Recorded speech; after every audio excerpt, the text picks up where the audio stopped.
Welcome to the treasure room.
Ten, 9, 8, 7, 6, 5, 4, 3, 2, 1, 0. Prepare for vault door opening.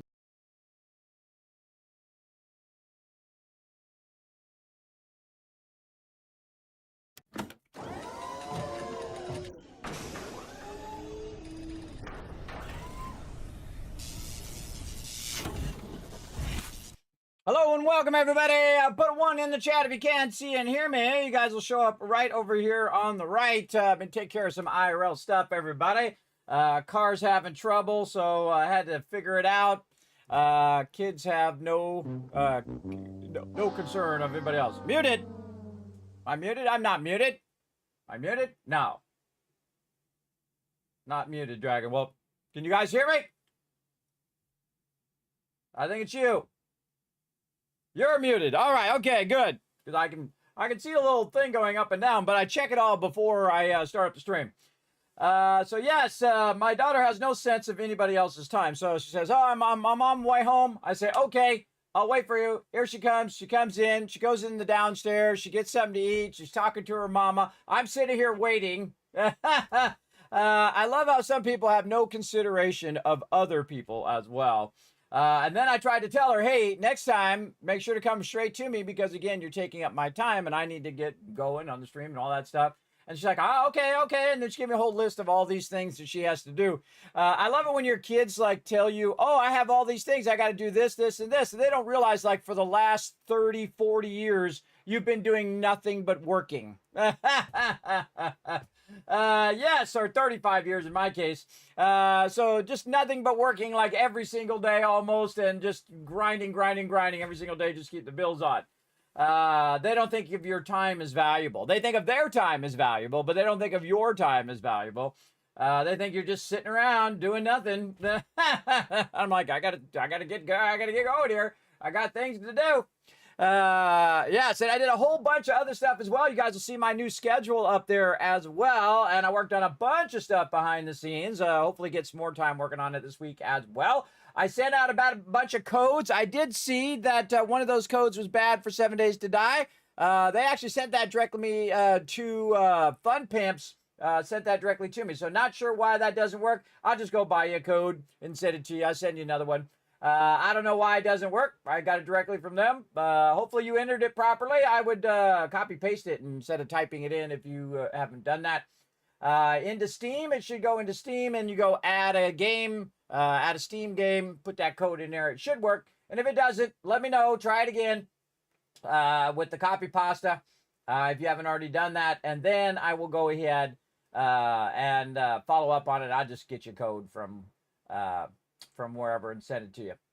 Again, I do what I got to do, right? I'm always solving all of these problems. Everybody, problems of not my design. I didn't cause the car I don't drive the car, so I didn't cause the car to have issues. I didn't cause the cell phones to have issues. The stupid cell phone company did that.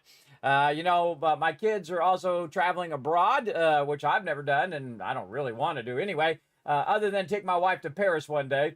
But because I was going to in my 20s, everybody, and I foolishly didn't. I should have. I stayed and did a bunch of work instead, and I chose work over traveling with my wife. She's my girlfriend at the time, but I should have did that Paris trip. But I should have said, you know what, you guys can handle this. You take care of it. I'm going on this trip no matter what, and that's what I should have done way back in the day. My few regrets, everybody. I only got a couple. I don't have that many, but that one I do regret not just being stronger and saying, no, I'm going to go do this thing because this is like a once-in-a-lifetime thing. And it was like a $300 tickets to Paris, everybody, and back. They were round-trip tickets. So, yeah, and then my wife's was $300, and then I re-upped them again, so it cost me $1,200 between the two of us because I thought, well, I'll go later, and then guess what happened later? Well, I had to go and work later as well. So totally missed out on it. It sucked. It sucked. I should have totally done it. It would have been amazing. I think, at least for my wife, would have loved it. Man, I'm not that much of like a traveler. I like to travel to places like the White Spring and places like that are in games that I think are cool. But I don't need to go to, random museums and random stuff like that. I've been to a whole bunch of museums in my lifetime. But if I went to Paris, I'd definitely go to Louvre, of course. Duh. I mean, you got to at least go to that. If you're an artist, you got to go there and see the masters at work. But other than that, I'm not really that big of a traveler, so I don't really care to travel. My kids are traveling right now, so I've been solving a whole bunch of traveling problems for them. It's like it's always hard to be the smartest person in the room. Like they come to me and they say, "Look, I have this problem." I say, "Just do this and just do that." Right? So you already have the answer to the problem because I've lived those problems and I've made those problems and those issues. I've had to solve those issues along the way. And even if it's a new issue that I've never experienced myself, I always am really good at finding the solution and trying to find the best solution as well. So that's basically what I do all day long. I just solve problems all day. And there you go. As well. Yes, I did see it in there, Unforgiven. I gave you a thumbs up in the whisper. Again, you don't have to, buzz me on Discord and then come back and tell me again on the chat. But you just wait for me to respond to you, and I'll get back to you. I gave it a thumbs up earlier. You can go check it out in your whisper if you want. Very cool. I like that mod. We'll do it eventually. We're not going to do it right now. We're gonna play without all of that for right now. But I do appreciate the love for Dio, that's for sure. Dio gets lots of love here in this channel, for sure. All right, everybody, let's go ahead and get into it. Let's see, I'm all discombobulated now because I was waiting for my daughter to come and talk to me, and she just decided to go eat instead. And I'm like, come on, you're taking my time here. They don't think of your time as valuable. That's the problem with being a teenager. You're all wrapped up in yourself. But really, that's the problem with human beings in general. Everybody's all wrapped up in their own stuff, everybody. They're so busy going, oh God, I got to go to the store and I got to go do this and do that to care about your crap, everybody. They're busy. They're busy. You know what I mean? I just have a giant list of things that are like, I got to do all of this for my home stuff, and I got to do all of this for the stream stuff. And then I got to stream, then I got to fix these problems, then I got to do that. It's always a list. And again, when you knock 5 things off the list, guess what? 10 things get added. That's life, everybody. At least that's my life, the roller coaster life. I get the ups and downs all day, every day. But I'm sure a lot of you can relate. There's Wist in the chat. What up, Wist? That's Mr. 9U bringing that love. Lurker Trade, what's up? We got I Am Death showing that love. What's up? Rotisserie G showing it. Oh, look at all these ones. Bam, I Am Death. Wiz coming in. Dragon Wolf, you were muted. That's very unusual that it was on your guys' end. It wasn't me screwing up yet again. But I actually wasn't muted that time. So +1 for Kismet for once. There we go. Rotisserie J bringing a 1. Paul bringing it box. Unforgiven, thank you very much. Coming in, showing that love. Paul also bringing in the lulls in there. Total Biscuit gone too soon, everybody. That's where that icon comes from, by the way. Incredibly great content creator. No worries, Dragon Wolf. It happens. No worries, brother. Special occasion also bringing in the ones. That's a lot of ones. So here's a bunch of Kiz caps for the peeps who are here at the top of the stream. Paul and Dragon Wolf always diligently showing that love at the top of the stream, keeping me inspired. So 1,000 Kiz caps right over there. Or not. Oh, is that how we're starting the stream? With my stream deck just stopped working? There we go. All right, just delayed. All right, some Kiz caps for being here at the top of the stream. And here's a few more for all those ones. Let me know everything is working. All right, you're extremely tired. Me too. I couldn't sleep for a while, and then I finally fell asleep, and I was probably asleep for like 30 minutes. My wife comes, wakes me up, and tells me, hey, the car's not working right. And she's like, do you want to go with me to do the thing? I was like, I have to sleep. I have stuff to do. I always think like I have nothing to do, everybody. Like I'm just sitting around, and I'm just there at their beck and call. That's the way people are when they don't think about anybody else in their stuff. See, when I go and I ask somebody something, the first thing I ask them is say, look, I need to go do this thing. Do you have time to do this thing? See, I consider other people. That's called leveling up in real life, everybody. You have empathy. You have consideration for others that are around you. I know. Try to get that level up in real life. And I try to do that for other people because that's how I want to be treated in return. Everybody, again, treat others how you want to be treated. Always an important one. We're going to play this awesome game, Satisfactory. Now, we're doing a mega build, everybody. Oh, man, I love this game. It is so incredibly good. We are doing a local playthrough, though, so we can't just let it run on the server, but we've been absolutely crushing it. We have so much stuff to get going on over here. Did I write down anything I need to get going on for next time? Sometimes I write it down up here on my little notepad. I don't think I did. I think I did the checklist in game. So we'll go in game. Let's go ahead and start it right now. We'll go in game and we'll go ahead and see what it was that I was working on because I don't remember because I was doing the whole birthday thing last week and all of that. So let's go check it out.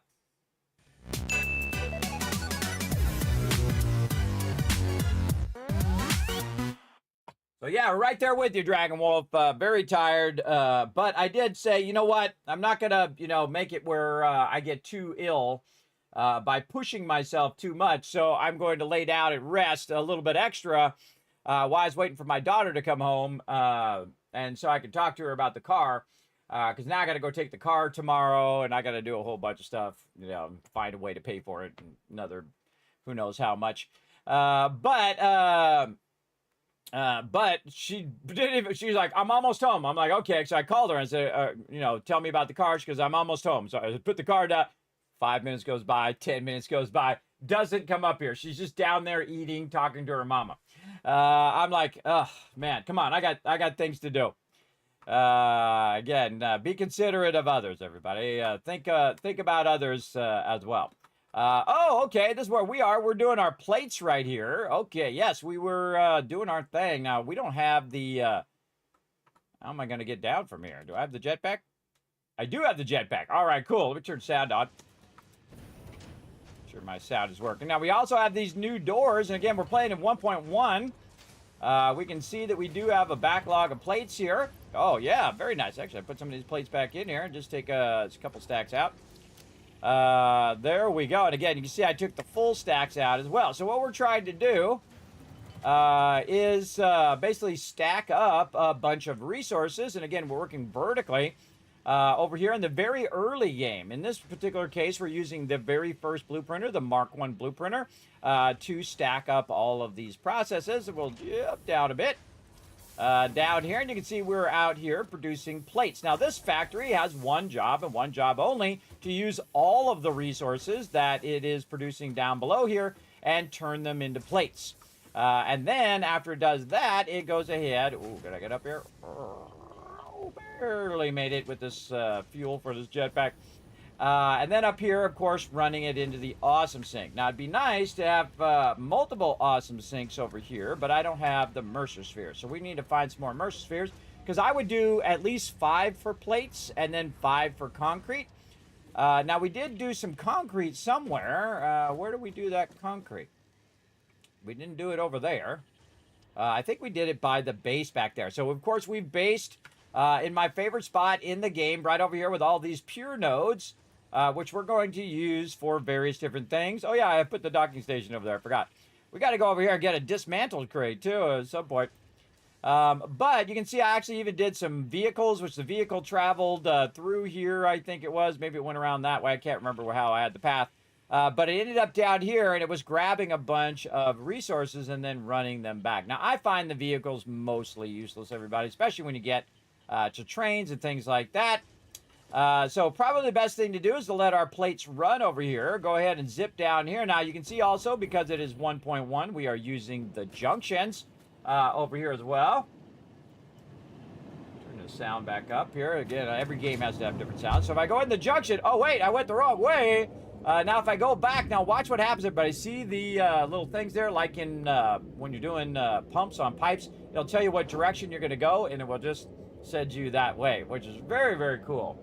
I think that's an incredibly great one. Oh, we got all 5? All right, hold on. Let me double check over here. My darn thing does not refresh anymore. I think it's a Chrome issue now.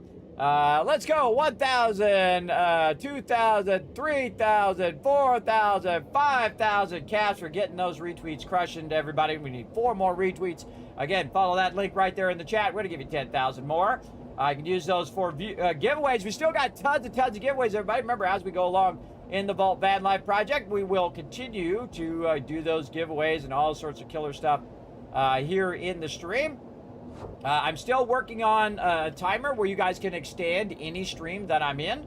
And if you had already donated before and it didn't count toward the stream yet, don't worry. I am tracking all of that. And we'll add that time later on when I get that to work. And again, always something for me to do. I was trying to get it to work today. It doesn't work. It doesn't work. It doesn't work. I was like, I got other things to do. You know how it goes, everybody. You only want to invest so much time into the stuff. All right, we also got some oil processing. We definitely need more Powwa. And that's what we really want to do. We want to get our oil power up and running. And then some petroleum power over here. We can use our fuel generators. So we really need to get some plastic going as well. Now, what do we have over here? Add 5 demos to our plate production. Rebuild entire setup with blueprints. Yes. Let's take a look at this horizontal building right here. Where's my tower? Over here. I actually left the tower in for once. Ooh, get on there. Bam. So we got a whole bunch of horizontal building here, as you can see, everybody, and it's not using blueprints. Oh, yes, we did. We did our concrete over here. You can just barely see it there, that this is a vertical build. And then up on the top of that, we have a bunch of our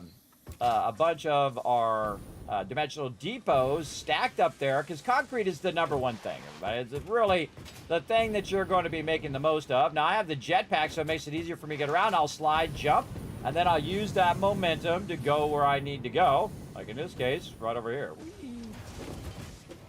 Wait for the jetpack go up, and then a little awkward when you don't have any momentum. You have some momentum, it's a little easier sometimes to get where you're going. There we go. And all the way up. Up on top. There we go. And you can see we've stacked it 5 high. So at any time we need concrete, I suggest you do this as early as possible, everybody. Get that going on as quickly as you can. Now, we need to go find some more Mercer spheres. And I know that we had run in this direction over here. And really what you want is you want that electric backpack that's going to allow you to float around. I say we go ahead and come back to the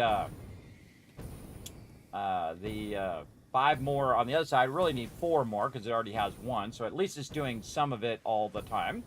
You can see we have a bunch of other production over here, plates and whatnot. This all needs to be replaced and redone very early on. And again, we're going to do every process along the way. We're not in any giant hurry. We're not just trying to rush the end. I've already finished the game multiple times in early access and then also in release. This is not my first playthrough. I have thousands and thousands of hours. So what am I at here on Steam? 1385 with another 1,500 on on Satisfactory's Epic version. So let's call that 2,700 hours. Yeah, quite a bit. And I really feel those are rookie numbers too, because, you know, I don't play a game to nauseam. I don't play it to the point in which I get burned out of it. Like, okay, I don't want to play that game anymore. Especially if it's a game I really, really like Satisfactory here. This is one of my favorite games of all time, and I've been gaming for 50 years, everybody. So that really tells you how much I like this game. Now, one of the things we did do is we went through and did some offline storage over here. Now, the reason why we did this offline storage is because we just put the stuff in here temporarily. Eventually, we want to replace this with the ability for it to put every single resource, especially all the resources we're doing here, into the Dimensional Depot for us automatically. And any extra, we could go ahead and run over here. Any overflow, we can run over here. But we got to unlock our ability to do overflow. We got to unlock all of that stuff later. But right now, I've just kind of put it over here from where I had it before. And you can see we've got a good amount of stacks of that stuff we can grab. We also were making engines over here, just kind of willy-nilly, just kind of Spaghetti City it over here. But that Spaghetti City is effective, so you can get that going on. I don't remember where it was. I think it was over here. Yes, right here. All right. Wow, okay, we got a ton of that in there. Very nice. All right, let's get 2 stacks in case we need some later. Whoa, underneath the belt. Over the belt. Oh, no, not in the hypertube. Nope, nope. Nope. I got it. I'm stuck in a tube. Come on out of there. All right, fine. Get out of the tube. There we go. Like neener, neener, neener. I'm going to hide in the tube. All right, let's get over here and see if we get our oil processing going. That allows us to get some plastics going and all of that stuff. Just going to control-click all of this, and it's time to press the big red button. Go, baby! Tell us all about it, Ada. Milestone reached. Crude oil can now be extracted and refined to produce various industrially beneficial parts. The byproducts of these processes will require careful management, but a capable pioneer such as yourself surely understands that. To improve efficiency, pipelines can now be optimized with valves to limit and balance their throughput. These were initially left out because Fixit did not want to overwhelm pioneers with complex pipeline management, but they have since been re-added after my impassioned defense of your capabilities. Wow, actually Ada being nice to me for once. She didn't, do any digs on me. She didn't tell me how much I suck at my job. She actually told me that I'm a good boy. Way to go, Ada. All right, and actually we need to add another box to this up here. I can tell you this is backlogging big time, so we'll add another box up here on top to backlog some of this extra goodies here. We're going to go ahead and put a splitter right along this here. Just real quick, a little willy-nilly action going on here, but still, we'll go ahead and run that into there so that what it does is if that bottom one fills, it'll also fill the top one. So we'll have a lot of those extra pipes as we're working away on other things. All right, now you might have noticed that over there I put a whole bunch of refineries over there. Usually you start with 4 refineries, and so we got to work our way to the oil because we're going to have to scale up our power. Now, we are actually working incredibly efficiency right now. Check out this efficiency, everybody. I have 1,530 power. I am currently using only 800 of that power. That means I'm using half the power that I could use. That means I can make everything that I have right now all over again a second time, and then I would be at my max power. But I am so efficient at using my power that I don't bother. I don't bother to really scale up my power all that much. But when you get to a certain stage, you're going to need certain resources like we need right now. We need plastic and such like that. That we want to go ahead and let that stuff start to run and start to backlog, right? We want to go ahead and multitask as much as we can. So we've got our oil processing, so we need to, of course, get the crude oil, get it processing in there, and then I'll use the byproduct petroleum coke and run that into the awesome sink, which will also get us more tickets for us to unlock stuff. But we really want to get some plastic and rubber going. We'll work on fuel later because we have to have plastic and rubber to unlock the petroleum power, which is our fuel power generators. Also, we want to go ahead and package some of this fuel so we can use it in our jetpack. It's also going to give us packaged liquid biofuel that we can also do, which is pretty wild. I don't think I've ever set up a process that was just dedicated to doing that. But we're going to set up every single process. We're doing tier 5 and 6, so we're going to be doing some industrial manufacturing here once we get our plastic. Of course, trains, which I absolutely love. We're not going to do the trains way up in the sky. We're going to do the trains in the lower level. We just wanted to get our 2 basics going as its own blueprint right now, and then we can come back and work on our other basics later on. But you really want to get in the first stage of the game, and I consider tiers 0 through 6 the first stage of the game. And really you have like the beginning and the middle, and this is kind of the middle, but it really scales up. Like this is like the easy mode part, and actually not a lot of players get past level 6, everybody. And I'm going to show you how to get past it and actually crush it and take it to a whole nother level, because I'm going to show you all my gaming secrets right here in the channel. So we're going to get into it, and we get to our blueprinter Mark II. We'll have a bigger blueprinter, which we can do bigger designs and whatnot. So early on, I would just do your smelters in your blueprinter, your constructors, maybe your larger ones as well, which I actually forget the name of them, assemblers in there maybe. But I would just do smelters and then constructors, make a blueprint for it, and then use those. In my case, I'm using them vertically, so they're feeding upwards. Sometimes you can have them feed them down and then just have your output at the bottom. So you don't have to, if you want to go and get the resources out of there, I highly recommend bringing the raw resources to the top and work your way down. So when you go over there to get the resources, if you need to get a whole bunch of it, it'll be at the bottom where you can access it at the bottom. You don't have to go all the way to the top to get it every single time. Now, in my case, I don't need to go over there and access it. I should not have to go over here, right there, and ever have to access that over there, right? Because that's its job. That is that factory's job, is to feed that into the dimensional depot as fast as possible. And if you do it right at the very beginning, it lasts the entire game. So as you go through and you upgrade the speed at which you can upload items, this will go even faster. And then you keep uploading and making it faster and faster. And then before you know it, you never have to touch that thing. You never have to go and get concrete out of a box anymore. This replaces, this dimensional depots here should eventually replace all of these, where you have your stores nearby you, where you can go and grab them out of storage. And I've played the game through so many times by using this technique, everybody. It is actually difficult for me to think of any other way of doing my storage. So I have tried to break that cycle in this playthrough and say, no, we're not doing that anymore. We're not going to put every single thing in these boxes and run the lines to it. We're just going to take, a chunk of it, throw it in there when we need it, but we don't necessarily need to run the lines to this storage yet.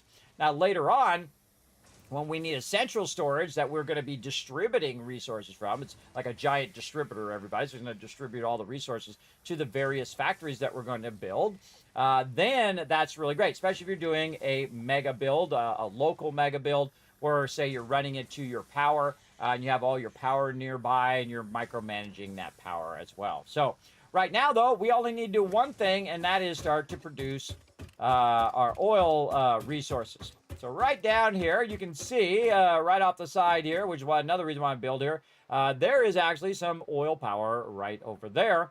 And I'm just going to build my way there. And I let my stuff just kind of hang off the side here normally. But in this particular playthrough, we're actually going to run a thing at the bottom this time. I know, pretty wild. So we want to go down here and like this. Watch out for baddies. And of course you can see I can walk down here, so if I were to fall, bam, I would have took damage as well. So we're going to get right into it, everybody. We're going to go ahead and get going here. I got to turn my AC off. It's actually cold in here for once. There we go. Got me a remote. I don't have to walk over there every time. I don't have to get up and walk over there, which I normally do. Okay. I know, crazy having a remote. Okay, totally not what I wanted to do. All right, let's try that again. All right, so we're going to go ahead and put a ramp up here to get started. Man, I got to relearn how to do this. I've been playing a lot of 7 Days to Die. Come on, you. It's so awesome how precise you can be. See, like that. And then we can go ahead and do this, and then we can say zoop mode. And we can zoop our way down over there.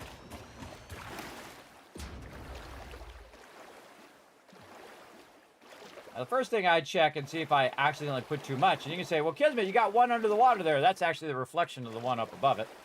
And so I'll run in front of it and notice that there is no other thing there. So I'm actually going to build this at the water level, which I rarely ever do. But what this does, everybody, if you do it just right, you should be ever so slightly in the water, right? So I'm actually ever so slightly in the water in a lot of my builds. Now, in this case, you can see it's really actually perfect. It's perfectly just a little bit of water there.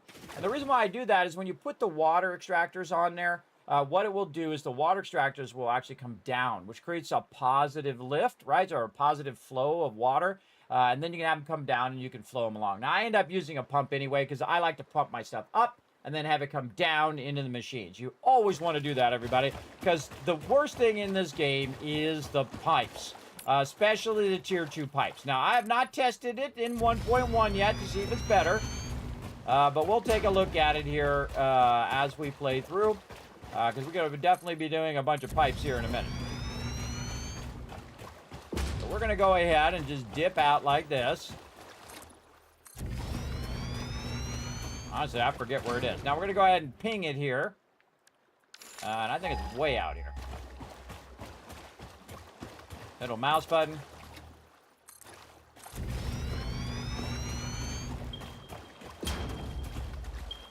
Yeah, it's way out here. Now what I'm going to try to do is line up on it just by bringing this straight out and doing what's known as a dog leg or an L-shaped shape like this. I think it's, that one's way in the back. I think it's this one right here. So let's keep going. Again, I'm going to go out, ping it again. And what I'm doing is just eyeballing it. After a while, when you get better, oh, my thing's back. When you get better at eyeballing stuff, you can really do a good job of lining up. Now remember, this has its own grid, so if I go there, that's going to end up there. Now also what I do is I work back from the end quite often. So I'll go do here, and that looks pretty good. But if that's not right, when I come back, I'll actually work my way back as well. Now I can also be doing my power at the same time. But sometimes it's better to go to the end and work your way backwards. Than it is to do a whole bunch of infrastructure only to realize that you don't have it lined up. Right? So I always find better to put down your foundations, make sure you're lined up on your stuff. And I will use these particular things here as a way of setting up a whole lot of water later on. And also I'm going to show you how to go in and bring your blueprints, say you had them in the higher end tier. And use those blueprints in your lesser blueprinter. And we'll get to all of that later on. We're just going to go ahead and run this over here and hope that we got it lined up. I eyeballed it pretty well.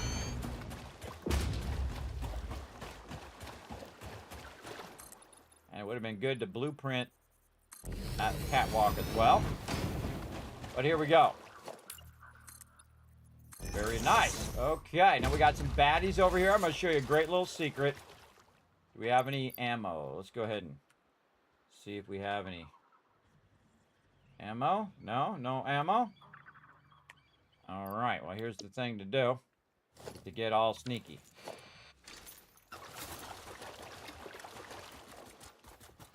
Oh boy, we got two of them now. Okay, hold on. Maybe not that sneaky. Now, if it was just the one, I would just run over there and crouch. And see, when you crouch. I could crouch my way over there, and I could hit the thing that shoots those little bee things out.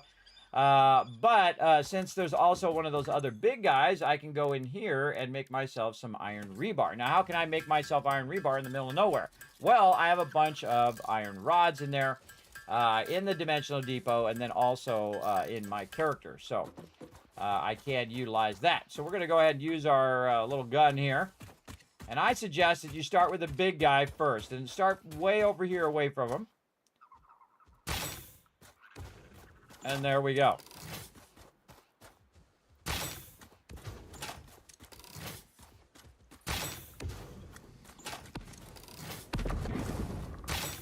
He shoots really fast.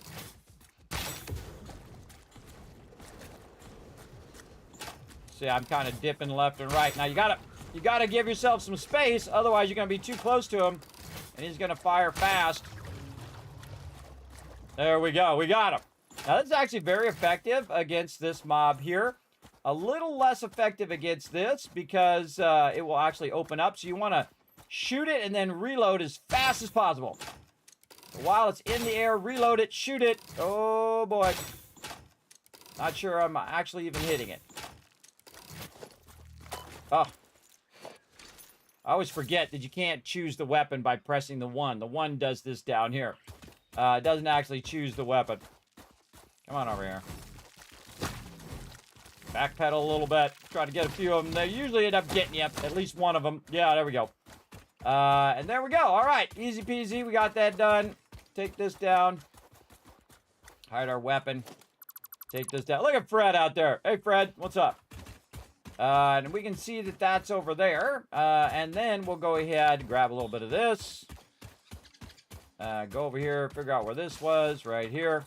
And here's our node right here. So the first thing I'm going to do is go ahead and see if I can put in a oil extractor. All right, awesome. And then I'm going to go ahead and aim it toward this direction. We'll go ahead and say something like this.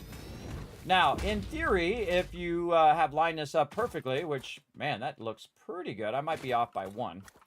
That was actually pretty decent. You can go in and you can use the world grid because my whole base is based on the world grid, right? So I'm going to hold down Control, and then I'm going to click, and I'm going to see if that's fairly lined up. Yes, it is. Okay. Then now I've kind of elevated this a little bit so it's not at the ground level. And then we'll go see if I've lined this up properly. Let's go. Wow, look at them skills, everybody. Look at them skills right there. Very nice. I like it. I like it. All right. That was pretty lucky right there. Again, just eyeballing it. Maybe, you know, a little bit of experience helped me there as well because I've done this a whole lot. Now, of course, when I started playing the game, everybody, we didn't have zooping. We did every single foundation one at a time. And I've done it thousands upon thousands upon thousands of them as well. So now my base grid is aligned to this grid because I brought that grid over here. Now, of course, I could use the world grid, as you saw, lined up perfectly. So even if I built something over here and then eventually I connected to the other side, it would still line up perfectly, as you saw. Now, normally I will align to the grid of the extractor grid, but in this case, we're just going to go ahead and utilize the world grid to get us started. Now, I suggest whenever you're starting a factory, everybody, that you don't worry about all the making it super pretty all the time. Also, if you want this to go up here on the top, you want to aim here at the bottom. So you aim here at the bottom, you can put that up pretty high. I discovered that recently, that you can put that up. It's crooked. It's crooked.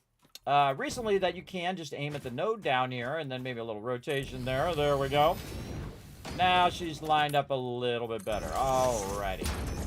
Now, normally also what I would do is I'd use a train and I would run this back to my primary base. Now, one of the great things about putting the foundations in and having them up just a little bit is it's a little harder for the mobs to get up here. So when you're over here doing your thing, you won't be bothered, hopefully, by these mobs. And there's a couple of them wandering around over there because this is like, you can blow that up. There's some stuff in there. We'll deal with that later. First thing we want to deal with is our production of our plastic and our rubber. So we're going to start with our refineries. Now, if we go ahead and put our refineries down, because really all we want to do is take this and run this right into a refinery, but we should actually create a little bit of a backlog here. So we're going to use our tiny little fluid buffer here. And we're going to, how come that does not, there we go, hold down Control so it shows me if I'm somewhat lined up. Then we're going to run some pipes in there. And again, it's not going to be on the same grid, so it's going to be kind of offset.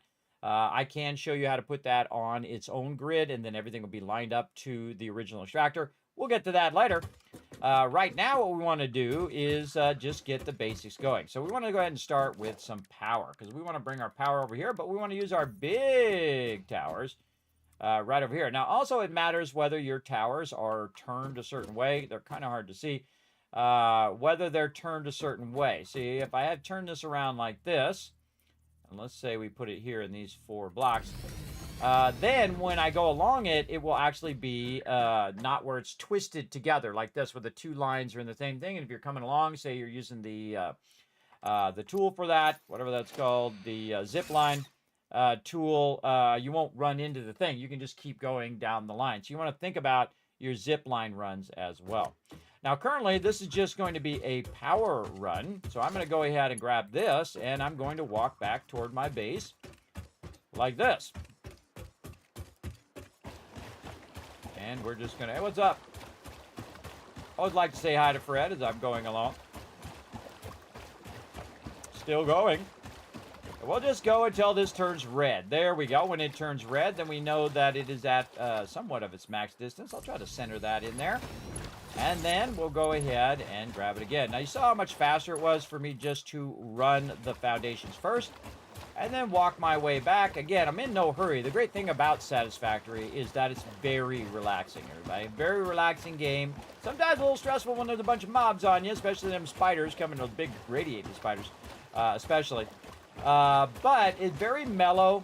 You're in no hurry. You can take your time, build whatever you want to build. There's no rush to get to the end. Some people have never made it to the end on purpose. Especially some of these big, gigantic mega builders. They don't finish the game. And probably they don't finish the game so they don't feel like they're now done with the game.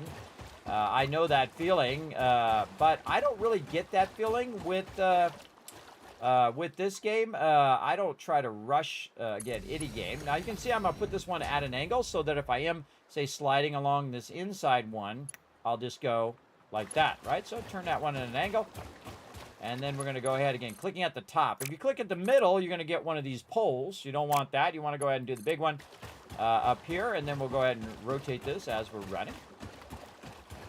Now, this is what I call maximum distance, right? So I'm running the power lines at their maximum distance. It's going to take the minimum amount of resources to run that power. And that's what we want. And this is our central road right here that I created earlier, right at the very beginning. And our central road is acting as a power road right now. And we're just going to keep running this along. Now, right here, it's going to start to transition from the lower side. And I'm sure having your electricity near the water is not going to be an issue at all, because it's never an issue in real life. I'm kidding, everybody. Do not put electricity near water. That is very dangerous. Or water near electricity. All right, there we go. So we've run that. Now, what we want to do is we actually want to bring this up to where our power is being produced. Now, our power right now is actually being produced elsewhere. It's being produced over by where the coal is. We have 3 coal plants. Oh, look at that one floating up there. It's magical. Get out of there.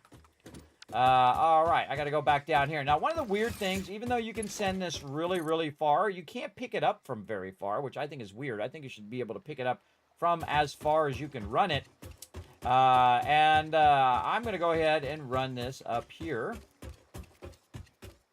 And that'll give me access to it up here, and then also allow me to travel back that way. Let's see, I think this is the spot right here. We'll turn this around so the ladder is facing this way. We'll put that like that. We definitely want to put our road in here. Oh, wait, we got to do our connection first. Now, we have the power run in the road itself. The yellow represents a road. In this case, I'm just doing a 2-lane road. Sometimes I do 3-lane roads depending on what I'm running on it. But this says, don't build anything on the yellow stuff. That's basically what it's saying, because that's my primary road. Now, I build stuff and I'll tear it down and build stuff and tear it down. And that's the stage we're in right now. That kind of early working with the different parts of your base. And then, of course, going in and optimizing it and making it awesome. And that's what we're going to be working on today. But this power runs all the way down there. And, of course, if you want to check, you can also just do yourself a solid and pull out a little pole here that you can check and see that you are seeing that you have power. So that's really vitally important. So I'm going to go ahead and close this up right here now. And that allowed me to go back up here and go ahead and run back and do my thing. Now, before I run back across there, and actually I need to move that back just a little bit. I need to look over there and see, oh, wait a minute, I'm going to need some motors. So let's go ahead and run back this way. And I love the slide jump, everybody. Watch this as I get faster. This is old school, bro. This is like when the game came out. Because you didn't have no hypertubes and you didn't have all of that stuff back in the day. So you had to find ways of making your character go faster. So let's actually get a whole bunch extra here. Now, I do have a bunch of extra stuff on my character that I don't necessarily need to take with me. Again, we'll clean up all of this. Slide jump. Oh, hit the bar. Or hit the thing. Slide jump. And then what? Oh, wait a minute. Oh, I want to stop. Right over there. All right. Now, actually, we should put this over here. In a separate box. Right over here. It's kind of what I call the miscellaneous box or the junk box. Right over here. And then we can go ahead and put all that stuff in there. Now, you know, I might be going like, hey, Kismet, put that in the Awesome Sink. Well, I can do that as well because I did unlock the ability to drop this in the Awesome Sink. But as you can see, it has an exclamation point, and that tells me, hey, I already have a bunch of that in the Awesome Sink, so if any time I actually needed it, it would already be in there. And the same thing I can do with grass, I can do with all of this stuff. If it comes up with that little sign that says, hey, you can't do this, like right like that, then you want to just put that in a box and not have to carry it around. You might also want to take it out of the Awesome Sink and put it in a box so that you have the ability to put it in the Awesome Sink later on. My great example would be my spitter remains. I'm not really going to use those, so I can just go spitter remains here. I can pull all 50 of those out. And say I'm running around and I need inventory space, I can go ahead and just take it and put it in there. Because I don't need it right this second. I'm not going to craft anything with it. Typically when I'm running around. Also, we can put some of that in there. Let that process. And again, if I move over, you can see it processing right over here. Maybe some of these pipes. Yeah, okay. Put some pipes in there, get that going. Maybe some raw resources there as well. Some raw stuff here. Let's get that running. How about some of these right there? How about these? Is that full? No. Okay. Let's put a full stack of that in there.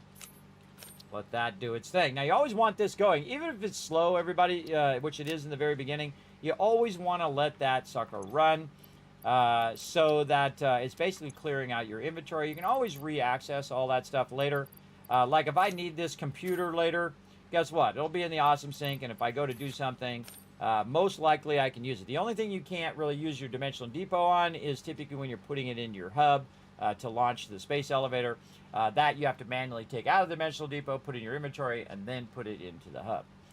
All right, looks good. Now, we'll go ahead and leave that there. Now this, it has a really sharp angle. I can actually use that sharp angle, but you can see that's a little close to the edge here.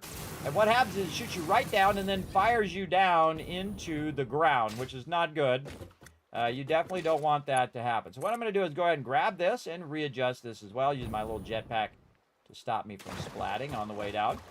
And we're going to go ahead and try to kind of split the difference here. Like this. And you can see that this one now goes more at an angle. So it's going to be a little bit better on your lines. And then I'm going to go ahead and connect it there. And then as I remove this one, it will now be like that. Right, so I can still access it because I can go up on the top of that ramp. I can grab onto it and get going on. And the real important thing, if you are going to be using your zip lines instead of like your hypertubes and whatnot, which I could set up a hypertube, make sure that you're not obstructed when you're going along. Watch this, everybody. You can actually jump and go back upwards.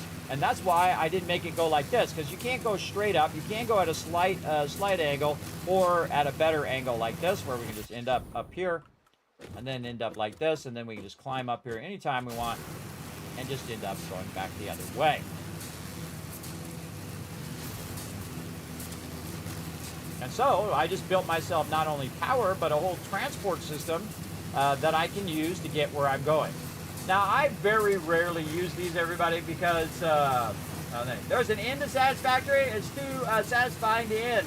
That's true, it's just Kev. I can say there's an ending, but you can see that I have never stopped playing the game since it came out. Yeah, I played every update, every single one, live here on stream. I love this game. They have absolutely knocked this one clear out of the park and down the street. Whoa, look out, see?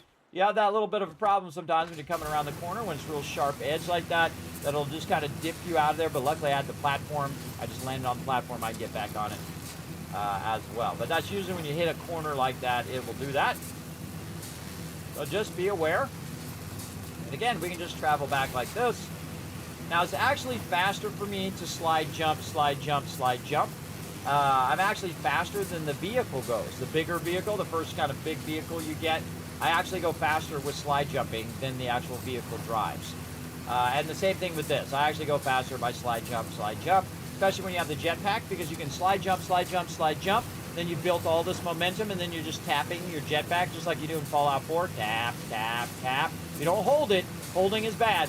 Tap, tap, tap, everybody. And then it will just keep gliding you where you need to go at that higher speed as well. What's up, Fred? You should try this. It's really fun. I'm telling you. You'd be away from all the other evil mobs, too. All right, here we are at our destination right over here. Now, of course, we're going to put a hypertube here, everybody. Of course we are. We're going to try to build it on the way back. And we'll go ahead and try out our junctions as well, which will junk us over here. And if we need to go somewhere else, we can put a junction over there to end up at the other locations. But first things first, let's get this location fired up. Now, I suggest when you're building stuff, everybody, that you get your extraction started first. That should be the first thing that you're doing. Extracting that out of there, starting to fill up this fluid buffer while I am building the rest of the process for me to do what I need to do. So in this case, we're going to go ahead and build out a bit of this side here. And we're going to make this really easy on ourselves by aligning what we want to do. Now, we're going to have this come out of here, but we're going to need a little bit more room here. So before we actually let this run too far, we're going to actually go in and use our pipes. Now, remember, in 1.1, you do have different modes now, where you can go horizontal, vertical. You can do curves like this, so you can actually set a really cool curve.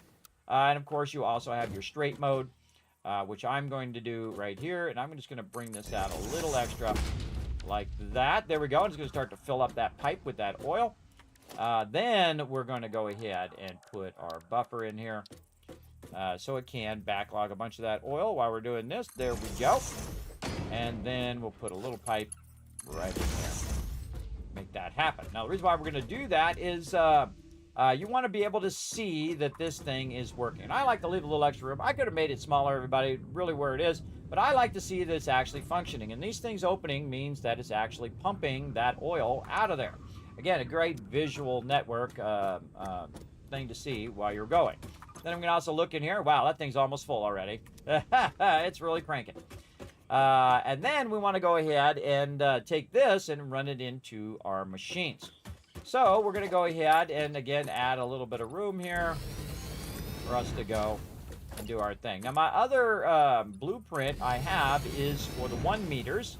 And since I'm at the ground level, I typically use the 4 meters. And whenever you see me just zooping, you know I'm going to come back and replace that.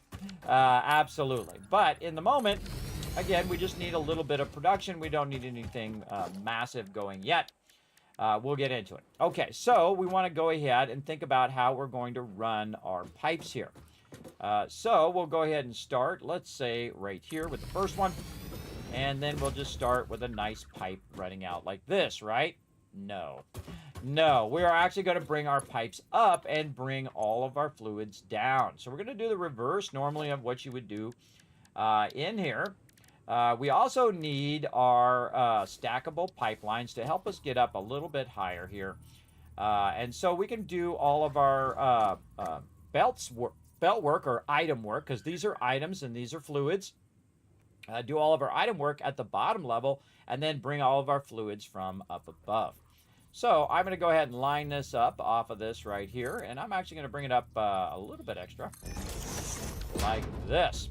Now, when you run your pipes, you can just go ahead and try to run it like that, but you can go ahead and get a better shape. You can use your auto shape, your 2D shape, noodle, or of course my favorite, horizontal to vertical. Now, if you notice that if I do it this way, it actually blocks the other pipe. If I want to actually change the direction of it, I can do this instead, and what that does is it leaves me an opening to walk underneath there. Always think of it in human size when you are building your factories as well. It's very, very useful. Now, to make this nice and easy, I'm going to go ahead and run this really, really far down this way, say as far as I possibly can. And let's see if we've got that. Okay, yeah, that's about right. We want to go 2 up because that's what we did before. And we'll go there. Don't need the third one right now. Okay, so that makes it pretty easy. Now, if I go in like this and I angle this and hold down control, it will snap to that angle. Now, what we want to do is we want to go ahead and take the oil and we want to produce plastic. And what's going to do is produce plastic and a byproduct called residue. And you're like, Kismet, why do you say it like that? Because I was watching this thing of cops once. And it was like, I don't got no residue. The guy's just totally wasted out of his mind. He's been driving the car. Cop pulls him over. He's like, oh, God, another one of these guys. Another one of I can just see it on his face, everybody. Another one of these guys who thinks it's okay to drink and do drugs and drive his car because there'll be no consequences, of course. And so the guy had a bunch of drugs with a bunch of residue and a little baggie in his car. And so he said that. And then, of course, funny enough, later on that year, me and my friends were watching Star Trek because my friend of mine was really into Star Trek. I mean, I enjoy Star Trek, but I'm not into it like I know what Scene 53 is and all the wording. I'm not that into it. But the Captain Picard in the next gen said residue. Maybe there's some sort of residue. Human residue left over on Q, which is that omniscient being, right? Because he did a nice thing for him. But that we lost our minds when that happened, everybody, when he said residue. So now I say it like that every single time because I find it funny. So now you know the backstory of why I say it like that. Okay, so we've got this right here, and we go ahead and just run that right down there, and now our fluids are going to run down into the thing, right? But we've got a problem here, and I built this on purpose so you can see the issue. The issue is I don't have enough room to put a pump there. I can put a pump over here, but really unnecessary. So we're going to actually take this out again. Now, here's one of the problems, everybody. See all this oil in here? You take this out, all that oil is gone. So once I take that out, and I say I move this back just a bit so that I can... have a little bit more room to put that pump in there, say somewhere kind of in between the two. We'll take this pipe out here, and we'll be good. And then we'll run this here, and that will start its job again. And then I can go ahead and do it this way. And I'm going to do it that way on purpose so that I can put that pump here. So it's going to pump it up. Now, there is a certain height level that it actually generates when it comes out of the machine itself. There is a amount of flow rate and lift that it will do from the machines themselves. So as you're putting stuff down, you want to think about what that is. Now, it only really shows you when you go in and you are about to put it down. It doesn't show you on the machine. So this is a gaming secret right here, everybody. So again, pay attention. Right over here, oil extractor. That oil extractor, you can see the head lift over there on the right side, or maybe you can't read it. It's right over here on this side, says that it's 10 meters. Now, how do I measure 10 meters? Super easy. What you do is you go to your foundations here, and you say, okay, well, this first one is a 4-meter foundation. All right, awesome. We'll go vertical. That's a 2-meter foundation. So if we take, that's 2 4-meter foundations. So it's 4 and 4. That's 8. And then we're going to do a 2-meter. I like how my brain already skipped ahead. And that is 8 meters high. So you can see just from the machine itself, you don't actually need a pump, right? So you could do all of this at this level. Let me back this up here a little bit. We'll do that again, and we'll put this one up here at the top. So you can just visually compare that to your noggin, or in your noggin here. That is actually higher than the pump that we were running. So we do not need to use a pump at all. So we can run it up. It'll push it out, do the thing. Now, I find if you have a buffer in between everybody, it's wonky at best. It's wonky. And then, even though it says that it does the thing, I still wouldn't trust it. I would put a pump on there 100%. Another thing that a pump does, everybody, is it keeps the oil from backlogging back into this direction. You don't want it to backlog this way ever. You want it to always be going that way and be available for all the machines. So you actually want it to be up high. Now, another thing that I would suggest you do, and again, I'm wasting a lot of oil right now, and that's okay, is you want to have your actual pump or your buffer itself up high. And the reason why you want it to be up high is because it'll cause a positive flow even if your pump is not working, right? So you don't necessarily need power to actually start it back up again if you should lose power, say on your coal or on your oil plants or whatever it is. So you want to store it up higher than what you're flowing it in. So we're going to go ahead and take this out. Now, I don't have the cool pieces that I normally do to make that up high. So we're going to go ahead and do this. And again, we're going to go ahead and just bring this way up like this. And then we're going to make our job nice and easy by putting a ladder here like that. And we'll take a look at how high we are. Okay, so we're actually higher than the actual pump itself. And so we'll go in and we'll use our fluid buffer up here. Hopefully I'm lined up here. Kind of hard to see when you're up here. Kind of feels offset to me, but we'll try to fix it here if we have to. Nope, that looks pretty good, actually. Okay, so I'm going to go this way, so the pump goes like this, right? So again, you can see I can work it based on which direction I start. So if I start from this side, it's going to be closer to this side. If I start from this side, go that way, it's going to be closer to the other side. And so now we've flowed that in there very nicely. Then the same thing down here. If I start here and I go this way, you can see it's going to cut through there. But if I go this way, it's going to do that. Now, I actually don't want to do that. I want to have a little bit of a pipe going first. A straight one here. Come on. You got this, little buddy. Oh, boy. It's doing that whole weird, I'm going to be weird thing. Let's just do this because it's not on its own grid, so it acts a little funny. There we go. We'll get that fixed up. We'll get that fixed up. Probably do even better. Yeah, it's not going to let me do it that way. Let's just go in here and just do the pipeline support. And we'll do something like this. And then see if we can get away with this. 2D there. There we go. All right. Now what we want to do is we want to have a straight section. Now that straight section is going to be there for our pump, right? And we can just go ahead and see what the maximum we can get away with here. So let's say this. And then we're going to remove all of this. If you didn't know, you can actually remove the end of it and then rerun it like this, right? So we want to run it this way. We want to go ahead and tell it horizontal vertical so it's not clipping. And now we've got it going on. And then we want to go ahead and do our pump here as well. So we're going to attach that over there. So now we got our pump and this. So now this is going to run this up here. And this is what they do with water towers, everybody. When you see a water tower on top of a building, they have a pump that pumps that water all the way into the water tower, and then it retains that water up there. And then should they lose power, you can still use your water because it's gravity fed. So it'll be just like a normal shower. You'll never know that it's not actually pumping the water to you. And it keeps that water under pressure. So the second you turn on that knob, you'll get a full shower until that water tower runs out of water. That's why buildings have water towers. And that's why they used them in the past because, of course, they didn't have electricity, number one. And so you would have to manually pump it up there. That must have been difficult. And then eventually, obviously, they had lights and electricity, and then they could just pump it up there as they are.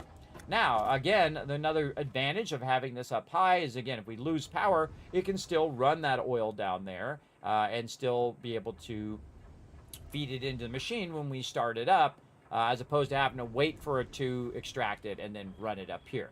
I would do the same thing with your water. Whoa. Big old bug in here. Hold on. Gotta get the racket. Bug up in my face. We got the racket. This is the greatest thing I ever bought, everybody. Again, it's electrified. You press the little button on the side. Bam. Zaps these bugs. Again, they come right for this light like it's a beacon. Reminds me of Wreck-It Ralph, where they have that, like, you know, they blow up that Mentos thing and it creates it like a beacon and they all go in there and die. That's what just happened there, man. Little bug flying around in my face. Well, if he comes back, we're going to get him. I suggest leave me alone. I'm trying to stream here. See, I always have some sort of crap I deal with. Everybody know what I'm talking about? Put one in the chat if you're always dealing with stuff. You're just trying to play some games over here. But you got to deal with this random stuff always. Okay, so we got that done. We don't need this anymore. This is just to illustrate that. But I never trust it because, again, pipes are iffy at best. So definitely bring it up to the top. and then have it where it is flowing down. And see, when it's flowing down like this, it has a problem trying to go back up, right? It can't backflow up into there because there's nothing that's going to push that back up. So you know it's going to go in one direction, and it's just going to flow down into the machine. And you're going to have less pipe issues and less flow issues. Now, I suggest, of course, to always let your pipes completely fill before you start any production. And you want to keep them completely full so that you don't ever have any sloshing of your fluids in there. That is actually really a thing in the game. There's also hammering. So when it hits the end of a pipe, bam, that water hammers into the end and then turns around and starts going back, which causes a ripple effect on all the flow of what you're doing. So you want to be thinking of that as well. You want to be thinking of that kind of circular flow. So we've got this pump over here, and really all it's doing is this section here. The rest of this is being gravity fed down out of this here. And I could put a pump right up here, and if anything gets too sketchy, I've got enough room right there to put a pump. But don't really need it right now. Again, this is all going to be gravity fed down into the thing. Just like if you take a pipe and you go ahead and put it at an angle and you pour the water here, you know that water is just going to flow down in that pipe down at an angle. That's basically what we're doing. Okay, and again, what we're going to do is produce some plastic.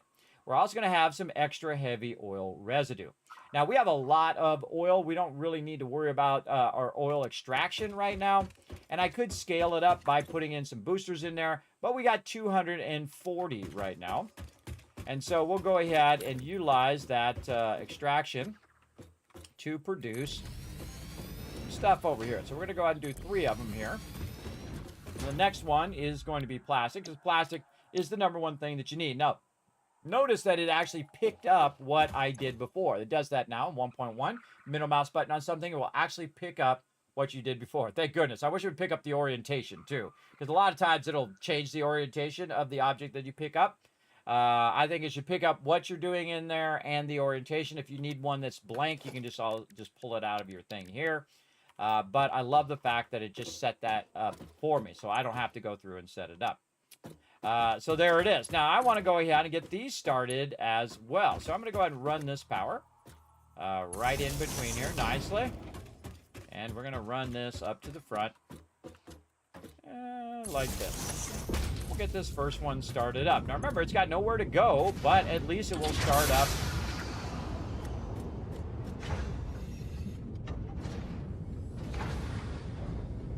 It's off and running. So we'll know that it is working. Now, it doesn't have any item inputs, so the back of this item input we don't need to worry about. We just need to get that going there. So that is 30 out of 240. Over here we have another 30, so now we're at 60, right? So we can go ahead and run another one in here. Again, if we do it at an angle, we hold down control, it'll angle it down into there. And then all we need to do very easily here is to go ahead and take this power and run it to the next one. And then that one's going to start up. All right, now remember, we're outputting 10 heavy oil residue there. So now we have 2 of them for plastic, and then, of course, we want one of these to be also rubber. Now, rubber, as you can see, is taking some polymer resin and some water over here. And this one is only taking crude oil. And that's because this rubber here is actually residual rubber. Keep that in mind. If you see that it says water, you know you're doing the wrong one. You actually want to do this one here, which only uses the crude oil.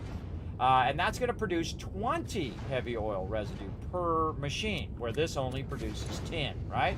So this is 10, the other one's 10, that's 20, plus the 20 on the rubber, that's 40 heavy oil residue that we're producing. And that's a byproduct that's going to be coming out of there. We also want to go ahead and have the ability to go ahead and start to store all of this, since we are starting to produce this. So we're going to go ahead and set up our storage in such a way that we can go ahead and access it pretty easily. Finish that out over there. We should probably set it over here somewhere where it's easy for us to access. Let's say right along here. A couple rows there out of the main thoroughfare. Now, this is what I would call a road thoroughfare. Thoroughfare here, I would not build anything on your primary road, so we're just going to go ahead and build that right along here so that you can make it through there. And then on the other spot here, I would call this a storage row. So we could go in and again tag that for storage. Say right here. And I use colors very effectively to basically kind of do like you would do in SimCity, where you say, okay, this is a residential zone, this is a commercial zone, this is an industrial zone, and you kind of zone it out a bit to help you remember, okay, this is going here, and this is where the train's going to go, and this is where the thing's going to go, whatnot. We haven't got trains yet, we haven't unlocked those yet. So we're going to use a couple of our very large containers there. And what we want to do, of course, is to run our pipes out, combine those pipes as well. Now, one of the things that we need to do when we're running it out of a location is we're going to need some pumps to make that work. So on this first one, I'm actually going to run it out a bit. And remember that we can go in and look at the refinery and go over there and say, oh, it's got a 10 head lift. We don't need a pump. I put one anyway. I don't trust it, never have, never will. I'm going to go ahead and put a nice fat pump right there, everybody. It's going to go ahead and push that from this side and make that run. Now, on the output here, I'm actually going to lift the output just to make my job a little easier here. Because I don't necessarily need to lift all of this up. I just need something that's going to pump this out of here and let it run. Now, another thing that I can do, instead of just making that go nice and straight, is I can kind of clean this up a bit by using my lifters. And we're just going to go ahead and put a lifter there. We are going to go ahead and also, notice I'm choosing a splitter first, and then I hit E to go to merger. That means you only have to have one thing on your bar. So I'm going to go ahead and go up, up like this. Line up to that splitter. And then we go up, up like this.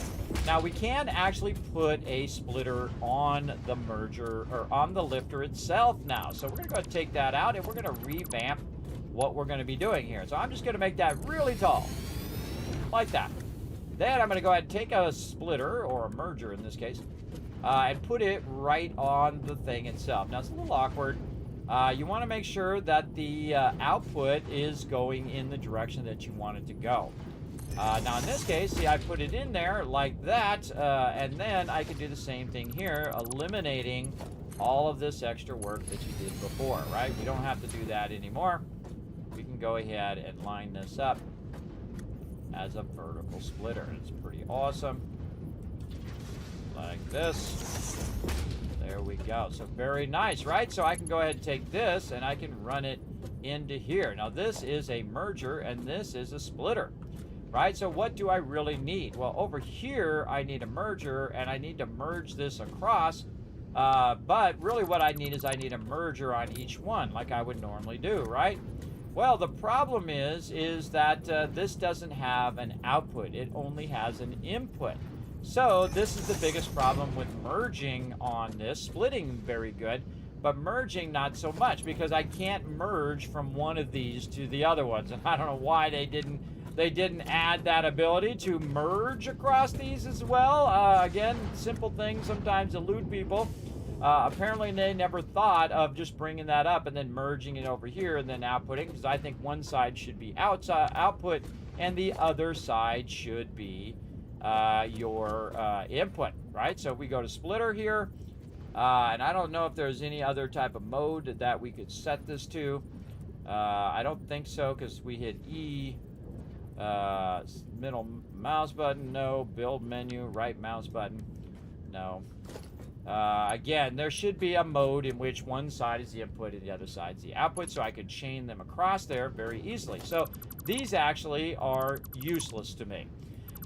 They're absolutely useless in this particular setup, but I could go to the top, add another merger at the top, and then have them going across and coming out of one and going into another, and just like way too much time to do all of that when I can just do it the way I normally would do it, right over here. Like that. This way would be way faster, I think. But again, hopefully they add that in the future. Now, never trust your lifters. Your lifters are among the worst things in the game for tripping you up. Never trust them. There we go. Right up there. Always put your lifters in last. We got our mergers in. Now we're just going to merge these two things together right here. So what this is going to do is it's going to output the plastic here. Like this. Oh, actually, I put these in the wrong direction. So we actually put it over this way. So what I'm going to do is actually take this all back out again. redo all of this, change its direction the opposite direction. Notice I use the ones underneath to be able to fix it. And then, of course, again, do not trust your lifters. Take your lifters out, put them back in. Make sure they're all going the right direction. Then it's going to go this way instead. So we're going to go ahead and take this, and we're going to run this over here to this first box. We're going to hit R to go to straight mode, and we'll automatically make our pool little thing like that. We could also make it curved if we wanted to as well. But we also have some other resources to take out over here. And we also have a bunch of pumps and stuff to deal with as well. Now, this also has the new mode, which is the straight mode. Oh, I love it, I love it, I love it. All right, and then we can go ahead and do the straight mode like this, and I like to line it up off my lifters there, and then just run this straight mode straight on down this way a bit to take care of business there. Now, we also have a bunch of our rubber coming out of this one. Now, this one's easy because it's only one, so I don't need to do any merging or anything like that. I just need to run that out and then have that run right to the other one. Do not like that. Nope. Nope. Don't like it.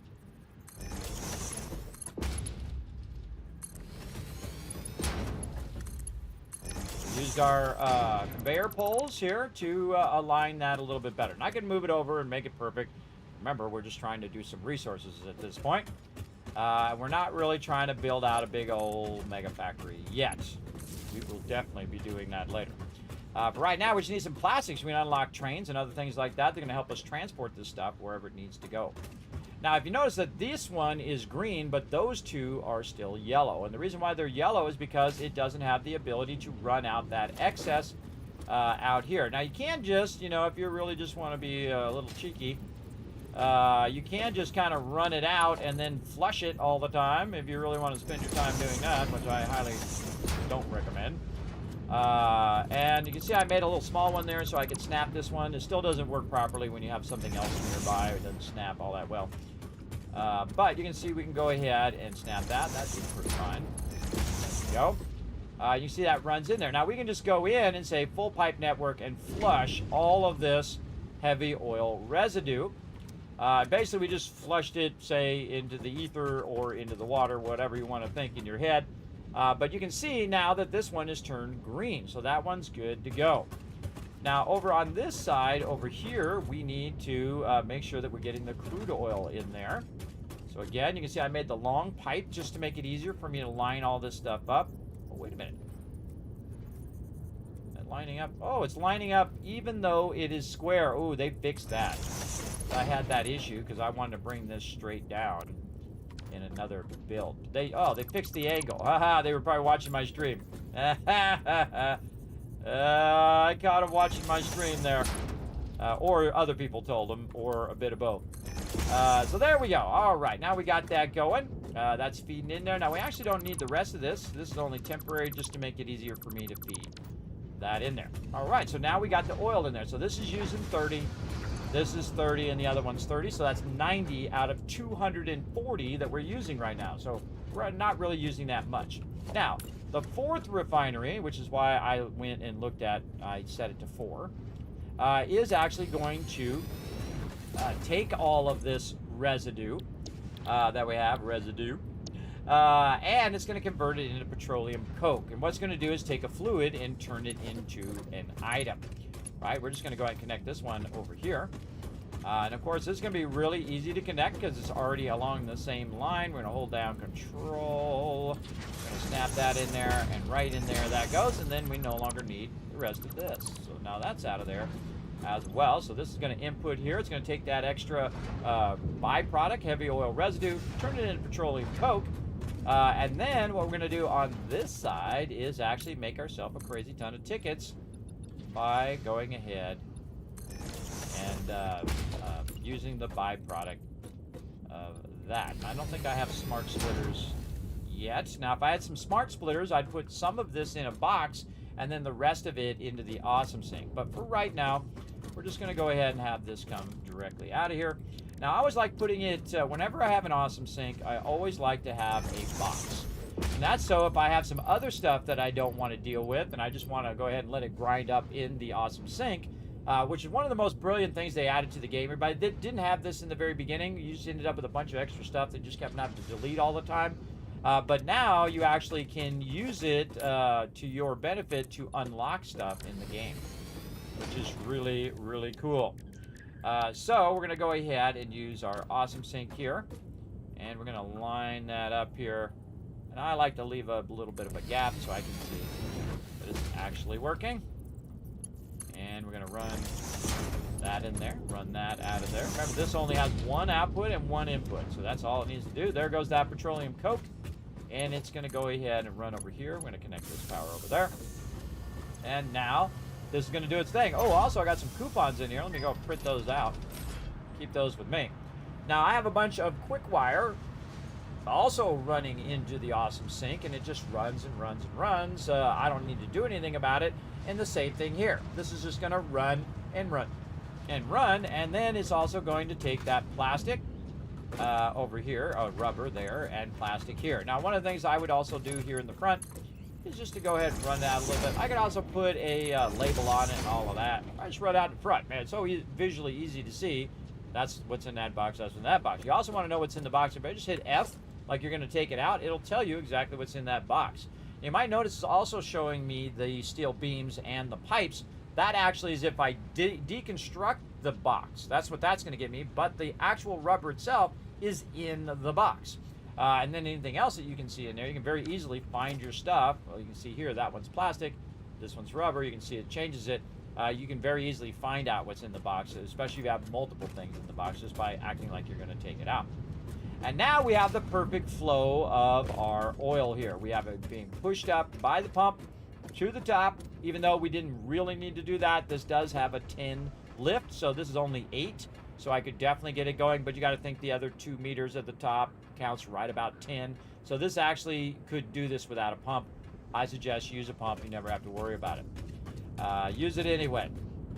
And then have your fluids flow down. And on this particular playthrough, all my fluids are going to be flowing downward into the machines.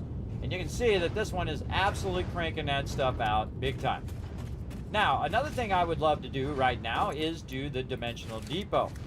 All right, let's go ahead and throw that in there. Let's go ahead and see what we need for our dimensional depots over here. We're going to do 2 of those. Okay, we need more wire. Don't have enough wire going right now, and you can see I don't have any wire running into the dimensional depot. Plus, I need a couple more Mercer spheres. Now, it just so happens we got a little thing here that might detect some Mercer spheres, and we could probably go get into some trouble and find some. Let's go. Now, there are other oil nodes over here. We could up that production. But really, all we care about is just getting to the next step where we can get more oil and stuff like that. So we're just going to run around using our little Mercer Sphere scanner. I see a lot of our little lizard friends. Fred over here may be telling us the way. Is this the way, Fred? Is it this way? Okay. Oh!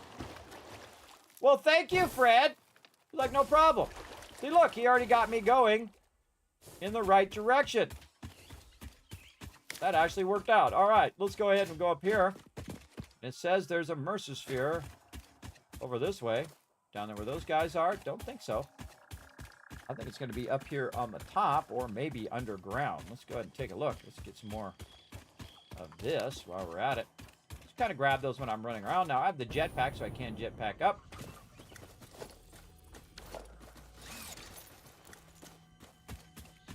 Oh, I hear it. Look out, lizard doggo. We got some battles to do. Lock and load.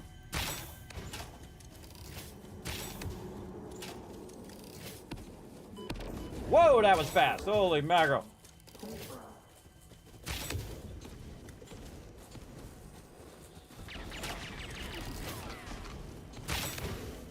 He's shooting 4 of them each time. Jeez. I got a little buddy. Sorry, little buddy. Yeah, pew pew. Getting the pew pew going on. All right, Mercer Sphere number 1. Let's do it.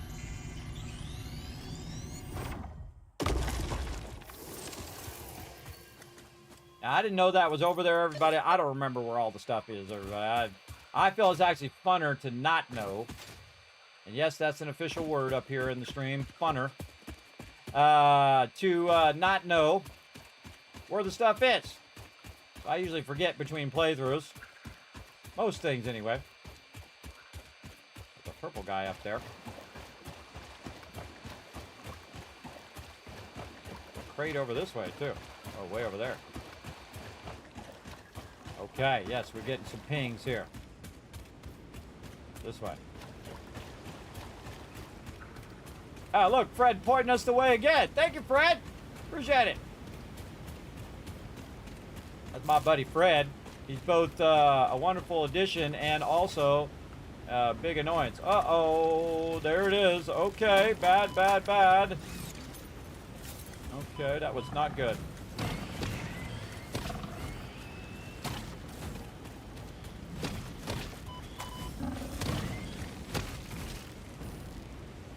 Might die. Might die. Look out behind you when you're backing up. Come on, big boy. Photo. Verticality for the win. Oh, and we got another big boy. What that? What the heck hit me there? Okay, it's me or him.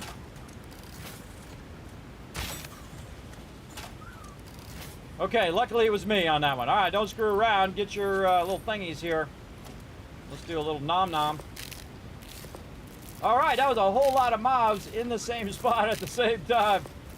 Let's get that health up. Now, I usually end up with just an absolute ton of these things, everybody. So I just suggest eat a lot of these barrels. You can also make yourself some better health kits and stuff. I was too distracted by the too many mobs going up in my business there. Oh, we got another one. All right, cool. Let's go. I thought we might have another one. Oh, nice how he anticipated I was going for that bush.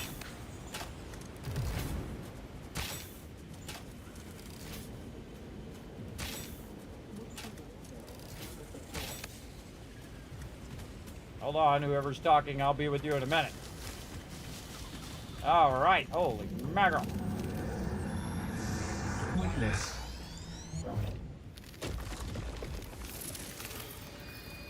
Pick up all those sticks, by the way. That's all wood there.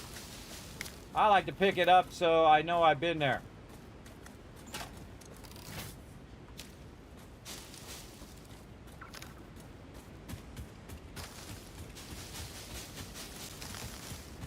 Right about this point, I realized that I don't have to press the E over and over again. I just hold it down, run around and aim at all this stuff. Kind of clean it out. Some of these pale berries while I'm at it. Get some biofuel later with all that. Great thing to do when you're running around is just hold down the E. What I'm kind of doing is just clearing out all of the stuff. Now, I could use my chainsaw, which I do have.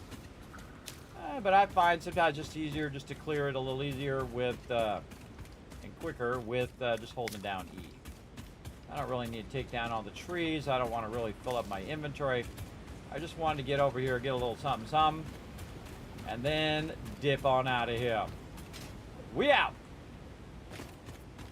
All right, make sure we're going back the right way. We are going back over this way, over here to our oil.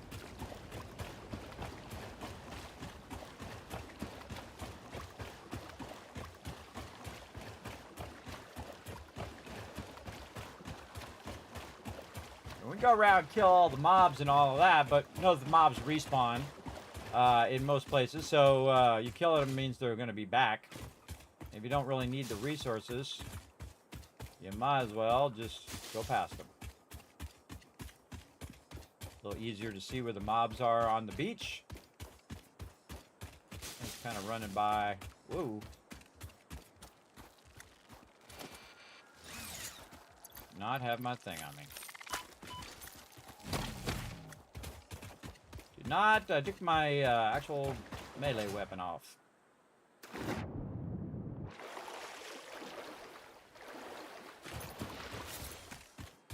Okay, so we found ourselves a couple Mercer Spheres. This is going to help us tremendously. What's up, Fred? He's fast, that Fred. He got ahead of me already. But again, if we try to add some dimensional depots here, we're not going to have enough wire. So what we want to do is create ourselves, obviously, a little faster transport than sliding along the thing. We're going to go ahead and see if we can go ahead and add, actually I have it here in my bar. We're going to try to add our hypertubes on the way back. So the way I like to do hypertubes is to use these lifted hypertubes to keep me from accidentally going along there. Now, I also use the road as a hypertube access. And so we'll just go ahead and start with something simple, like this. And we'll go ahead and pull a power pole specifically for this. Right over here. Little entrance there. Little thing here. We'll test her out. Oh yeah, she works good. Just like that. All right, and then we'll bring this down. And now that we have all of our power and everything in here, this is going to make this super easy. So what I do is I just go ahead and start running it like I was going to put it down, but I'm not going to. Because what I'm going to do is just check the distance of what the max distance is that I can run the hypertube. We'll say about right there. I like to kind of put it evenly on the thing. And you see that hypertubes go really, really far, way farther than belts go. And we'll run that hypertube right through here.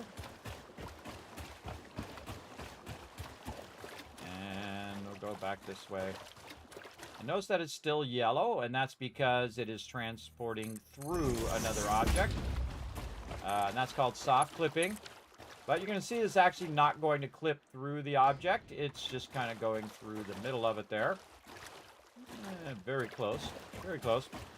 And then again, rinse and repeat on the way back. And then when we come back again to put down the dimensional depots, we'll have a transport system out here. Now, I prefer to go ahead and have the resources come to me when they're really far out like this.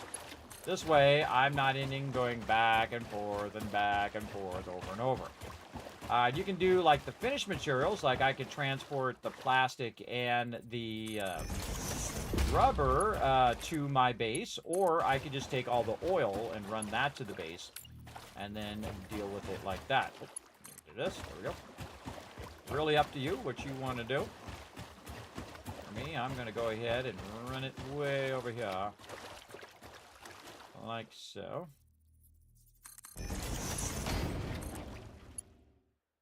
Oh, out of copper sheets as well. Well, we tried, right? We tried. All right, time to head back. Now, one of the things here in the water, you can see I can't slide as well. Because we have this little bit of water on top of the stuff. So it's actually smarter for me to go up here, use my little zip line. And faster. I go up here and zip line my way back. So we need some wire and we need some copper sheets. Now, had I had enough dimensional depots to put all of this basics into the dimensional depot, I would have the dimensional depot full and I wouldn't have to run back and pick up our resources. That's what we're working on right now. The ability to not have to run back and get those resources over and over. And we also want to continue progressing through the different tiers and set all that stuff up as well. And as we go through, we're going to get faster belts. We're going to get all that stuff. Watch this, everybody, as I go, whee, up I go. If you didn't know, you can actually go up in the thing as well.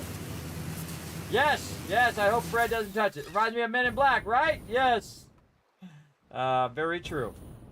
All right, now we can slide and jump. And slide jump. Whoa, there we go. Slide jump. Whoa. Wait a minute. There we go. Do we have any extra wire here? No. Back this way we go. Whee. Whee. All right. Oh, I could have missed that one. Let's go over here and see if we got some extra wire here. No. Uh-oh. We got a wire problem. Let's go over here and also get a bunch of this. Sort that out a bit. Put the smaller stack back. And then we can hide this. And we can go see what's going on with our wire over here. We need to obviously scale up our wire. Because it's getting used up on something. Let's go over here and see what we're using it for. Aha, it's coming in, going right here. We're making stators out of that right now. We're going to go ahead and turn that off. That's going to cause that to backlog right over here. As well as we can go ahead and just take this little segment out right there. And that's going to cause it to start to backlog in the box because we need a bunch of that. We need like 200 of it. Now, remember, we're just in the early stages of the game. So as you can see, a lot of our stuff is going pretty slow, including our belts, which these are the original Mark II belts here, but we can make that go faster. Right over there. So while we're waiting for it to backlog some of this wire, go ahead and use some of our faster belts here.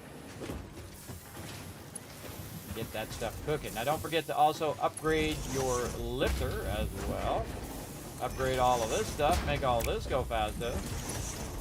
Faster, faster, faster. Over here you can see we're making a whole bunch of goodies there as well. Looks like we have only one doing wire right now as well. And then it looks like this one has plenty of copper ingots. It's just producing as much as it can. And then also what we're doing is probably producing cable somewhere.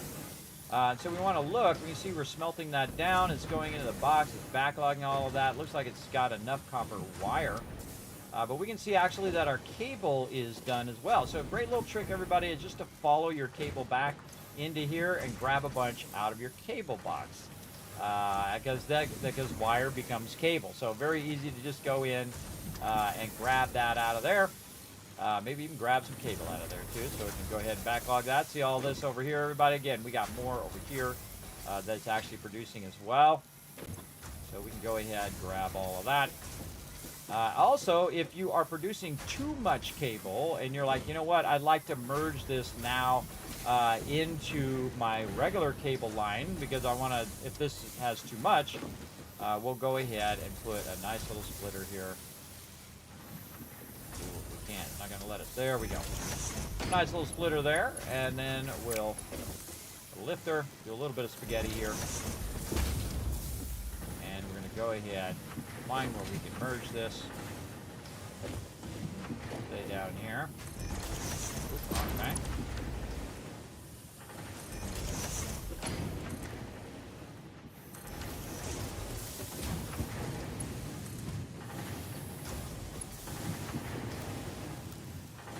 Oh, a little too far. A little too far, so we really are going to have to do some spaghetti. Where shall I put my spaghetti? I'm going to say right here. Ba-boom. All right, that just gives it a little bit more distance. So I can travel across there, end up over there. And so I have plenty of cable, but the thing I need right now is wire. So I'm going to merge both production lines together. So all that excess wire that's just sitting in here can run a bit faster over here. So again, we have a Mark III there. We have Mark III belts all the way down there. This is Mark III now. Back there is Mark III, but all this other stuff over here could go a bit faster. Now, see, when you have a splitter there, you're going to have an issue because you're going to want to upgrade this entire belt. So upgrade the belt first, put the splitter back, see if it actually continues to work, which it's not going to usually. We'll take this back out. We'll put this back up. We'll reconnect this to this small little segment. Now we don't have to reconnect the whole entire thing. There we go. Now we got our faster belts there. And we're going to go more faster, more faster, more faster. You get the idea. Faster, faster, faster. And now that stuff is going to cook out of there. Yeah, like it, like it. All of these upgraded. Yes, yes.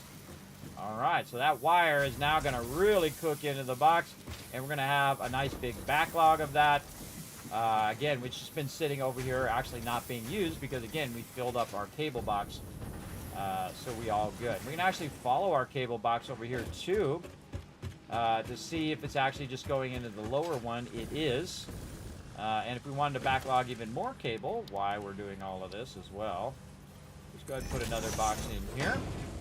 Go into our thing here, do a little splitter, a little something like this, and then just run that right into that bigger box. So now it'll also start my production back up again.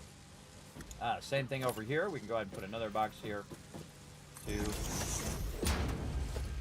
splitter here. Yeah, really, this is what we call willy-nilly, or when you're just, you know, making some spaghetti, or you're just throwing lines. However, I love to watch the lines run, though, everybody. There's something magical about watching them run. There really is. So now it's going to go ahead and produce a lot more and fill another box of it on top of the box it's already filling, which is awesome. Awesome, awesome. Okay, and then a lot of that is also going to get used further down the line. But right here, you can see we've got plenty, but we've got 1,000 on it. It's actually 1,500. I'd probably put 500 of that back. And we can reconnect this little segment. And now that's going to go back to work, making me more of whatever it was making over here. I forgot what it was. I think it was stators we were making. Yes, all right, good. Turn that back on again. And now that's going to have a massive amount of extra to run. It's going to pull away a bit from our cable production, but one small box of cable is way more than you need. We're going to end up with 2 big old boxes as well. Big old boxes for sure. Okay, so we got that done. Now we're going to go ahead and get back to what we're doing. We needed some copper sheets, and we needed some other stuff. What was it? Copper sheets and wire was the other thing. Okay, now we want to go ahead and go back this way. Actually, take this out now, since we're not really using that over here anymore. And we'll go ahead and set up our transport over here. And we're just going to work in the opposite direction. I have to remember which way I was doing it. I think I was doing it on the right side. So over here. Go ahead and cover this up now. And we'll go ahead. This here. Put a little entrance on it. Then run that power conveniently right there. And then again up here. And we'll see if we can bridge the gap between up here and down below, down there, right? One of the cool things is you can do this horizontal vertical thing that you can do on pipes. You can also do it on hypertubes. And it is awesome because when we go down there, everybody, it is going to shoot us out of there like a rocket. You can also make a hypertube cannon, which is really cool. I was going to make it my last playthrough, but we never got it. Look how far it shooted out of me, everybody. Again, going back this way is going to go really fast. I'm going to zip over there super, super fast if I need to get out there, which is great. 1, 2. Oh, wait, we don't need to count. We can just do this. We can actually count how far we can go. But I got in that old mode. I don't need to do that. I can just go ahead and just drag it out to find out where it's going to end up. How are we doing this? We were doing it like this.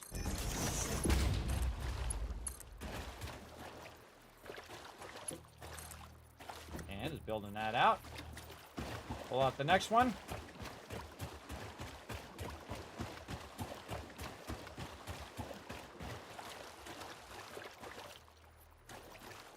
And let's say right here. And you can see I build in stages. I can build it all at the same time when I'm going out there. I can build the foundations. I can bring the power. I can do the hypertubes all at the same time. I find that I kind of go back and forth, whether I think it's more efficient just to do all of the plates first or all the foundations first, and then come back and do the power and then do the hypertubes.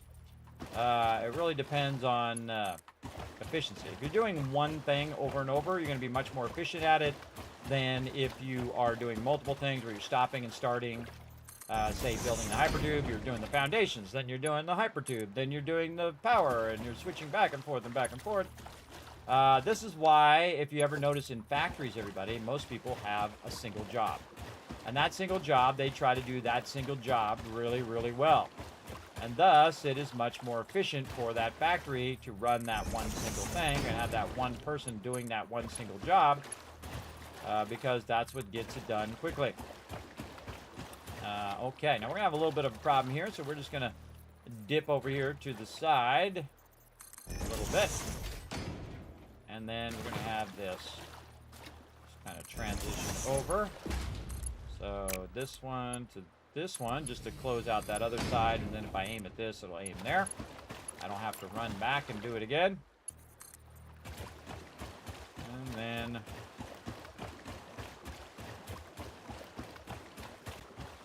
psychedelic. Right there. And then right there. Now, the one problem, we can't get into the hypertube. Now, I can create a junction here for me to get in, but it's really not worth it. I can just run to the end now because I'm pretty close to the end. But we want to make sure that it is connected so that when we do run back, we can just use the hypertube to run back as well. Now, another great thing you do is get up on the top here and slide on the top of this so that I'm out of the water. You'll see I'll go a little faster. And a little faster, we'll dip. Use our jetpack, the tappity.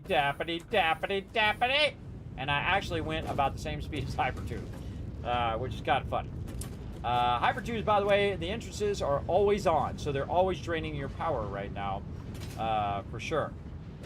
Okay, so we made it back. We're ready to go ahead and stick in our dimensional depots.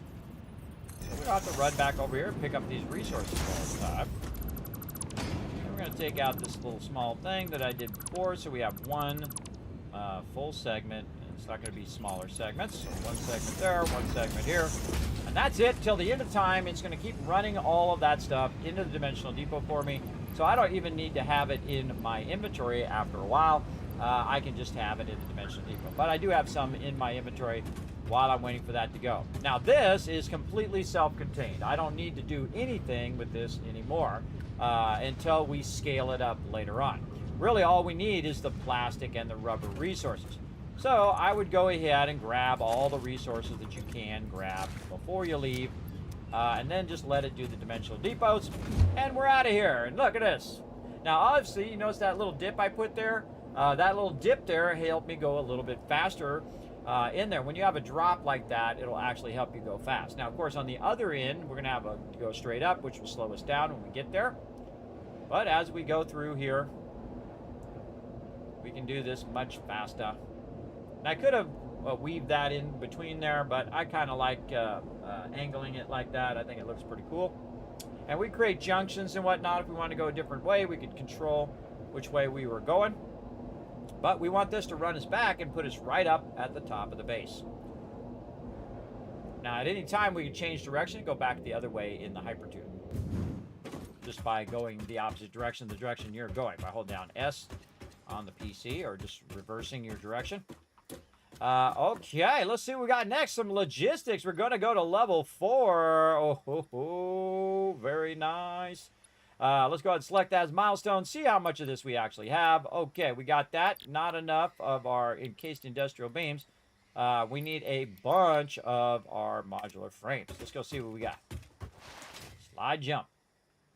Slide jump. Oh, right in between there. There's those modular frames going right into here. And we got a smidge of those. We got a teensy bit.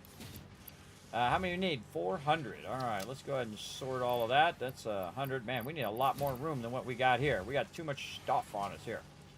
So we're going to roll back this way. Now, the one at the end is the one that I just put random stuff in. Even if it's resources, I might put that in there just to kind of clear it out. Like, for example, I can just take that rubber and that plastic out of there right now because I'm not using that. What I really need is our stuff right over here. I'm just going to grab as much as I can. This way I don't have to count it. Slide jump right over here. Drop it in there. Turn back around because I don't need to hold on to all of that.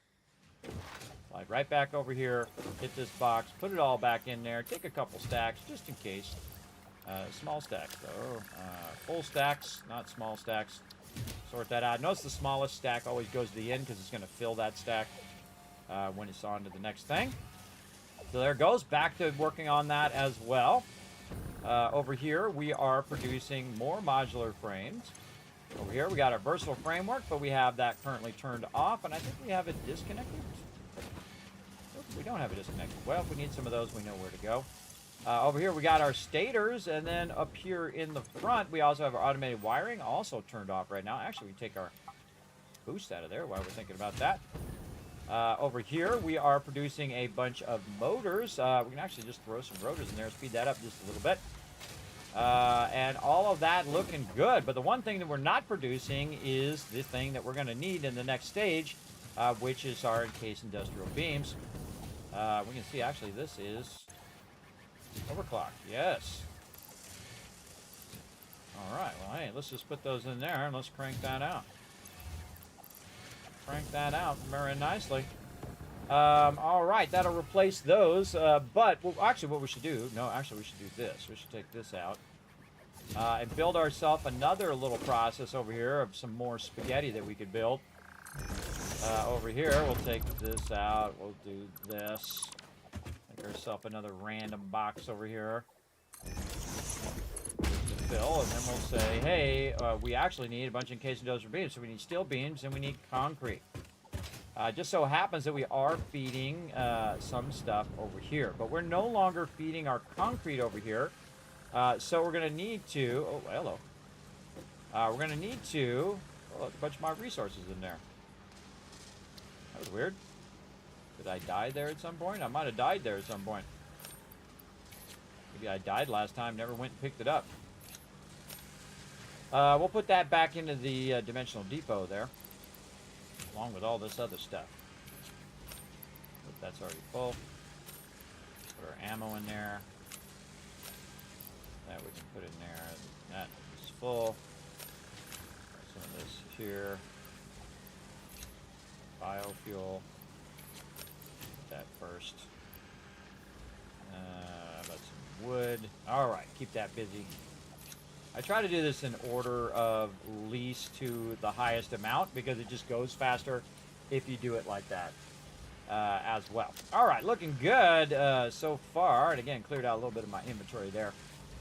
So we don't have any concrete running over here. So we definitely need some concrete. Now, how much of this do I really need? Well, as much as I can get at this point. So we want to go ahead and tap into these steel beams that we are running over here. And look at this spaghetti getting it going on. This one's not even going anywhere right now. And I can see, actually, it's disconnected. Yes, I disconnected it. It's actually being fed into the dimensional depot right now. Let's take this out. I don't know what's going on there. Take that out and reconnect this over here. And we're going to go ahead and work some spaghetti magic.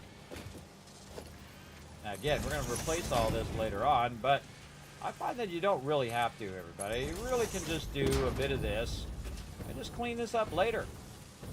And again, you can do it beautiful from the very beginning. It's really up to you. Or you can just make it happen like this. And there we go. All right, so this needs a little bit of power. And we'll tap into one of our power things here. I'm just going to start putting those beams in there. Now we need that concrete. Oh, put this other one in here. We're going to really overclock this. So we have a big backlog of steel beams. And now we've got a bit of a problem. Let's go ahead and go in our little thing here. Oh, that's not the way we wanted to go. Let's go back the other way. Notice it's showing us which direction we're going to be going. Let's go ahead and go this way. Now, I kind of feel like you want to have a little bit of a leader so you can control that as opposed to just jumping into there. Now, here you can see it's going to divert me to the left. I might end up right over here by my concrete. You see my concrete running up there. Now, there is a vertical splitter in this game, so I'm just going to go ahead and utilize that vertical splitter there. And I can go ahead and just run that. Now, the problem is this is the raw resources, so I don't actually want to do that. I want to use the finished resources, which are way up on the top. Let's go ahead and utilize our ladder here. And a bit of our jetpack. And you can see in here it is producing all of that good concrete. And then up here, we've got this going. And then in here, this is our storage. So this is actually the output of the storage. And you can see it's massively backlogged with a ton of concrete. So it's smarter to do and use that backlog of concrete to get our stuff really going. So we're going to split it right here. And then we're just going to run it right down here to get us a nice little start. Try that again. There we go. And we're just going to go ahead and run that down. If it's going to let us. Too long. A little closer.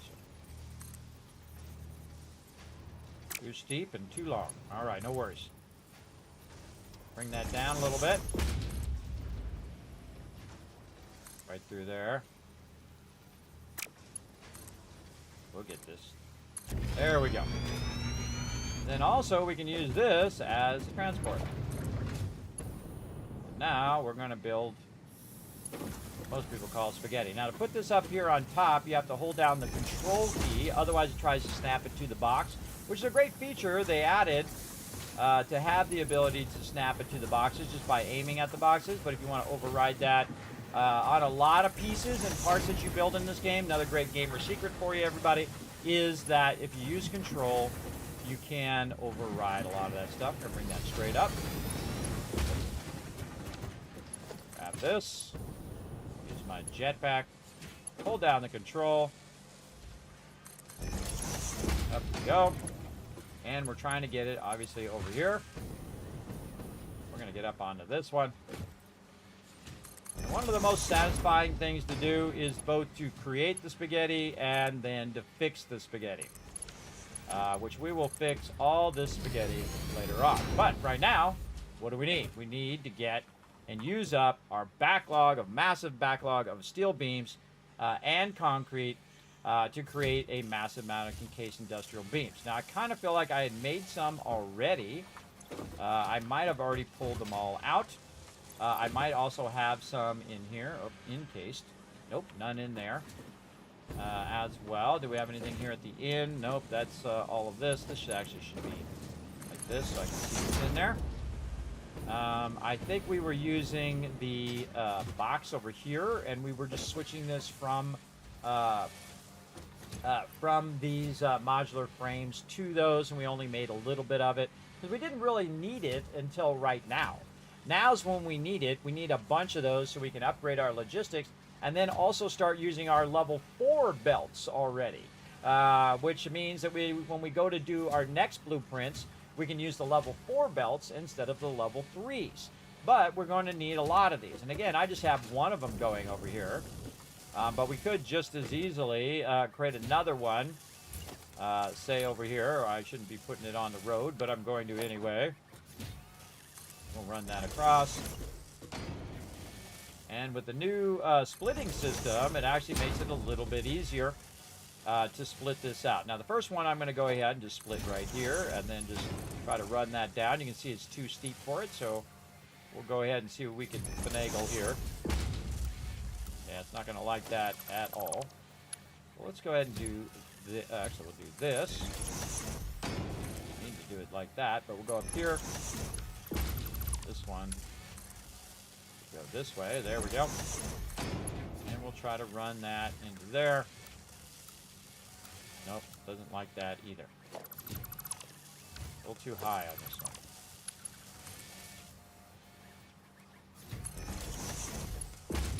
There we go. All right, we finagled that belt in there.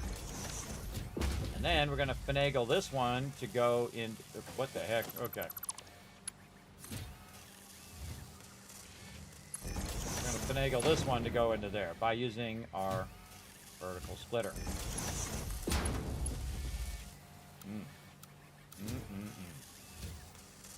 Don't like it. Don't like it at all. All right, let's make this go up higher. Speaking of tall, oh, that's clipping through that belt. Ugh, I don't like any of that clipping. No, no, no. All right, let's do something a little different. We're going to go this way. Dip this around that way. Too high again. We'll make this spaghetti work.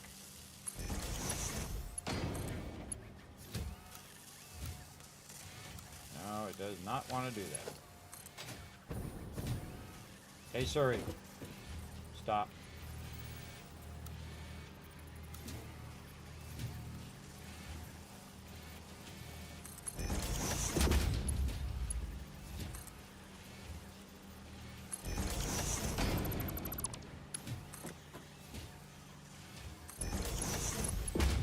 What a mess. That's a big old mess. Just, and it still clips. All right. Such a troll. Such a troll, this game. This way.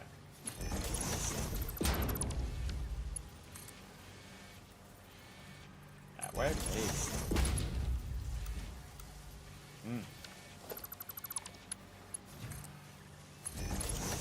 We'll figure it out.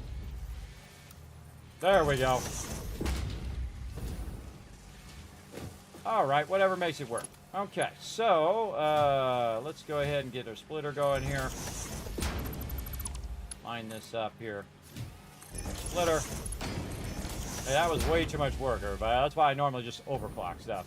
So I don't have to spend all that time maneuvering that. Now, of course, you can set it up, do all the things you need to do. Notice that it actually remembered what it was that I did in the previous one, so it's going to go ahead and do more of that.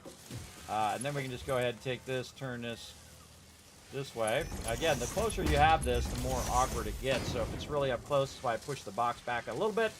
Now, both of these are inputting into that box. I could also add a merger and just merge it down below, because this does not produce very quickly. So I can just go right down here, hit E to a merger, and just do it this way. That's great enough. So there we go. It's just going to merge it into that bottom. No reason to use both inputs. I find that both inputs do not work as well as they used to. They actually are having lots of issues when you try to use them as splitters or mergers. So hopefully they fix that eventually. Okay. And we have an extra Mercer sphere for some reason. Did we take out... Oh, we took out the one over there. Oh, okay. Actually, maybe just to put this into the awesome sink. Fate lending us a hand here.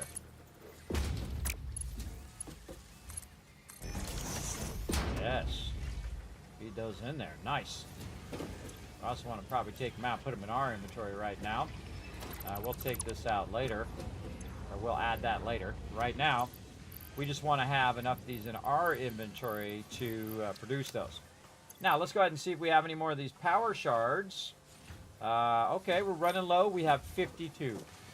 Now, most of the time you don't want to be doing overclocking because it does take a lot more power, but it takes a lot less time to do this, right? To do this. And we have a massive backlog of both the steel beams and the concrete. Now, the cool thing is once we get enough steel beams, industrial steel beams, we can go in and upgrade the belt speed, which means that this would go faster and produce more of these faster. Now, it only needs 90 concrete per minute, and it only needs 45 even at the faster rate, right? So basically, it needs about 90 of the steel beams and about 180 of the concrete, which is fast enough on the belt that we are, which is 240. So it's way fast enough to do these two. So I don't really need the faster belts. But what we can do is we can go in and we can look at our summer sloops. How many of those we have? We have 6 of those. So again, if we're in a hurry, we can just put this in here, and instead of it producing 15 with these materials, it's going to produce 30 now. So I just doubled it up again. So 2.5 times it with the boost, and then doubled it up again. Now it is at 30, and I knew that was going to happen. We have run out of power. That's why we need more power. Right there. So let's go ahead and look at our peaks over here. Look at this as we way up here, and we've caused our power grid to go off. Now, luckily over here, we do have some backup power that we can utilize. So what I'm going to do is go ahead and reconnect this little area right here.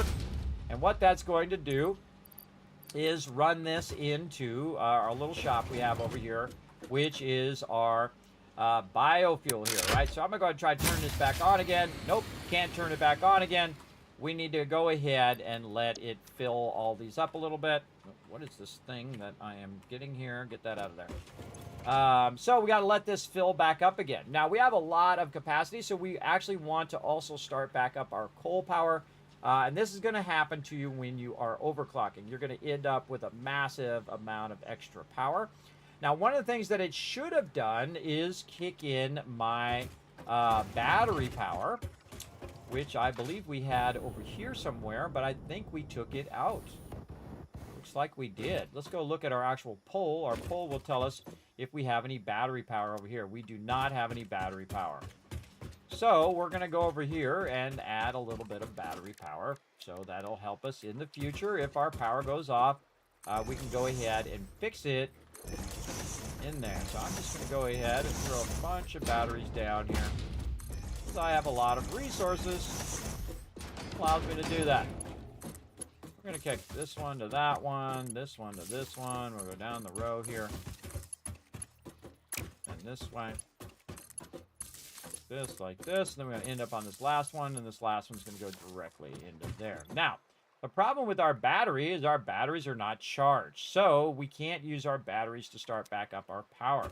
And I'm going to show you how to get your power back up and running. Now, I do have the ability to go around and turn all my stuff off, which is always a good idea, to go ahead and turn that stuff off so you can prime that stuff, right? So you can prime it, you can get it going. Now, we're going to let that backlog because we're not going to have enough power when we start up to make all that happen. And if we go over here to our hypertubes, we can see now that our hypertubes no longer work. So we can't get out to our power. Now, I highly suggest that you do eventually... Hey, thanks for that Kismet love train. Seth coming in, showing that love. That you do have your power grid and your transport grid, which is your hypertubes and other things like that, on a separate grid from your factories. Your factories should be on priority grids so that if you run out of power, you can turn off all the other stuff and say, you know what, keep my particular power on, right? And, oh, I don't think we finished our hypertube out here too. Hey, look, we can multitask here. Finish our hypertube. While we're at it. Gonna run out of rods here. This is kind of offset here a little bit. And we get our power back up again. We can go ahead and take this hypertube on the way back. And actually, we can take this out now since we're replacing this with hypertubes. Now, what I did there is I was using belts at the very beginning. And that's super old school, everybody. That's like right at the very beginning of the game.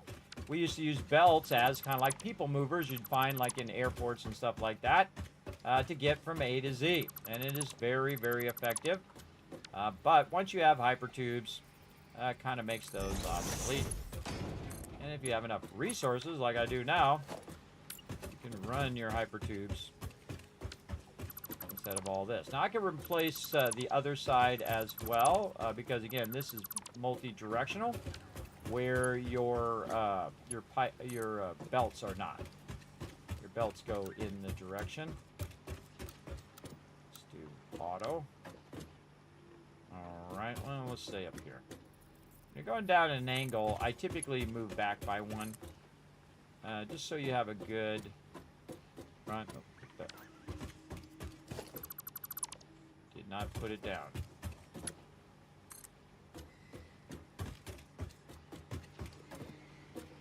Back by one here. There we go.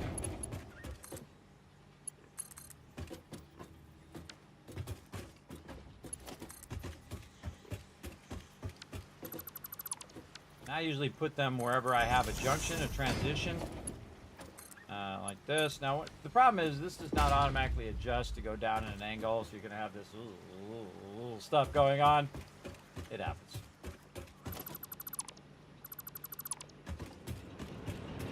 Okay. Take all this obsolete stuff out. And then we're going to go right here. And we're going to go right here.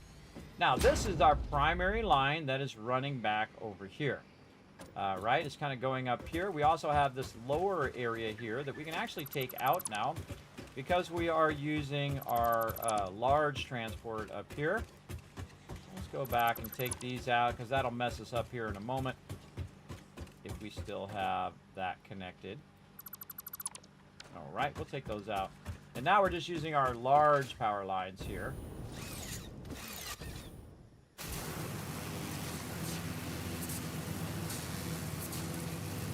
So we have one central line coming in right now, which is between this one and that one, running the power back the other way. So what we want to do is actually disconnect the power. And the reason why we want to disconnect the power, because we want this to start back up again, like this, and cause this power to come back on again without the rest of the factory. Yeah, I just made your job super easy. You're like, Kismet, what the heck did you just do? How did you turn that power back on again? Well, I disconnected the rest of the factory so that the coal itself, the coal power, could turn itself back on.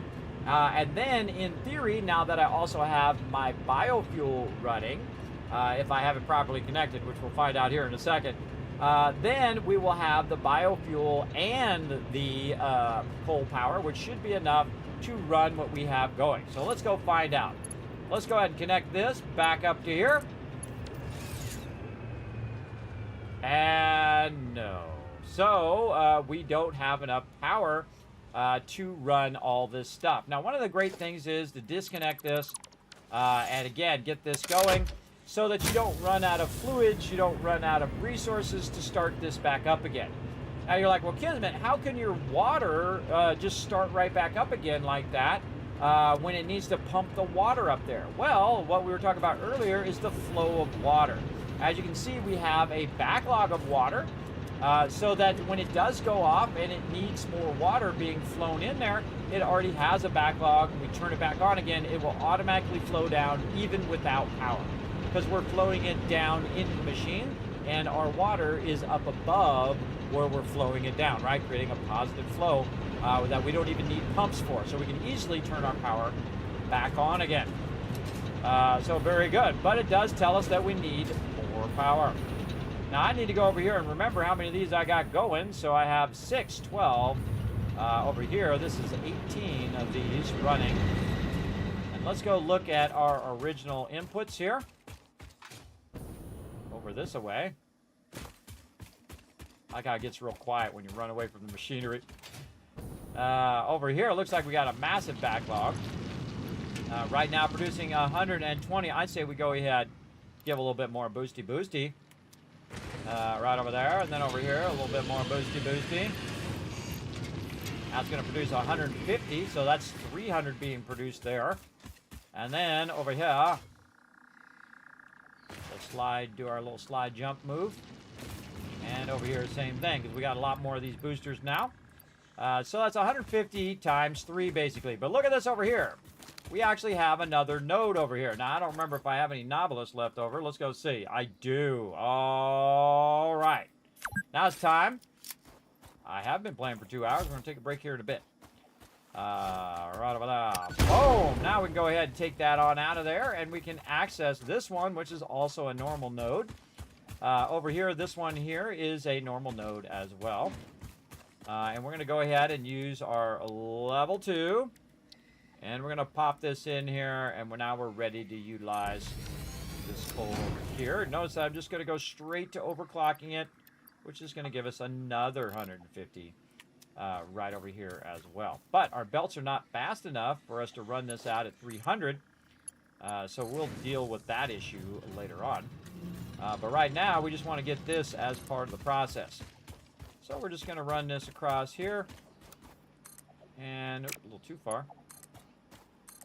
We'll come back here and we'll do some fancy stuff with all of this later on.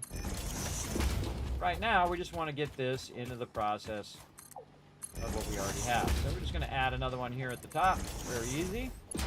Put this into the same line. Now, right now, our belt speed is 240. So the maximum we can run right now is 240 more. But we're overclocking all of those so that in the long run, we can come back, upgrade all these belts, and make it go faster. Make it go much faster.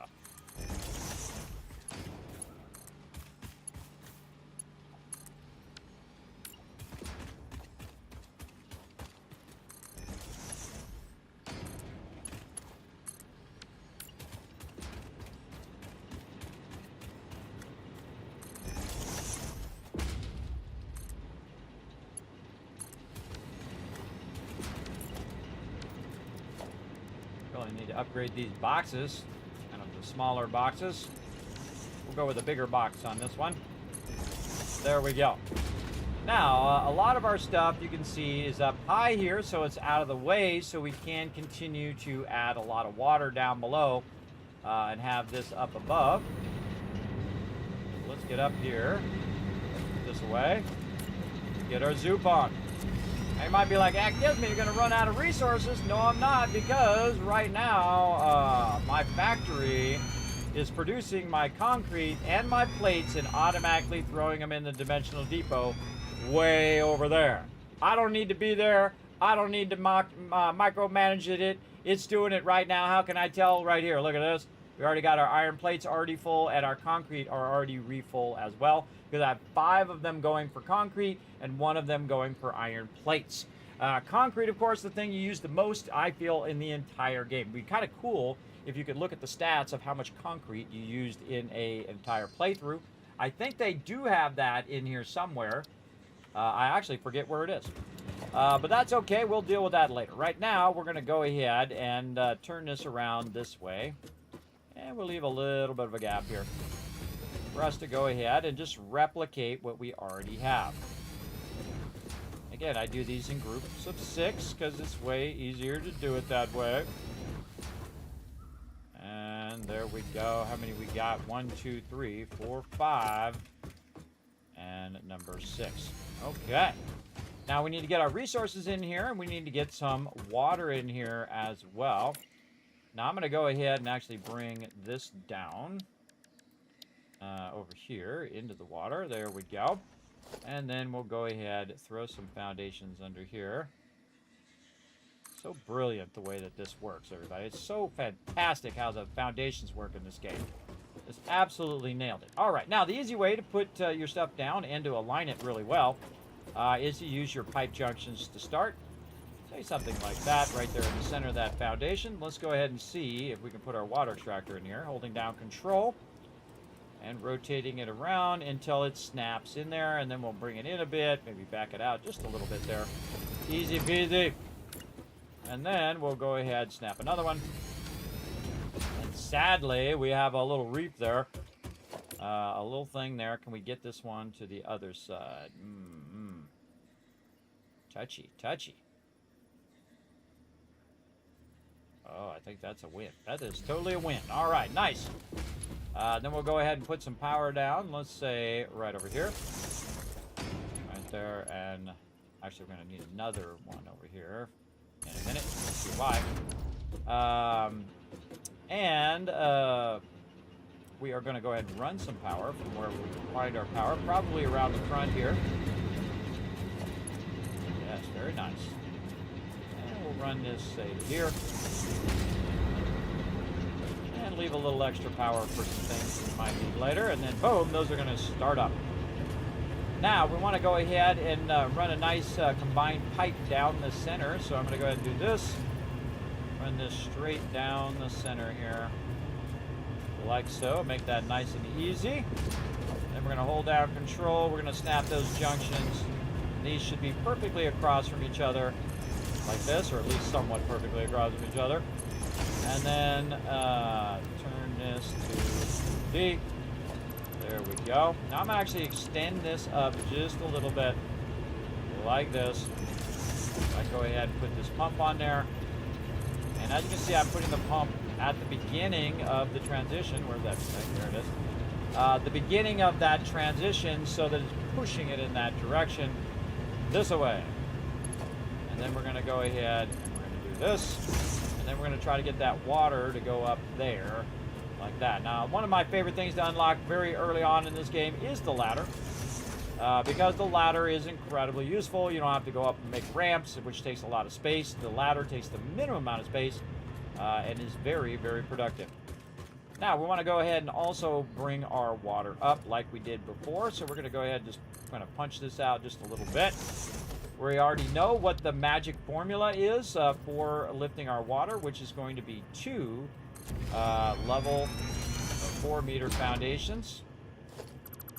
Right here, again, using our ladder. Just get up and down. There we go. And then we want to go ahead and finagle this so that our fluid buffer is running across here. Let's say something like this. Let's go ahead and look at how we want to do this first. So we'll go ahead and get our lifter support going here. Let's just do it right in the center. Make that on good. I'm going to go up by 2, and then I'm going to go ahead and see how far I can run one of these. Really far, all the way to the end. Wait, that's not it. That's not a pipe. That is hypertube. No, you bad. You bad. Wrong thing. We need our pump supports. Right over here. Let's put it as number 8. You get out of there. There we go. Now we're looking good. Okay, yeah, see? Notice that the pipes don't go as long. So that was a dead giveaway that was not the right thing. Because of the distance that it could run. And then,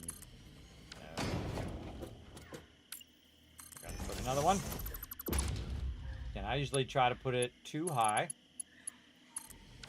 In this case. Again, right in the center. A lot of extras today. My zooping is out of control. Okay, and then we should be able to just gravity feed this down into the pipe there. Vertical, horizontal, so it's not clipping. There we go. Very nice. And then we have all this water coming out of here, and we want to get it up to here. One of the things they did take out, which really sucks, is I can't run it against the wall anymore. It used to be where it would just go vertical, which was awesome. And they took that out of the game. I don't know what they were smoking. I can't do that pipeline support there either. So yeah, that's not good. So hopefully at some point they fix that. Oh, we don't need all of these other blocks here. We can take this all out for now. But we'll make it work. Here's what we'll do. We'll go ahead and, oh, we're out of sheets. Oh, what a sad time. We'll pull this out and we'll just do this. We can at least get that going. And we have run out of sheets. Now, of course, if we were smart and we went in and we ran those sheets into the Dimensional Depot right now, we wouldn't have this problem. But since we do have this problem, and again, I like to show a problem and what is causing the problem and then find a solution to that problem as well. And you can see this water is about 1 up, and this other one we're going to do 2 up as well. We're going to actually put an entrance in here, right there. Power that entrance. Let's go get some. And if you notice that the power of this particular one works, even though the wire is disconnected on this side. And the reason why that works is because it is connected to our actual coal power and the rest of this is disconnected. So you can get in the hypertube. It's coming back that we're going to have trouble because it won't have enough power. Now, I could have used these, by the way, to create a separate power network. Look at the curved thing. It's so cool. I could create another power network where those run back and actually end up at the entrance over here. So that power network is separate from the rest of all of this. But, whoa, no. Back this way. Again, we changed our direction, and now it should put us right here. Very nice. Okay, we need some more of our stuff here. What a mess, man. I can't wait to clean all this up.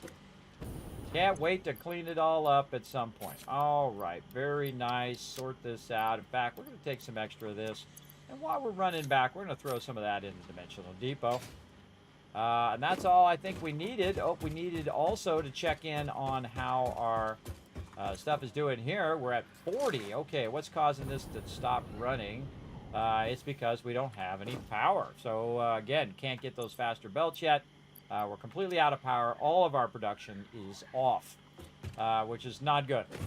Not good. We want to get over here. We want to get it going. Now, we might want to think a little bit ahead before we run all the way back and say, okay, do I need anything more for pipes, for pipe junctions, for pumps? Just put a few of them in there, and it will tell you what resources you need for that thing. What else are we going to need? We're going to need some belts. So let's go ahead and say we're going to need some level 3 belts, maybe some lifters. Maybe some conveyor poles, maybe some of these. Okay, anything over here that I don't... Again, you want to scroll down. Oh, look at this, rods. We would have ran all the way back and then realized that we were out of rods and we needed those. Well, just conveniently happens to be that I have a bunch of them backlogged right over here. And then also, again, if you see you're out of stuff, put another stack right in there. Just like that. How's our screws doing? Screws we can throw in there as well. Let's go ahead and grab some screws while we're at it. And take this out. A couple stacks of screws ought to do it. Now, anything else in here that we're running low on? We don't have to worry about plates and concrete as much anymore. We got a bunch of other stuff on us here, including the very precious summer sloops there. Also, we have our Novelist that we don't need in our inventory. We can go ahead and do that with our Novelist. We don't need to keep all of our power shards on us. We can put that in there. This is already full in there. Let's go over this way. And go ahead and take our barrel nuts out. We're going to take our... Or actually, we leave our barrel nuts in, actually. We'll put them back in later. Now, once this stuff max out, you want to put this in another box for now. Later on, you definitely want to keep it in there when you have enough space. But that just allows me to put more of that in there if I'm running around, just to get it out of my inventory, give me more space in my inventory. Again, maximizing your inventory is always a great idea. Actually, this should go here. That should go in the dimensional depot. All right, so now we're backlogging a bunch of that. We've got plates, we've got rods, we've got beams, we've got steel pipes. Maybe a little bit more steel pipes on the way back. Let's go. We got to run by here anyway to fix our overall power. And that's the theme of today, everybody. More Powwa. We also have a bunch of stack of this on us here. So let's take a full stack out and then put a partial stack back so that it's not wasting our inventory space. I could do the same thing here with our rods. I'd actually just throw those rods away because this way I don't have to run back. Rotors, I would not do that with rotors because rotors take a while at this stage, but later on I'm going to require a ton of it. Got to clean up this spaghetti, but first we've got to work on our power. All right, let's go ahead and use our slide jump technique. Now, I could use my little car, but did you know that the slide jump technique is actually faster than the cars themselves? It absolutely is. Even the small little car that you can drive on the thing. I use the slide jump technique. Sometimes I use the car just for fun. But really, you can see that I'm going to start building a massive amount of momentum. Yep, under, and then up. And then, yep. And then use my jetpack to just tap it. Tap it in for the win, everybody. Tap it in. Tap it in for all you people who enjoy some golf movies. Name that golf movie, everybody. It's actually a hockey movie, if you think about it. Name that movie with my favorite appearance by Bob Barker ever. I think he stole that entire show, everybody. He absolutely did. All right, here we go. We're going to pump that water up here. We're going to get it pumping big time. All right. Now, again, we have the pump in the back. It's got a nice head lift. It's got to get up. Let's go over and check that head lift here in the back. How are we looking? Oh, that head lift is too much. No worries. We'll go ahead and use that back there. We'll go ahead and try to find the spot that is telling us up here. You can see that little blue circle. See that blue circle? That's where it's telling you that where that head lift is. You can snap it to it. Do not do that because that is fail. I think that should actually be down a little bit further so that it would properly head lift. I do not trust that thing ever, even though that is put in there by the people who actually make the game. They obviously are not playing it enough to know that will say that it is exceeding the head lift over and over again when you are playing the game. So right here, this one has 12 now, so that looks pretty good. And then over here, we'll go ahead and see we got really close to the max limit. Yes, 19.1. That is perfection right there. But that was just a lucky guess, by the way. I just kind of took the average height that I normally run those. And that is beautiful. All right, now that water is ready to go. Now, we want to go ahead and run all of our power over here. And usually I run it in the front. Oh, no, we're missing something else. We're missing wire. Oh, man. It always happens. It always happens. Now, did I happen to be smart enough to leave some wire in a box or something out here? I seriously doubt it. Again, we're creating these issues so we can solve these issues later. Let's get some of this back. Don't need those anymore. So yeah, oh man. And I could take down some of this wire and use that wire for this, but don't necessarily want to do that. We can also take out all of this transport stuff now. Clean up our base a little. Right over here. And we can also just press Control, Control, Control. Get a bunch of those at the same time. Hit G to just get those specifically. And we get all of those. Again, F. Take out G to go ahead and limit it just to the belts. And I think we're good. Boom. Very nice. So one back here in the back. Now that whole thing has been removed. No longer need any of that. But we did not take into account that we are going to need some more power poles. So again, you always forget something. So if I go ahead and say power poles here, you can see that now we need some wire. But again, we were so smart that we disconnected our primary power from the rest, so this power is still running, which means we can use our hyper tube to run all the way back. Now again, I want to replace the smaller power with the larger power, and I can remove all of those on the way back. But we'll just use our hyper tube to go get some wire, and this is why I don't like building my power really far away from my base, where my actual resources are being produced, so I don't have to run back and forth. Your time is your most valuable asset, and it is sometimes the thing that you burn up the most of, because you're running back and forth, back and forth. It'd be much more effective for me to bring all that coal over here and have it here, and if I have a problem with my power, I need to scale up my power, it is right over here by my base. Hit E, so I go out this front way. There we go. And so more wire. And luckily we backlogged a bunch of wire from our previous stuff that we were doing. And then we don't get to use the hypertube on the way back. Now, by the way, there's a little trick that you could do. If you do want to use the hypertube on the way back, I guess I'll show you that little trick right over here. So what you do is get a biomass burner. Take a little bit of this. Now, normally I just take just a couple. Don't need that many.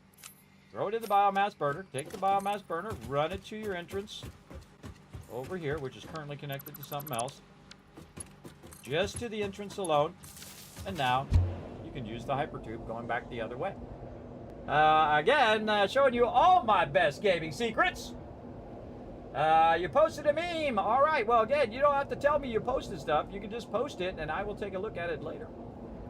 I will take a look at it later. Normally, I don't go look at Discord or all that other stuff while I'm streaming. Try to stay focused, because it's hard enough for me to just remember the thing the heck I'm doing at the moment. It really is. It's really, really difficult. Also, I got to go deal with some car problems later as well with my daughter. Okay, and now I feel like just doing the power on this side. All right. So we're just going to double these up like this, and then next to over here. This one, and then right here between these two, and then tie that into the central grid over here somewhere. And now these now all have power, which means that we can go ahead and start to feed our water in there. Now, another thing we need to do is we need to get our coal that we did, which is 240 coal. Each of these take 15, so if we go in and say 15 times 6, it's only 90. So we're actually producing way more coal than we actually need for this power. We don't need a lot of power right now. We just need enough to get our plastic and everything else back up and running. But we could go and build out even more of these if we need. And keep expanding these over time. Oh, it actually ran out of power. Which means our water is having issues as well. So we need to get this rocking and rolling over here. So let's go ahead and grab this. We're going to do a little bit of spaghetti over here. Again, remember this stage, everybody. Spaghetti is just fine. Just do your thing. I just don't like clipping. That's the thing I don't like. Your jetpack is very handy for this kind of stuff where you're moving up and down all over the place. I'm going to go up just a little bit. And then what we're going to do is take this bottom one out. And, of course, we ended up taking the wrong one out, which is how it goes. take this bottom one out, and we're going to replace it with our conveyor pole. And run this into our conveyor pole. Very nice. And then what we want to do again is do the same thing we did before and get all of this working like this. There we go. Got our auto turned back on. Back control.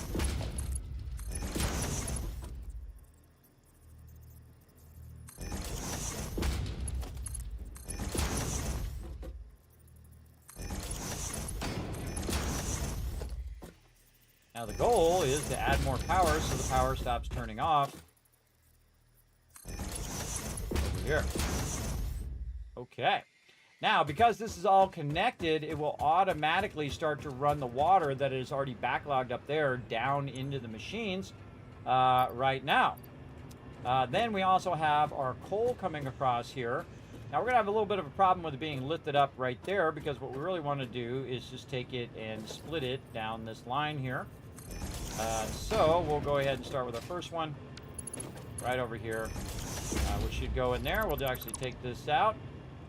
We'll decide to go this way, into there, and we'll just take that out because I don't like it clipping. And we'll just take this out now too. All right, so now this one is going to start up. So there we go. Now we got a little bit of extra power, and we're going to go ahead and keep going. Now the next one's going to start up, and so on. All right, let's go ahead and put down all of our splitters first, because that's going to be way easier.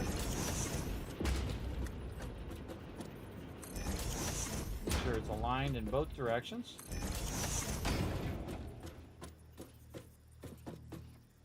And that should be good. All right.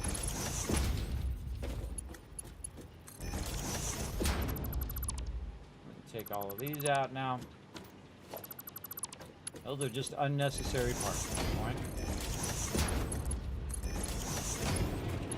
Also smarter to walk past the part first before you fill it in. Walk out this way. Now that will run down there. It looked like I moved it out just a little bit there, but oh well. That should work, and we should start to see all of that power now generating. So we just added a bunch of power here. Now this was 15 coal per and about 45 water, which I set at 50 just so that it has extra. And then 75 megawatts each, and I can go ahead and just mute it.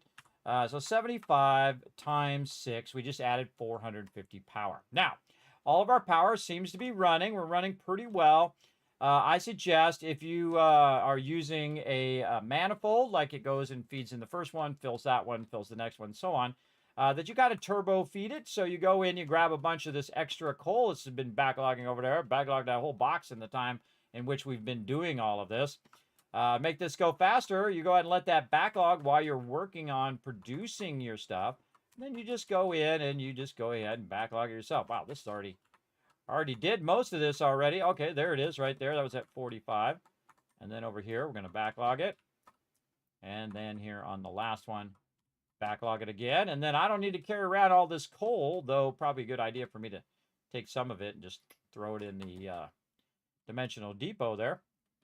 But again, remember, this is producing 240 coal and is only going to use 90. So we're going to end up with a big backlog across all of these. You can see that this one has a backlog, and that one, this one has a backlog, and so on, because it's using less than what we're doing. Again, we could massively scale this up. We could put more water in. We could add more power. But remember that all that stuff comes at the cost of your time. So we took that out. We're looking good. Let's look at our water up here at the top. Oh, it's already full. Very nice. Again, that's why we start that stuff up while we're building the rest of it. And we're off and running. Okay, so let's go over here to this side.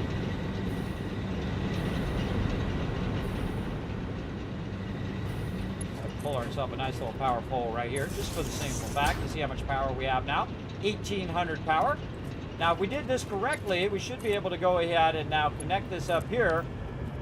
And let's see what happens. Oh, no. Try it again. Never trust that it is actually bad until you try it again. We connected it, it automatically disconnected it, but then we pulled the lever again, and then it scaled it up again.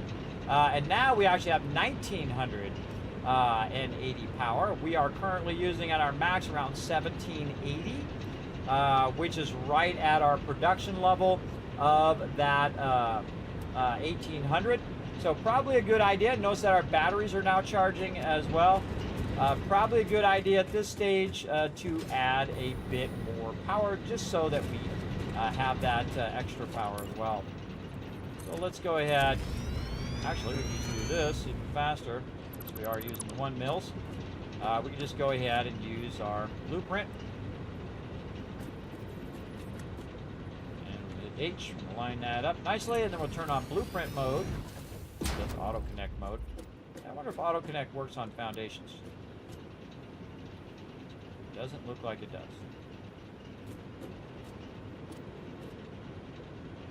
Let's try it. Nope. Now they have a new mode called Auto Connect, which we'll play with later. We're not doing it for right now, but we'll play around with that later. What we really want is the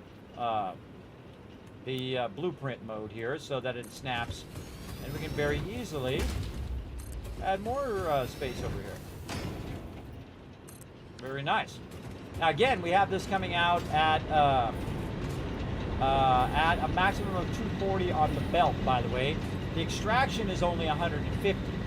So we have 150 and 150 and 150. So we have a lot of extra that we have running along, and we also have a big backlog. So we can take the excess of some of these other ones, like we have an extra 50 on one and extra 50 on the other. And we can combine that excess. So we can go up here and say splitter. And then on this one, we could say, that's definitely not going to work, but we're going to try anyway. Oh, that did work. All right. We're going to combine the excess of these two belts together like this. So this now has the ability to use that extra 60 on each of those. So that's 120. We only need 90. So we even have more than enough to do a whole nother row from this one belt.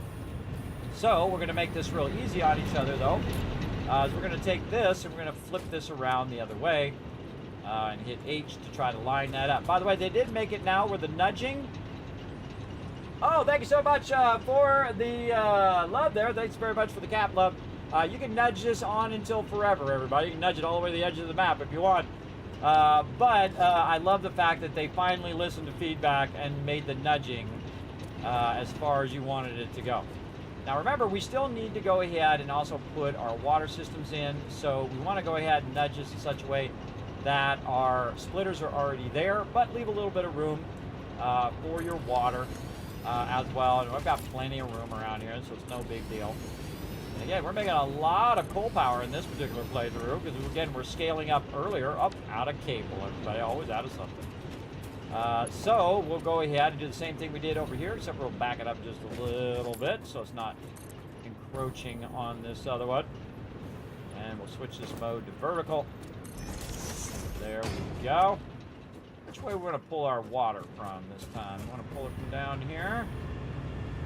Got a bit of a thing in the way over here. And we might want to just do our water from over here. Now, I always like to use some foundations for my water. And that just makes it a little easier. I also like to have mine just slightly dipped in the water, something like that. Let's say something like this, and then turn it to soup mode. Just enough where you can still walk on it, but it also creates a positive flow down from those extractors. Okay, probably need to go to the second one here, and let's get our water set up. Again, we're going to put this down first so we can use that for alignment. Then we're going to use our water extractors. Rotate this the proper direction, hold down the control key, and we have got that on lock. Looks good. And we only need to do the first one, and then the rest of them will snap to the first one. We only need 3 per set of 6. Just like that, very nice. And I'm going to run the water this direction so I can then take that up into the thing and then run it back that way. I can also run it that way and run it from the other side, but we're already here. Let's do it this way. Now again, I'm going to go through and I'm going to go ahead and create a pipe. Let's just do it right here in the center. Go ahead and turn it this way as well. And we're just going to run this across here. Super easy. Right down the center.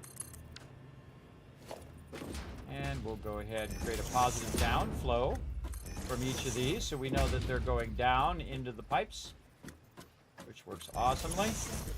Now you know why I put the foundations down just ever so slightly to help out with that. Now again, the power that we just added is going to help us add more water as well, which in turn is going to help us add more of our overall stuff. And we're going to start that up. And then way back here on the back, we're going to go ahead and make sure that our pump is also good to go. And we're going to pump it this way. And then we're going to go up, up, and away. I like how it splashes water, by the way, while it's doing this. You'll see some water splashing out of there. It's the little details that matter, everybody. They really do. Okay, and then same thing here. We're going to go ahead and line this up. I'm going to say something like that. Bring our pipe. This.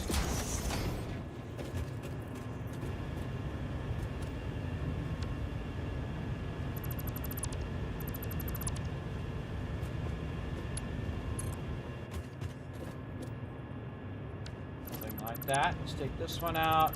Take the rest of these out. Careful, don't accidentally take something out back there. And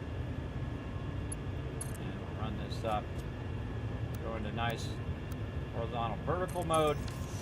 So it makes that pipe look real nice there. Gives a little bit of style. Same thing over here. Horizontal vertical mode. Very nice. And as you can see, it's starting to pump that up there to the top. Let's go check that head lift.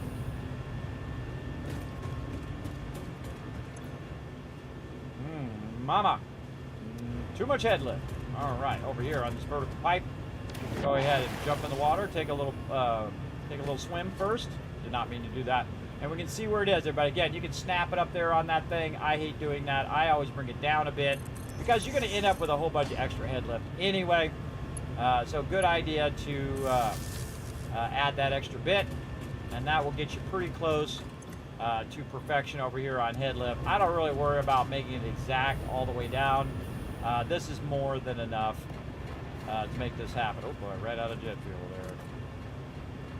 Ran out of jetpack fuel. Let's get up on top of this thing. Up, oh, get up there. Get up there. There you go. We can check it. 17.2 perfection. Going up there into the backlog. So again, if we do have any issues later on, we won't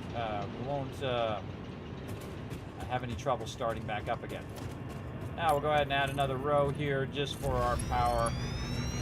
I typically put the power over here. It's just easier to manage it away from where all your pipes are. And we only have 3 right now. I think we were out of resources to make more power. Yes, we need wire. All right, let's clear all of this. And how many more of these we need? 3 more. So we're going to tell it that we need 1. Oh, come on. Work with me here, mouse. 1, 2, 3. There we go.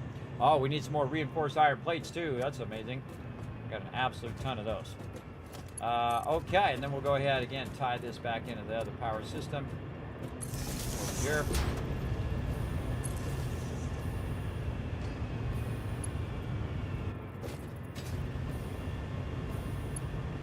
Those are all full. Just pump out. Add another one at the end. There. There, very nice. Here we go.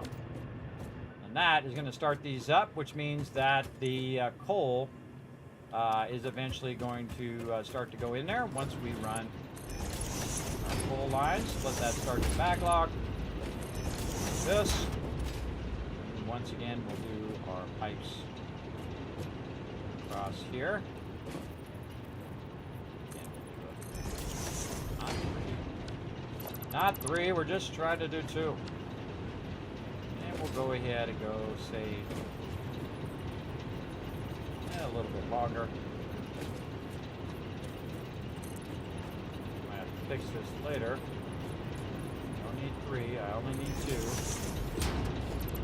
Give me 3 no matter what, apparently. Okay, run that across. Angle it, hold down control. Speed up, I hope you don't mind. I think you got the general gist of this. Ooh, maybe a little too close.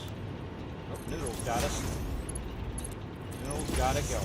All right, very nice. And now we're going to start running our water in there. And we should start to see that. We got our power going up there. And it says no power because it's not producing any power yet.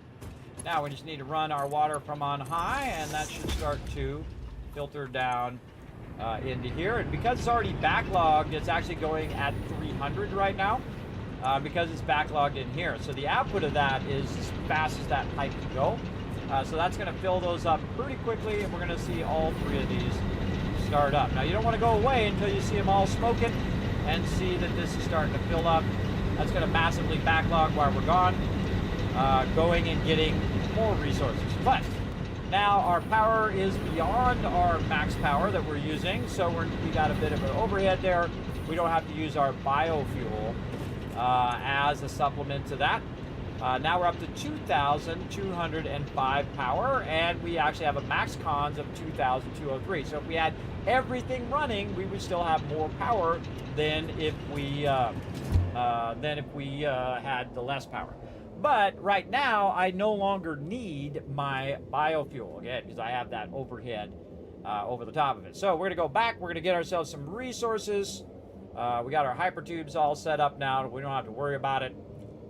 We do need to change the entrance on the other side here. We need to take a break here in about 5 minutes. Hey, sorry, set a timer for 5 minutes called break. And again, I go about 3 hours for break today. A little bit longer break.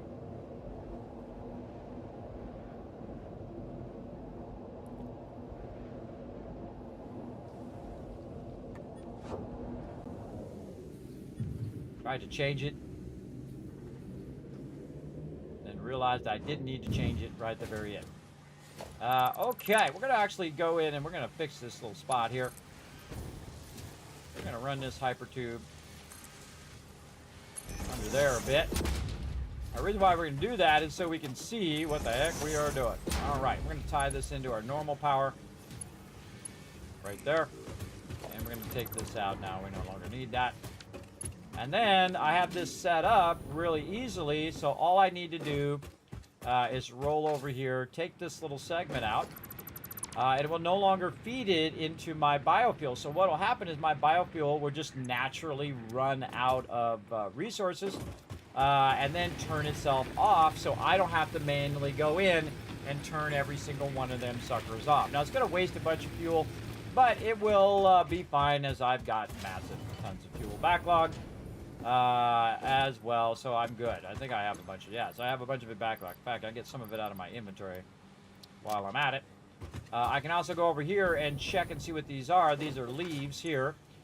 So I can take my leaves and throw them in there, and any leaves that I put in here, pull all those out. Any wood in here as well. All the wood out of there, and let that process a little bit more of those. And again, I have this where I can just easily input this here in the front, and it's going to automatically do it. Now, actually, that's going to scale up our power, but right now we're using, looks like peak around 1700.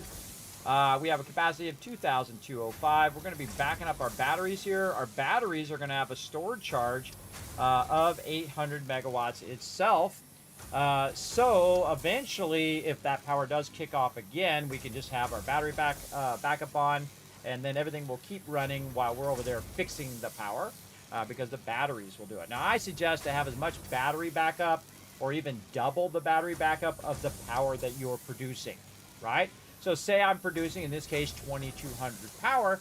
I should have around 2,200 power backup and then have an online backup and then an offline backup. So it'd be really 44,000 or 4,400 power as well. So let's go ahead and scale up our stuff over here. Now we need to get our other resources here before I forget. We're running by here. We might as well grab it over here. What we really want to do is get all this stuff working while we go ahead and do a bunch of other stuff that we do want to do. Again, we'll get a whole bunch of this, and then we'll just throw some of it in the dimensional depot so it doesn't fill up our inventory completely. And we have a dimensional depot over here that we want to... Oh, look at that. Holy mackerel. Okay, that was kicking butt while we were over there on that other side. All right, now we can get our faster belts. Let's go.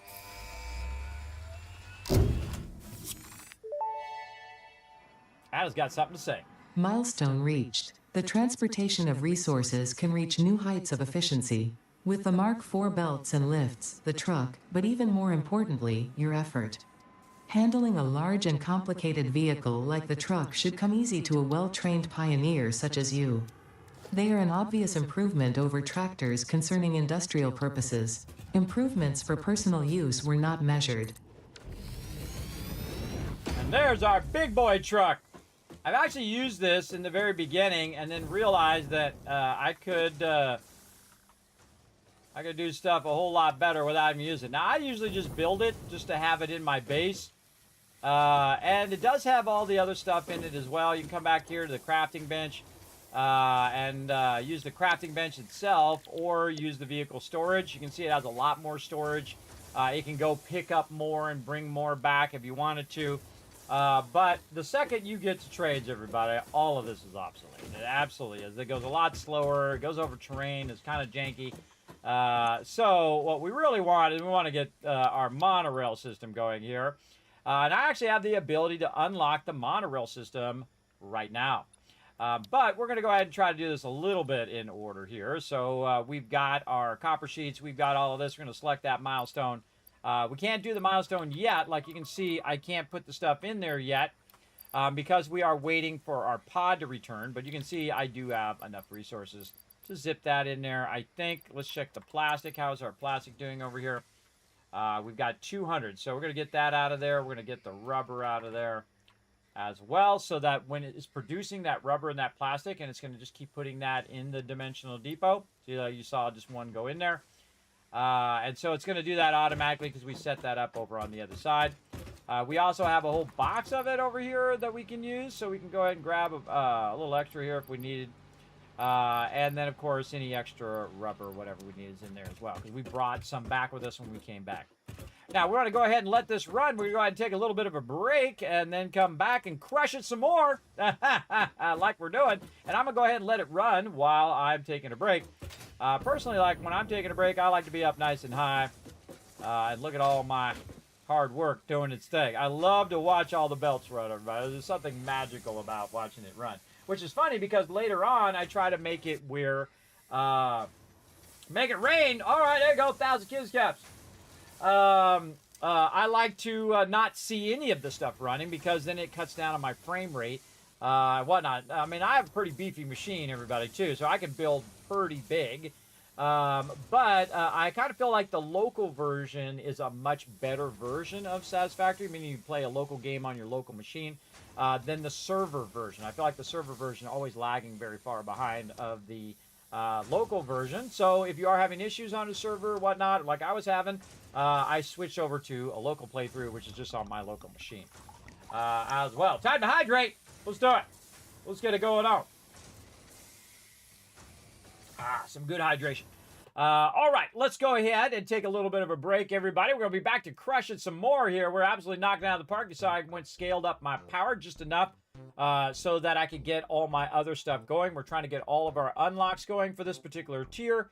We're trying to get our next level belts so that we can use those belts in there. And then also we're trying to get to our next level blueprinter. And so we can get that blueprinter going on and we can use the larger blueprints and just use the small blueprints from what we already did, our concrete and our iron. I would not bother to use a small blue printer and all this other stuff. I would get to the larger blue printer at this stage. Just let all the rest of this stuff just run and run and run, which is what we're doing. All right, so we're going to let that go. Now, here's what we're going to do. We're going to start up some words on stream. The more you guys work together, the more Kids Caps you can earn here in the stream to do a whole bunch of giveaways. And I give away a massive amount of giveaways as well. And we got a lot more coming up as well. Now, again, if you want to support the Vault Van Life Project, you can check it out at kismet.gg. Basically, I'm going to get a van and build it out. Kind of like the van life, but really for travel. It's going to be like a broadcast studio. I'm going to set it up so I can broadcast games from there, as well as if I go to events like TwitchCon or whatever, I can also use it to broadcast from those events and take you guys virtually along with me. So I think it's going to be pretty awesome. We're going to travel stuff like the White Spring and things of that nature, and of course stream live and invite you all to watch it live here on the stream. Or sometimes we're like at TwitchCon and stuff like that. We can do a meetup and other fun things like that. Say I'm streaming on the homepage or whatever it is. We can meet up and say hi. That would be very, very fun. But for now, we're going to keep on raising funds toward that. And we're going to start this up. We're going to take a break. And I'm going to go Stealth Boy.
Let's go. 2 more. Oh, very good. That was very impressive, chat. Very impressive. Put a 1 in the chat if you can't see and hear me.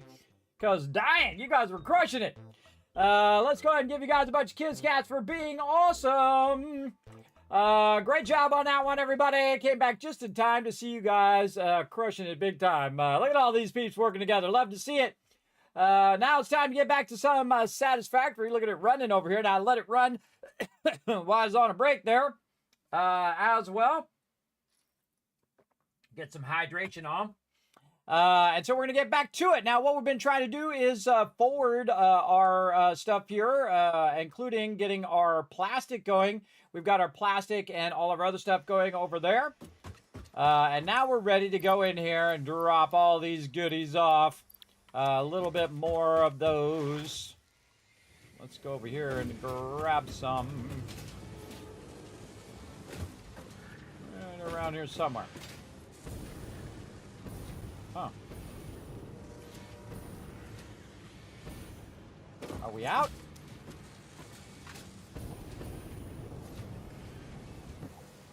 That's rotors.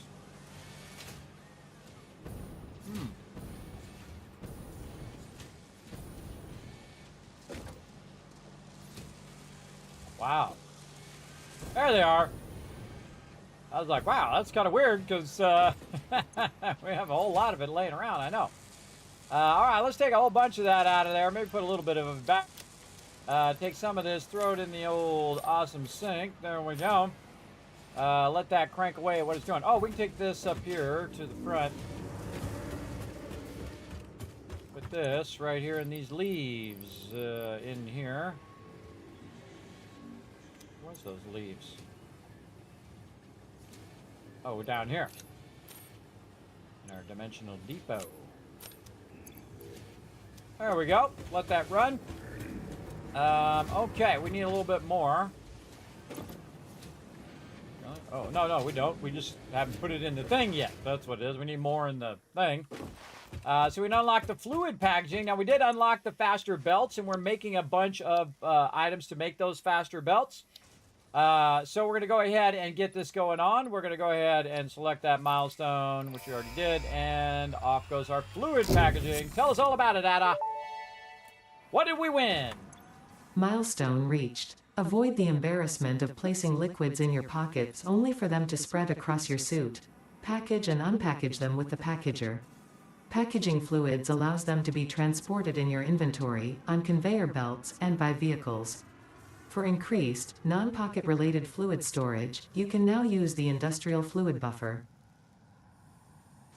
All right, industrial fluid buffer as well. Awesome. So I gave you guys some more Kismets there for the ones. I appreciate that.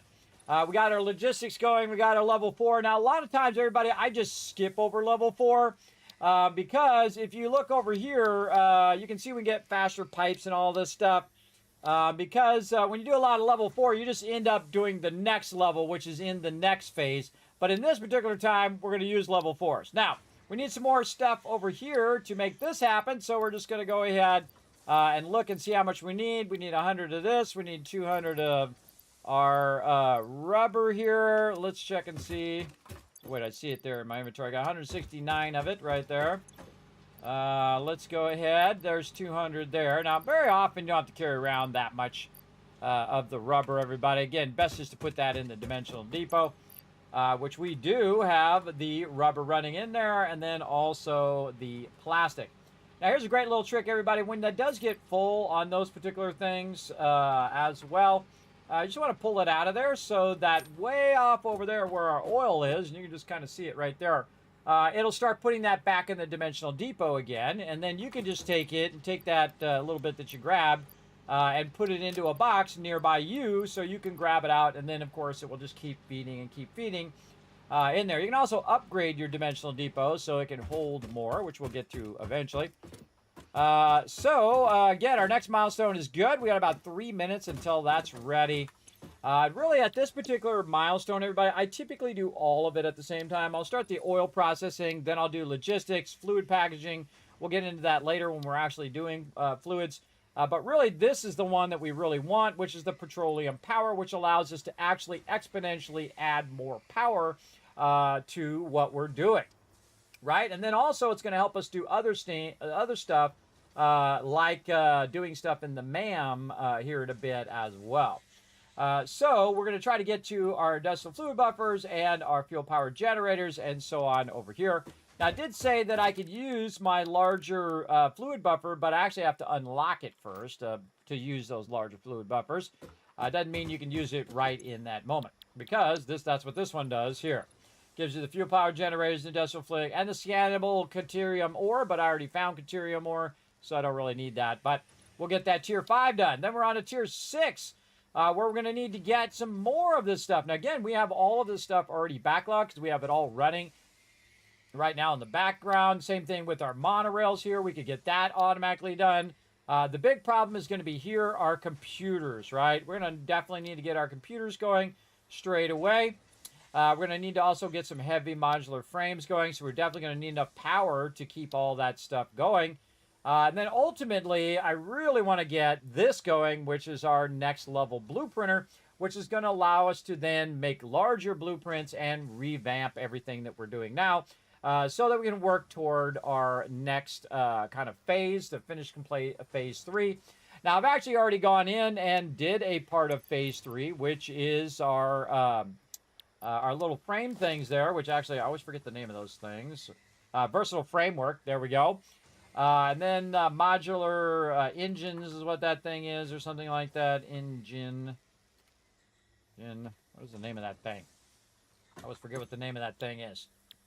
Let's go back and look what the name of that is. I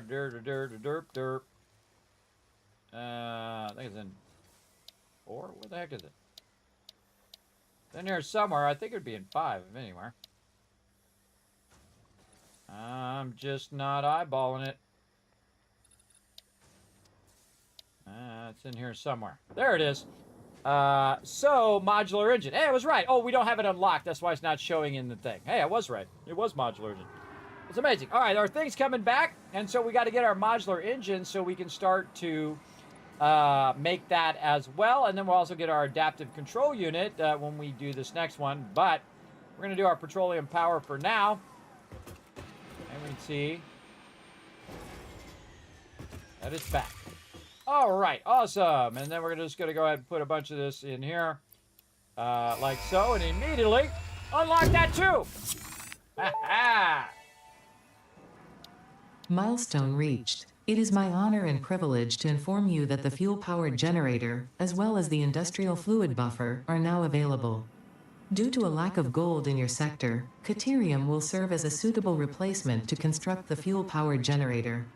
Your research into this element was valuable.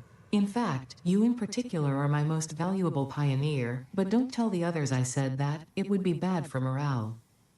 Aw, thank you, Ada. She actually saying something nice to me and instead of calling me an idiot, but kind of like a passive-aggressive calling me an idiot. I don't know. Ada has been programmed to be a little passive-aggressive, everybody. Is it just me? Let me know, everybody. Let me know. We also need to go back and get the rest of our coal power stuff done over there as well. Let's go ahead and take care of that while we're thinking of it. Just so we have that little bit of extra power, which is going to help us start this other part up. Let's go. And now we have more than enough power. Now, the reason why I don't just add all the power is because it takes time. And I only do the stuff in the moment in which I need the thing. Right? If I don't need the thing, there's no point in making the thing. Like sometimes people come in and say, Kismet, I'm making 50,000 plates. Why? Why are you making 50,000 plates? Is it for something, or did you just do it because you could do it? I don't just do things because I can do it, everybody. Remember, efficiency first is your mandate by fixing. Yeah, I use the momentum of the hypertube also to get me over here, huh? And again, we'll get the rest of these in. Just like so. And since we're already in the front here, we'll go ahead and just... That was not centered. There we go. I want that OCD to kick in. And that one's already connected over there. kind of weird. Take that out, connect it like this. There we go. All right, much better. And since we had already set this up from before, that's going to make this really easy. Just do a bit of this. One of those. Run our pipe up high because we always want our fluids flowing down into our stuff. So there we go. 1, 2, and then this is going to be in the way. I would reconnect this pipe here because that's going to be split right there. So I would just take this one out, reconnect it so that it's nice, and then resplit it again by putting your pipeline splitter in there. And then let's get our water start to flow in. Because we have the power plugged in, so our water's going to start to flow. The rest of this stuff here do not need. Stuff over here also do not need. Let's clean that up. More frames for us. All right, look how clean that looks. Very nice. Now, super easy because we were so smart. We set this up where we can literally just do this. That's going to take all that excess and throw it in there and get it going. Those are all ready to rock and roll. Look at that power going up. Go, baby. Rock that power. Now, again, smart thing to do if you are using manifold is to turbo manifold, everybody. Boost it by simply running over here. Grab a bunch of this. Boom, out of there. Run it back. Whee, with our jetpack. Whee, over here. All right. And just manually make it go. Now, the cool thing is I have a button that makes that not so loud. Just like that. We can just go ahead and mute that. And again, I just put it completely in there so your power's not going up and down while it's trying to get started up. You want a nice solid gray line, and the fastest way to get that solid gray line is to just get that going. Now, the thing that's really struggling on right now is water. It needs to get that water all filled up over there. As well. And it'll take a little bit of time, and so it'll be up and down for a while, but you can see that I'm producing more water than it's using. So again, over time, it will eventually should be gaining. So right now we can look at the one here at the end. It's at 27, 28, 28.9. Now it's at 29. There we go. 30 is crossing over. So again, you can see that it's gaining. If it's not gaining over here, you got problems. That is for sure. Now, another great little trick, everybody, is you can cross-connect the end pieces here. So if, say, this side over here has it. Now, you got to make sure you have some excess, but I can create a loop like that. So it is looping back, and it's helping the ones at the end. So if this has excess, it's helping the ones at the ends this way, and the other one has it, and see how it's filling up quite nicely there. And now we should have our rock-solid line. Where it's going to be flattening out here eventually as well. And then over here, how we doing here? Looking good. Let's go over here and check this water at the end on this one. Looking good. All this looking good. Again, you want it nice and rock solid. Nice and rock solid line where it's just going perfectly straight. And there we go. We got one kind of going up and down there. So there's something going on with a little bit of our power, and that is because of our biofuel. Our biofuel right now is running out of biofuel. And when it runs out of biofuel, it's going to dip up and down like that because it doesn't have enough to add and keep it going. But that's what we wanted to do. We want to go ahead and go down. What we want to see is we want to see that the production line is nice and solid, right? That's what we want to see over here. And we can count how many of these we have and basically do the math of what number we should have, right? So we have 6 here. We have 6 here. That's 12. And we double that again. That's 24. Then on this side, we have 6. So we have 30 total coal plants running. So if we take those 30 and we times it times 75, what we should have is 2250. And if we go over here and we look at the actual power being used, right here is 2355 right now. And again, we want to let that kind of come down. How much are we using right now? Peak about 1700, so 2250 is actually what we want to end up with at the end. We're getting there close, pretty close there anyway. 2205, 2280. But again, that is because of our stuff running down. Now we need to go through and check. Oh, over here, look at this. See, we got some. We need to go through and check if any of them are red, which these are. So why is it red? Oh, it's red because some of this coal is not making it here fast enough. And see, we got this going pretty slow because it's an old belt, and some of it's being diverted. So we need to increase the speed at which this is coming out of here so that this can keep up with our production.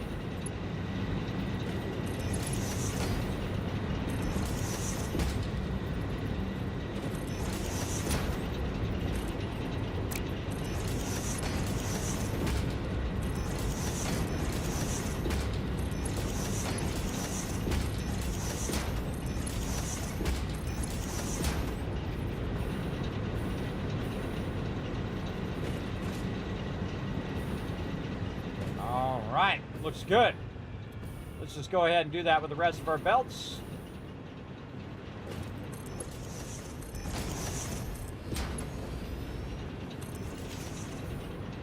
Good time to upgrade.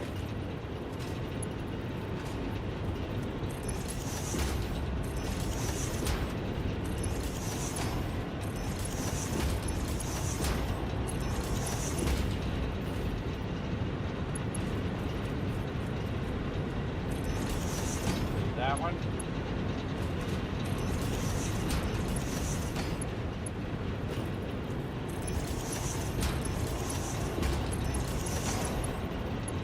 Okay, that's all looking good. Now, we might also want to help this particular line out by also feeding a little bit more into this line, say from this line, and so on and so forth. Right, so we can go ahead and say, again, we'll split it over here and then merge it over there. And again, this will load balance a lot of this. And then over here, we can split and merge. Say something like this. Now we're really getting into some spaghetti. All right. Now we're getting somewhere. And then let's go ahead and work our way backwards to increase the speed of these belts.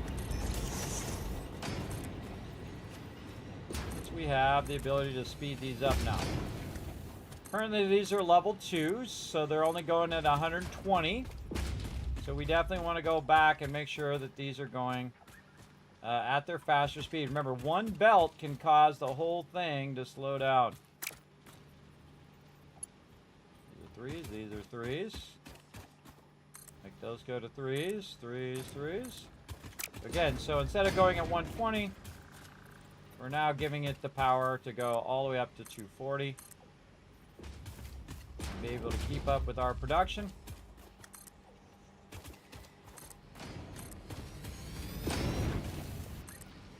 Alright, this can come out of there much faster now.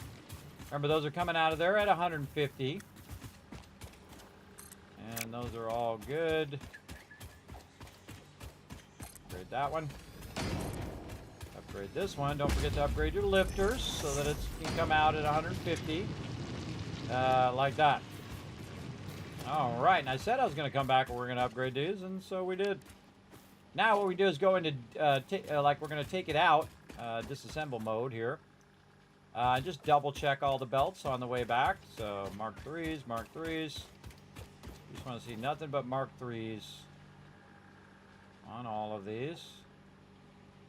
And this actually is fast enough for this production. But we could actually use Mark 4s right now if we wanted to. Make it go even faster, but it really is only going to go, it's only going to come out of there at 150, so that's all we need to worry about.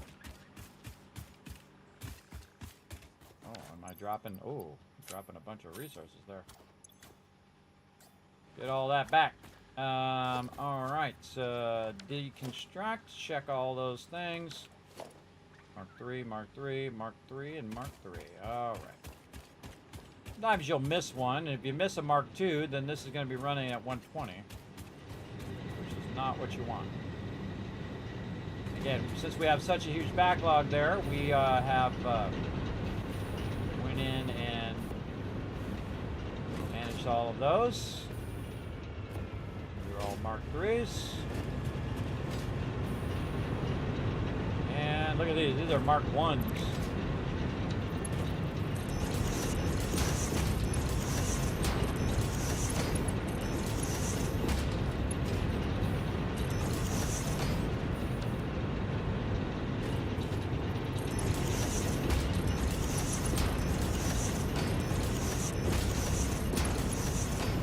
Okay.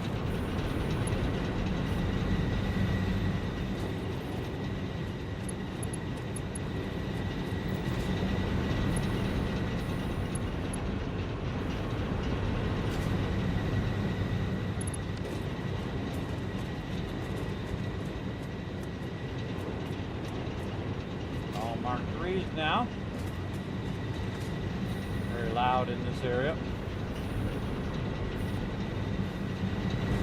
Did these, so we know these are Mark 3s already. All right, look at that. Nice. How's our water? Backlogged and looking sexy. Love it. All right. Now we have locked that in, everybody. And upgraded all of our stuff. Now our stuff is good. Look at that nice, solid line. Mwah! Beautiful. Beautiful. Again, you want to check all your stuff. You want to check all of your lights before you leave to make sure that you don't have that issue. Like right there, it did not, the belts were not fast enough. It was only 120, and we're splitting half of it from 60 and 60. So what we want to do is we want to run it out of 240, all the backlog that we have, and then split it, and then co-merge it across all this other stuff. Now, in theory, it should run out because we are using so much of it. But because we are producing more than we're using, it actually will auto balance itself across all of those lines and basically run itself perfectly for the whole rest of the time. Plus, we also have a backlog up there as well. So that's going to create a perfect balance between all of our stuff. And now we have even more power, and our power is rock solid. So we are out of here. Bye-bye, coal power. Keep on running. Keep on running. Fred out here for a little stroll. He's like, sup, sup. We're getting a lot of stuff done. How many pioneers are there still? Right now, just me. No other pioneers in here for right now. Zoomity, zoomity, zoom. Now we can see our little thing over here. We can see that it's going that way. We hit E. We can see that it's going to go ahead and take me out this way now. Very nice. All right. Now let's get over here and see what else we can unlock, because we're crushing this unlock right now. We got all this stuff backlogging. We got tier 5 done. We want to get our fuel power going as well. So let's go ahead and set up some fuel power. Now me, I like to have my fuel power over here, but we don't have our trains yet. So we can't really set up our power over here. We got to keep running way over there, right? Not true. Because trains actually can be unlocked earlier than when I'm unlocking it. Because that those, you can skip past this one and go straight to trains because this stuff you're already producing at this stage. But we'll do our industrial manufacturing just because it's already there. And we'll put all this stuff in here. We got to get some more of this. Let's just take out all of this because we're going to use that. We're going to use maybe some of this. And we'll put this right in there. And then we need some more of our modular frames, which we have a whole bunch of them laying around back here. We've been producing even more. Look at that. Holy mackerel, got a whole box full. Is that 200? Wow, look at all these reinforced plates we got back. Can we put those reinforced plates in the thing? Nope, those are full. Not sure I have a place to put these plates, as a matter of fact. Up there. Okay, cool. We'll take a single stack out of there. Much nicer. What we really need is a lot of this. So we have 100, 200, plus an extra stack or two for me. We need some motors as well, which we're producing right over here. Ah, look at that. How much we need? 200? No problemo. There's 200 plus another stack for us. Right in there. Probably want to take a stack and put it in the dimensional depot too. Again, 5 stacks. Yes. And again, that's why I have a little bit of everything running so that when I need it in the moment to upgrade, it's already ran out enough to do it. And remember, I'm not using the server, everybody, so this is a local game. It only runs when I'm actually playing the game. So that's even more impressive, everybody. Again, that we've scaled it up to a stage where we can just unlock a whole bunch of stuff in a row. And we are looking for our wire up in here. There it is. With some of this wire. And we also take some, throw it into the dimensional depot. Oh, already full in there. Okay, we could have just pulled it out of the dimensional depot and put it in there. But that's okay. We'll get a bit extra for us to use. And throw it in there. And industrial manufacturing unlocked. Milestone reached. Manufacturers can receive up to 4 inputs for the production of complex parts, such as computers and heavy modular frames, but most importantly the 2 new project parts. The modular engine and adaptive control unit are essential for the development of Phase 3 of project assembly. You are making good progress. The future is starting to look bright. Well, thank you, Ada. All right, now she's starting to get on my side. I like that. All right, now this one, we need a lot of these encased industrial beams. So that's why we've been just cooking over here on these industrial beams. As you can see, burning up those resources. Let's throw some in the dimensional depot, too, while we're at it. But we've been absolutely crushing it on these encased industrial beams, and that's because we have backlogged so much of the steel beams in the concrete that we can do that for a while. Now, eventually, it will catch up to the point where it has burned up all of my steel beams. And that's okay, because over here on my steel beams, right here, we could also create another backlog, as we should, right up here. So in the future, if we need more, we can go ahead and also feed them up on this second level. Like this. Into this other box, which we can use. Say it burns up all the stuff on the lower side doing those encased industrial beams. We'll have some for us on this higher side. Now, I believe I still might have a dimensional depot, or no, I think I used it. I used my dimensional depot. Yes, for the encased industrial beams. But I can put a dimensional depot up here as well, which will put that in the workbench. Now, we got about 13 minutes. Holy mackerel. We got about 13 minutes to get that going. And we want to go ahead and start with our computers. Now, again, we're making a lot of stuff over here. Now, what we want to do is go ahead and also clear out our blue printer here, because we're going to take out this blue printer for right now.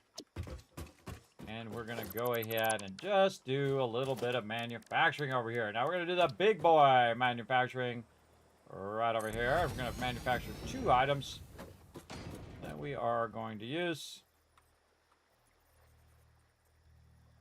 Close enough. And the first item that we're going to start on is our modular frames. And then over here, we are going to do our computers. Now, computers need some circuit boards also. So we're going to go ahead and I believe actually the assembler that does the circuit boards, if I remember correctly. Yes, it is. You can see we need copper sheets and we need plastic. Now, we don't actually have the plastic run over here. So we're going to turn this way, because the output of this is going to go right into that. And then we're going to go ahead and just kind of expand this out here a little bit, like so. And we'll just put ourselves what I call offline production. Or we put a box here and we say, all right, put all our plastic in there, minus a little bit for us. And we're just going to run that in there. We're going to tell electronics, now we need some copper sheets. Now, copper sheets we have. And we're going to make more spaghetti. Now remember, when we get our other blueprinter, we're going to replace all this spaghetti with a proper dealio over here.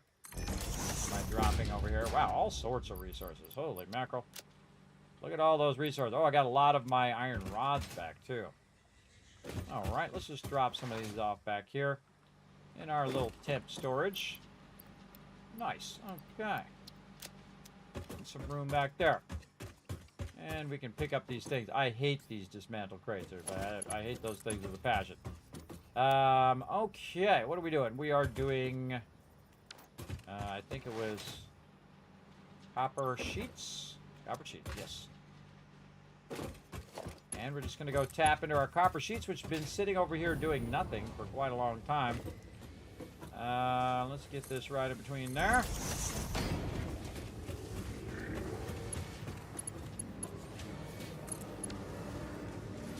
And I bet you we have a whole bunch of extra copper sheets in this box. Oh, yes. We also have some copper sheets at the bottom here. At this bottom one here as well, which we no longer really need to use because we can just now use this bigger box up above. So what I'm going to do is just make a box, say over there. And then I'm going to go over here. Oh, okay, or I can just fall off the ladder. Whatever you feel like doing, guy.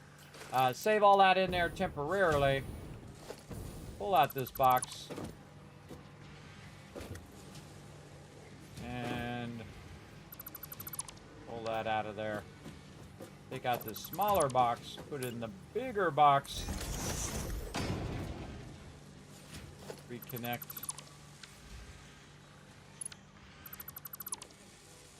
Take all this out.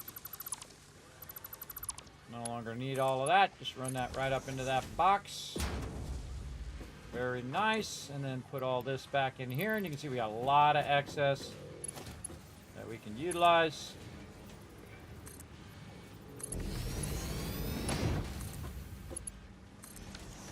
Spaghetti that out, everybody. Very nice. All right, there we go. So again, burn a lot of that up. I think I grabbed some of that already on me, so I don't think I need to get it. Let's go ahead and grab all of our stuff back here, including taking this box out. And then right over here, we're going to put all this back in here. Okay, oh, we already took it out. So we already have a stack. Just one stack is all we need. We're going to also put our... Oh, actually, we're going to use our boosters here in a second. Let's see if we can get anything else in here. We've already got our cable in there. How's our wire looking? Yes, we put some wire in there. That is still going in there. How about some modular frames? Oh, yeah, we can put some of those in there. Nice fat stack of this here. Oh, those are already maxed. Okay. Alrighty. What about these SAM fluctuators? We can put those in there. Let's put a full stack. The SAM fluctuators I can actually throw away now because I have a whole box of them over there. Quartz crystal. Can we get that in there? Yes. Okay, we're going to put quartz crystal in first. That'll get rid of that. Okay, so over here, this is going to need some power. I'm going to run some power right here. And hope it doesn't block our work here. Okay, so now that we've got that powered up, we want to go ahead and also power this up. And this will start to make our circuit boards here. Now, I highly recommend you just overclock the heck out of this, because you're going to need a lot of circuit boards, and then your summer sloops at this stage are going to help too. Let's go. Again, you're going to see that's going to use a lot more power, 200 megawatts. So that's going to really jump our power way up, but no worries. We've got our overhead there. Look at our batteries filling up nicely too. Very nice. And we definitely want to add some more batteries later on. What else do we need here for computers? We need cable and we need plastic over here as well. So again, we don't need that many computers for right this second. So we're going to go ahead and do the same thing over here. Run that straight into there. Take some of this plastic out of here and feed it from over here. And there we go. Now over here, we're going to need some cable. Now I can just manually put the cable in and get it started. Same thing with the plastic. I just manually put it in there, get it started up, and it's going to produce me some computers. And we're going to go ahead and just put these. Just hit H, by the way, to override the fact that it's hanging off the side. Then I can nudge it forward, lock it down.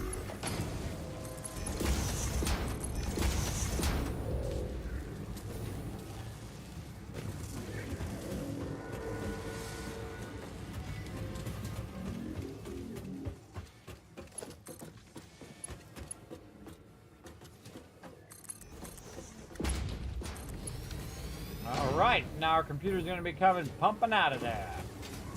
Now, you might say, hey, you want to double up on these, which is true. But you'd actually be smarter off actually doubling it up on these. And the reason why is it's going to double all of those resources again because you'd already done the process before. So I can go ahead and bring the multiplier over here if I had 4 more of those summer sloops. Also, what I could do is just go crazy and say overclock the heck out of that and make 6.25 because I have a bunch of resources backlogged here that I can just go ahead and burn up as quickly as possible. That's going to be a lot of power, though. Watch this, everybody, as it goes from 55. Let's go.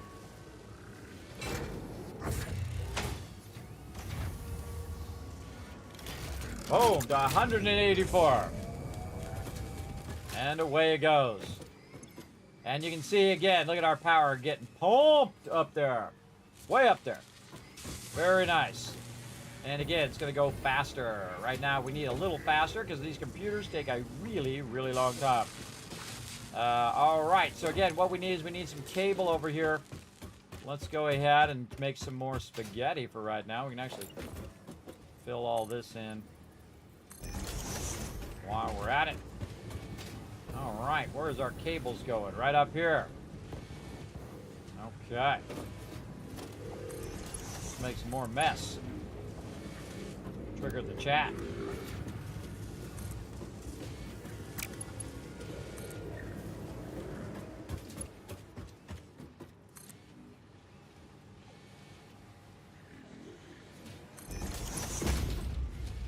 Look at that. Nice.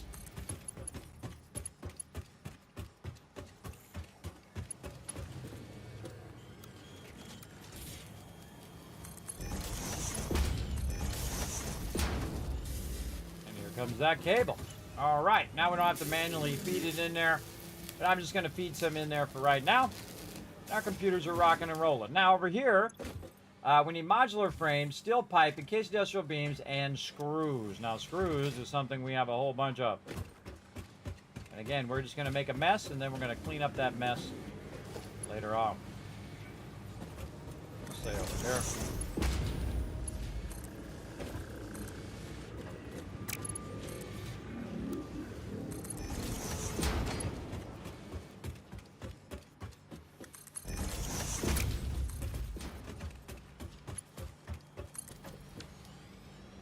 Love the whole curving thing of it. So cool. All right. So what else do we need over here? I already forgot. What are we making? Heavy modular frames. So we can go in here. We can hit N. Heavy. Heavy with an A. Modular frames. And then we can just say, hey, we want to make heavy modular frames. It'll tell us all the resources over there on the side. So modular frames down the way. And one of the most satisfying things I find in the game, everybody, is to come back and just make this beautiful later on, which we will try to do. We could probably get away with that. We are going to make a big old mess right now. That's cool. And then like this. Like that. Again, since we have a bunch of it backlogged, it ain't doing us no good in that box over there. And that's going to bring our modular frames down. Now we need steel pipes and encased industrial beams. Let's go ahead and work on our steel pipes. Now this is how your base becomes a giant mess because you're just doing it in the moment. When you first start, there ain't nothing wrong with that. You know, you're learning how to play the game. You're getting your stuff going. and whatnot. But definitely you should get to a point here where you can get away from this kind of horrible spaghetti action that we're doing right now. And not just run it willy-nilly all over the place. Again, if you want to override it going into the box, hold down Control, and you'll be able to set it up there. And then run it across to here. Bring it up.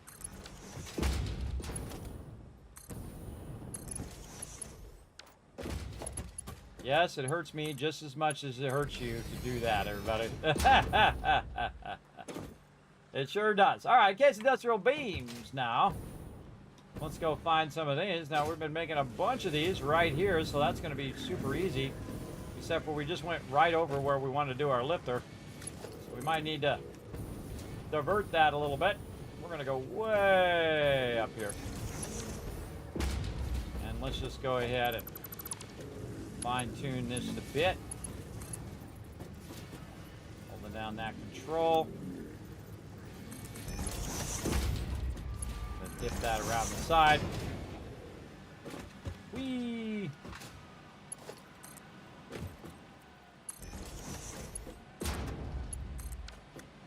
And now, heavy modular frames.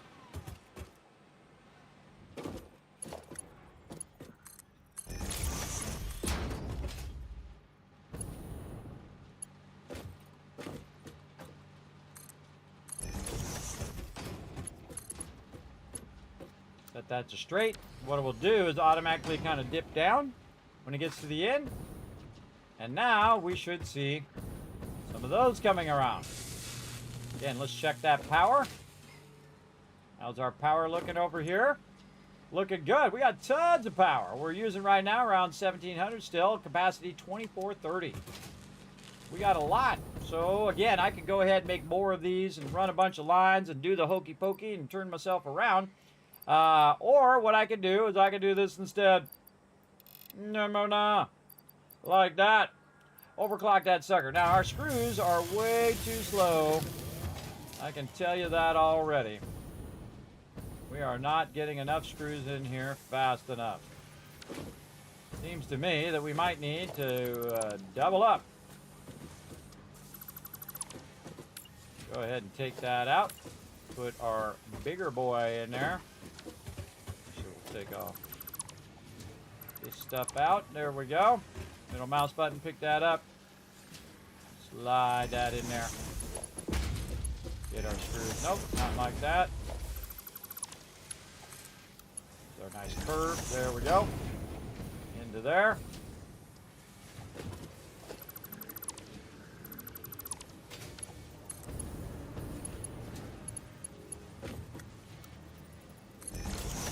Dip that around the corner. Okay, it looks like our screws are not going fast enough. This could be the first time where we really need to use those level 4 belts. Let's go for it. Okay, so we're going to go level 4 belt and level 4 lifters. Let's go. Let's cook.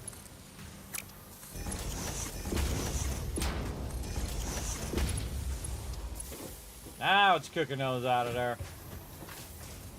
Let's go. Double combined here. Let's get these cooking. Screws are among the first thing I usually use the faster belts on. You could always use faster run lines for your screws. We're going to get all the normal belts first, and then we're going to go ahead and work on our lifters.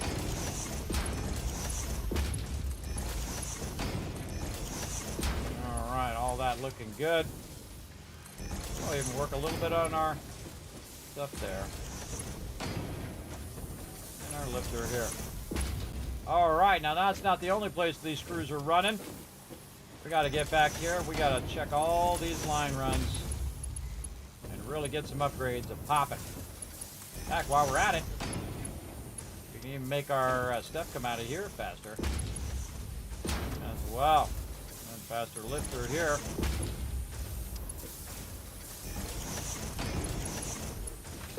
All of it faster. More faster.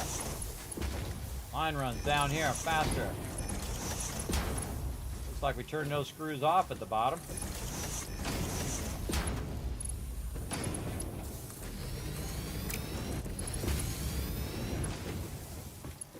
Now, these belts are a little bit chunkier. Keep that in mind.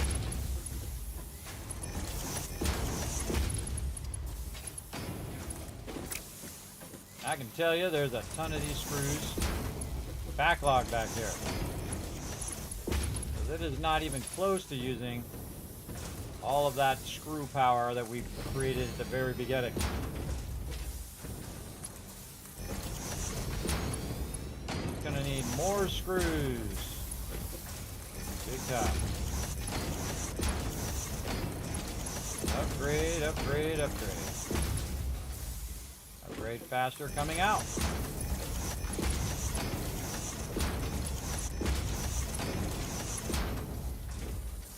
All these looking good. Let's just double check all of this on the way back.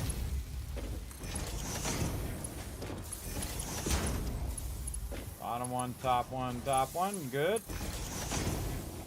This good, good, good.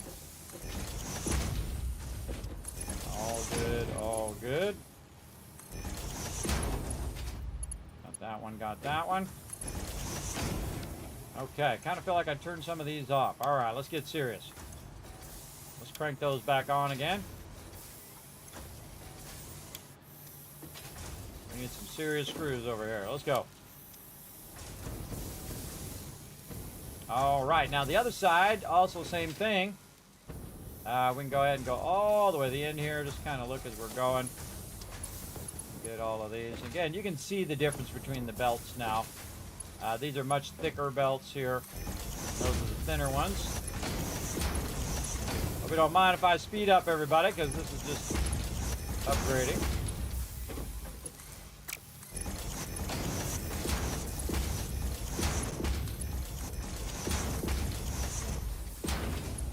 Remember, while I'm doing this, it's also putting this back in the dimensional depot. So I'm going to totally outrun its ability to put it in the dimensional depot before I use it up.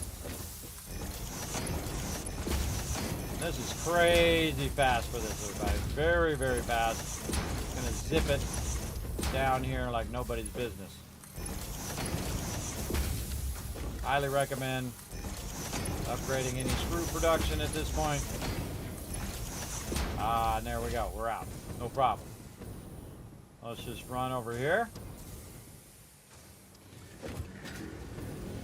See how much. Wow. Okay. Yeah, we got a smidge of that. Very nice. Also, we picked up a bunch of screws while we were working there. Let's go ahead and drop those screws off, and then same thing here. Speed that up. Much faster. Much faster. Let's go. We need more screws this way than we do that other way. So we're going to go ahead and just upgrade all of this that we did. And you know what? Let's just go ahead and upgrade all these other lines that we were doing as well. And our biggest issue right now is plastic. So I can grab some out of the dimensional depot, say cut it in half, right over here, and put half of it in here. But it would be much nicer if it was right over here. And again, we're torturing ourselves a little bit here by manually doing this, right? This is what I call offline production, where it's not running it directly from where you're producing the plastic, but that's okay, because we're going to fix that problem here in a bit.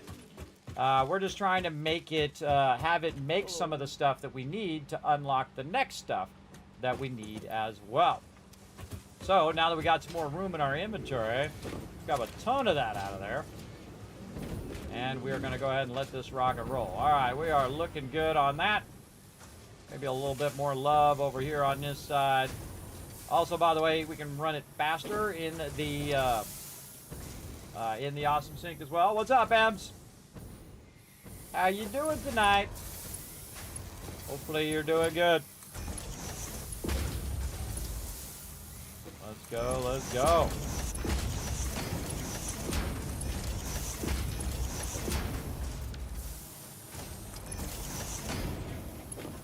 That lifter going on. And that one's already upgraded. this. Okay, looks pretty good to me. That's a level 4. That's a level 4. These are all updated to 4. We got 4s. Really don't need it on my plates right now. My plates are fine. But we want them screws to be just going maximum speed, everybody. Just absolutely cranking out of there. Now, we see something just going slow, and we could make it go faster. We could, say, go into this line right here, which is completely stopped. And go ahead and try to slip a splitter in there. Not going to let us do it. All right, fine. We'll get in there and we'll do it ourselves. Put a nice little splitter like this. Bring that fast belt into there.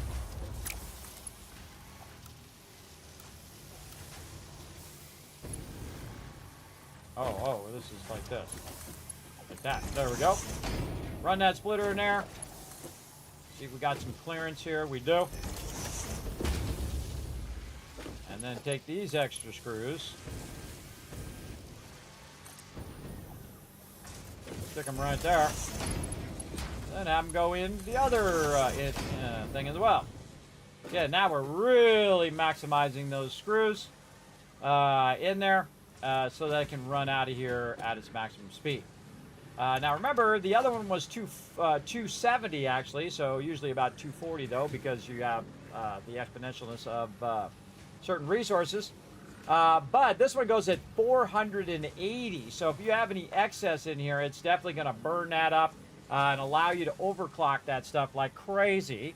Now, I have way too much of this stuff in my inventory right now. These are case industrial beams. I definitely need to get over here and say, you know what, I better put some of this back in here before that fills up, and then I have a whole inventory full of that stuff. I go ahead and take about 3 stacks, though, because you're going to be upgrading all of this stuff in a bit. Now, again, our goal, just to make a little bit of stuff that we can use to do our next upgrade, which in this case is our monorail. Yeah, let's go, let's go. All right, not quite enough there. Need some more engines. Let's go get them.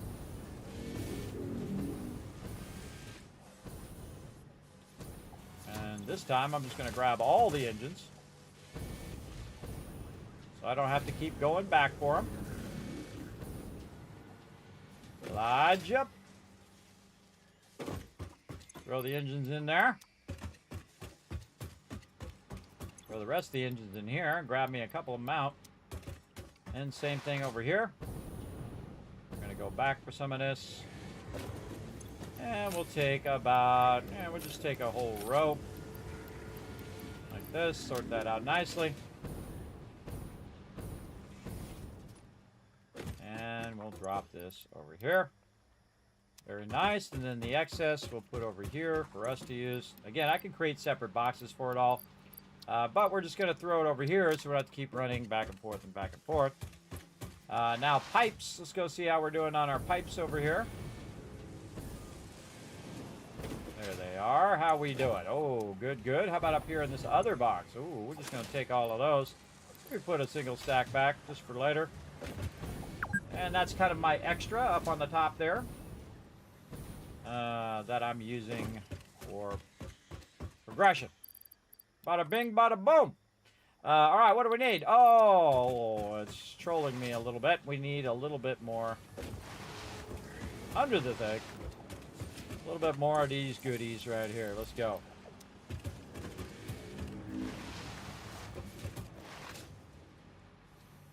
Spaghetti, spaghetti. Done. Crushing it! Those lifters go way up. Does that mean you buy... Milestone reached. Trains buy are building excellent vertical? for efficiently moving vast quantities of parts. Train logistics can be made more precise and complex with tools found in the railway signaling milestone. I True. listen to all my pioneers, often when they're not even aware of it. So due to popular demand, I have added a motivational message. Choo-choo mother... I forgot you said that. All right, nice. That is so funny. All right, how many we got over here? 28. All right, we're making some progress. over there. Now, I suggest everybody, when you get to computers, to take a bunch of the resources, put them on your character over here, and just sit right here and do a whole bunch of this right here, right? So the main thing that you're going to be hurting on is the circuit boards, but you also might be hurting on plastic. So here's what you do. You grab a bunch of plastic out of here. You put that in your inventory. You go ahead and queue up those computers here. By the way, you can also just search for computers up here. You let it run. But we don't have enough circuit boards to make it happen. So it's actually smarter for us to just kind of run over here and max that out right there. Very nice. Now, what we really want to do is get ourselves a whole bunch more plastic. Now, it might be taking a long time for it to put the plastic into the dimensional depot, which it does, and that's why I'm constantly pulling it out of there so it'll put more in. But it's most likely producing it faster than it can put it in the dimensional depot. So we built this hypertube to run out here and take care of this problem.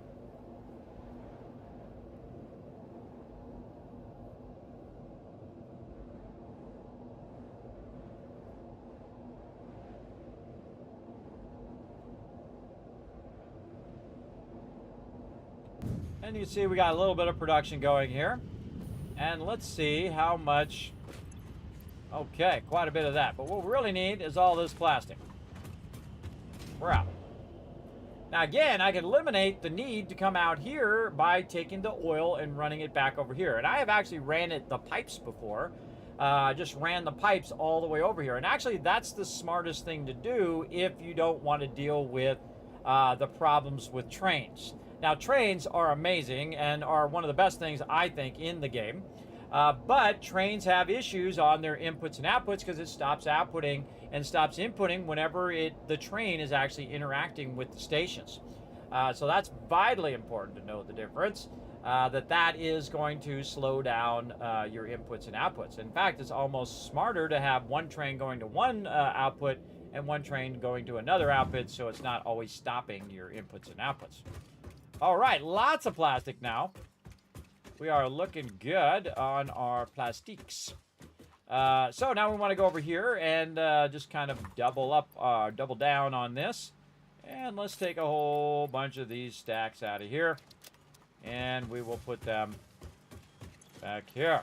There we go. And I don't need to keep any of that on me for right now.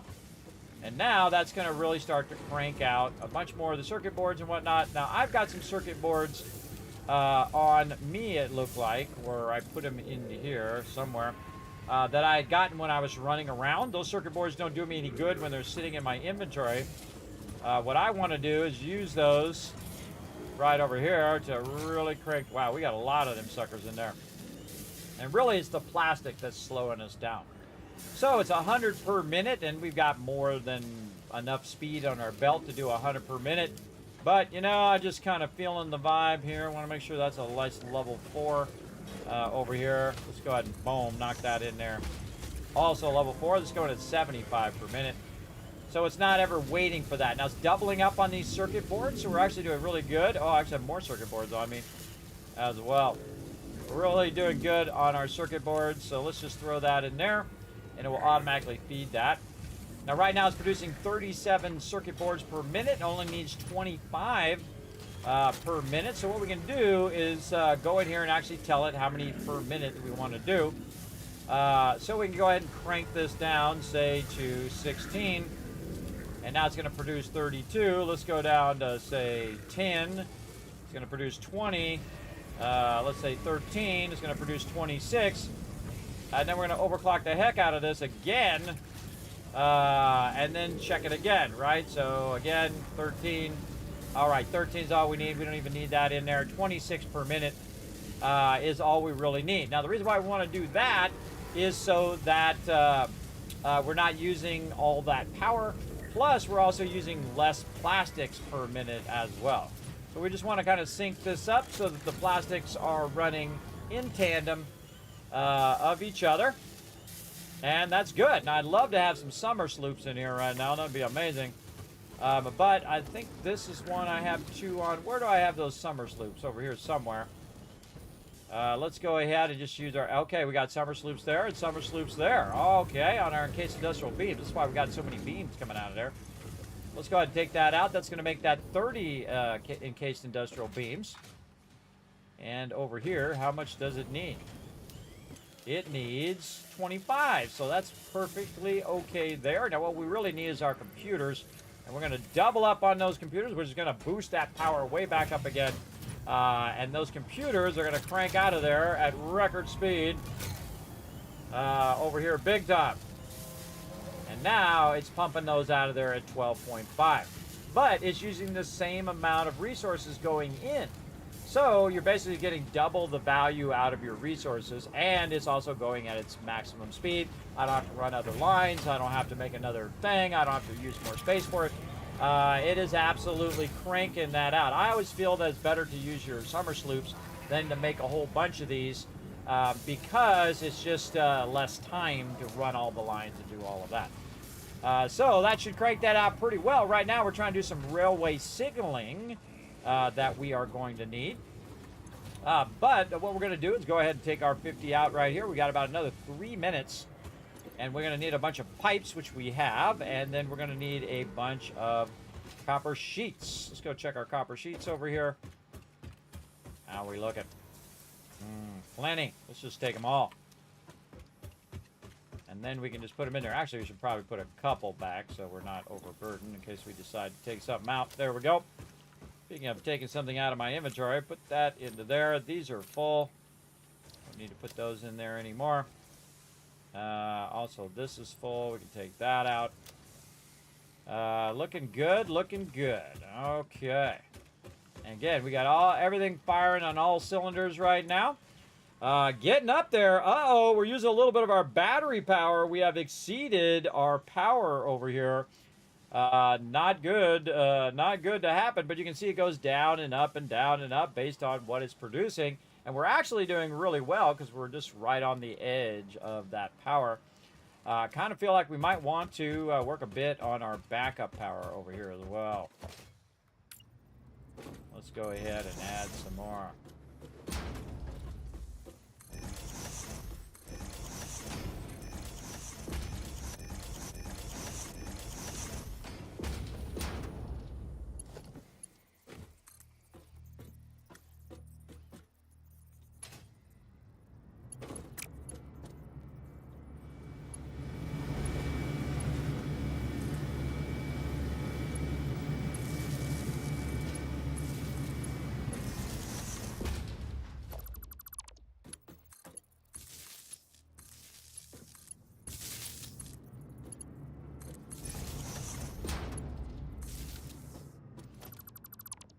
Out of control, bro. There we go. All right, so we just doubled up our battery power there. So now when we go to check it, we should have double that now, 1600 megawatts.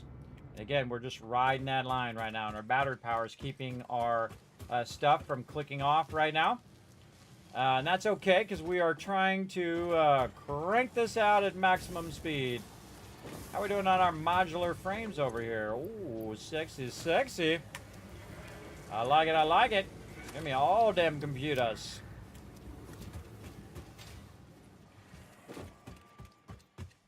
And what do we got? 41 seconds. And then we'll be ready for signaling. Then we got some pipe engineering. Over here we've got some blueprints and whatnot. Now our biggest problem, of course, is going to be our plastics. And whatnot, really the other thing we want to do is make sure that we have enough heavy modular frames and computers to unlock all of these things.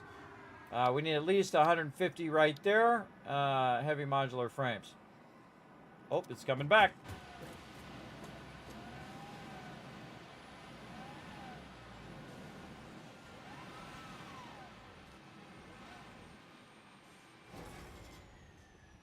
Looks good. Next one unlocked. Let's go.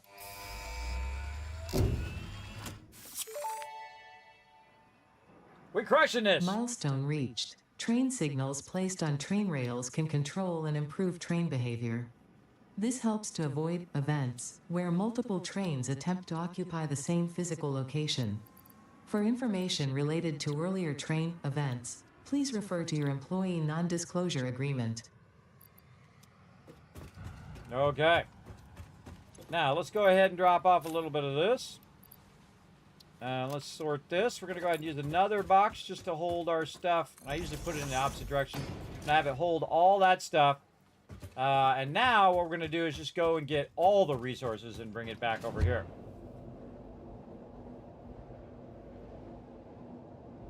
We got to put some steel pipes in the dimensional depot. I can see that it doesn't show up over there, which tells me that there's no steel pipes in the dimensional depot. Otherwise, it would show that I could make that item.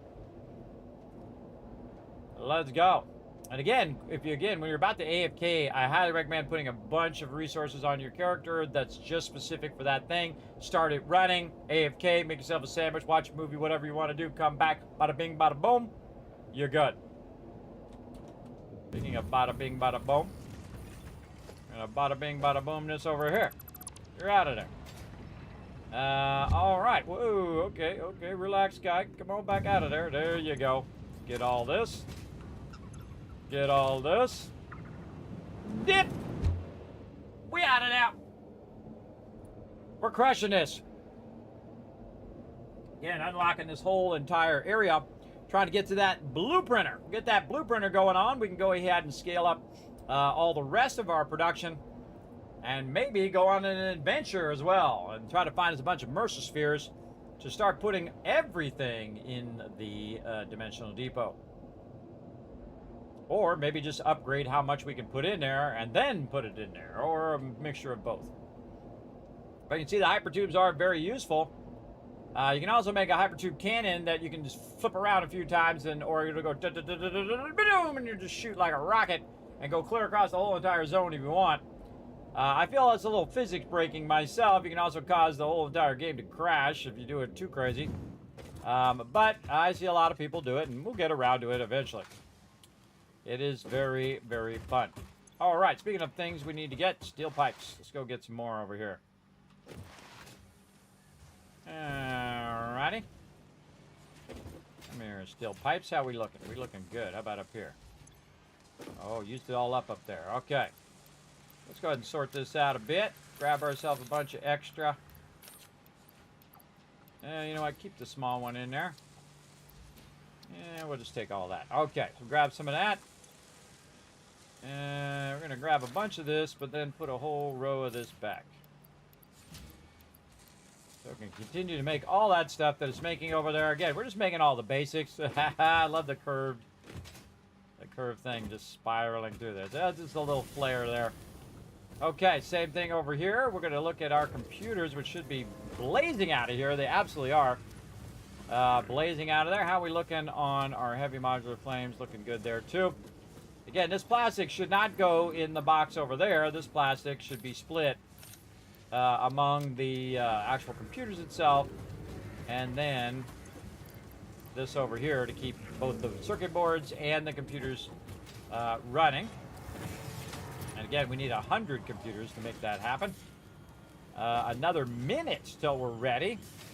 Oh, wait, we need some plastic actually to do this. Hold on, we're going to take this plastic out. 2, 4, 6, 8, 10. Yep. And then we need our rubber that we... Uh-oh! Out of fuel. Not good. I forgot. I took my fuel off. So you get used to that jetpack, you get in trouble there. All right, we need our resources back. That's what I'm doing over here. Grab all our stuff back. Fill this up with a little bit of this and a little bit of that. We'll take a little bit of the back of that. Back out of there. Take all this out. Sort that a bit. All right, another 20 seconds. We can clear our inventory here. And we're going to do pipeline engineering next. And again, you can see I'm just doing one after another because I've thought so far ahead that I've been letting this stuff run in the background while we were doing other things, like adding more power, like going over there and setting up our oil and all of that other stuff. Just backlogging, so I can just do this moment that we are doing right now. Or we're just making a run of it, everybody. Making a run of that sucker. Let's do it. Milestone reached. Pipelines and pipeline pumps can now be upgraded to Mark II. They are like Mark I, but better. Pipes seem to be objects of fascination to humans. In fact, there are recorded instances of humans doing nothing but thinking about pipes for hours.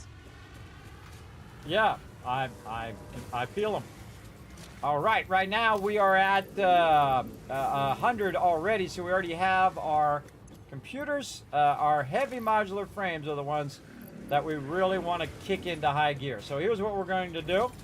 We're going to go in here and we're going to say, too bad, too sad. We're taking this out. Oh, we can probably just leave our overclocking in there. That's fine. And then go to this one over here, which is also overclocked, but boom, before that gets to the end, too slow. Before that gets to the end, you really want to get this going. Now you can see it has a problem with steel pipes right now. Let's go ahead and get that going. Let's figure out what's going on with our steel pipes. They seem like they're going really slow here. Let's speed those babies up.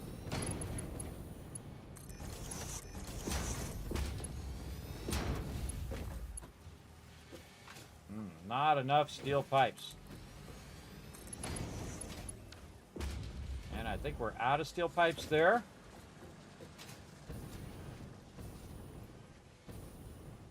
We got a lot in the bottom though.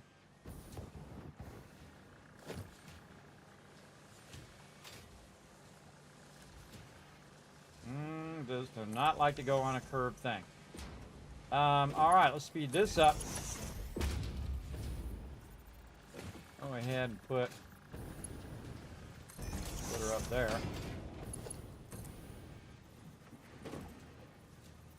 We're making some fun spaghetti today.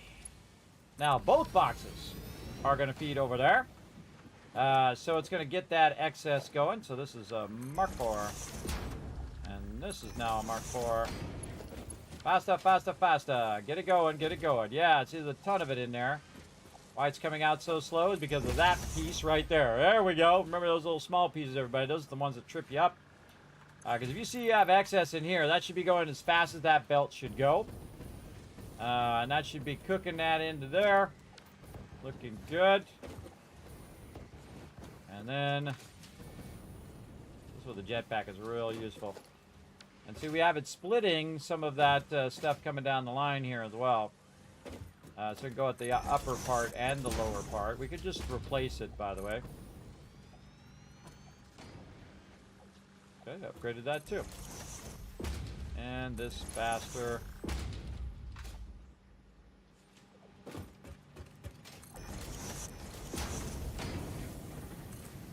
We got a lot of this stuff, so we can upgrade this all day long.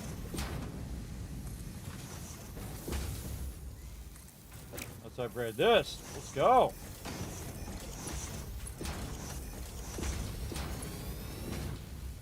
Oh, ran out. No, up we go. Oh man, embrace the spaghetti, everybody. Embrace it. Fall in love with it. And then fix it. Fix it big time. All right, here we go. Over here, we're going to go ahead and increase the speed of our stuff. Oh, we got some pipes coming from this way, too. All right, let's get those pipes going. More faster. All right, let's get all this stuff down here faster, too. Let's go. Come on.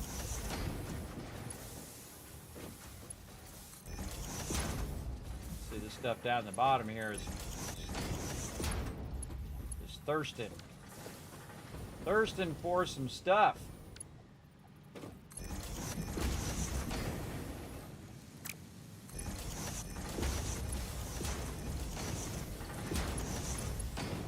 Come on, come on.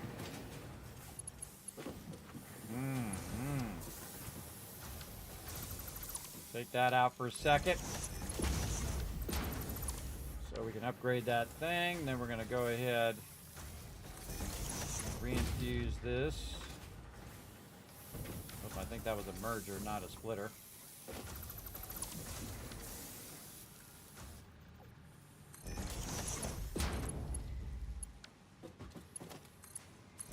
Back in there. Alright, use up all that excess.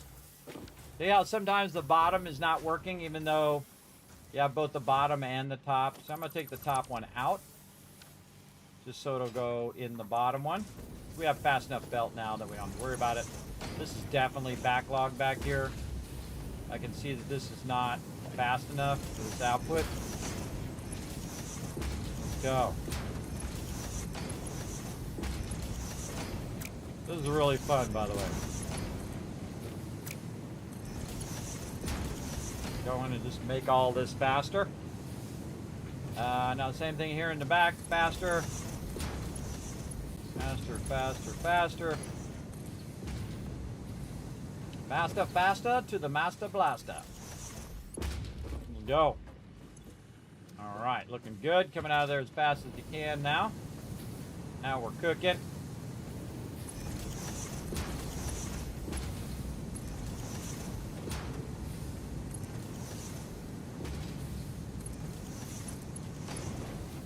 Again, if you got stuff that's going slow, everybody, you got to get back there, check all this stuff. Make sure you got all this upgraded at this point. And we have a lot of this extra.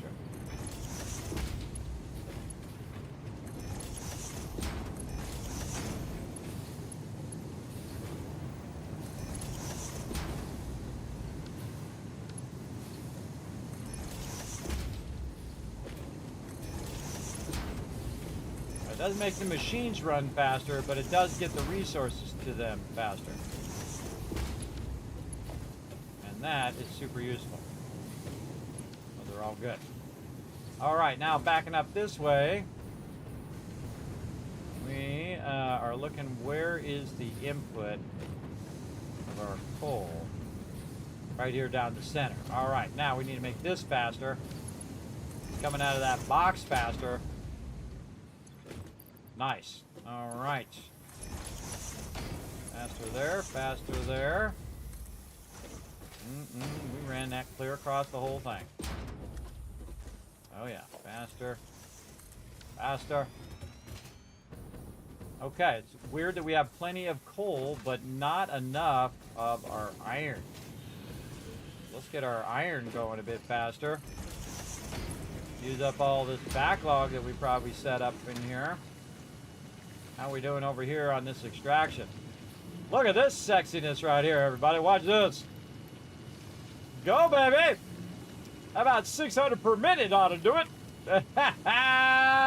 She's going to be pumping. I love that moment, everybody. I love that moment. Level 4, level 4. All right, she's looking good. And again, we just scale that up because this is a pure node, everybody. Eventually, we'll be able to get it at 1200 when we get that next upgrade. But now we have got that pumping out of there way faster. And this is going to be pumping out of here way faster.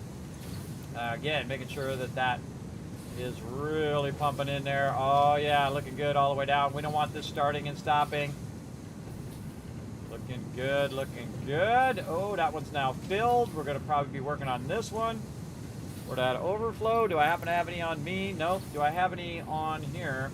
Iron ore. Yes, I do. See, I kept it in there, so I can just take it, dip it in there, and then take it and dip it in here. Look at that, maxed out. All right, awesome. Take it, back in my inventory. Okay, so that is now at its maximum efficiency again. So what it's going to do is produce those at maximum efficiency, run them over here, and get them going. Now we need to check the backlog of this side as well, since we have this only running on one side. We want to make sure that we upgrade all of this as well. So this is going to run these down faster. We're going to go ahead and take out this infusion here that we did. We're infusing the middle of the line so it could get here a little faster. But that's going to crank those out as fast as it possibly can. And it's going to fill the first ones and then the second ones and so on and so forth. And we also just did an amazing thing, everybody. We just burned up all that backlog that we did earlier. We burned up all of our iron backlog. We burned up all of our steel plate backlog because our belts were not fast enough to where we could burn it up. And we built more than what we could run. So later on, we could come back and we can do what I just did, which means that it just made this whole entire production just that much faster. And then also it eliminated some of the lines as well. And speaking of upgrading, we'll upgrade all of this. We need to take this out so we can upgrade this line. Merge that back in again. There we go. We got all that upgraded. Looking good. Go, concrete, go. And this is coming out of there. This is all fours. Fours, fours, fours, fours. All right, we're looking good. And all of this.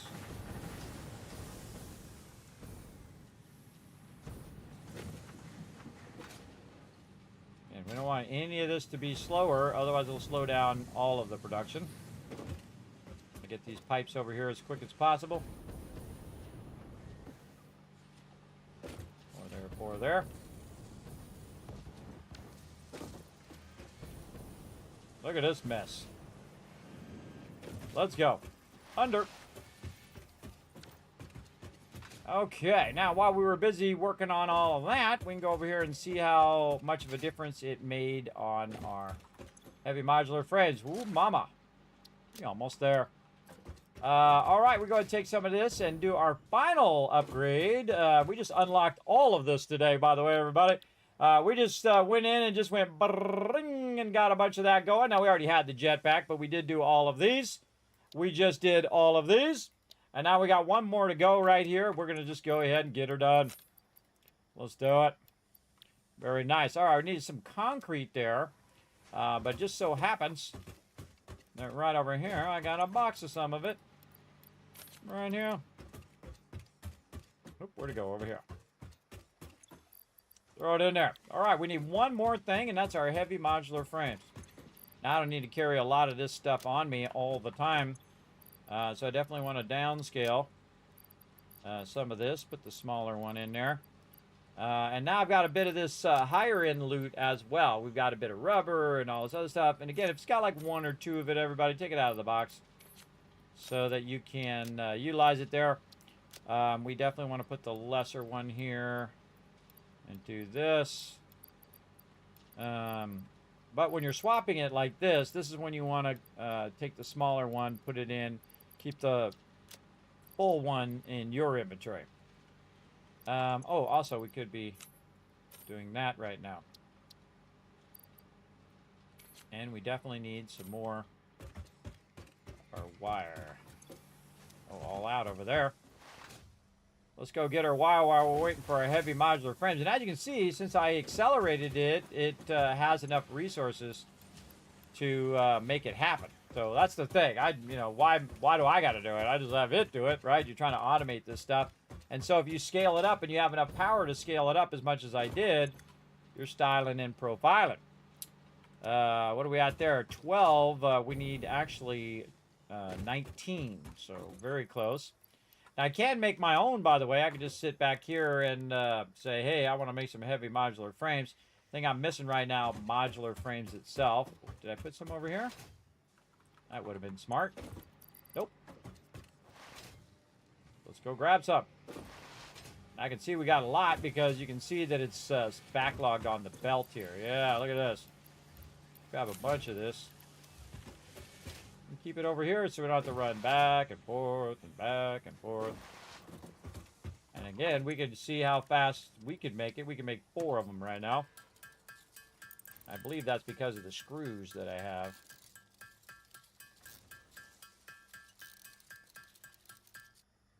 All right, we made 4. How many did it make? It made 6.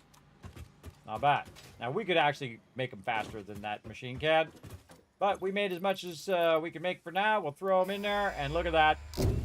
All of it unlocked. I'm showing you my best tricks, everybody. We're blowing it up in here. Milestone reached. The Blueprint Mark II improves upon the Mark I in every dimension, except for the metaphysical ones. This improvement was made available due to complaints from pioneers about other pioneers not being capable of managing their space efficiently. We listen to pioneers, always. Yep. You sure do. All right, it's time. Bye-bye, little guy. He's going up there. All right, it's time to work on our Phase 3 stuff. So let's go over here and see what we need for our phase 3 stuff. We're going to go way over here. Look at our curved stuff, our wonderful spaghetti we got going there. Right over here. Now, right over here, we have our versatile framework going, but we don't need that going. What we need to do is we need to do the next thing in the line. But you can see that I can't select it in here. That's because what we're going to need is the big boy. The big mama. The big mama. Right over here. Let's throw the big mama down. See if we can get it going. All right, modular engine is going to use motors, rubber, and smart plating. Now, it just so happens that we were doing some smart plating out here somewhere. We got automated wiring there. I think we actually switched it to stators over here as well. What do we got here? Versatile framework. All right, what else we can do? We can also do the other one. The other one is going to take automated wiring. Okay, so that's a good one. And more circuit boards, which means we need more plastic. Now, before we get into all of this, everybody, what we really need to do is clean up this gigantic amount of mess we have in our base. And I don't really need to go to the next phase. What I need to do is I need to get all of my resources where I am. Instead of me going out to get the resources, I want it to bring the resources to me, right? And so I like to build bases at the nodes, and I like to build modular bases as well. A great example is our stuff over here. And we'll wander on over. Over here is our concrete. Now, our concrete is extracting, and we have, of course, our bottom part here, which is our extractor. And you might notice that my extractor is perfectly aligned to the foundations. And you're like, Kismet, how did you do that? I'll show you in a bit. And so that will extract there, and it goes right up here in the top, and it is actually being processed between the various different levels. And you can see that first it does a backlog of those backlog resources. In case I do start it up again, you can see it's burning it all up, which I love. And it's going to burn all that up, and we'll go up to the next level. And of course, it's producing and converting all of that raw limestone into concrete, and then taking that up another level. And again, we're going vertically upward, and then going ahead and putting that up here in the storage. Now, of course, you can see we are 1 box deep on that storage, and that's about how it should be, because its job is to take all of that concrete and feed it in as fast as humanly possible into the dimensional depot. And you can see I have no space left in the dimensional depot, though it only holds 500 right now. It's also taking up that excess, and it's running that excess down the way, as you can see here. Now I'm going to go ahead and speed this up just a bit here with our new belts, our nice level 4s, and we're going to go ahead and make this go a bit faster.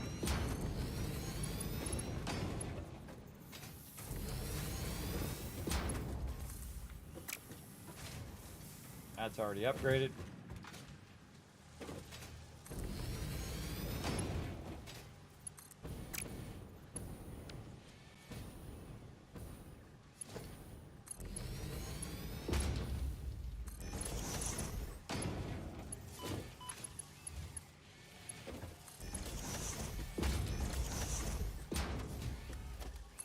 Notice that those are 2 separate sides, by the way. The top side and the bottom side are separate when you put a vertical splitter on it. And then also this middle part is separate too, so keep that in mind. When you're doing that, I actually don't need this vertical splitter on here. We're just using this one here at the top. All right, looking good, looking good. Ooh, look at this. See, when you see an empty belt like this, you're like, why is that empty? All right, why is that going so slow? Let's upgrade it all.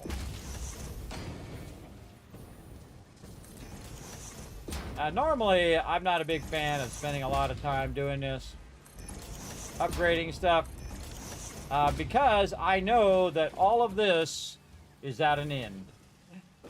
This is all at an end. Whee! Look at us go. Can we go under? Woo! Yes, we can. All of this is at an end, everybody, and that's because I am about to take my power and exponentially make it massive amount of power over here.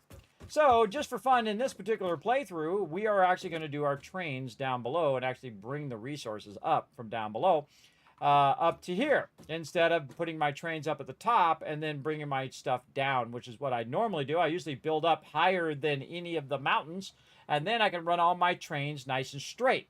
But in this particular one, we're going to do low trains, middle level trains, high trains, lifted trains, in between trains. We're going to do all sorts of killer stuff. Up in here, we're going to get all that kind of fun going right now. So what we're going to need is we're going to need some more little space over here. We're going to put our foundations down over here. Oh, very nice. And then we're going to need our brand new, over here, our brand new Mark II 5x5 blueprinter right over here. But what's the sad thing about this? I don't have enough computers and enough heavy modular frames. Well, let's go check it out. Over here we got 9. Over here we got 42. And if we go ahead and try to make one of these, and I'm going to go ahead and just put it over here on the side, we can see, actually, let's clear it. Did I have something there before? I can't remember. Let's put it over here and check it. We can see that now we have enough. And you can see that the concrete is being used from the dimensional depot because it's purple. And the same thing with that rubber. So the rubber is actually not actually in my inventory. Now, I like to have this turned on, take from my inventory before take it out of the depot, because at this stage, it takes a really long time to run it out of the depot. So I will, or to put it back in the depot. So I will prioritize taking it out of my inventory first. Now, later on, when it's just absolutely cranking that stuff in there, then you don't have to worry about it as much. But that's why I'm still keeping a lot of my stuff in here as well. Totally nuked the late game meta. Here's the thing, Evil Space Monkey, just don't use the dimensional depot. There you go. See, easy. If you don't like it, don't use it. That's the same thing I say in 7 Days to Die. People are like, I don't like the biome progression. Options, preferences, biome progression off. So it's easy to play it without it. You absolutely can. I've played the game since it first came out. I have played every single update, every single time. And right now we're playing the 1.1 update, the stable version, the release version of 1.1. It's super fun. Okay, so we got 10 more over here so that we can make that blueprint designer. Let's go. Let's get this big boy right in here. Now, again, I like to have it facing this way. I'll hit H, move my big fat bootay out of the way. And then I like to line it up to the foundations, like right here. So I'll line it up in this direction. And then I will go ahead and also line it up in this direction. And that's because sometimes you can use the outside to line things up. We'll get into that later on. But that is much bigger now. Now, the number one thing you should always do in your blueprinter from the very beginning is make yourself some foundations. Now, I'm going to use the blueprint from the foundations that I did on the 4x4. And you can see that obviously it's bigger, right? And so I don't have to put all these foundations down. I can just go ahead and do that. Use the blueprint from the previous one. Put those down. GG's. Now, you also notice that I've actually colored these foundations as well. Kind of an idea I had on this particular playthrough is to color the foundations so that you know which ones are your original foundations that you put down and which ones are the ones that you added, right? So in this case, you can see that this is a gray, but it's not as dark gray as if you were to, and I'll go ahead and take one of these out just so you can see the difference. If you were to go in and put a basic foundation in, you can see that there's actually a physical difference between the two colors. It's subtle. This one's a bit lighter. This one's a bit darker. But I can go into the game itself, into the blueprints or in the customizer here, and I can actually change the foundation swatch right in there. Well, I could if it let me. I can actually edit the foundation swatch here, and I could make it way darker, and then select it. And then now we can see which one is the original one and which ones are the ones that I put down in my blueprints. I think that's an incredibly useful tool. And so now any of these that we run along here and we see that are really dark black, we know are the original ones we put down and are not right here. Great example. Are not the ones that we used our blueprinting on. So we eventually want to remove all those out, use all our blueprinting so we can take out huge sections if we need to, and put those sections in and out using the blueprinter. So that's why you'll see those are colored differently. Now, we've got this going, and so we'll go ahead and call this one right here, we'll leave the word blueprint in there. Let's see, 5x5 foundations. something super simple. Like this, we'll select our icon. Now you can't use the blueprints from the previous one that you did. You can't use it from the level 1 to level 2 to level 3. You have to actually just place it onto the blueprinter. One of the tricks, by the way, if you are moving stuff from level 1 to level 2, is to take out all the walls or anything that's on the edge, is hanging off the edge of the blueprint, and then put it on your next blueprinter, because that will help a lot. So just take those walls out, put it on your level 2, put those walls back. GG's, you're all good. Just like we're doing here. 5x5 foundations equals 25 total. There we go. And then I like to put this as like a yellow. And again, now these are our Mark II. So we want to make sure that we mark these as the MK2 blueprinter. 5x5 foundations blueprint. Save. All right, very nice. Now, what are some other blueprints that I have? Well, let's go ahead and clear this one off now that we got that new one in there. And so we'll clear that out of there. Now, I also have this one, which is my road one here. And it actually works way better in the 5x5. So we're going to hit H. And then we're going to nudge that into position so it lines up. And there we go. We can see how that goes. And then the cool thing is, if you go middle mouse button, it'll actually pick up the coloring of your foundations and all of that right away. So very nice. Middle mouse button this, and this will get me the yellow. So I can put the yellow there. And then this here. Now, what you can see is I have one in the center. And what I like to do is I like to go ahead and put these directly in the center like this, and then that just makes it easier for me to chain them to the next one. Now, on this particular one, it is a lot easier because you can just leave the middle one open and have all the rest of them closed down. Now, I'm only using 2-lane roads, which is why this is only 2 yellow ones as opposed to 3 yellow ones. This I call the curb because it's on the side of the road. But this one's going to be a bit offset because, of course, you have this other one over here as well, offsetting that. Well, now I can also make it 4x5 if I want, or 2x5, or however I want to do it. But that's my updated road template there. And we're going to say over here, Mark II, road, 5x5 road with power. There we go. Let's see, 25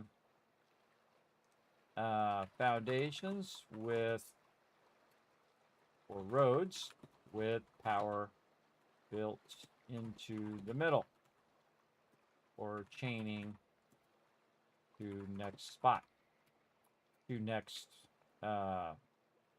set of foundations. Better way to say it. All right, there we go. And again, we're just going to replace all of those first. And we need our 1 meter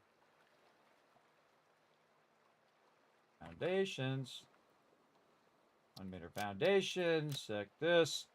Now, last time I had the other one set to yellow. I think I should have set that other one to like a bluish. But oh well, we'll put them both in a yellow. Maybe we'll make this one way brighter. There we go. All right, so that's my main road with power. We're going to save that. Looking good. Now we go in and we're going to manage our blueprints right up here. And again, these are my Mark II. So here's my foundation, my Mark I foundations. Now I'm going to go ahead and add a category. Oop, not a category, sorry, my bad. Bug in here again.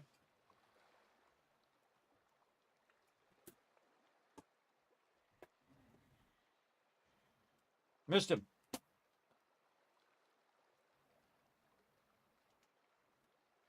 Trying to zap him. My racket. Stupid bugs. Come in here out of nowhere. I think I winged him. He'll be back.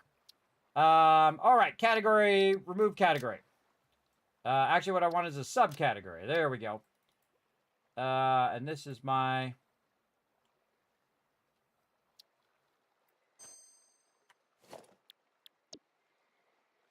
Why does this not say?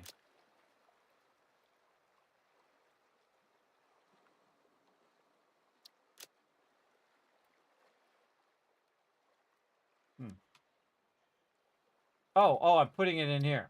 That's what I'm doing. I'm putting it in the thing. It put me back out of there. Foundations. There we go. I was like, why does that not have a thing? Subcategory here, and then we'll do MK2 Blueprinter Foundation. Now, these will be available eventually to all of my patrons. So if you do support me on Patreon, I will have all of these for you. You guys can try them out. Okay, so we're going to go ahead and take our road, and we're going to put them right there. Very nice. And then this here. We'll also go ahead and take our factory stuff. Put it right over here. There we go. This is constructors. Smelters. There we go. And we'll apply all those changes. Our foundations are good. Now I'm going to go ahead and replace these foundations down here. Now I should have just done the road in the blue like I did down here. That would have been way smarter. Bug. Get out of here, bug. Leave me alone. All right, so let's go ahead and clear what we got. Let's reload that blueprint out of here, which is just my regular foundations. And by the way, we can just change the color just like this. Select the color, save over the blueprint that you got.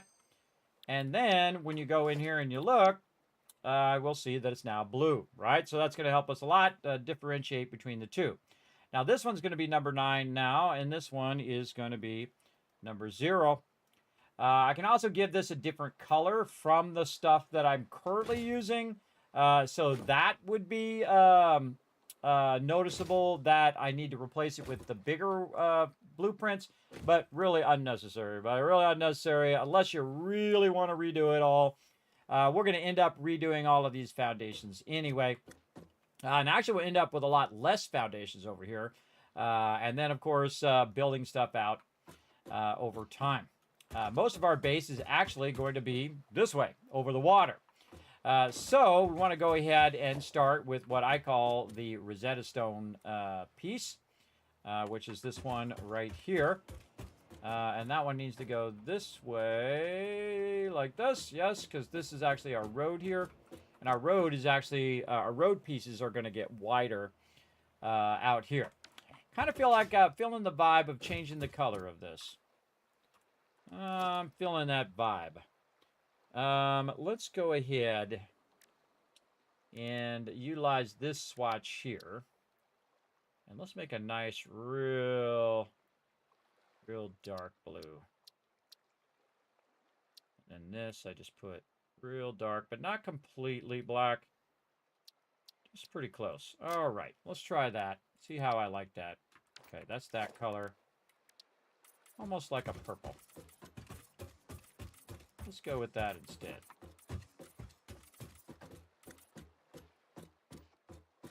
Yeah, all right. And then again, since we have it still loaded, we can just save it over what we got. Like that.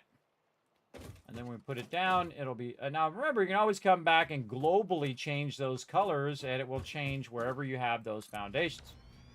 Like, if I go in here and say, you know what, this is too purple for me, like this, I can go in and I can just go to this right here and say, you know what, I want it to be a bit more in the blue thing here and maybe a little bit darker, and then select it. And there we go. See, now it's more blue than purple. See? And you can notice that it also changed it on the blueprinter itself. Okay, let's go ahead and clear that blueprinter. I kind of feel like we should, again, modify these foundations here. All right, we're going to pull this one back up. And this one, we're going to go in. And we're going to leave this as yellow here. But when we're doing this road, we're going to give this also this kind of bluer color. Will let us know that these are 5x5s. Normally, I don't bother to do all that. I just throw them all down. But we're going to go ahead and really go to town today. We are going to go to it. That is for sure. Okay. So now we've got all of that looking good. We're ready to rock and roll. And we're ready to also... oh, we should change the color of the other one. Let's clear this. Let's get this one again. And let's change this one to about the same color. So we remember that's what that is. Now sometimes when you resave it, it'll put it back in the undefined part, which is really super annoying. But you know, you just drag it back in again. Like this, and then hit apply. And then you can also see that it changed down there on our icon down there at the bottom. So that's going to help us a bunch. Okay, so now what we're going to do is we're going to build ourselves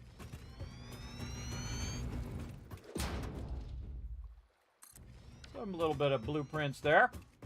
And this is our primary road here, so we're going to go ahead and use our roads right over here. And we're going to snap it to what we currently have. And the problem is now is that the original one was right here, right? The original way that the road was going was right here. And now this one is offset because there's 2 on this side and only 1 on the other side.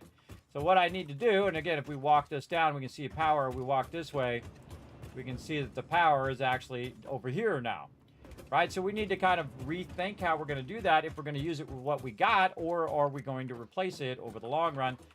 Me personally, I would go in, take it out, and just flip it around the other way. And have it go so that the one side is on this side.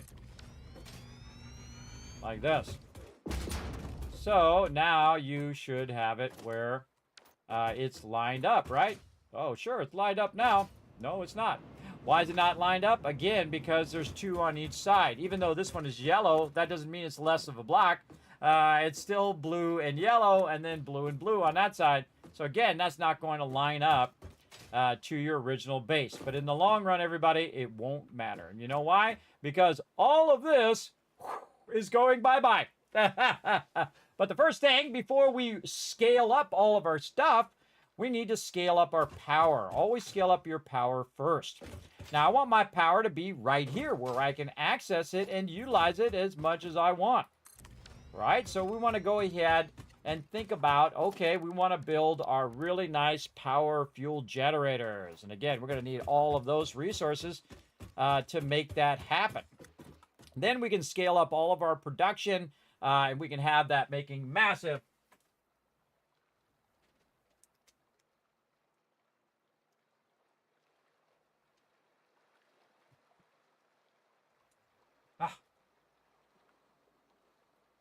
bugs.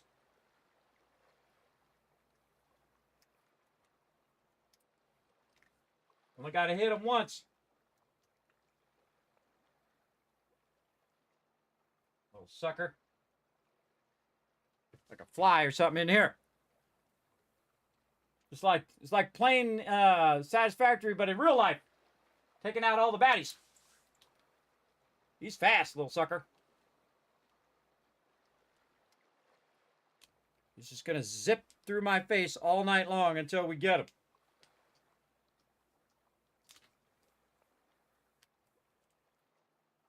Yeah, I'm trying not to break my stuff either. Don't break your monitor because you're trying to take out a bug. Or your microphone or whatever.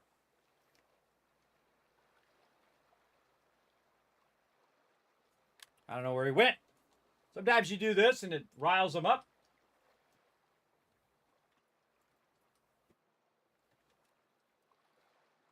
Riles him up. Saw him over there, but now he's gone. Right in front of my monitor, but I don't want to hit my monitor. How to get eluded by a bug. He's a fast little sucker. Again, you don't want to smack your computer. That would be bad. Again, you just do this and it riles them up. Gets them out of your face, hopefully. Gets them to fly over that way. Yep. Hey, Siri, turn lights on. Hey, Siri, turn lights on. I see, I turn my other lights on, so he'll go for those lights. Oh, almost got him. Little sucker. Could be playing a game right now instead. How to keep losing him. He's a fast little sucker.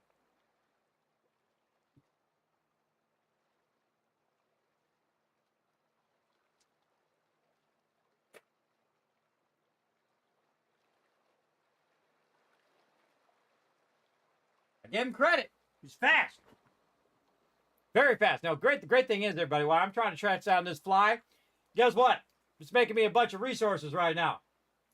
He's just going to keep buzzing me all night long. He's going to keep being aggressive. This thing's called like the Terminator, everybody. Again, it has an electrical thing on the side. You press that button. You can see it lights up. It's electrifying this right here. Don't touch that with your tongue. That's bad.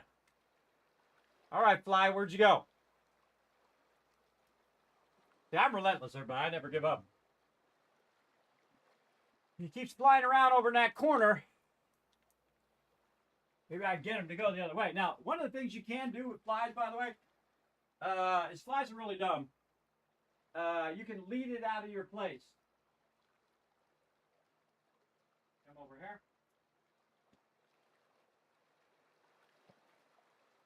I don't even know how he got in here in the first place.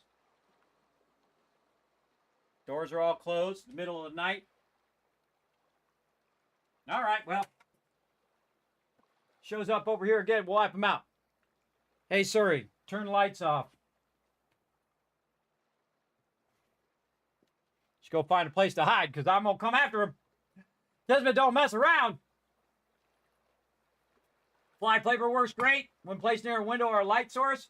Yeah, you know what I've done is, well, I don't have to buy any more fly paper because all I have to do is put another battery in this. And it usually works pretty well, but that guy has got the moves, man. He's got the moves, that fly. He's fast. He knows that if I hit him just one time, he's toast. Because that's a lot of watts, everybody. So, man, you can even zap big bugs with that sucker. Sometimes you have to zap them a couple times, but you just hit them once and it stuns them, and then you wipe them out with a second hit. It's almost like zapping it. And I do have a bug zapper that has one of those like little portable batteries in it, which you can put outside as well when you don't want to be all up in your face. But he ran away, it looks like. He might come back. We'll see. I'm going to get back to playing some games. I don't know about you guys. Back to playing some games. I did wing him at some point.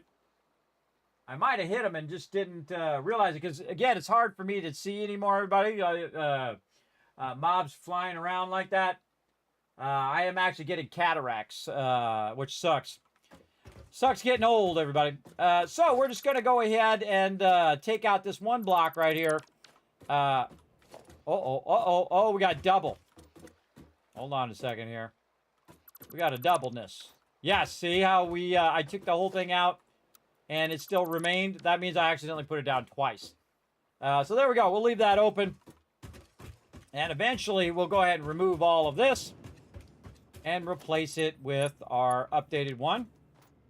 Now this is going through and hitting right here. So we'll go ahead, take this for now, and merge it over here. No, don't want to do it. This one. There we go. All right, now we're running our power as well as we go.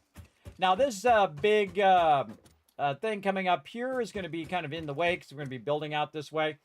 But you can see where we're establishing our road, and we're also establishing where we're going to put our stuff here. Now, I kind of feel like that blue color is not going to work out because I can't tell which is the curb and which is the other one. Let's go ahead and load this one back. And let's think of something different here. Let's go back to this gray. But let's infuse a little bit of, how about some yellow into it? So kind of like a brownish yellow. Yes. Oh, wait, it's going to change all these other ones to a brownish yellow. So we can't actually use that one. So we'll change this back. I don't remember what it was now. It's kind of like a lighter one of these. It's kind of like a light gray. Yeah, lighter gray. Like that. Okay, so we got to use another swatch over here. Let's go ahead and use this swatch. We're going to set this to a yellow. Bit of a bright yellow, but like a really washed out bright. Kind of feel like I want it to be darker than the other one. Something like that, let's say. Let's see if I like that better. Now, again, I try stuff out, see if I like it. If I don't like it, nope, gonna fix it. That's kind of real too green for me. Let's get a little bit more kind of orangey. A little more orangey in there. All right.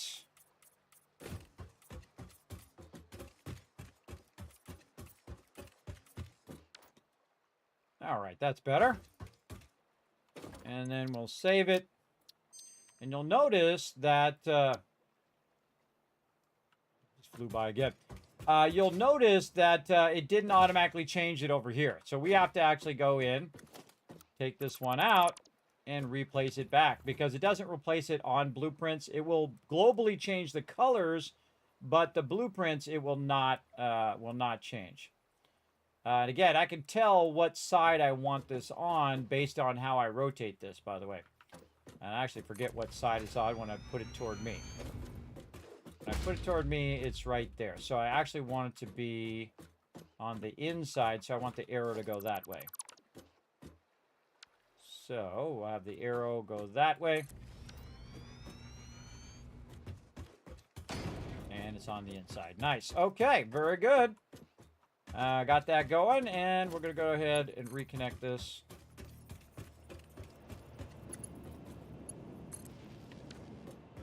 Like so.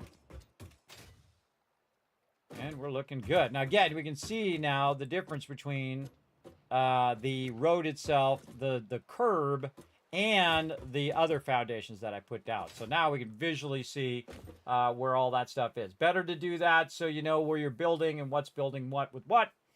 I like that a lot better. Okay. We could also color the edges a little different, so we know where the edges of that particular block are. Again, before we put 500 of these down, we should definitely think some of this through. I don't know. Best thing to do is to try it. See if you like it. Let's go in, and we'll, again, pull up our 5x5s here. And we'll try another color. We take that color. Load preset. And then... yeah, this is all foundation primary. There we go. Bring that way down. And then this, we'll go ahead and try to get the same blue, roughly. And then we'll just make it darker. Way darker. All right.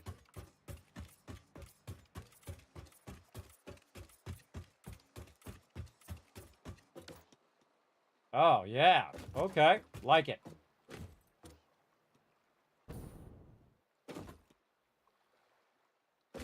Or we could color the inside and leave the outside the light blue. But no matter what, when I put the light blue next to the light blue, it's still going to act like it's two of those. But this is showing me the center of that blueprint, which is what I want. All right, let's save that. Let's hope it doesn't put it back in the thing again. No, it left it there. Nice. Okay, notice that again, it didn't just auto-apply. So before we build 100 of these, we definitely want to think a bit of that through. And by the way, you can just hit control on that one. And it doesn't do anything. It doesn't do like when you're doing other stuff. You can't just do 50 of those. You can only do one group of blueprints at a time. Take those out. Put this down. Aim it toward me. And now we should see... ooh, what happened there?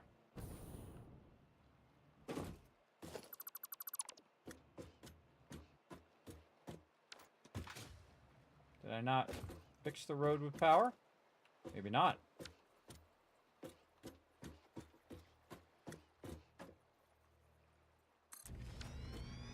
Line that up better. I thought I fixed this one.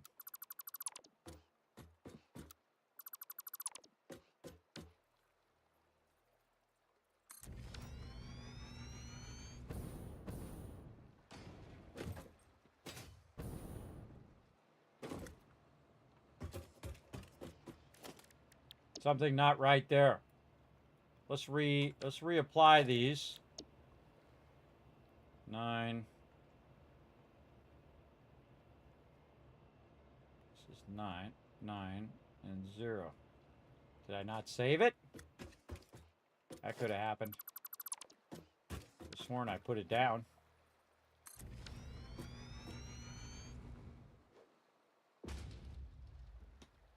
That is not right. This is right. That's not right. Maybe I didn't save it. You know what? Let's save this one again. Clear it. Load it. Oh, man. Put it up here again. So annoying.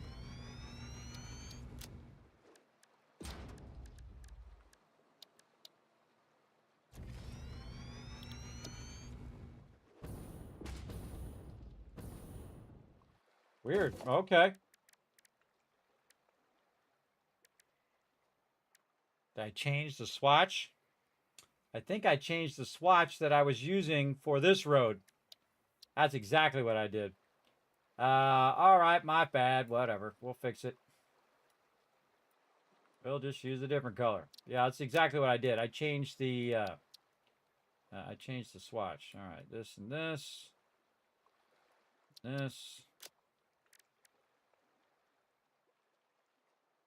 Eventually, I should be using this because these should be next to each other. But that's okay. We'll just fix it again. We'll put it to another color. Instead of accidentally changing the swatch that I was just using. Okay. Save it again. Now it's to another color. And we'll take that out. Foolishly was not paying attention. Alright, I like it where it shows me the center. Kind of hard at nighttime though. I guess nighttime it's hard to see those differentiation colors. But we should be good now. And that's on that side. We should be able to see the transition, yes, from the darker to the lighter to the middle of each and every foundation. Alright, now we're getting somewhere. Alright, let's put a whole bunch of these down and do our thing here. Again, when you're in blueprint mode, it snaps to that blueprint.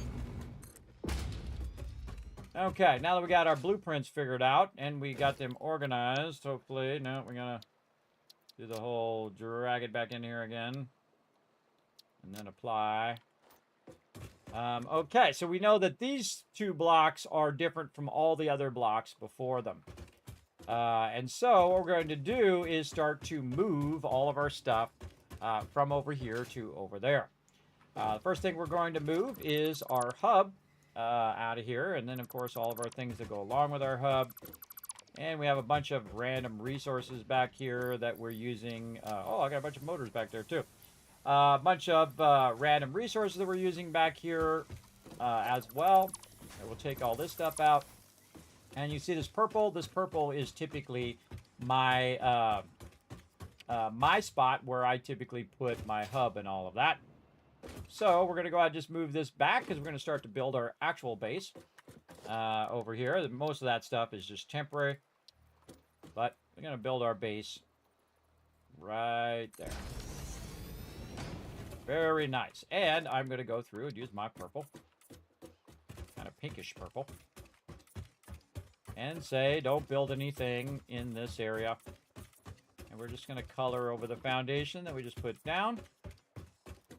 And that's kind of more pink than purple.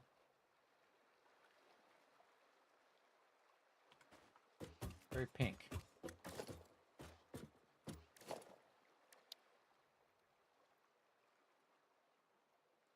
A little more purple in it. There we go.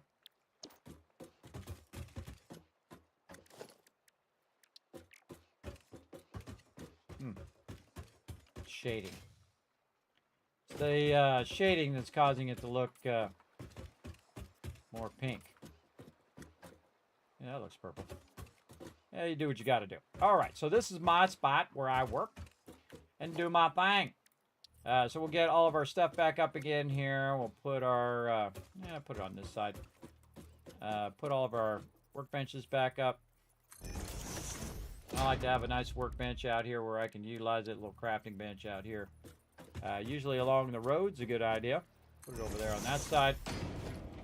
We'll go ahead and stick our MAM in between. And then we will, again, you want to watch out when you're overlapping so I can take all this out eventually.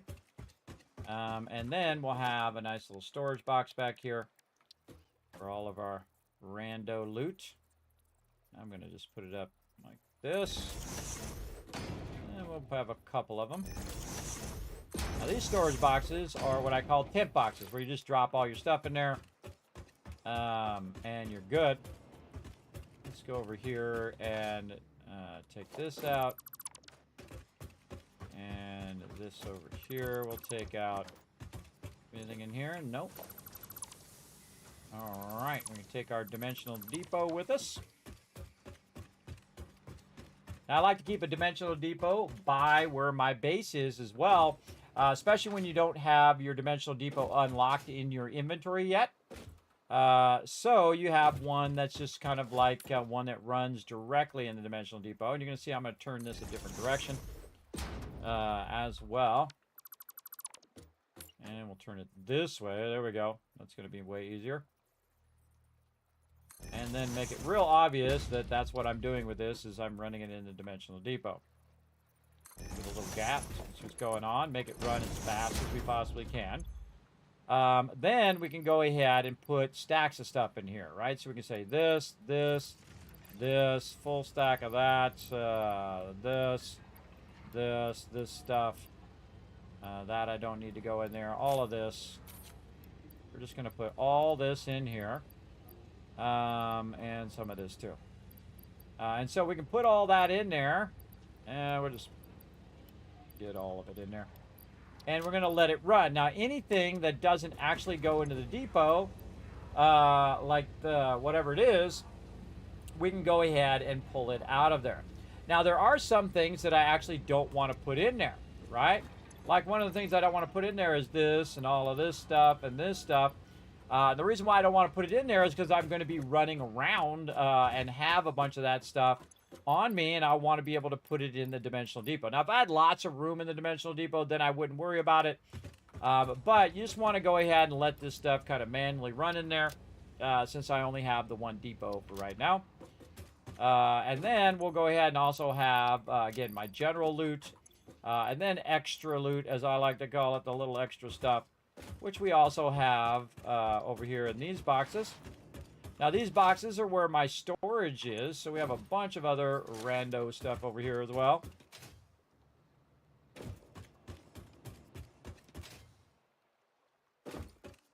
And we're going to go over here, and again, we have a bunch of stuff there. We have a bunch of random resources here, which we'll combine. Probably going to need another one. That up there. This is going to be all of these type of resources. Nice and consolidated and organized. What else we got over here? Take that one out. Don't need it anymore. Now, we also have a bunch of our resources there, but eventually we want to have those resources so they can just be accessed right over here. And so I'm going to put this right up against the road here. There will be a road that goes this way eventually. But we're going to go ahead and do this. Right across there. Again, I just like to have a little drop-off spot. And we don't have the ability to sort all this yet. We'll get to that soon. I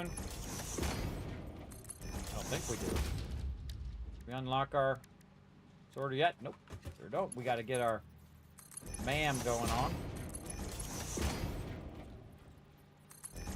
Again, my inventory should be full most of the time, but when I'm doing this, it should be empty, so I can very easily move stuff from one place to another. Like over here, we're going to go ahead and hit that container, take everything out of it. It's going to drop into my inventory. And then I can just go over here, and I'm going to reverse the direction of these so they go the other way now because of the way I have my hub. And then I'm going to take that out and then run back over here. Get the next one. Again, I don't have to run all the way over there now. I can just come over here and drop all that stuff in there. Very, very useful. Very helpful, showing you some of my gamer secrets. And then over here, again, I just use the thing so I don't have to put a sign on every single one of these. Eventually, that whole entire thing will be obsolete when we get enough Mercer spheres. But we're just taking them out one at a time, running those resources over here for me to access them.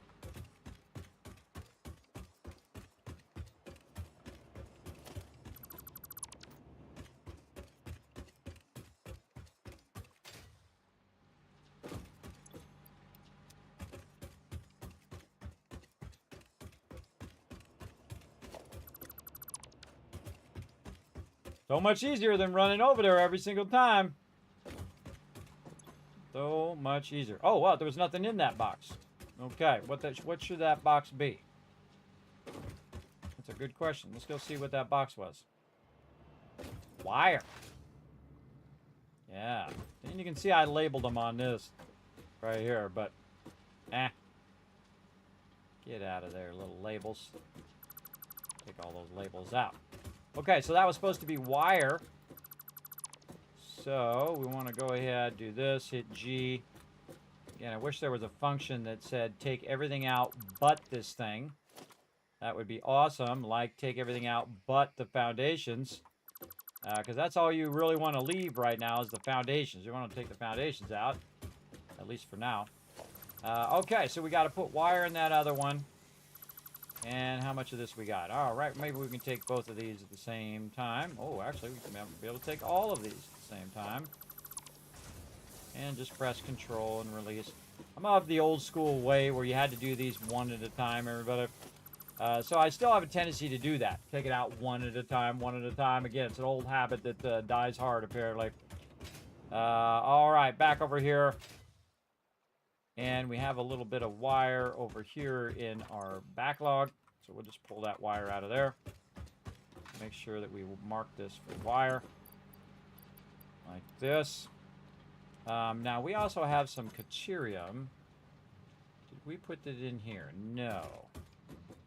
I kind of feel like I want to put Caterium there first. Usually that's what I do, but that's okay. We'll put it in another thing. We'll put our cable in here and all of that like that. Very nice. Okay, now we need more foundations over here, and we'll set it to a blueprint so it snaps. Our current blueprint. Very nice. Okay, now this over here, I have another blue that's just specifically for storage. Here, and we can actually color these all blue too if we really feel like it. Really get into it. Again, this is all storage over here. Storage, storage, storage. Nice room for our storage there. And then offset this a little bit.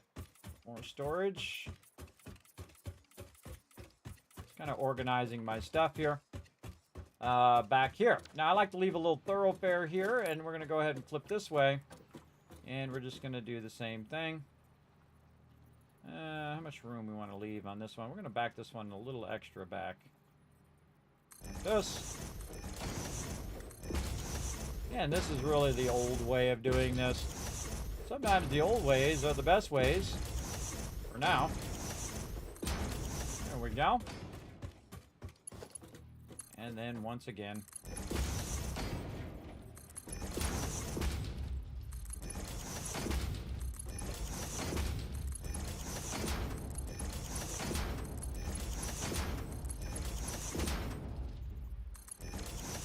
Okay.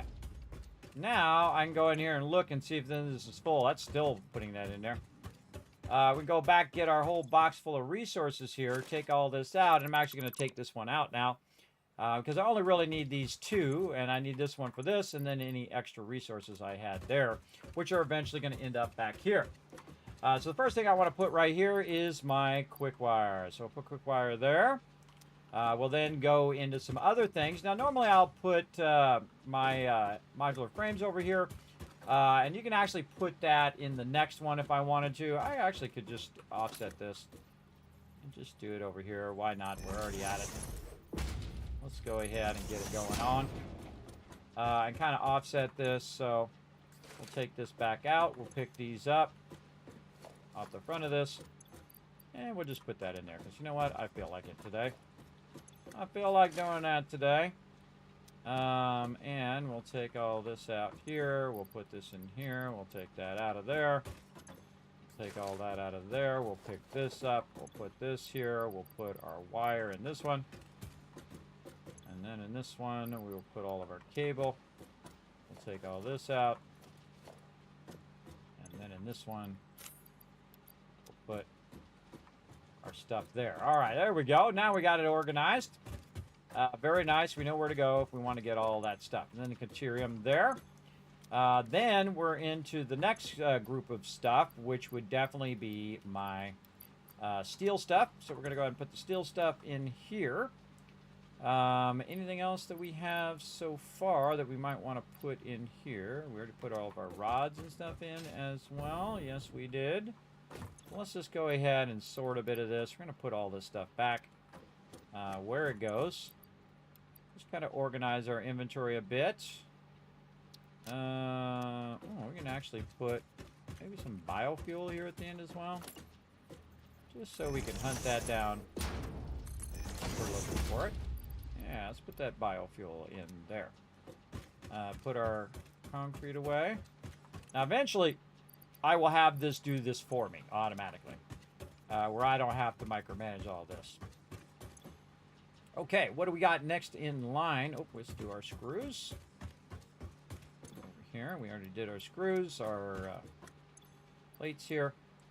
We have more cable over here and some manual sorting.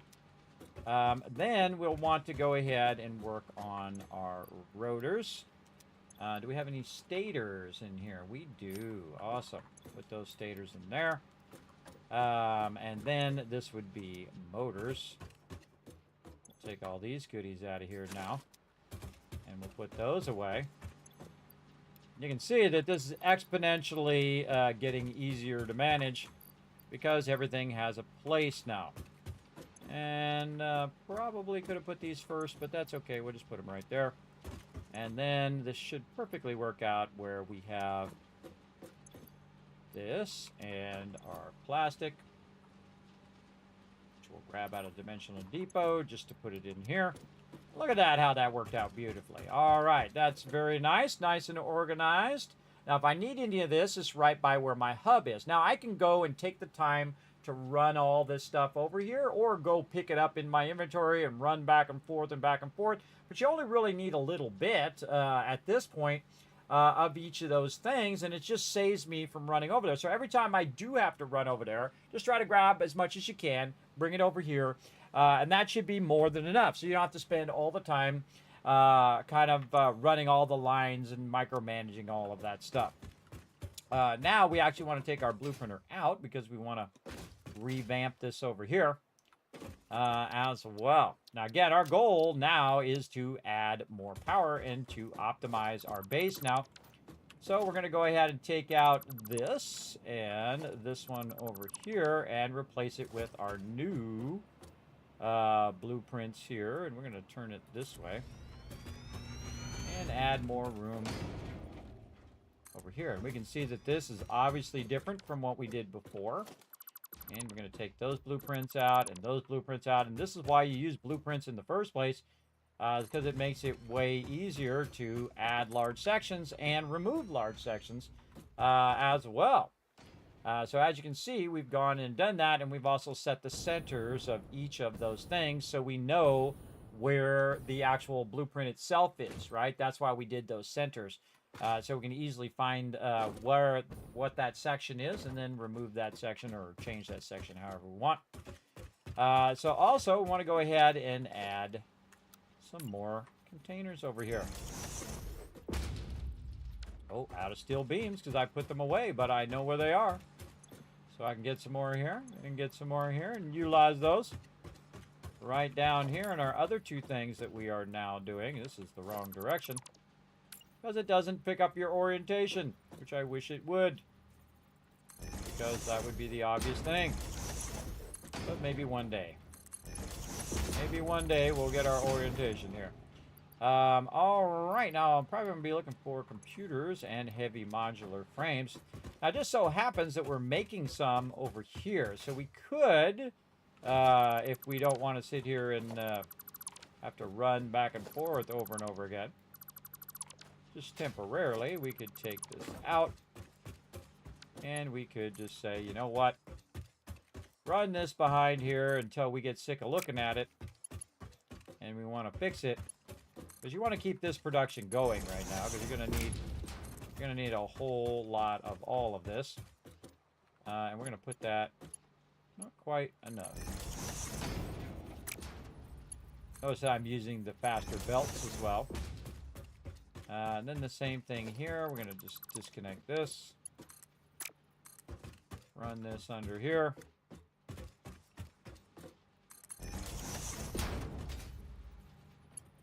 And then what about?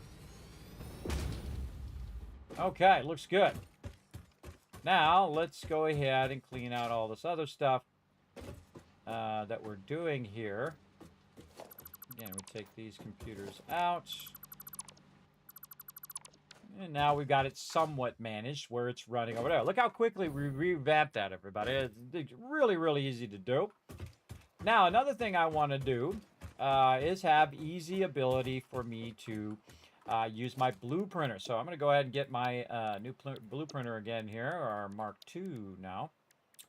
And we're going to go ahead and put this down again, this time this way.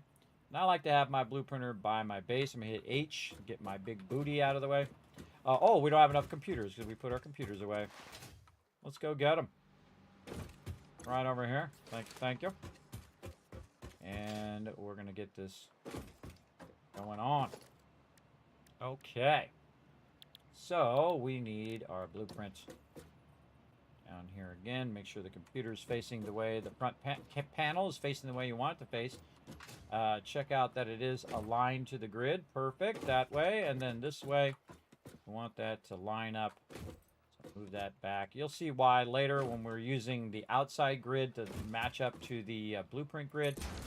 But I highly recommend moving that back. How's it doing over here? Is it crowding my thing a little bit? It still serves its purpose. And it's not actually going into my blue printer. And that looks good. Like it, like it. All right. Now, the other thing we don't need anymore is this. So we're going to pull this out. And we're going to get out of blueprint mode.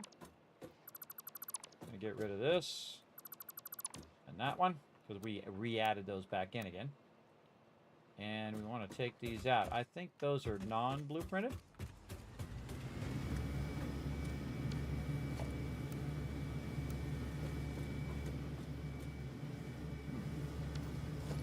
Yeah, those are ones that are non-blueprinted. I must have added those. Let's take that out. And we're going to rework this part of the road as well. It's overlapping. It's overlapping these other ones here. Let's just take those out for now. And we're just replacing some more over there that it's overlapping. Now I'm just putting it down so I can see if it's overlapping. Because remember, that's a 5x5 grid, and this is 1, 2, 3, 4. So we got to get these out of here as well. Go ahead and dip down here a little bit. We don't have any of our resources on us. We're flying, but enough to where we can get that going on. And I'm looking at this one to see which side the power connector is. So we can go ahead and take this power connector. connect it to that power connector. And we can do it from up above as well. Speaking of up above, take this out for a minute.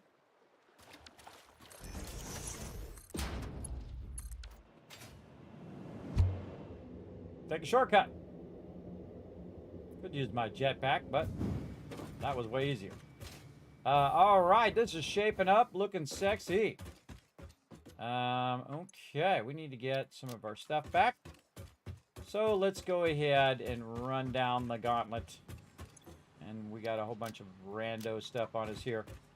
But we're going to run the gauntlet as I like to do it. So 1, 2, 3 of those. 1, 2, 3 of these. We'll take a stack of this. And we'll put that one back. How are we doing on our plates here? Plates look like we have an extra stack. Put it back in there. 3, 3, and 3. Over here, 2 stacks of those. 1 stack of this now. And we can put that extra back. Over here, we can take 1 stack of that. 1 big stack of that, too. 1 of this. 2 of these. Oop, and we have an extra. Let's do 3. We'll take all this back. Take all that. 3 stacks of this. 3 stacks of that. Again, putting back any small stacks. Sort that out. Oop, we got 4 stacks, 3. And then here. Sort that out. Sort this out. Alright, 3 stacks and 3 stacks. Don't really need any of those on me. Don't need those. Stack of that. Bunch of these right now, because we're going to use some level 4 stuff. So a bunch of that. Like a plastic. Don't really need rubber right now. Did I put rubber in the dimensional depot? Yes, it's automatically going in there. Get all my computers out and my modular frames. Heavy modular frames, as a matter of fact. Okay, so there we go. So we organized all that in no time at all. Very, very nice. Now, we need to get serious over here. So we're going to go ahead and load up our foundations. Right over here, the new boys. Kind of tempted to do some foundations that are also colored for factories. So let's go ahead and see if we got a nice basic orange we could use. Let's go ahead and get a nice variety orange here. And we're going to go ahead and use that swatch. This.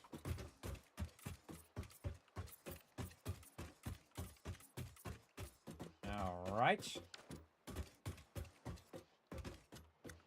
And we're going to call this, oop, not load, select color. Put this in orange. Let's see, 5x5 foundation for factory. Factor. 4 factory. In orange, to be used in factory buildings. Save it. Nice. All right, so when I'm building factory buildings, I can just pull that foundations up, and we're good to go. And it added it right to it. Nice. Okay, now what we're going to do is, in this case, this is actually not going to be a factory building, but I thought while I was thinking about it, I should go in and get it done. Over here, we've got some green. Now, green is considered typically for power. So we're going to actually color all this in for power. And we don't need to do too much of green. So we're just going to do it on this particular one. And then what we're going to do is we're going to build an absorbent amount of power. Now, right now, our power is okay. And you can see that our consumption and whatnot are up and down. And that's because the rest of our power is disconnected right now because we've disconnected it from the road over here. So we need to go ahead and connect in the rest of that. And now we're looking good. That should, oh, actually not. Must have missed another power line somewhere.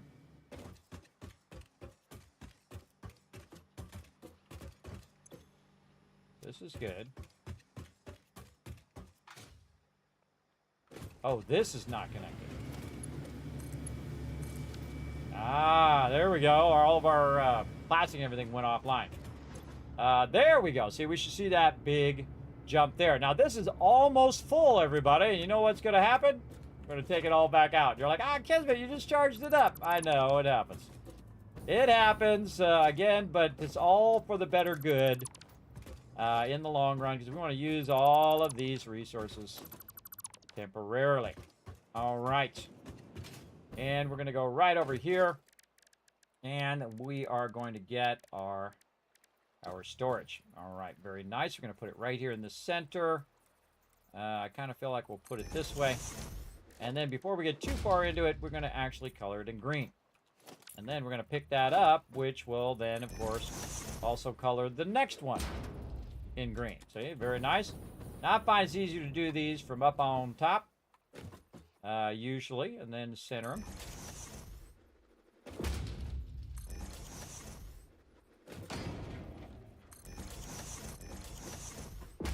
I like to leave a little bit of room in between them so, you know, me as a human being, I can get through.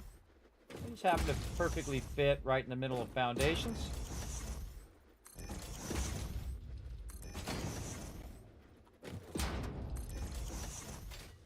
Now we're slightly scaling up our power. You're like, dang, that's a lot of power. I know, right? I know. And again, we're gonna keep lining those up. Put them nicely on the grid, or however you want to put them. You can also just really squeeze them together if you want. Oh, more modular frames. Not sure I have any more over here, but let's go take a look. Let's see, all of my stuff is now nearby. Oh yeah, I put it over here. All my stuff is now nearby where I'm working. So again, when I'm using my blueprinter, if I need a little bit more resources, they're conveniently right there. But eventually, again, it'll be obsolete because we will utilize our dimensional depot to crush it all. And there we go. All right, now the toughest thing about doing these is to do all the power connections as well. So I'm going to start in the back right corner here. And then this way, you don't have to do these power connections every single time. And they can only connect in chain from one to another. So it's good to figure out all your connections before you put the roof on or add another layer of power. And you also want to think in terms of how much resources you can hold on your character. If you can only hold so much resources, probably not the best idea to build a blueprint that you can't even hold in your inventory.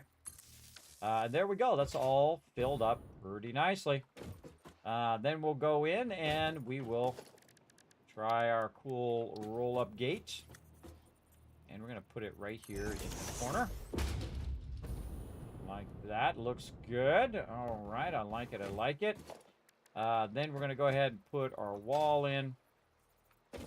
Again, we can make it fancy, but there's a reason why they build square buildings, everybody. Again, square buildings are very space efficient, and they have the maximum square footage.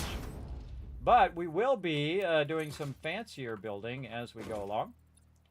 But for right now, we're just going to go ahead and get this going on.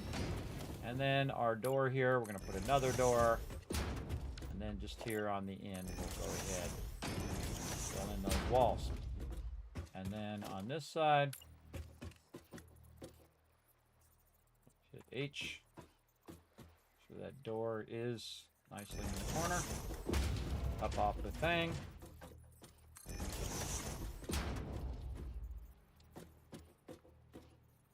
Yeah, again, because it's 5, it's going to go off the side. I always look at it and test it as I'm going along. And then whenever you put your blueprints down, you want to test it again and fine-tune it till you get it the way that you want it to be. Now me, I like to be able to access my interiors of the base whenever I can. When it comes to power, All it needs to do is be a big box for now. We'll make it more fancy again later on. I don't need to look at it. I just need it to do its job. That is definitely offset. That is incorrect. That middle one is offset. Again, you're going to find these mistakes as you go through. No big deal. Just take it out. Get it to snap properly that time. And GG's, you all good. Again, we're going to run this across here. Now, what we want this to do is to stand out among all my other buildings by painting it also green. Like this. Now, if I had inset it a little bit, I could put a big label on it and all of that. But I know that anything that is green is what's known as my online power. It's also my outputs, by the way. I kind of use it for both. But if I see a big building and I see that building is green, I know that is my online power. That means it's always backing up my power at any given time. And so, again, you can set the colors to be whatever you want them to be. And there we go. In my case, we're going to go with that. And then in this case, I'm actually going to pick up these green foundations. Oop, that wall is also offset. That is not correct. What is going on with my walls today? My walls are crazy. They are crazy today. What's going on with this? Nope, nope, nope. Don't like it. Not doing it. Should have put my walls down first. And do this wonky wall stuff. No wonky wall stuff. Going up. Okay. Now we got our wonky wall situation fixed up. Middle mouse button, that one down there, so it picks the green. So I don't have to recolor it. And there we go. Again, I could use my foundations I did earlier. And just do that. Okay, now we got a big box of power. Now we want to access that power from the outside and be able to connect this to the next one in the thing. So we want to go to the very first one here. And we want to go ahead and just connect this, say, into that corner. And then we'll connect them all, as many as we need. We just put a whole bunch of those suckers down at the same time. Now, if we think about it, each one of these is in the center of every single frame. This blueprinter is a 5x5 blueprinter, which means this is 25 of these power backups in one thing. Now, you notice that I didn't build it higher. I could absolutely build it higher, but I think it's easier just to stack them up on top of each other. Now, one of the things you want to do is think about your foundations.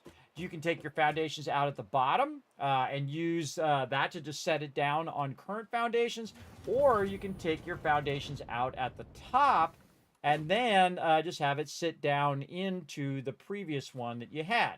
So I'm going to go ahead and go with that option because I like to be able to align it to the current foundations when I'm putting it down like this. And so we'll just take that top part off like that. I put it on there just so I could take it off and show you. I'm just going to autosave, do your thing.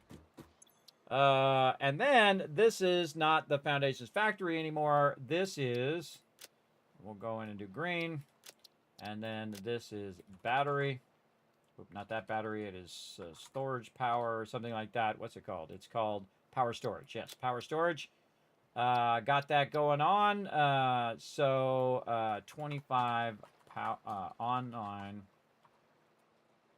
power storages. And then right here. And you definitely want to put the Mark II on there so people know that it's used the Mark II blueprinter. 25 online power storages used to back up live power to fix any power issues. There we go. And then we'll save that. And now we good. Now, that was a lot of resources, so we want to go ahead and clear that designer. Normally, I leave it on the designer, but that's a lot of resources. We're going to get those resources back. And then we're going to go ahead and add that power somewhere conveniently by where I can go ahead and at any time say, okay, that's my power, and it seems to be working. Now, we're going to go ahead and line this up on our current blueprints over here, which is right here. We're going to go ahead and take out some of this over here, though, because we're going to need to back this up by 5. This is 1, 2, 3, 4. And we're going to need to take all of that out. We're going to get real close on that one. Yeah, we're going to get real close. We're going to tear that down here in a minute anyway. But let's go ahead, go in here, get our online power. We'll aim it this way. And we're just going to go ahead, nudge that into position. And see how much it actually goes over here. Oh yeah, it goes way over here. Okay, very much blocked by all of this. All right. Well, we'll just take it out now then. Now's a good time. Bye-bye. See you later. Thank you for all of the sweet screws that you made. I appreciate it. I appreciate all of that hard production that was going on over there. Ba-bam. All right. And again, this will put it right along my road area here, so I can just look at my power and check in on it if I need to. Right? And again, you can see we're rebuilding the base in the umph degree. Now, we also don't have enough wire as well, and I was seeing if it was going to overlap first. And then we have more wire over here, so we got to find something we can get rid of. Again, this is the problem where you have too much stuff. And that stuff is making it more difficult for you to do it. Now, I can put this back in here. Maybe we'll put some of these in here. Get that out of the inventory. There we go. Go back over here. Get that. Go other way. Get the wire. There we go. And then, because we should have enough, because obviously we just made it over there, and it gives you your resources back. So, we just need to get a little bit more there. Let's see. Yes, now we got this. And we're going to aim it this way. And the reason why we're going to aim it this way is because we're going to access this first one. Right? So, we're going to access this first one right over here, and we're going to try to bring that down and put that in the ground level. Actually, should have done it the other way. This. Take this one out temporarily. Grab this. Bring it on the inside so we don't see it. There we go. Very nice. And then feed this into our power grid. And then, of course, replace that right there. And now, when we go look at our power, holy moly, now we have 2,500 backup power. So that's pretty sweet, I think. Absolutely. Now we can edit our to-do list. We can go ahead and clear that to-do list because I want to actually double this up again. So we're going to go ahead and press this again. And it's going to say, Kismet, you need a whole lot of stuff. And it just so happens that I got a bit of stuff over here. Let's go check it out, how we do it over here. Oh, we don't have any over there, though. We got to go down the way. Let's go. Slide jump. Look at this getting cleaned up. This place getting cleaned up. Get this vehicle out of here now. Let's go. I see those are coming out of there. So let's go ahead and head over here. Grab a bunch more of those. And then we're going to need a bunch of wire. Let's hope we got a bunch backlog. We sure do. And there we go. We got enough for more power. Again, you make sure that you, whichever way you did the arrow the first time, and you're starting to stack them vertically, you want them to be the same. So, actually, I can go ahead, if I wish I had my other thing right now, it would be much easier, but we're going to go, oh, okay, or you can miss, sure, just go back down the ground, start over if you want. All right, let's do it. Put a ladder on there, too. What I'm going to do is go ahead and bring up some foundations, just to help me align these foundations to the blueprint. And I would suggest to run the foundations all the way down so it has a way of centering into those as well. So you go ahead and bring out your blueprints. You aim it toward you how you want it before. It's going to turn yellow, and that's because it's actually kind of going down into those foundations or going down into the one down below. Then we're going to press that again. We no longer need these foundations. They're just for alignment. And so we should have another one stacked right up above it. And because they're the same one, and we had already set our little power connection there, we just go ahead and jetpack up here. We should have that power connector right there. I feel like I should have put that on the wall. Would have been a better idea. But you get the idea. Now, in theory, we just doubled our power. Now we have 5,000 megawatts. Now, why would you want that much power when I'm only producing 2,400 megawatts? Well, the reason why you want that much power, everybody, is because a lot of times you have a lot of idle power. And you have that idle power going to waste because it's just going out into the ether when it's generating all that extra power, right? All the power between what you're producing over here and what you're consuming and what you're producing up here. So the orange line versus the gray line. Now, if I had everything turned on right now, it would actually be 3,000 power I would need, but that's not going to be an issue here in a bit. Now, you can see that this keeps going up really high like this, and this is my manufacturers over there. They're overclocking, so they're overclocking and, you know, boosting that power. That's my modular frames right now, heavy modular frames.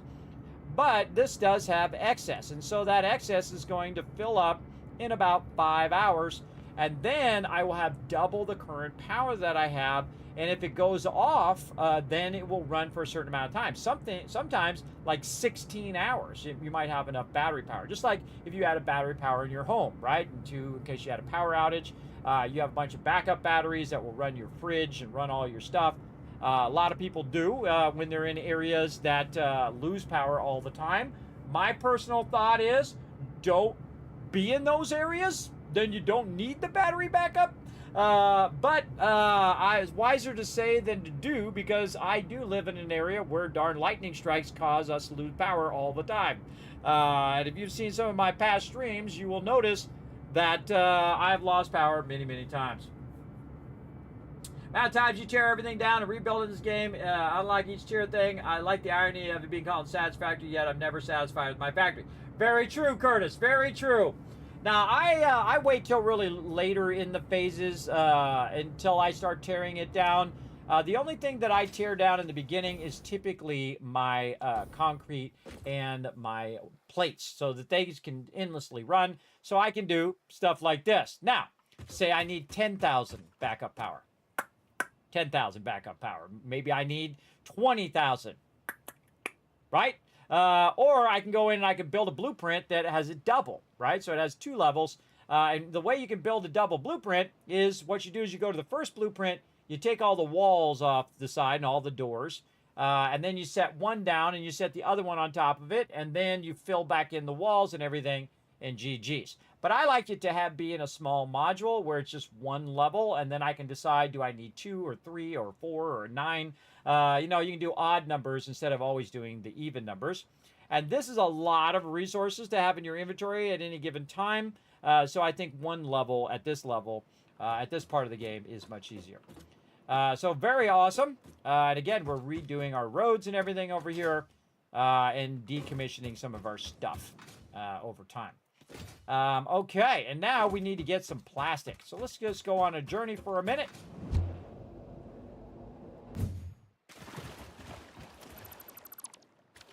Refix our hypertube.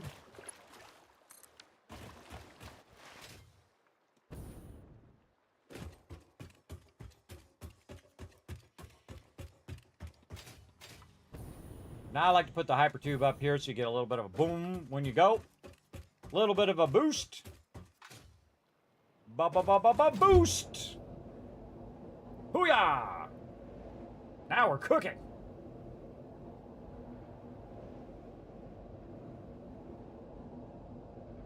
And this is among the last times I will have to run out here to micromanage this plastic and this this other stuff that we're using, because what we're going to do next is we're going to take the oil and bring it to us, so we don't have to come out here over and over and over again and burn all of our time doing that. But right now I can go ahead and grab some plastic since it's most likely backlogged over here right now. Yes, it is. Grab a bunch of plastic And I can use that to make some more computers and more modular frames while I'm building out all the infrastructure of taking all of this oil and bringing it to my base. Now, I'm just not going to bring a little bit of the oil, everybody. We're going to bring all of the oil from over there to over here and then pump it up to the higher level. Now, normally I build it up at that level and I run it across here, but we're going to run it at this level, saying that our little foundations float. That's our RP for that in this particular playthrough.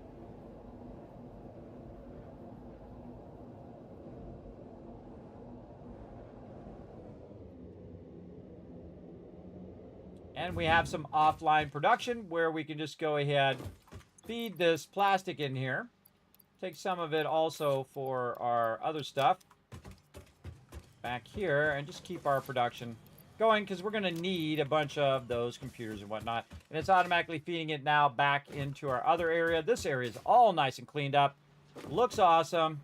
And again, that will get back up to running. Ooh, it made a bunch of modular. Wow, I got a ton of modular frames on me. Holy mackerel. All right, I only need one stack of those. I'm good on that for right now. Okay, now we want to decide the next thing that we want to do, right? The next thing is to run our trains. Now, normally, again, I build up really high and then I can run my trains all super flat because this doesn't fall down like 7 Days to Die, but it just stays up in the air.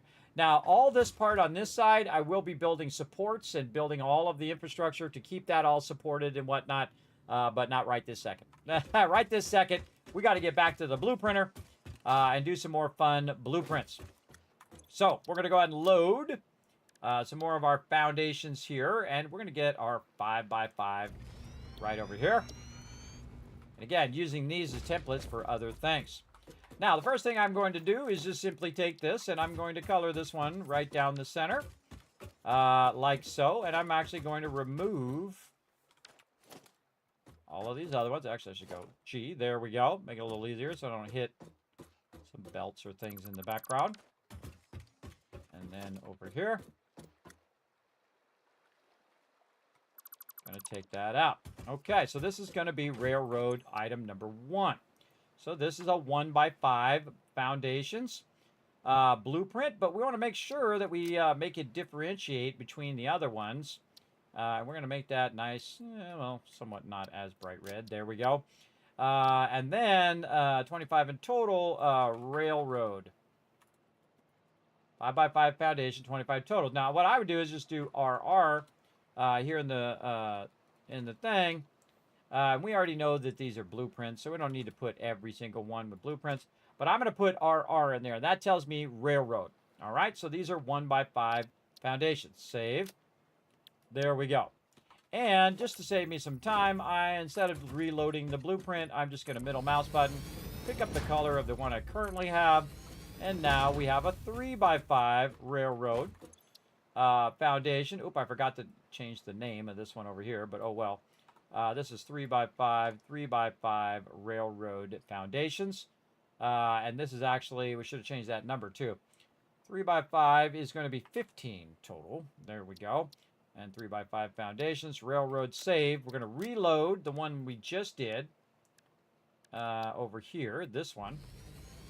And we're going to change this to 1x5, and this is 5 total, just to be nice and accurate here. And then we'll load back our 3x5.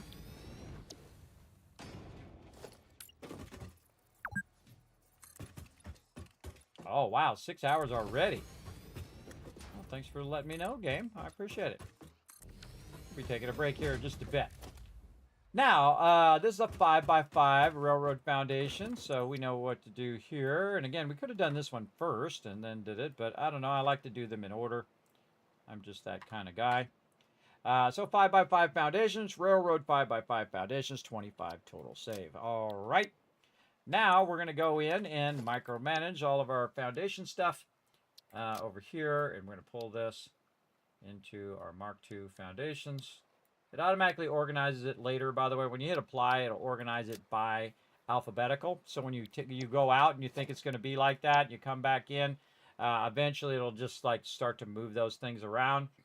which can be quite annoying. All right, power.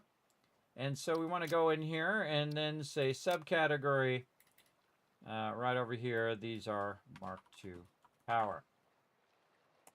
All right. And then we're going to take this, put this in Mark II power, apply those changes. Looks good. Now, eventually, of course, you'd want to replace all of your Mark 1s. You don't really need your Mark 1s once you get to Mark 2s. The Mark II, I find, is probably the most useful blueprinter because by the time you get to Mark III, you're already toward the end of the game anyway. So it really makes the Mark II the most useful. But it is nice to have that Mark III one as well. So there we go. And these are all Mark I blueprints there. All right, so we got our railroad stuff. Now we can also put it in another thing. But what I do is I go ahead and have a separate one of these, which is 4 down here, where I go ahead and set up all my stuff. Now I always put this as number 1 because you're going to be running power lines. Then we're going to do transport. What's the number 1 thing am I going to do? Is it electric engine? It's actually not. Number 1 thing you're going to do other than power is the train station. Then we're going to do the freight. Then we're going to do the fluid platform. Then we're going to do the empty platform. And then number 6 is going to be the locomotive. Number 7 is going to be the freight car. And then we all of a sudden realize that I forgot something. There actually is something more important. The railway is actually going to be number 2. Then we're going to do it again. Number 3, number 4, number 5, number 6, number 7. There we go. And oh, and we forgot this. Actually, this could be... Oh, I guess I pressed that out of order. Hold on. 3, 4, 5. Apparently my 6 button is not working. 6. There we go. 7. Okay. I'll put this as 8 because you don't use that as much. Same thing with your block signals. You don't use them as much. And then this is empty platform, and this is empty platforms with catwalks if you want them with catwalks. I just use empty platforms. But you also have a path signal and block signals, and they do different things. I suggest you use your block signals when you first start off, and then come back later. Come back later and learn how to use your path signals as well, because they are very, very useful. You can also put your block signals on both sides of the tracks now in 1.1, so pretty awesome. Pretty excited about trying that out. And we can go ahead now, clear the blueprint designer. Awesome. Now we're going to go down here and we're going to utilize our skills here. Now we want to go on the inside or the outside. Probably outside. Now personally, I like to go ahead and utilize my trains very effectively. And we'll go over here and we're just going to try to figure out where we want to put our train station. And maybe right here in the middle. Now, one of the things that I do is do a lot of alignment, right? So I want to align this like this. I'm going to bring that down, which is going to tell me that it's for sure it's this foundation here. So I'm going to actually move this back. I'm going to go out by 3. And then what I'm going to do is run my trains on this side. Now, you can go ahead and use your blueprints for a single line train. Right, and so we'll go in here and we'll rotate this. It's going to let us. Sometimes it's a bit feisty. It's going underwater right now. Come on. Oh, was this not one? Oh, these are 4s. My bad. See, it's a little awkward when you're trying to align 1 meter to 4 meters. Let's put 1 meters in, because that's what's in our blueprint. All right, very nice. And then we're going to go ahead, get our 1 meter, and that should snap much better. There we go. All right, so we can run a 1-line track for our trains, and I'm sure nothing bad's going to happen if we have our electrified tracks in the water. I'm sure everything's going to be okay. So I can do that. Now, if I want to future-proof this and say, you know what, in the future, I want to have 2 trains coming and going, or I want it to go and turn around here and go back the other direction, I would definitely put in either 3 or 5. In this case, I'm actually going to put what's going to probably be most common, which is my 3x5s, right? So when I'm going, so I'm going to put that on 0 in my bar. But for right here, wherever I have my train stations, I am actually going to use the 5s. So we're going to hit H, and all we have to do is just line up the first one, right? So we want to get the first one in there. So that one's lined up, and then we can use the blueprint line up to do it again. Looks cool with the water. Cool with the red and the water in there at the same time. Again, I'm going to turn the arrow toward me. I'm using the blueprint snapping mode, and so it's now going to snap in there. And now we got a little bit of a place for a station. Now, I'm going to figure out all my station stuff later on, but for right now, we can go ahead and just try to find the center of what we want to do here. So we'll go ahead and put down our train station, and we'll aim it in this direction, because we're going to start with a nice little easy push-pull train. And you can see that the train station is very, very large, and it is perfect for the 5 by 5 thing here. Just making sure it's all on the edge of that 5 by 5. Very nice. And you can see it's perfect for going right down the center of a 5 by 5. And that's awesome. Now, we also want to go ahead and do a freight platform. Now, I want to go ahead and put my freight platform on that side so that it will go up the side like this and eventually feed into a factory, which is actually going to be over here. But I kind of lined up the end of where it might end up and then backed it up. And again, you can see that the red is very different from the rest of this. Why is this a 3? I pressed the 3. That's why I did that. I pressed the 3 instead of the 5 by 5. There we go. Double that up. Now, I might want to have a bunch of stuff over here where I'm running my resources, right? Well, this particular resource that I'm getting is not an item. This is a freight platform, which is an item. We don't need that one. We want to get our fluid platforms, and we want to get them over here, which is number 5. There we go. On my bar, so we have our fluid platforms. Now, I'm going to scale this way up, and I'm just going to do it right here from the very beginning, because I know I could go ahead and put like 4 of these in here, run the resources over here for now, but in the long run, I know that I'm going to split them into 300, 300, 300, 300. So I know that in the long run, instead of doing it at 600, we're going to do everything at 300. And that's because the way fluids work. So we're going to actually put a crazy ton of these down here until we run out of space here. And then we'll do our 5 by 5s again. Again, snapping them in. And you know what? Let's just go ahead and do another one. And we can always take it out if we want to later. So there we go. All right, looking good. So for every amount, every 600, I'm actually going to have 2 separate ones. So 300 is going to go in this one, 300 is going to that one. And this way, when I'm using my 600 pipes, it always has the ability to run at its maximum speed and doesn't hit that 600 cap all the time. The level 2 pipes are way worse than the level 1 pipes. And I could just use level 1 pipes, but I am going to use level 2s. And then split it into the actual thing here, just so it goes in faster and it comes out faster, right? So it's basically coming out at the full 600 on both sides, as opposed to going in at 600 and then really struggling to come out at 600, right? Because also the train's going to come into the station, it's going to stop the output. So I want to have double output, so it's outputting as fast as it possibly can, because it's just going to suddenly fill. And then it's going to come out at 600 and 600, or roughly 590 on both. And then I'll be coming out faster. So I feel you want to double these up for every bit you have and really count them as 300. So we can go ahead and do some more of these since we're already at it. And so we'll call that, what are we calling this? This is 600, 1200.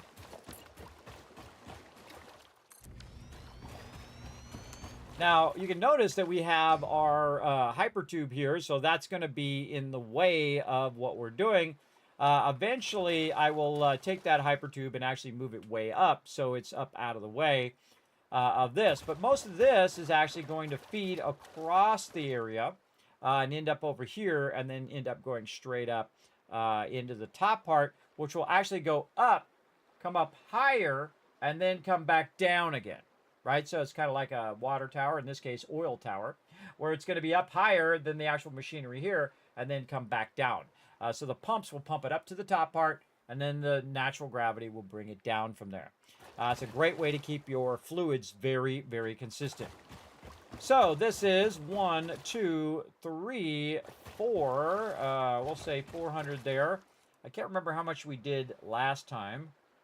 So let me think about it. This other side is 12. 2,400. Yeah. So this will be one node.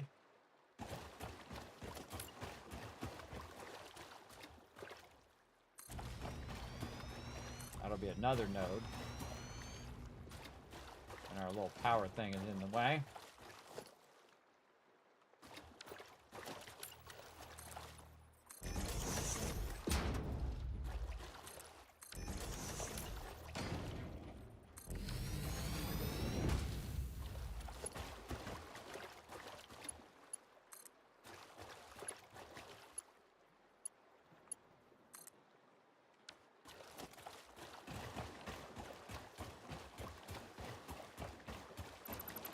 Notice I just bypassed that middle one.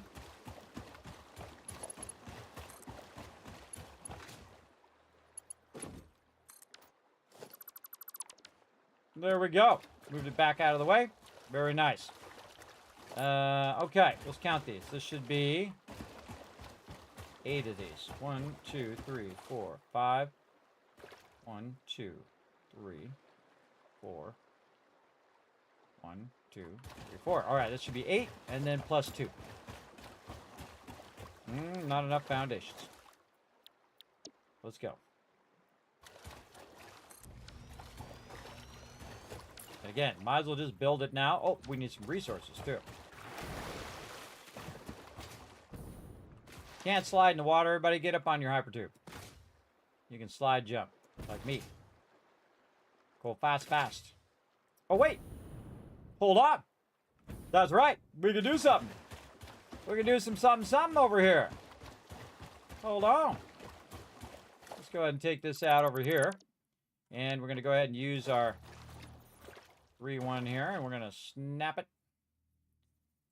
over here this way. And that'll just color that in with red. So we know that that's doing the thing. But we have something new that we could use that'll make this go even more fun. The hypertube junction right here. Kind of a bummer that you can't just put it right on the thing. Huh. It is a bummer. You can't just put it right there. Why can you not put it on an existing hypertube? I think that would be much cooler. But I could probably attach it where I want it by doing this. Take this out. Take this and attach this to this. Then take this. I always have workarounds there, but I think that should just go right onto that hypertube, dude. So that's going to go around that way. And this one is going to end up right over here. So we can go over here and work this thing if we need to. And again, this is what's so cool about a hypertube junction is that you can manage that as well. And this I'm going to go ahead and put here in case I need to check my power. And then we're going to run that clear over to this way if we can reach. A little too far. But that's okay. I'll put one of these about halfway down and they'll let me check my power while I'm down here as well. Okay, so we got our hypertube going. And then we're also going to connect it into our train. Our train now has power. And that means all of these tracks are electrocuted. So yeah, let's play in the water with electricity. Yay! Not a good idea. All right, here we go. We're going to go out here. Which way is it going to take me?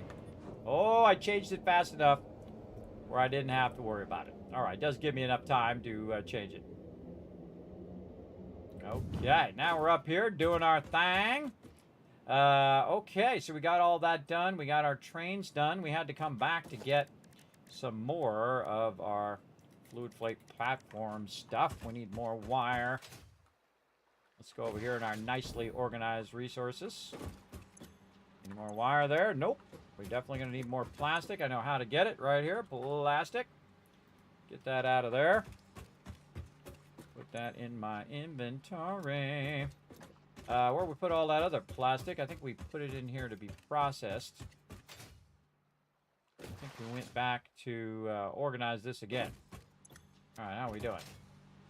I want to just grab what plastic is in there out of there for now. Yeah, we used up all of our plastic. We're going to definitely need to scale up our plastic big time. Okay, no more plastic. We're going to need to go get some plastic. We also need to go get some wire.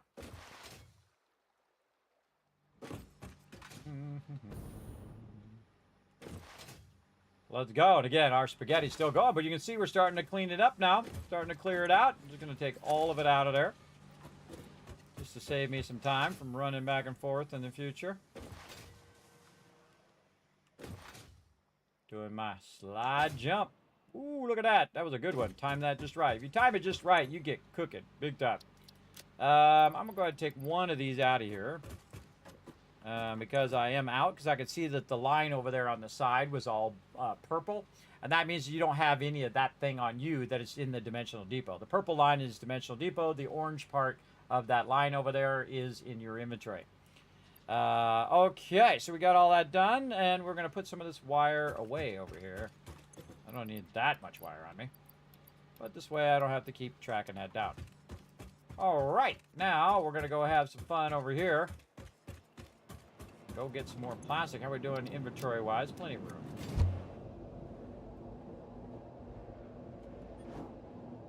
You can see at the last minute I changed the switcher there. Maybe this is the last time we'll run out here for some plastic. See, this is the drawback, everybody. It's this constant running out, upgrading, doing all of that stuff. I feel like your power should be wherever your hub is. Except for your nuclear power. Don't bring your radiation right by where your hub is. But all the other power should be right where you are. All the time, for sure. But again, we'll dip over here. Grab all of this. All of this. And we out here. Not too bad of a distance, though, because, again, I did build my base over here and not way over in the forest area or way over in somewhere else. We can see our green building up there, which is our backup power, which will eventually be full of that excess power we're producing. And we're about to produce a massive amount more here in just a bit. But first, we're going to organize our train station here.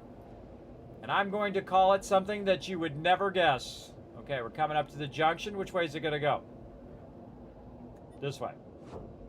Nice. I love that junction. Very cool.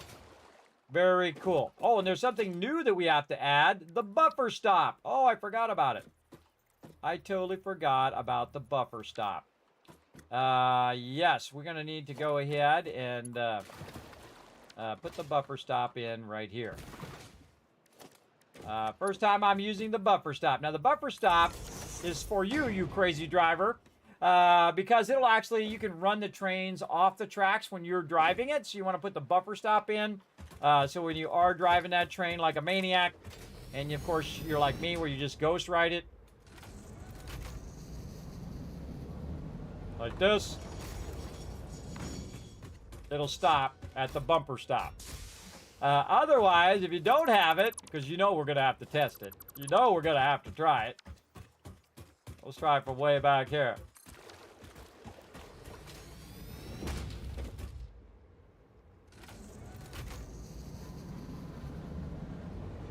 And ghost ride it. That's not good. And then re-rail it. It'll put it back on the rail, everybody. I think that's cool that there's not like a huge penalty for when you do mess that up. But I'm definitely putting the thing on the track here. Let me take this out of the way first. Definitely put it on the track because I know I'm just going to do that over and over and over again. So let's put that at the end, which I think is really cool that they added that. Okay, we know our trains work too, as we did that. Okay, now back to this over here. 1, 2, 3. We probably want to color this in too. Let's use this gray here. So this is going to be one set.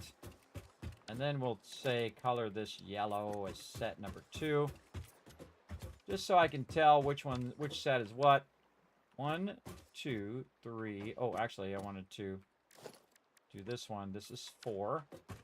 1, 2, 3, 4. 1, 2, 3. This. And then the 2 at the end.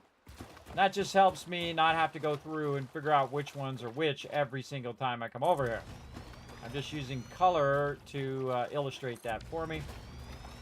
And then the last ones, we can go ahead and turn it back to the factory swatch like that. All right, so again, we grouped all of those together. A lot of oil going on over there. And now we need to make this on the other side. To bring all the oil over this way. Now, if you have a train that's just this long, everybody, you are going to need some train engines big time. Now, what you really want to do is you want to have this train as a looped train, right? Not just one that comes to an end and then goes back the other way and goes to the end. But the way I'm going to do it right now is a push-pull train, and then eventually I will convert it into a train that is going to loop, right? So we can have multiple trains going on the track. Right now, we're just going to start with the 1, just so you guys can see that. Now, we have a certain amount of cars that we need. Again, we counted this as 8, 9, 10 cars.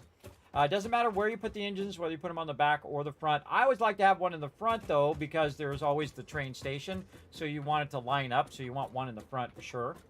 And then we're going to go 1, 2, 3, 4, 5, 6, 7, 8, number 9, and not enough track for number 10. Now, we're also going to go in here and start to use our 3x5 foundations. So that we did want tracks going in 2 separate directions. We can definitely do that. So we're going to go ahead and take this and think toward those tracks and say, okay, well, we want it to actually start out of here, right about here. And then we're just going to run this one as far as it'll let us. Hopefully we have enough down. Nope, we don't.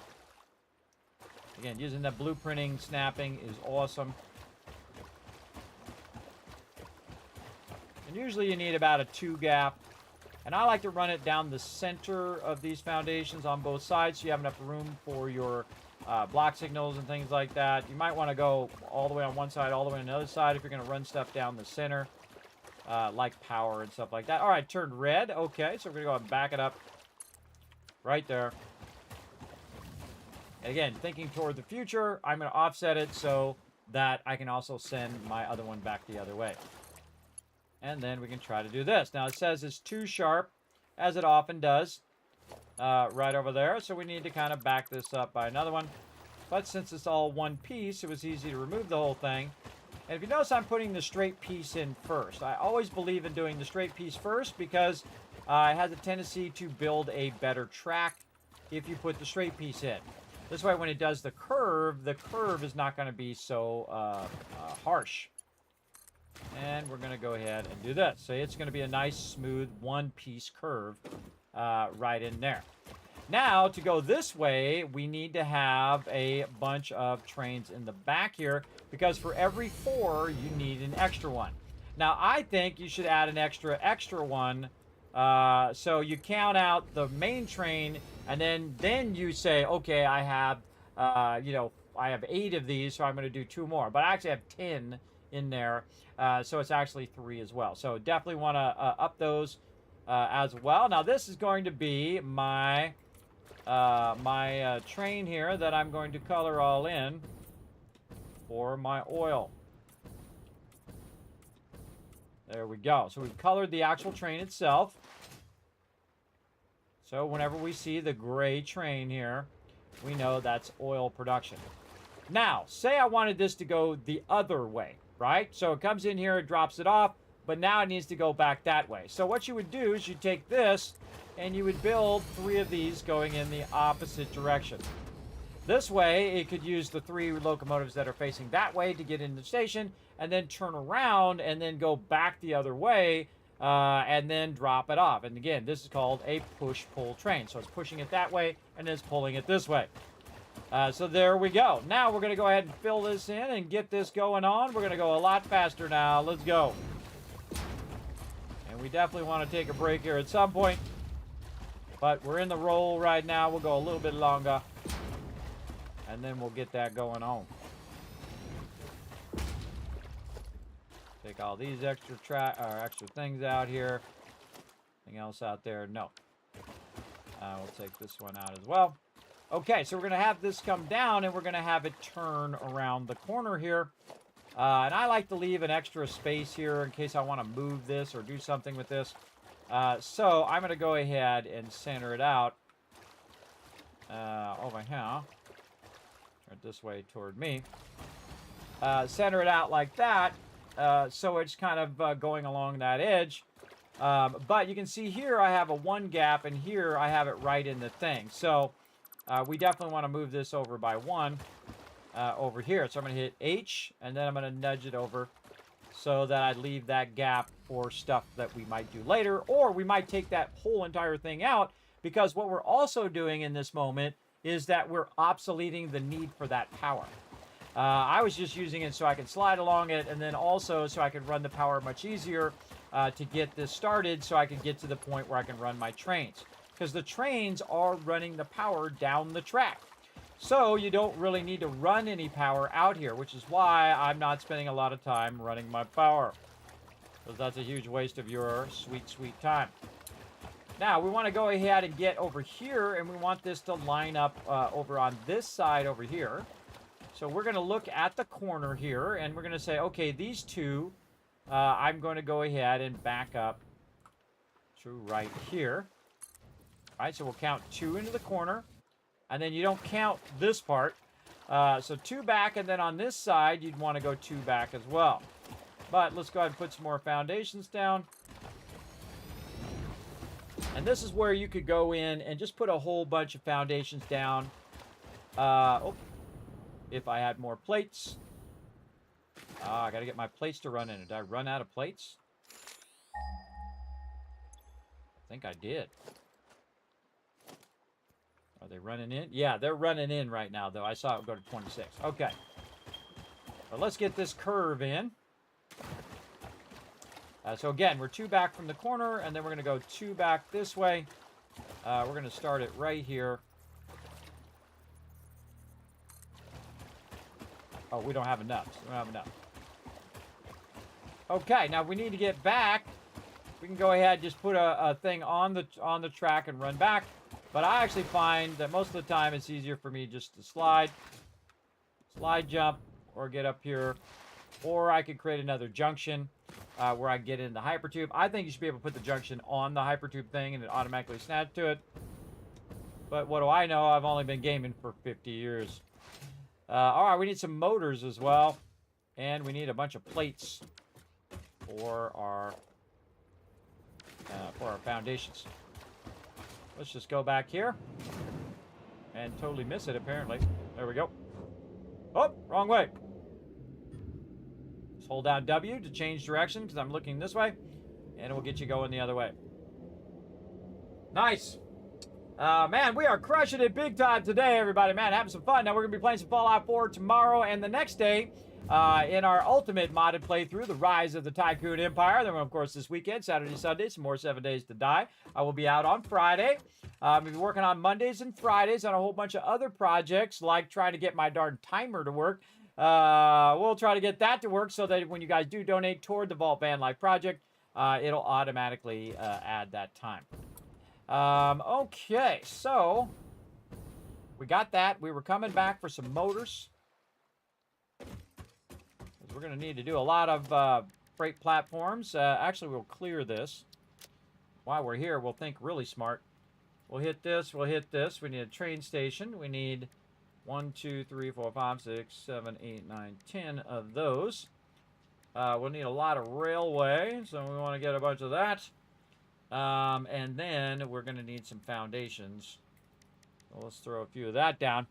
Now, I just do a little bit of it. I don't try to guess exactly how much I'm going to need. But you can see that I need to go get some stuff. Now, you can see that the plates have refilled back up in the Dimensional Depot. But I'm doing so much at the same time. Well, I don't know why I'm running that way. It's not over there anymore. It's right here, conveniently by my base. I can also just go in here and fill up my inventory with a bunch of this. Wow, I don't need that rubber or that plastic. I forgot about it. Totally forgot about it. I should have been over here letting this run. All right, plastic in there. Take out a bunch of this plastic. And also put it over here for circuit boards. There we go. And then we actually have a place to put this rubber now. That's his very own box. Throw all that in there. Very nice. All right. Looking good, looking good. Okay, we want to finish what we do. More wire, really? Whoa, okay, more wire. Gimme, gimme, gimme. A bunch of concrete is what we're going to need. We're going to take more than what we need. Right over here. Again, at this stage, I've not upgraded my stuff. And I could stop what I'm doing and go upgrade it. I need some of that plastic back.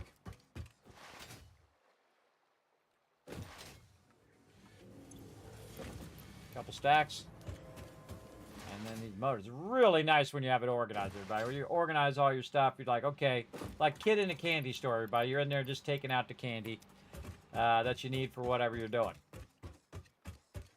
All right. And back to where we were. Whoop, totally missed it. Go.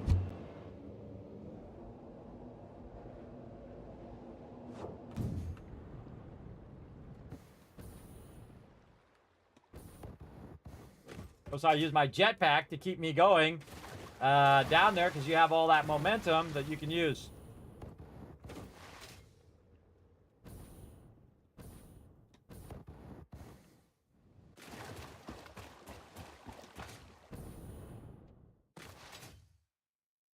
Okay, now we can build a whole bunch of foundations, get this going on.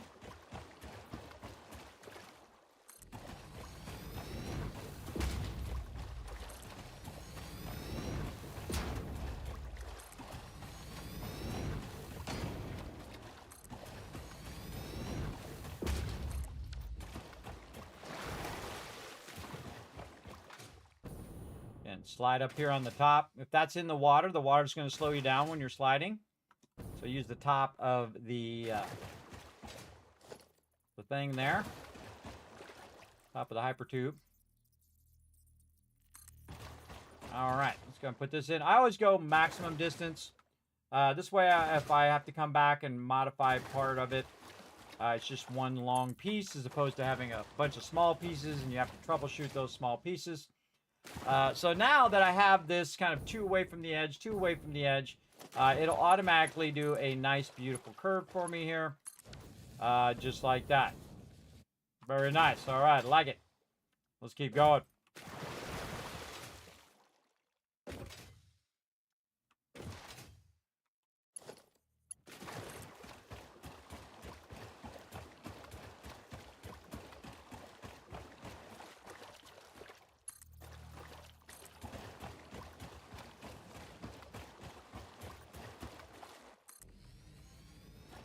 That's one of the cool things about this game. I don't have to run back.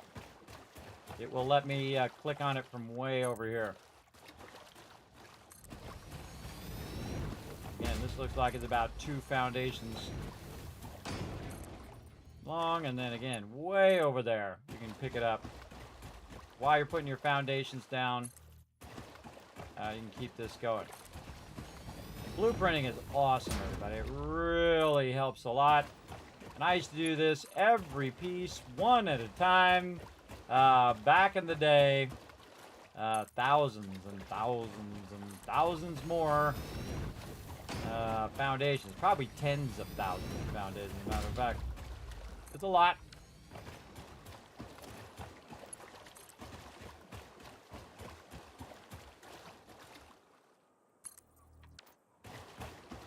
All right, now we're coming up on our oil here.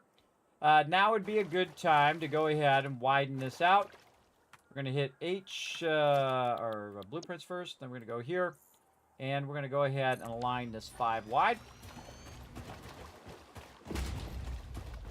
And that's looking pretty good. Probably feel like might want to go back as well. So I'm going to take this out. Go for a little swim there. Now I'm just going to set this one as my main one, so I don't have to keep that. And then we'll take this out. We'll take this one out. You know what? We'll just take this out too.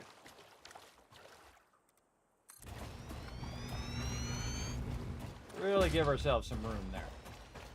Okay, so our train station is coming in. Now, I do want to leave some room for my train station to turn around, so I'm going to kind of back up a bit. Say right here. So I'll bring the oil to the train as opposed to bringing the train to the oil. It's okay if I run it a little bit of a distance. It's no big deal. Down here, train station. And this train station is going to actually aim the opposite of the other train because I'm doing a push-pull train. Eventually, I will have this train going the same direction, right? And I'll actually flip the direction of how the train is. I'll take this part, put it at the end down there behind me. Or actually, not that way, this way. Yeah, behind me. That way. I will put the train station on that side and then all of the stuff that fills it behind it. But in this case, we're doing a push-pull train, so we want to have the two train stations aiming in two separate directions. And then we want to have the locomotives also facing in different directions as well. Okay, and then same thing here.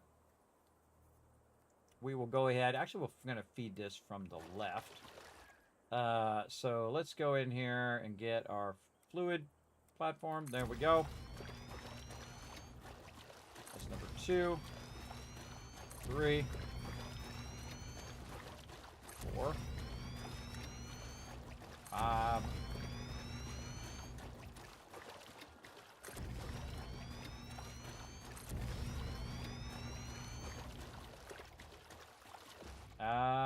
Too even. Yep. Even more space.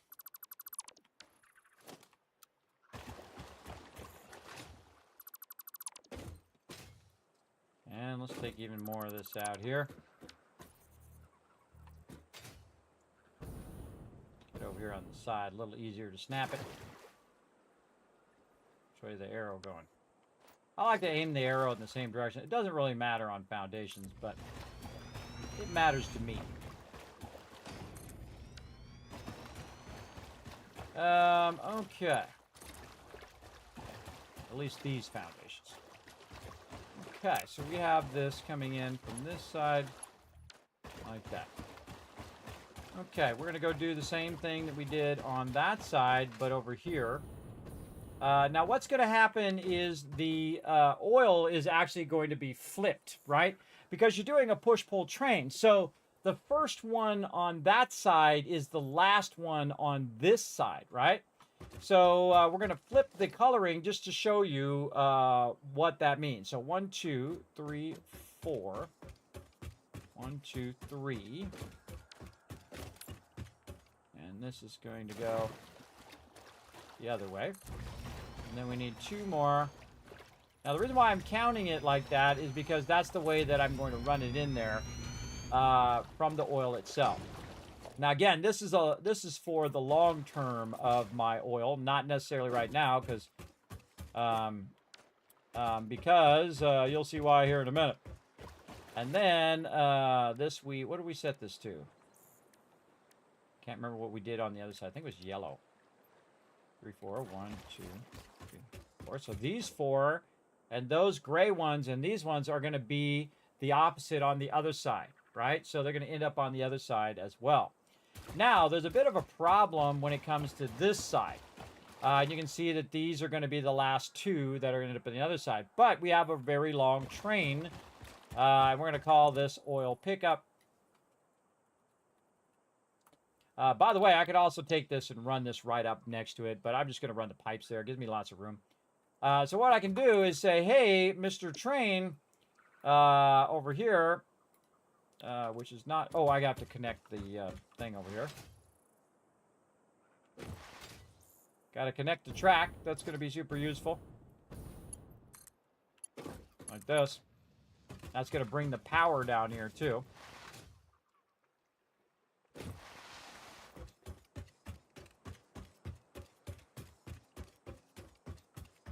Okay, now we should be able to see our train. There it is. This is our oil train. Well, we'll call it oil train 01. All right, there we go. Now we're going to edit this timetable, and we're going to say go right here to this, save the changes, turn it on, and it's going to drive itself over here if we did it right. So let's see what happens. I can see it's already moving over there, everybody. I can see. Why is it red like that? It's kind of wild. Now I'm kind of a little scared it's going to go off the end, but I'm going to see if it does. I think it only goes off the end when you're driving. I think it can drive it itself. But that train is making its way in here. Again, I don't know why it's highlighted like that. In that kind of red glow like that. Seems kind of weird.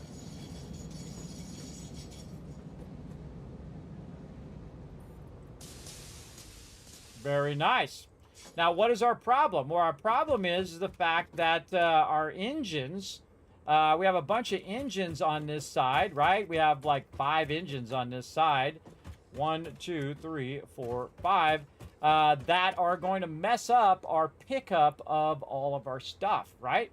So what we're going to do is we're going to send this away for a minute. We're going to send it back the other way. So we're going to go ahead and take its timetable.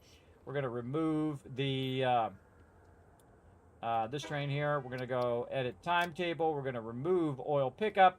And we're going to tell it to go to this other, however you say that name. And then it's going to go ahead and pull itself out of here in a minute. If it works right. Oh, there it goes. And that is how a push-pull train works. So some of the trains are going to pull it back the other way. But we have a problem, right? So we need basically 5. So we already have 1. This is 2, 3, 4, and 5, right? So this is why we have this blank platform. The blank platform, which I don't use all that often, but I'm going to use temporarily here while we're doing this, allows you to leave space for your extra engines or for parts of your train that you're not actually picking anything up of, right? So again, we'll go back here and we're going to go ahead and recolor these. This is this one. And then these 4 are going to be the yellow ones. 1, 2, 3, 4. And then we're going to go ahead and remove this part of the track here. And probably end up removing these foundations. And putting our bigger foundations in just to move that back. So you can see we have to move this back now. And then add 4 more. Give us a total of 10.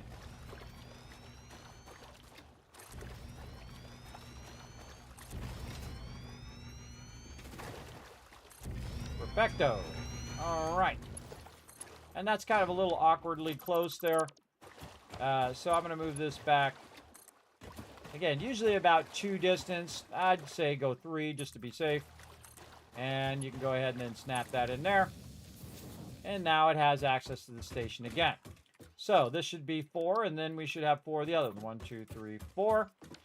Then we have 1, 2, 3, 4, and then 2. Again, this is based on all the oil nodes that I'm going to be extracting and then running all that oil back, which is going to be so much oil, everybody, that it's going to be pretty overwhelming at this point because I'm going to scale it up so much, right? But I still need to make my plastics and all that other stuff, and I still need to run all my lines and do all of that kind of stuff as well. So we're going to work on a bunch of that right now. Now we're going to run our lines down this side area here. So that's when I'm going to go ahead and use my normal stuff over here. And I'm going to actually use my roads out here. And we're going to aim it toward us. And I'm sure, again, having electricity. Oh, actually we wanted to aim it that way in the direction we wanted to go. I'm sure having electricity in the water is not going to be an issue at all. If they ever add that, everybody, I'm going to be totally screwed on this playthrough.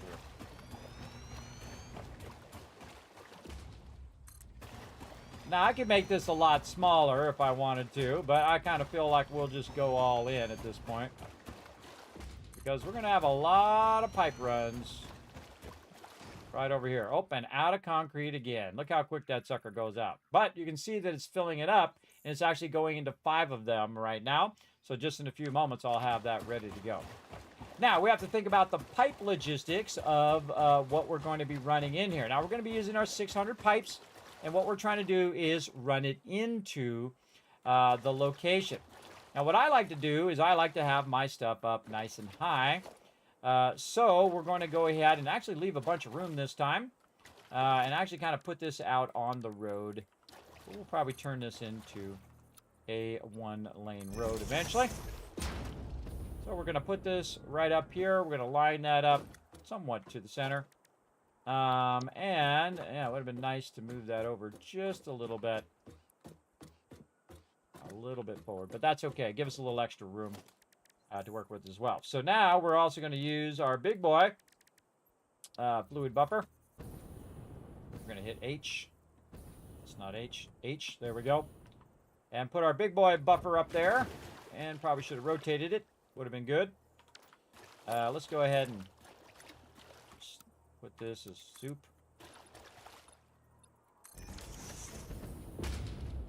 Like this. Okay. Now, I really like the rounded ones, everybody. The rounded foundations are really fun. But you see how it's red there? We can just hit H, and you can have it just float there off the side of the foundations if you want. I kind of try to center it on there. It looks pretty center. Good. Okay. Now, again, I like my stuff to be up high and to come down. And it also makes it a bit easier when you're running your pipes. So we're going to have that up like that. We're going to have that come down. And then we're going to go ahead and split it like this. And we're going to have it double input into there like that. And that's going to cause it not to backlog up to there. It'll only flow downward into this as well.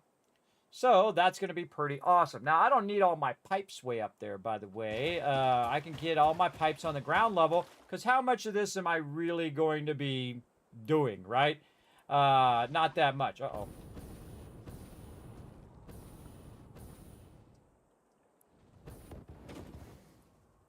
Can you get to me?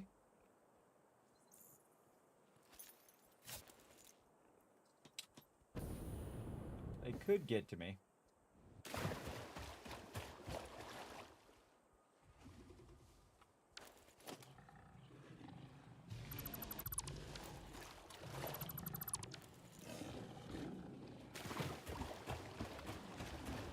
Let's not make it easy. Ha! Come on. What you got? Let's go. Come on. We want some. Honk.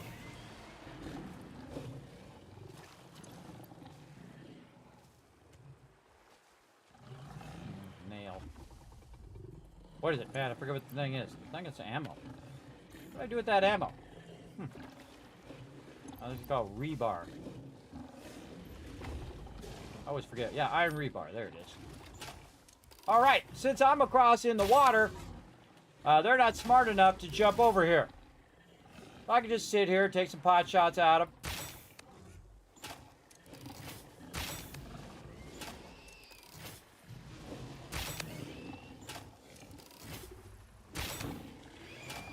And this is the big boy here. He's knocked me clear across the map before, and my vehicle.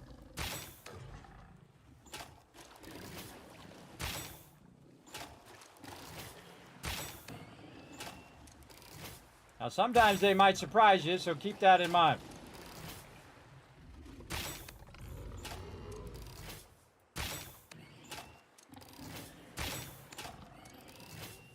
And that's how you all died.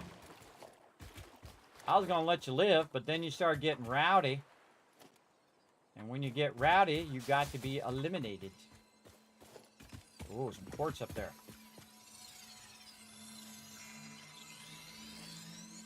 I didn't even look and see if there's any more mobs. There could have been a bunch. Oh, look at this over here. I always forget about this crash site over there. Standing right next to it. Didn't even see it. All right, but we got things to do over here. I collect all of our loot. Where'd all the rest of this loot go? I think I got it all. Just a rock. That's just a rock. We got it all. All right, back to work. We got things to do. Okay, now we're going to test out our train. Let's do it. Okay, Mr. Train. And if you notice, I'm only doing one timetable for right now because you just wanted to see if it can actually run back and forth. It's usually a track problem. You've got your engines facing the wrong direction. You got your train stations face the wrong direction. Remember, your train stations have to be opposite directions, and your train engines, you got to have train engines that are opposite directions for this to work. Now, it needs to run up in here and basically load. Now, by default, a lot of this will already be set to load. Oh, look at that. It's got a new animation. So it's already got a thing that will load. So by default. So on the other end, we have to go over there and tell it to unload. Right. And here it comes. Now, let's see if we got this lined up. And perfect. Look at that. Now, again, look at our things are lined up to these. We can load all 10 of those and then turn around and run that station back the other way. So massive 10-level push-pull train there, everybody, right at the very beginning. Very cool. All right, more stuff over here. We were running some more foundations over here. Like so. Oh, and my headphones died, and I didn't take a break. Holy mackerel. We went for an extra 4 hours there. All right, let's go, or an extra hour on my break. Let's go ahead and find a little place to hide up tall. Up high here. And we got to come back and work all these, but we just want to get one of these going for right now. Yikes. One of these going for right now, and then we can start our train going, and we can have our train start to drop some of it off, and start all that extraction going, at least on one of them, and then start running all the other lines and doing all of that stuff, which does take time. So we'll get back to that here in just a moment. We're going to be going a lot longer, so settle in, everybody. Again, we're going to do some long streams here on the stream, so make sure to hit that follow button and hang around for just a moment as we go ahead and bring up some words on stream for all you guys right over there. We're going to go ahead and start this up. I'm going to go ahead and fix my headphones real quick so I can hear what's going on before I come back. And you guys can go ahead and solve the puzzle. Now, again, if you guys participate and you guys work together, I'll come back and give you guys a bunch of Kismets if I see you guys working together. Big time. Again, I should do this first before I go AFK, or I will forget. All right, there we go. Got it done. All right, back in just a bit. Work together.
try, everybody. Good try. Wow, that timing. That timing was dead on. Good try on that one, though. I see you guys working together there, giving it a go anyway. I'm going to give you a bunch of kids caps. Go ahead and put a 1 in the chat if you can't see and hear me. Make sure everything is working. We're going to get back to some Satisfactory right over here. Over here, buttons, and more buttons. There we go. Let's get back to it. Thank you, Rebel. I appreciate it. There's another 1,000 kids cats for everybody in the chat because you were nice enough to show that love. Let's go ahead and save the game. Train time. Boom. All right, let's save, even though it's been auto-saving. Getting this weird highlighting here. Shouldn't be doing that, but we do what we gotta do.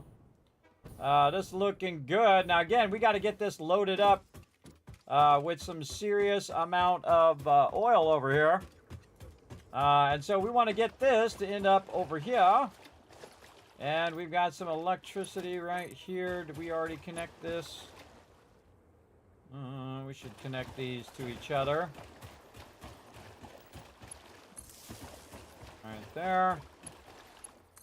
Connect this one. Yep. Train keeps trying to get our attention. This one here. This to the train track itself. Or the train station. Can we get away with another one in here? It feels like we could. And we want this to go that way. Forgetting which way to go. Yeah, there we go. This right here.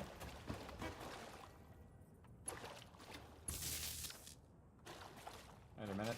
Something wrong there. That's not in the center. Something very, very wrong there.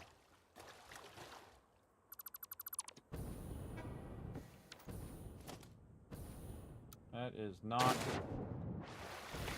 correct. It should be in the center of the foundation and not offset like that.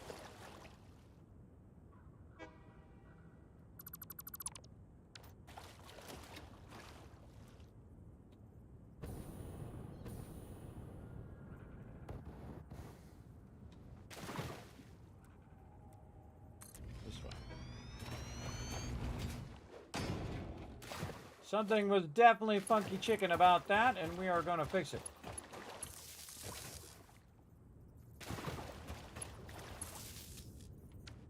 All right, good enough. Now, we no longer need all of this. We're going to take all of this out. Over there. And we're going to take all of these out. Okay. We no longer need our power tower here. We no longer need all of this infrastructure. Take all that out. All right, hopefully we have enough of our resources to make this happen. Now, the only thing I really need to do is to get this oil to that train. And so I really only need one power line. Don't need all this ladders and things of that nature. We don't need all of this. I think I have enough room to take that out. Let's see. Oh, yeah. And we'll get our dimensional depots back. Very nice. Get all that back. Ooh, boy, okay. It's pretty close. Where'd that box go? I don't see that we got our Mercer spheres back. That's not good. Somewhere there is a box. Uh-oh. The box way back at the base. Alright, well, our Mercer spheres vanished there. Hopefully we can find those. Let's go ahead and take out all of this. Take out these big boys. Over here, we should have checked our inventory space before we did that. Now, I have it set where it should go to me, so I don't know why it is weirdly teleporting way over there. But hopefully we can find it here.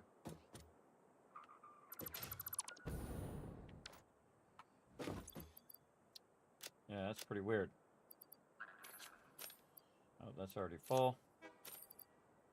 Some of this in there.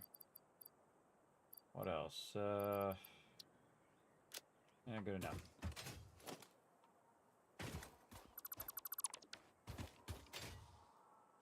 Let's just respawn.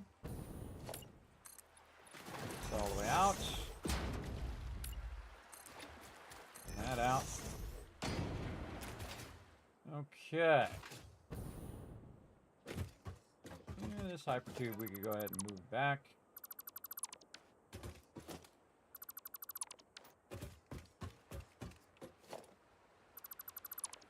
No longer needed to be right there for now.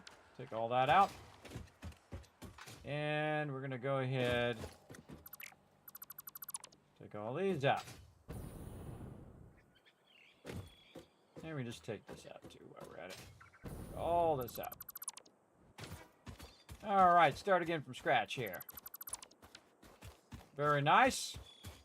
Okay, now what we're going to do is go ahead and actually use the oil extractor. Wait. Dude out of nowhere. Sure. That seemed fair. Just like respawned out of nowhere when I took that out.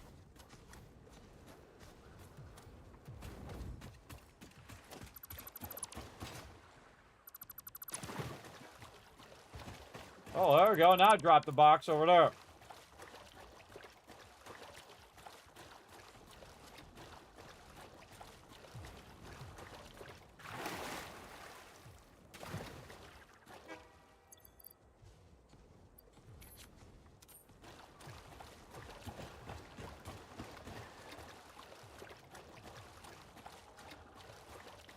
Okay, not enough room to hold this stuff on me. Now again, since we took some of this out of here, we could put that back in. Those computers, we want to get this back on us. There we go.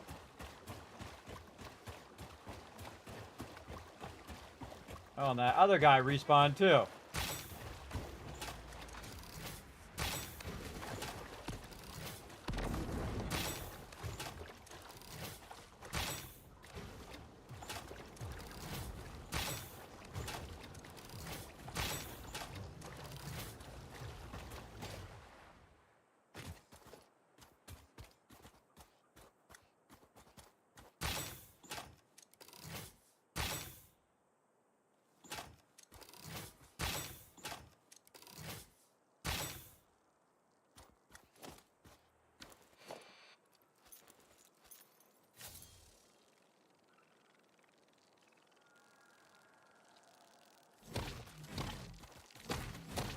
Oh, actually got him that time before they got me. All right, so that respawned the second I picked all that up. That seemed kind of bogus, but whatever.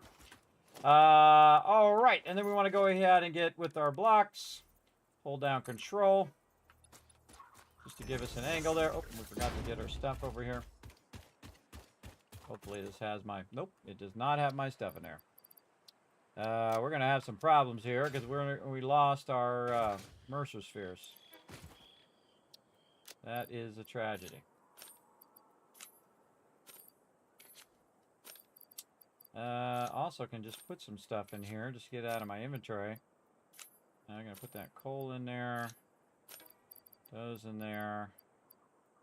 Heavy modular frames. Just get myself some more inventory space. All right.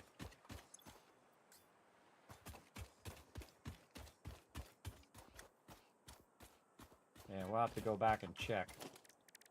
When we go back, I might have sent it all the way back on the other side there instead of dropping it on the ground. Again, you would normally see the Mercer spheres here. There's none in there. All right, we'll figure it out later. Let's see. We are oil extractor. Okay, so I'm going to try to line up somewhat the oil extractor to the world grid. Like this, but we're going to align it to the actual extractor grid itself. We're going to go ahead and use this right here, which is our bar. We're going to hold down control. We're going to rotate it forward with our mouse wheel. Then we're going to left click, and we're going to go ahead and bring it out of there basically like this. Now, if it was an extractor, you would go 4, but this one we're going to go 5. 1, 2, 3, 4, and 5. Let's check it, see if it worked. And I'm going to use the smaller foundations. And again, it should just snap right in there. And then perfectly line up. I know, that's awesome. And it was a one-piece move, everybody. None of that like stuff where you're doing all the thing. Also, it's totally enclosed. You can use blueprints around it and all of that, which we will do later on. But we're going to go ahead and take this out of here. Just give a little bit of lift there. Right up on top of there. Nice. And that's all we need to do. And then we need to go ahead and we'll come back later, of course, make this all fancy-smancy. But for right now, we want to just run this over to here to these foundations. And we want to kind of line this up on the back side here. Let's say right about there. But we're going to run a bunch of these, so we want to think about... I can't press the buttons. There we go. We'll want to think about how we're going to run these. So we're going to run it right here in the center. I'm just going to go ahead and do a bunch of those. And then we're going to bring this up to this level here. There we go. Also, what we're going to do is actually run this at a double level. So this is actually going to run both the bottom and the top levels. So we're just going to start that right there. And then we're going to go ahead and get this pump in. Power. Oh, actually, we should do big power.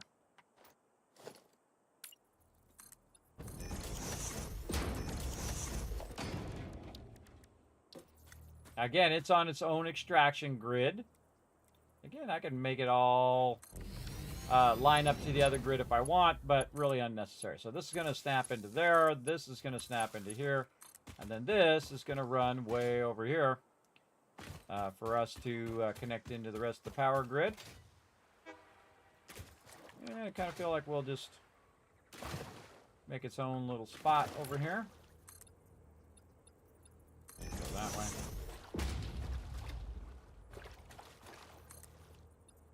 This. And big boy. And I like the ones with the ladder. In case you got to get up out of the way or you want to use it for zip lining. And we'll bring this power over there because you can't pick that one up. And then this, we can run back to this, or even smarter, what we can do is we can combine the power that's already in the floor, which is running out of here, over here, and then back that way. So we're going to go ahead and take this out. We're going to bring this one down. We're going to send this underneath all the foundations to over here. And then we're going to take this one out. We're going to run back this way. We're going to look at where that's lining up. Let's say right here. We're going to bring that down, clean that up a little bit nicer, run that under there, run this under here, and now all the rest of this is connected via right there.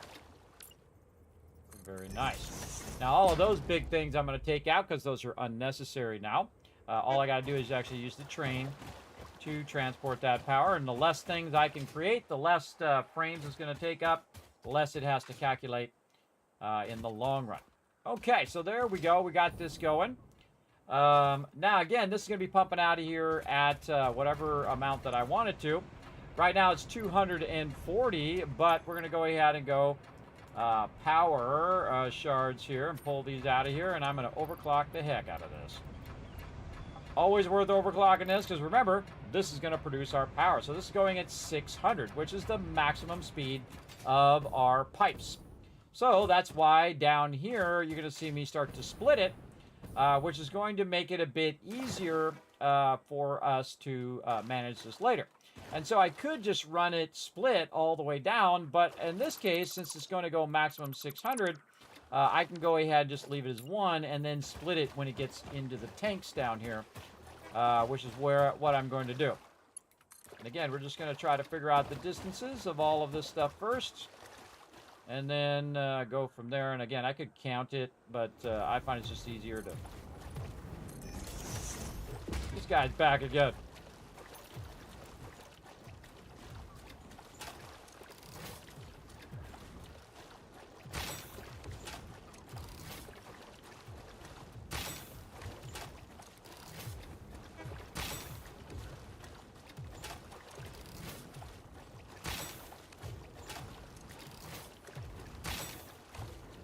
Wait till I get my rifle guy.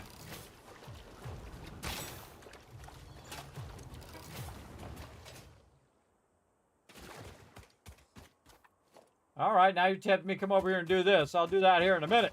I got things to do here. I'm trying to run some pipes. Trying to run some pipes, people.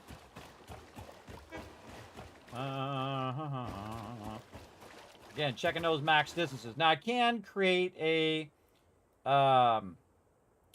blueprint for this, but I feel like it's usually not worth it. Again, we can also count how many we did. 1, 2, 3, 4, 5, 6, say 7. But don't really care. I'm just going to get this to go where it needs to go. Oh, that's perfect too, man. That's like right there. Nice, nice. Okay. Again, that's running right now. We want that to be running while we're doing this. So it's filling up all the pipes and running that straight along here.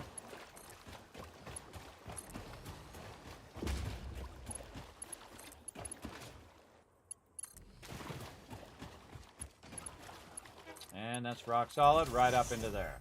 Nice. Okay, so now we have 600 oil going in there, and that 600 oil is being split into 300 and 300, which means it's going to maximize the input. Oh, we got the train sitting here waiting to load or something. All right, Mr. Train. Stop being all crazy. Cancel docking. Take that out. Go back on this other side. Go. Get on out of here. So that's going to get on out of here, which is going to allow me to access the freight platform here. There we go. And then see, it's not processing it anymore. See, that's something they added, telling you that it's outputting or inputting. Now, what I want to see is I want to see a flow rate of 600, right? Because I'm flowing in at 300 and 300, and I'm splitting it as it's coming through. Now, what I can also do is actually add a second one, so they're split before it gets here, right? So this one, say, is the lower one, like this. I'll do a cool little horizontal vertical action, one of those. That one is the lower one, and then we can do an upper one like this, and then this way, if we go this other direction, it will come forward instead of backwards, which will end up hitting this one. So now, again, over here, we can go ahead, and get out of the water, we can go ahead and split this at this end. And really awkward splitting there. Awkward angles. That's because of the curve thing. Let's do a nice straight one. There we go. And then we can just say straight like this. And then we'll do horizontal vertical. Like that. And there we go. So that's going to push that up. Going to push it up to the top one. And now it's going to backlog both of those. And both of those are actually going to fill it at 600. Because what's going to happen while the train is running this to the other side, it's going to start to backlog. So it's going to empty that pretty quickly. You want to have both inputs and both outputs going at the same time. So you definitely want to keep that going. So on these, on each one, I'm going to have double inputs and double outputs. And they are going to be elevated in such a way that it can run that. Now we also want to look at our pipe and make sure our pipe is nice and filled. Looks good. And then we're going to run back this way.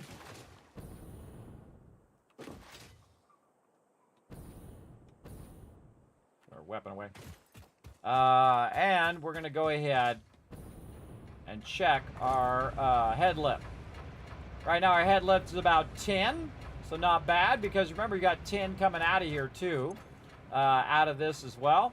And again, this is going at 600 right now. So our head lift right now only about 10, not too bad. So looking good. And so it's going to fill both of those up while we're doing that. Now, that was just the first one, everybody. We're going to go ahead and do some more here in a second. But we want to go ahead and kind of work this corner here a little bit better. Right here. Because what we want to do is we want to do something more like this. So this one kind of moves out of the way so we can run the rest of them without running it in there. Now we can also do it even easier, where we can move it even further over like that, and then it's just going straight up into there, which is nice. Like that. Okay. Get back up here so we can slide. I guess we'll go do this over here. We got too much resources on me, though. Too many resources. Feel like we need a box.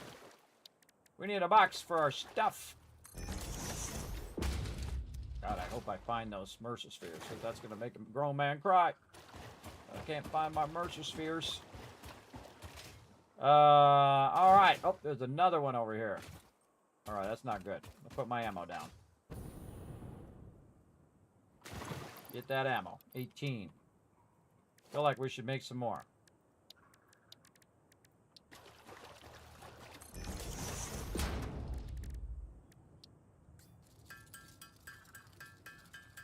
Really should get this automatically making me a bunch of iron rebar. We'll get around to it. Yeah, 50 ought to do it.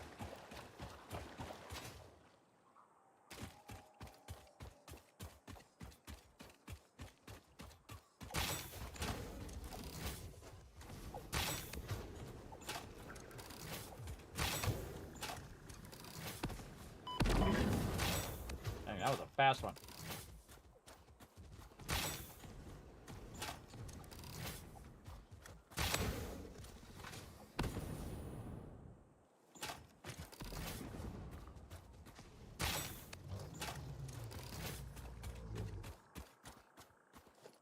Okay, got some plastic. Ooh, some packaged fuel, some computers. All right, like it, like it. We'll take all of that goodies. What else we got? Industrial beams. A little bit of rubber over here. Okay, okay. Now we can actually go in and we can deconstruct all the debris. Now, some people think you have to take the hard drive first, but that is not true, as you can see. You can go around and deconstruct all this, and you actually get resources from all of that now. So you won't keep saying to yourself, man, did I loot that over there? Well, let's go.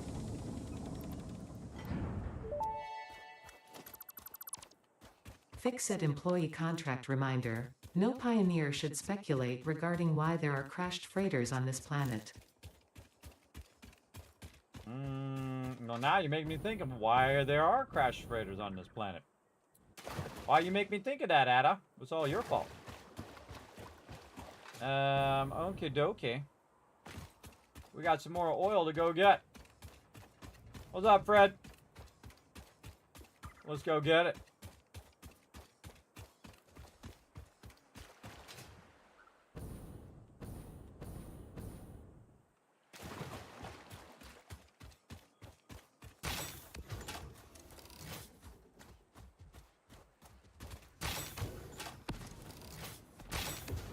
That was a fast one. He does like that, and then he'll do a super fast one. Be like that. Now it does a lot of damage. A lot of damage. Oh, my rebar. Let's have a few of these while we're at it. Nom nom nom nom nom nom. Nom nom?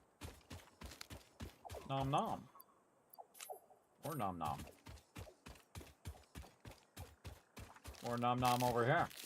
We used to walk around in the early game before they added the ability to hide your stuff and everything. Just walking around with these barrels all over the place. If you watch a lot of old footage of Satisfactory. Oh, I think I ate too many. You'll just see people running around holding that barrel the whole time. They really do.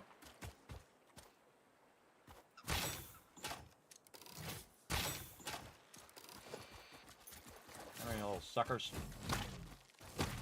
Aha! I got all three of you that take that, you suckers. Alright, where's my chainsaw? My chainsaw out here. Biomass. Biofuel. Clean this place up. It's a mess.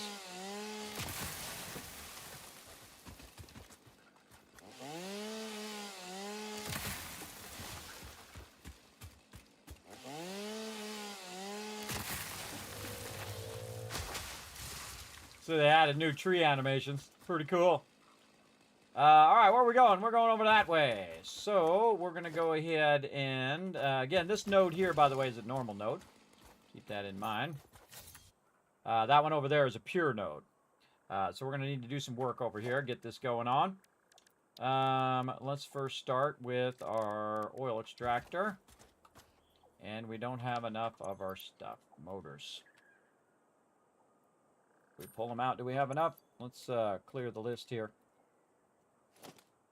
Edit our to-do list. Do we already do the extractor? No, we have to do 3 oil extractors. We're going to need a lot of motors. All right, I got to go back and get our stuff that we put down.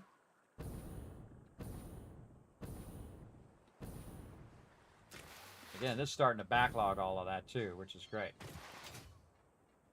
And we haven't built the storage on the other end yet. So we'll get to it. All right, let's go ahead and get these motors. A little bit of this, a little bit of that, a little of this, that, this, the other thing. These here, this, screws, concrete, and then go with that.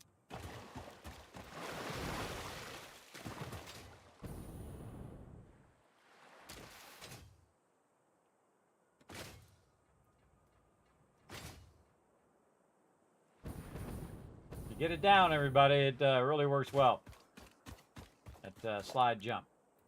Okay, oil extractor. Aiming it in this direction because we want it to end up over where we were doing that other stuff.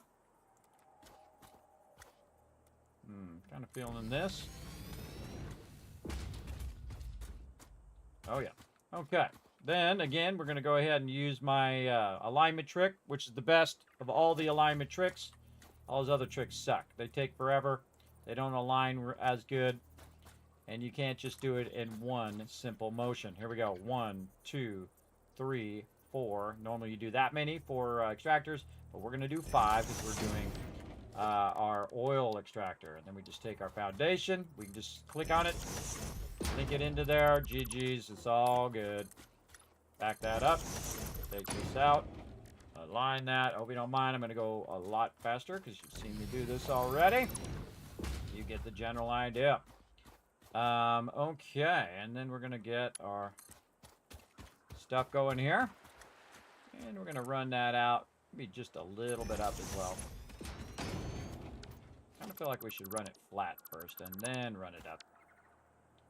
So we're going to run it down first, like this. And you'll see why here in just a moment. All right, over this way.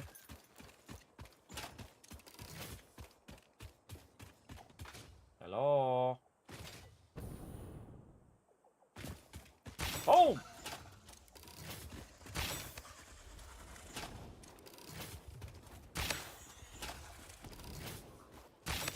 Get wrecked. Thanks, Fred, for the warning. He's like, what? I didn't see nothing. He's like, I don't know. I wasn't watching. I wasn't paying attention. That's Fred for you. All right, let's do this. Quick and easy. Again, this is so easy to do once you get it down.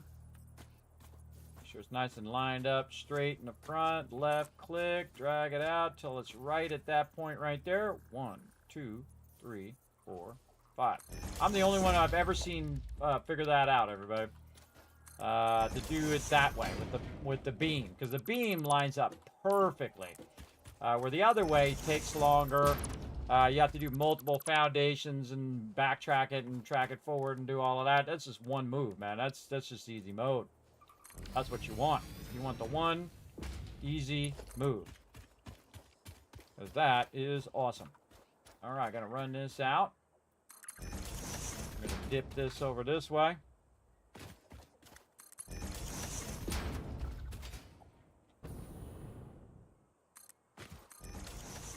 Very nice. Okay, now we're gonna go over here. Wait, I don't have to go over there. I can just go over here. I don't need to do that. I can just go over here and do a tower, which I'll put kind of at an angle. Back a little bit, so not the way the pipe. If you go over here and then you just aim at the top of this one, you should be able to shoot clear across there without having to run up and get the power line from over there. And then we can go ahead, get that down there, and that's going to start up, by the way. Then we're going to go ahead and add these in, overclock the heck out of this one. And that's going to be 300. Most of the other one was a pure node, so that's 600. This is a normal node. That's going to be half at 300. So remember that we are building out some pipes here. I should be actually upgrading my pipes right now. Normally I'll come back and do it, but we'll just do it right now while we're doing it. We'll also go ahead and upgrade our pumps now to the Mark II pumps. Let's go ahead and upgrade all these pipes and get them going.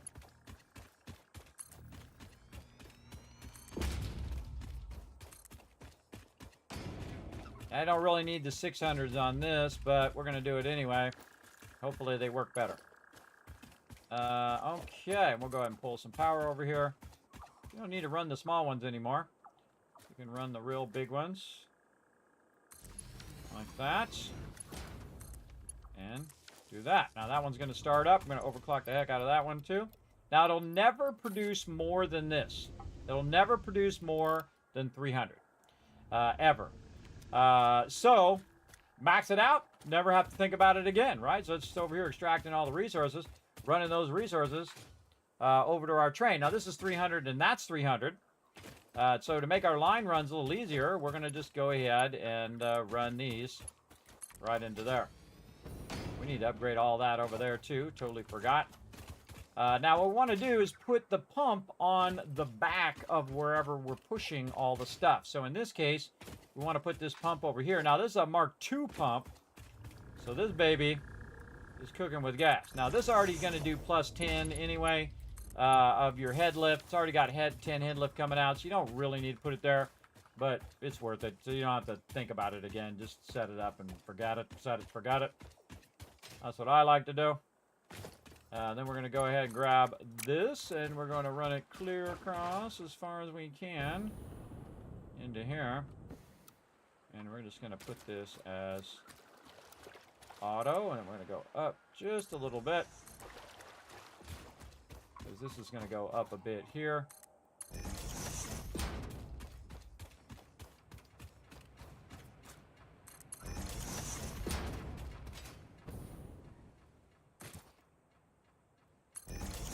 Up by 2. Doesn't quite make it. And now we've tied that in. A little higher on this side.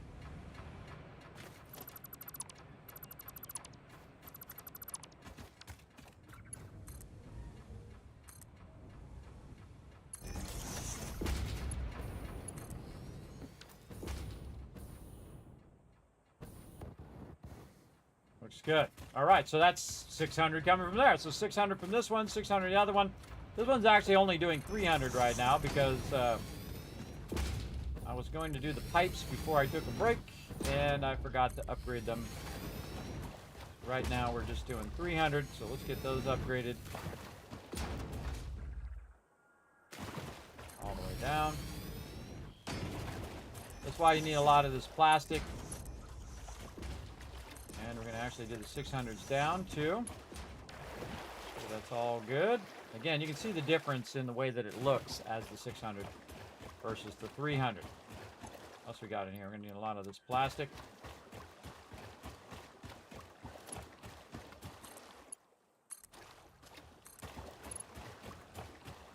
Oh, out of copper sheets. Get all our copper sheets out of here. And I just put it away in that box to organize my inventory a little easier. If it works on the one down below, it's going to work on the one up above. Okay. So we'll do the same thing here.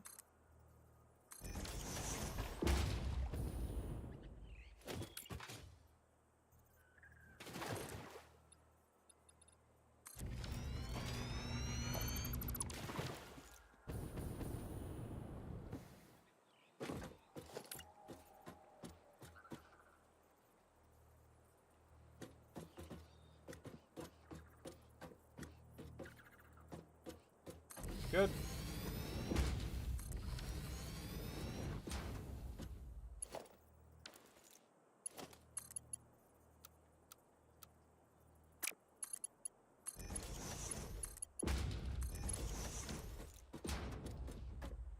Make sure we're going into the inputs. That's very important. And then trying to get this going. How did we do that one so beautifully? I think we came up. We did it as a straight. Yeah.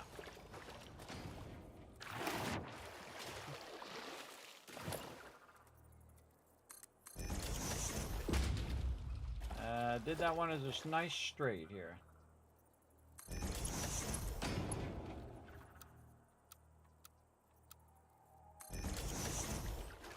Very nice.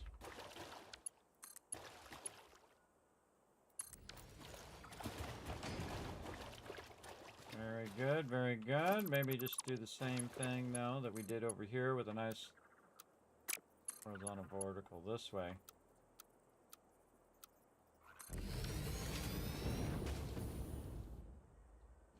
Alright, that works. Alright, we're going to need to pull the next one down. See how far we can go right here.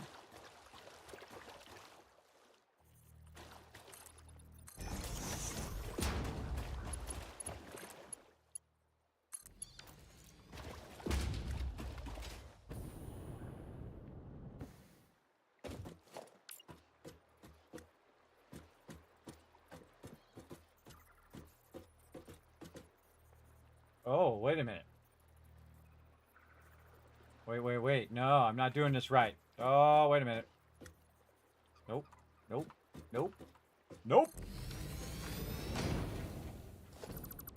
Take this out. Take this out. Take that out. Take this one out.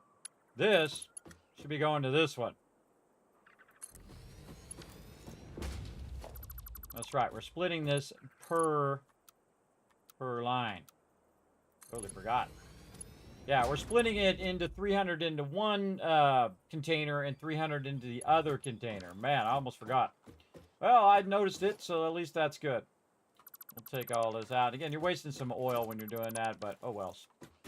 Oh wellsies. And then this one over here, same thing. This one should line up on this other one. Little mouse button, one of these. And then hit the H. Edge it over a little bit. This one should go the other way. Particle there. Very nice. And this will do our straight function. Another one of these on top. Why do I always land in the one spot that's in the water? Keep feeling like I keep landing in that one spot. Alright, then we got that nice and straight using our new 1.1 straight function. That is not rotated properly. I swear this game tries to sabotage everything you do, bro. Always rotating it in weird ways.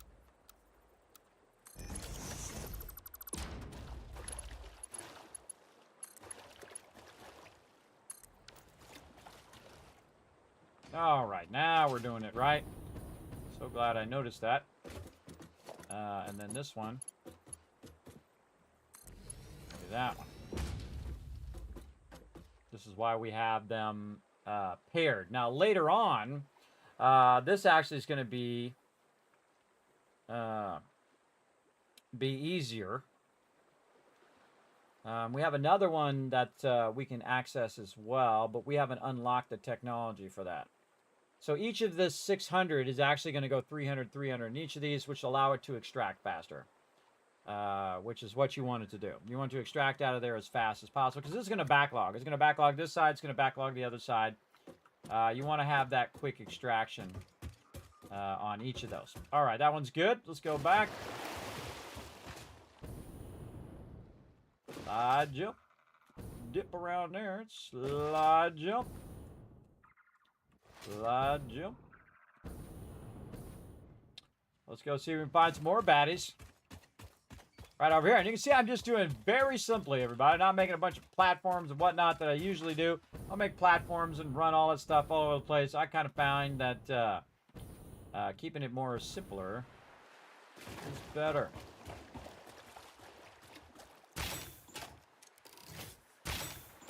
Ah, I got it before they came out of there. Come on, big boy. Just a... Oh. Lucky. Lucky shot.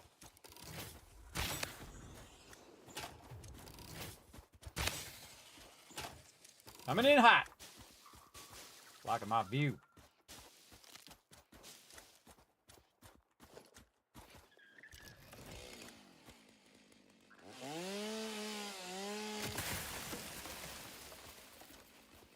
So crazy how extreme that is now. Okay, same thing over here. Do we have enough for another one of these? We sure do. We're going to aim it somewhat in this direction. Maybe straight across there. A little bit more. Now, you don't have to build a foundation for it, everybody. You can just leave it on the ground. More. You just leave it on the ground if you want. Me, I like to build it up a little bit. Because later on, we'll get them back here and we'll get super fancy with some other stuff. Using blueprints to do some cool stuff with this. 1, 2, 3, 4, 5. Boom. Easy, everybody. I'm making this look easy right now. Showing you some serious gamer secrets right here. Getting it going on. Now we got it aligned. You just pop it right there on its very own perfectly aligned foundation. And again, if you go up, you can see it's dead in the center of those foundations. So awesome. Right over there. Okay, let's go ahead and tie the power over here. Get out of here. Get out of there, you chainsaw, you. And let's turn this in this direction. Like this. And we can tie this in one of two places or in both places if we want. We could tie it back over to there, or we could tie it to the ones that are over here. I would tie it to that central one because you're going to probably use that line to go that way. But you never know, you might use this line to go this way too. Over to here or over to there. So I'm going to go ahead and put it in both directions in case I use my zip line there for whatever reason later on. No big deal. What's up, Blizzard Doggo? Why are you hanging out in the sulfur over there, bro? All right. And again, get this going. And we're just going to use our auto mode. We're going to go ahead and start this up. I'm going to overclock the heck out of this thing. So instead of it doing 240, it's going to do 600. We're going to get that thing here. Oh, we forgot to replace our other console too. We're going to get that going on. That's going to do its thing. Let's go.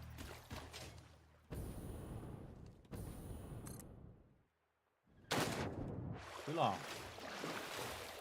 I tried.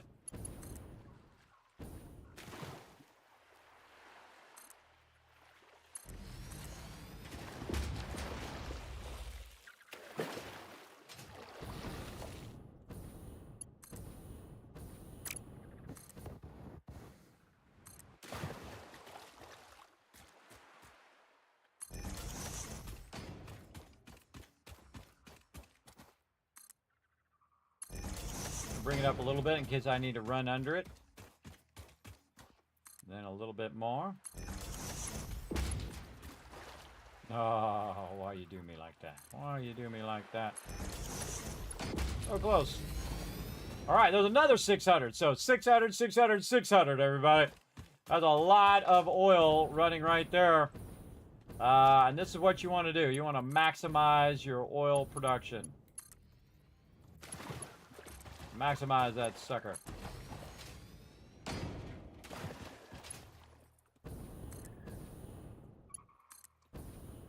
Oh, so close.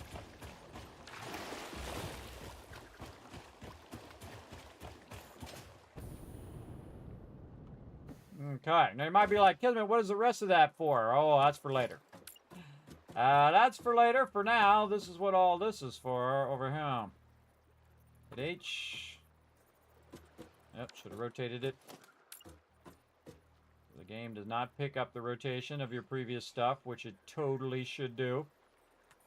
There we go. Hit H to override the thing where it says you can't put it down. Vertical to horizontal, going the other way, so it dips like that. This one Over to that one. And then bring our one up here. We're number 3 up. Right here. We're going to say straight. Oh, out of copper sheets. Why you do me so wrong? Why you do me so wrong? Really awesome to be running copper sheets into our thing right now because we only had that little bit more to go. But, we got any more copper sheets in here? Doesn't look like it. We'll probably just take all our stuff out of here, except for all this plastic. Just to leave it some room.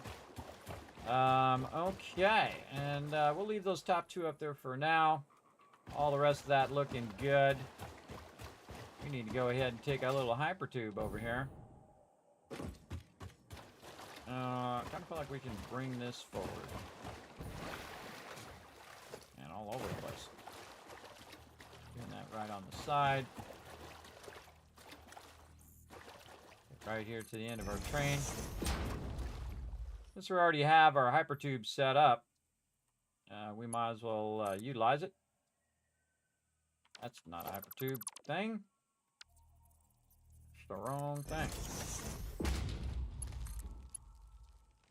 Ah, not enough copper sheets there either. No problem. We'll go get a bunch, and then we can extend that too.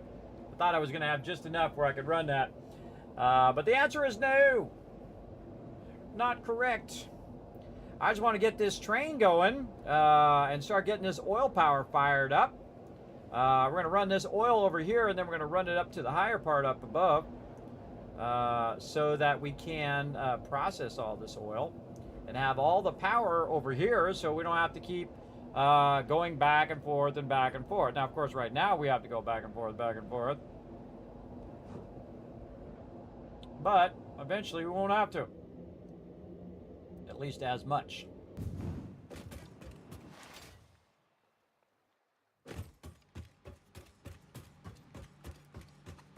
All right, give me a bunch of that. Maybe not that much. Oops, wrong way. This way. A couple of those back. Okay, I'm gonna have a bunch of stuff I could actually be putting into the awesome sink right now. I can put that in there. That in there. No. Go over here and put it in here. Just gonna put all that stuff in there for right now. Deal with it later. Packaged fuel. What else we got? I think that's good. Keep a little bit of barrels on us. Or even better, just put the barrels in the thing. Put our detonator in the thing. Oh, I already got a detonator in there. Really? Oh, I do. I do have a novice detonator in there. Well, then I don't need to carry this one around. I don't need to carry that around. I've already got one. Okay. What are we building? Let's think this through before we go all the way back. We are building some pipes. So we'll just click our level 2 pipes here. Make sure we got a lot of that. Yes. Some pumps. Yes. No valves. No none of that. Some stackables. Yeah, I think we all good. All right, let's give it a go. Now again, this has a little bit of a drop. And I changed it right last minute by hitting E. And that little bit of a drop actually accelerates me faster on the way back. Which is great. Or on the way there, I guess if you think about it. On the way back would be this way. If you think about it, just makes you go a little faster. Again, you can make a hypertube cannon and make it go at warp speed. I'd already be over here and back and here and over there again about 5 times. It goes fast, fast. Use that momentum. Carry you wherever you need to go. I forget where I was working. I think I was working over here. Go, go.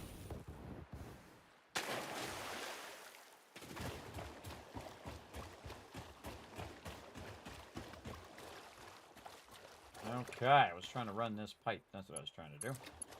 Run that over here in the straight mode. So we can line up our... Always seem to find that sucker.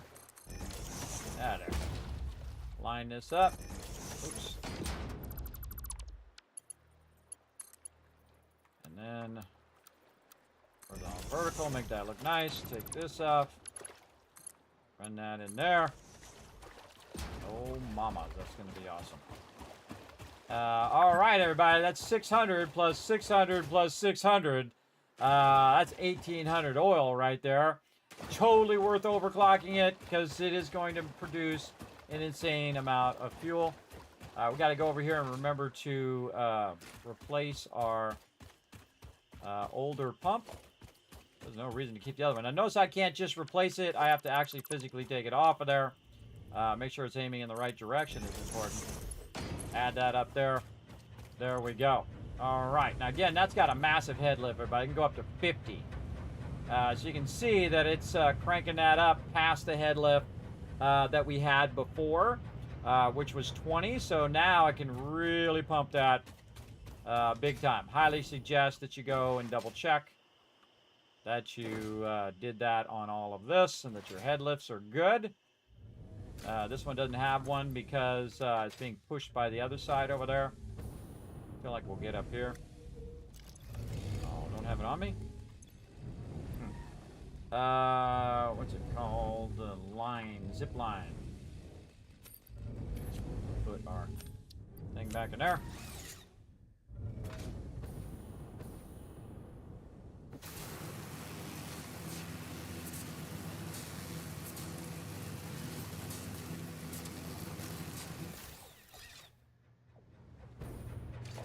Mark 2.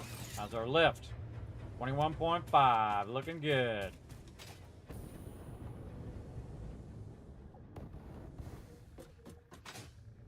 Go back this way.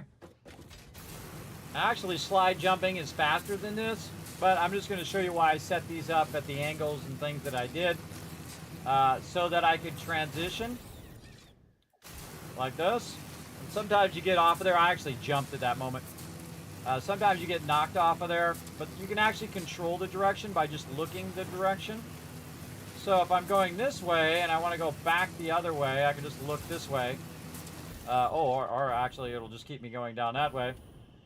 It should let me transition. Look at the beautiful water. Beautiful.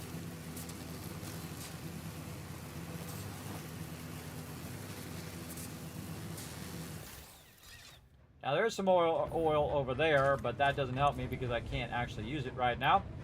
That's looking good. Our head lift is around 12, so not too bad. Not too bad. All of our head lifts look good. Our oil is pumping. See that one right there, how it's yellow? That probably means that it has already pumped oil in there, and it's filling that up big time. Unless I put this pump in the wrong direction. Let's double check that again, just in case.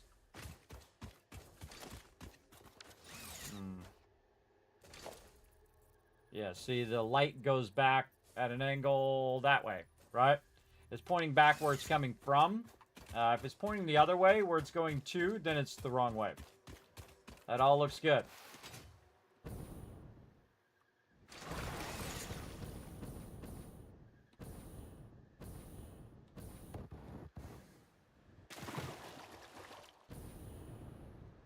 How are we looking? Full. Over here? Full. So in theory, both of these are full. Let's go see. Full. Full. Awesome. Over here. Full. Full. This one. Full. This one up here. Totally full. Oh, almost full. Okay. Okay. We're looking good. And we're going to go ahead and also put some ports under those. My zooping off.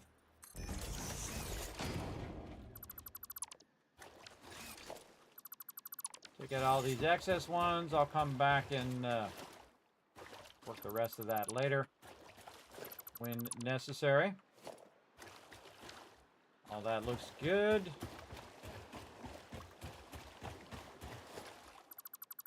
Clean all this up. Make it easy to navigate. Wow, it's looking good. Looking good. All right, this one here at the end. How's this one doing? Totally missed the ladder. Get on the ladder, guy. There we go. All right, that one's still working because we just got that one going. Looking good. Okay, we see it. If you want to at least see a little bit in there, that means it's working. This is already full. This is already full. Now notice that I don't have any pumps on this side. That's because they're going down. If you have them going down, you don't need the pumps on both sides or in between the thing that's lifting it or whatnot. I find it's way easier to pump it in, split it beforehand, and then do it because the pump from behind is pushing it up into there, and then have this use gravity to come down. I find that works so much better and is rock solid. Look at that. Those are full too. All right, time to get our train doing its job. Picking up all this oil and dropping it off. All right, Mr. Oil Train. Get over here. Okay, edit the timetable. We're going to take this one out because we wanted to do the pickup one first. And then this one over here, which we're going to rename. We're going to save. And here it comes. Again, this is a push-pull train. It's got 3 trains aiming that direction, 3 trains aiming this direction, or like this. And the stations are aiming to different directions as well.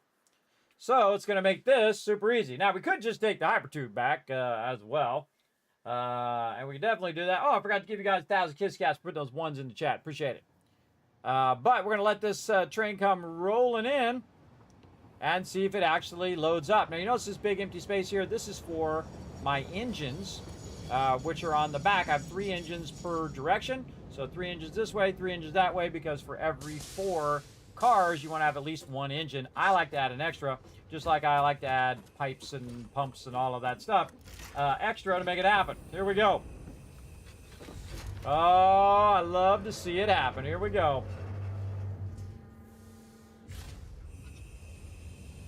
I'm not doing nothing. It's doing it all. And if I stay here on the train, once it clears, we're out of here. And I can just stand on top of the train, by the way. If there is something that's low, like a branch or something like that, it will knock you off the train like it would in real life. But you can just stand on top of the train here. You can also get in the train. I like to stand on the train because look at this view, everybody. Amazing.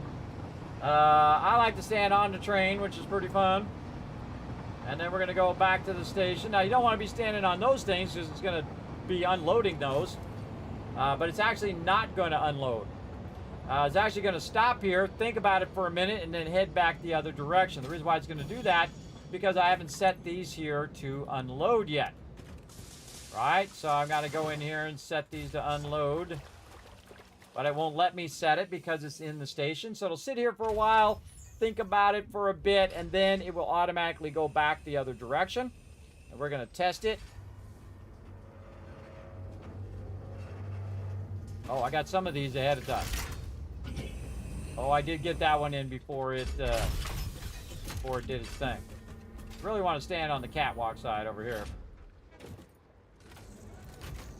All right. And away it goes. And again, notice how these ones are empty because on the other side, those ones at the end are empty, right? So this is the inverse of that other side. All right, let's go ahead and set this all to unload.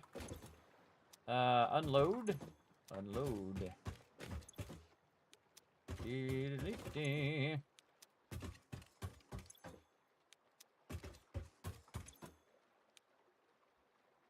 Okay.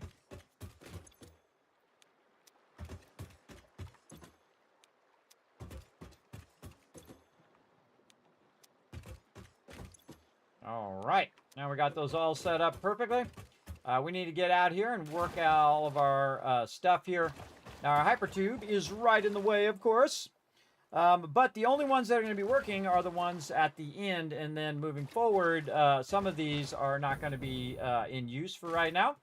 But we need to get back up here to the top and do a little work up there to prep for running all this up there. We can set up a bunch of tanks. Wrong way, bro.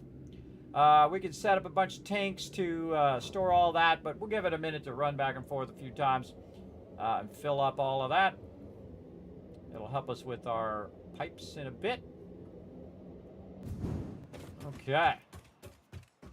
We've been up here revamping all this, and it's looking awesome. Looking amazing.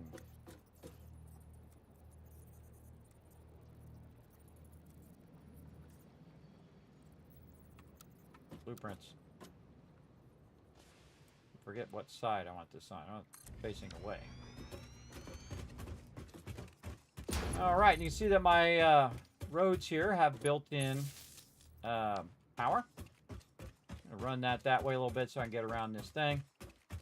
We have a bunch of blue here, and this blue here represents storage. This blue here represents factories, usually. But I'm going to actually take this out and use my other factory one, which I'm going to use here, which are going to be this here.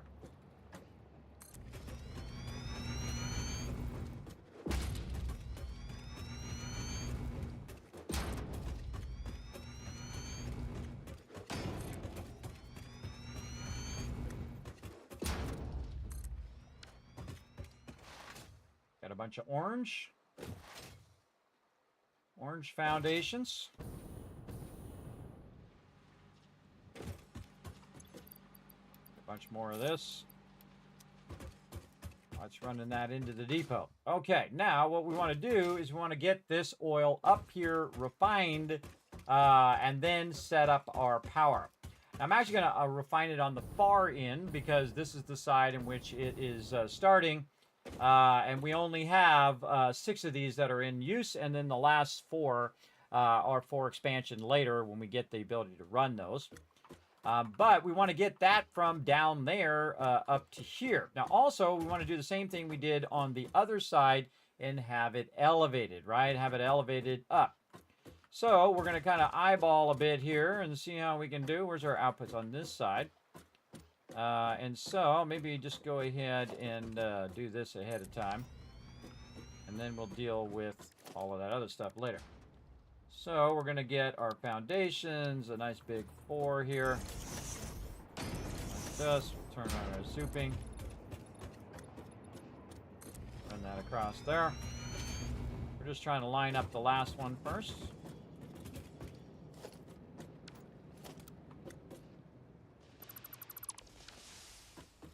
Okay, so this one right here, I'm going to line it up right into there. It looks good. Looks golden.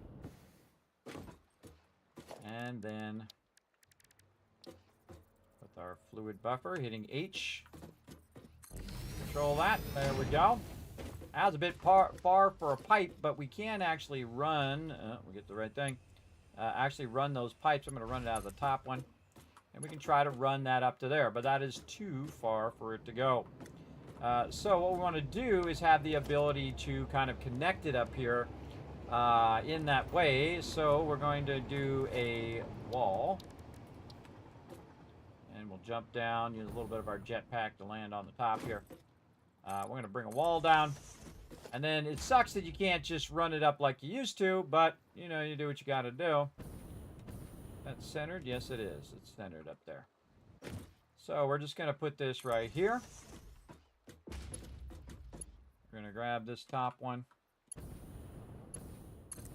There. And then we're just going to run it right up there with a nice horizontal vertical. And that's going to be above our hypertube, which is awesome. All right, perfect. Okay, so that's going to run that up. Now, it does look a little offset from where it is, and that's okay. We'll go with that. We are definitely going to need a pump to make that happen. That is a far distance. Okay, we're also going to need some power from over there. And that should start to pump that up there. Oh, it hasn't unloaded that one yet. Yes, it's got to go there and come back in. Okay, it's going to come back. It's going to unload that. It's going to start to feed that up above. Let's go ahead.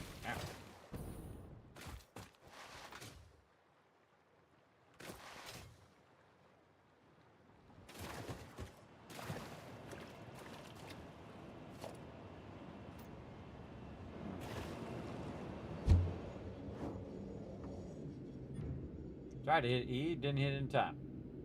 Really should probably make a hypertube that goes up right there. But we'll just go ahead and use this one for now. I was thinking about doing it and thought, meh. We'll go up here and then we'll make one run down from up here as opposed to trying to run it from down there to up here. You know what I mean. Later on, we get even more cool stuff that we can use I can't wait to use those. I haven't used those yet. In 1.1, we'll get to it when we get to it, if you know what I mean. Okay. Now we can take this and nicely line that up like that. Okay, let's see if it starts to go.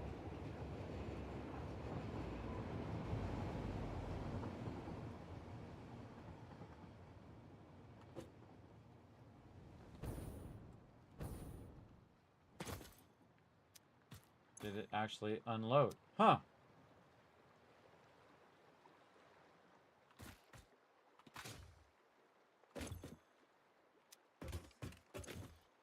Why has this one got this?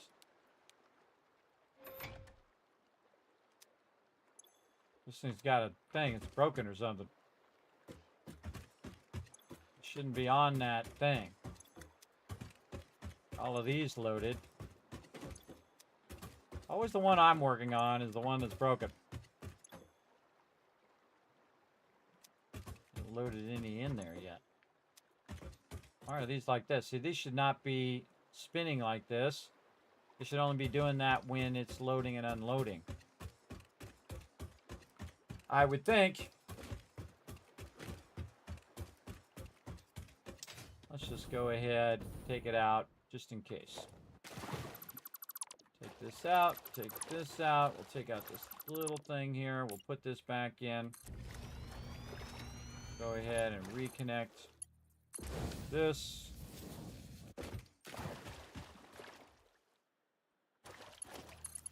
And that. Unload. Oops. Yeah, miscounted.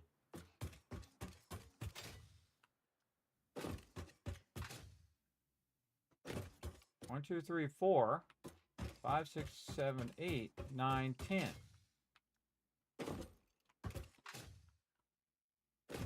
Somewhere I miscalculated. 1, 2, 3, 6, 7, 8, 9. Yep, I miscalculated.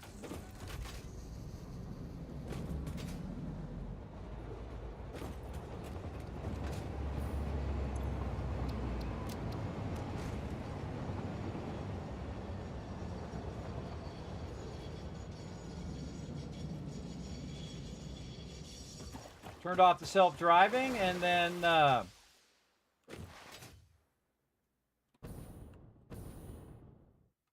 sometimes you do. This is why you test this stuff. 1, 2, 3, 4, 5, 6, 7, 8, 9, 10. All right, it is 10. We have our train in the front. This isn't too hard to fix. You'll lose any oil that, if you were taking out one of the oil ones, you would lose the oil in there.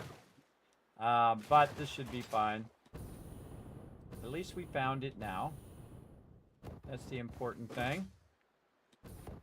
So we're gonna take this one out, and we're gonna go ahead and. Surprised I didn't notice it on the other end, but then again, I wasn't watching the loading and unloading. Apparently, close enough. All right, so we're gonna snap that in there. That should get all of those going. 1, 2. This one needs to be going the other direction. Like that. Color that one in gray. And then that one going that way.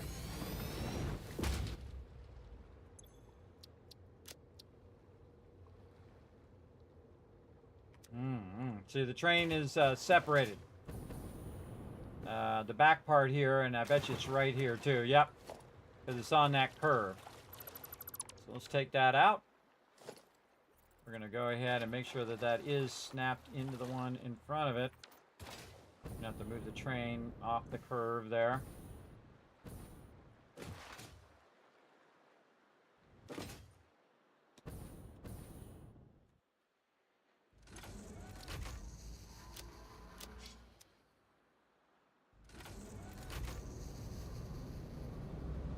When you have it on a curve, sometimes it won't snap. It really sucks. But we'll get it working. Again, we need 1 in the front, 5 in the back.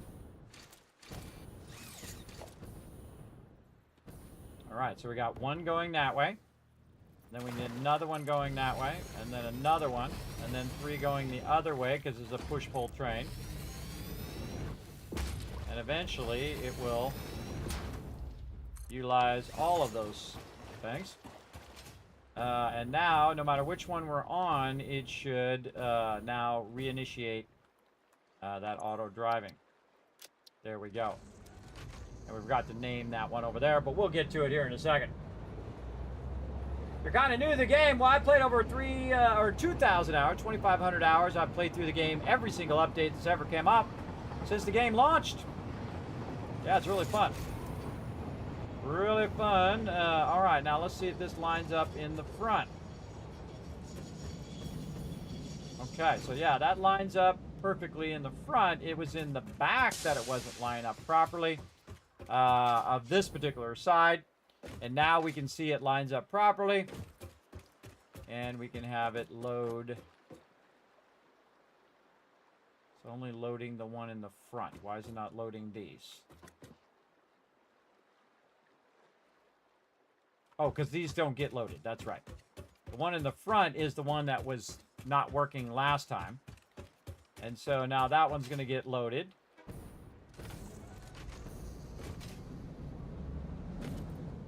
This is the one right here that wasn't loading properly because we had to add another car in there.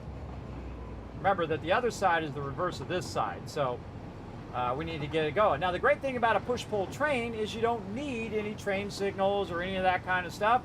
It just does its job, going back and forth, dropping all this off. Now, again, you definitely want to troubleshoot it until you get it just right.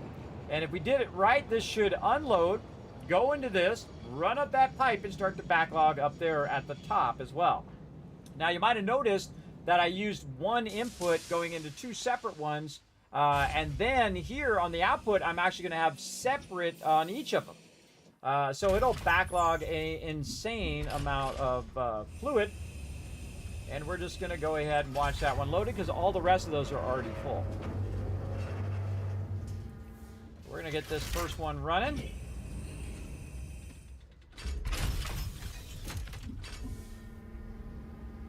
Then as it pulls out, we should see this start to run.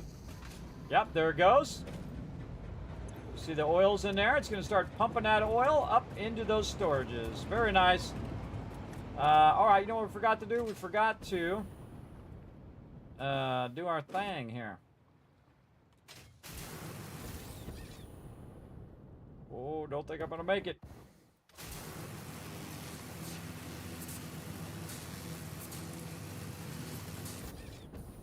Didn't have the jetpack for it. Need some better fuel. Luckily, we can make some fuel here in a bit. All right, so now that one is going to have just one of the thing, but each and every one of these will have its own individual container now because I'm splitting up the 600 into 2 separate ones so it can backlog even more fuel. So it can basically supercharge the start of my stuff over here. And actually, we could take out this row now, too. I'll make that a little easier. And again, we can just go ahead and try to line all this up via... oh, actually, we just do this. Yeah, even better. Hold on. We'll put those back. Run that down. We'll get over here. Run those down. And then we'll get an idea where this one's coming out. Right here. And we'll put... Oh, here it comes again. Put that right there. All right, so that's number 2. Let's go number 3.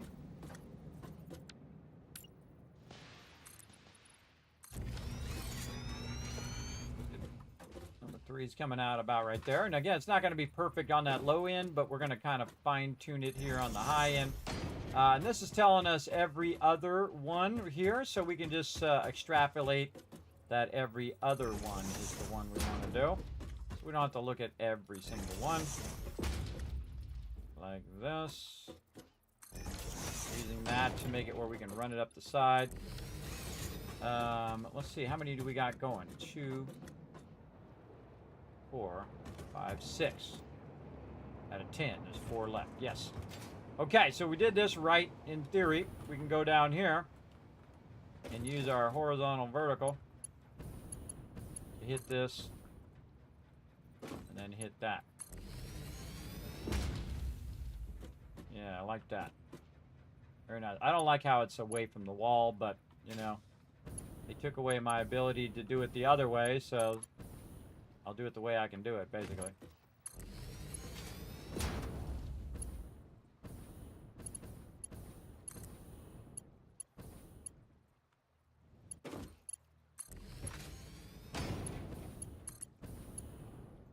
Jetpack really useful at this moment.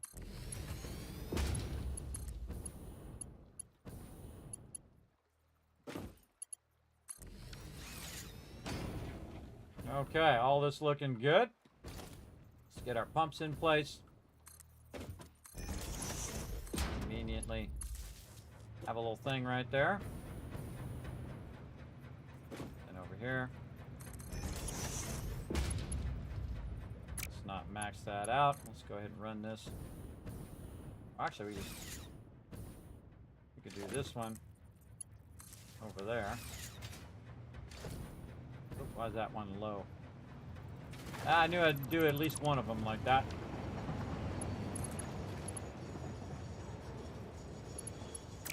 Oh, this one. I know it works because I did it on the other ones. Why you gotta be so crazy, game? Why you gotta be so crazy? Alright, there we go. We can just use our tower there instead. I'm trying to get this above my hypertube here. I don't have to redo it if I don't want to.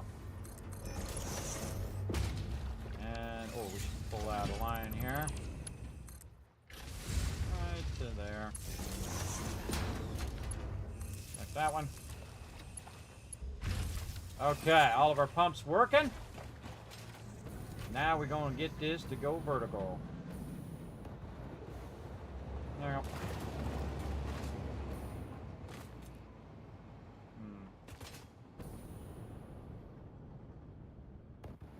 Ugh. Robbed me. Robbed me.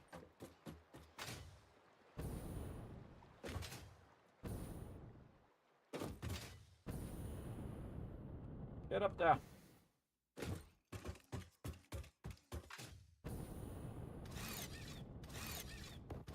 Did it? Apparently no.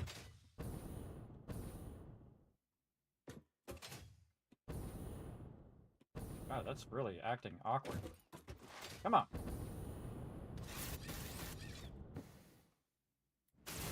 We'll just walk back to the thing at this point. We'll just walk back to this and walked across this. That was so much effort. Oh, look out for this wall. There we go. There we go. All right. Now we just line all these up. Again, I don't know why it's lit up in red like that. I don't think you should be doing that.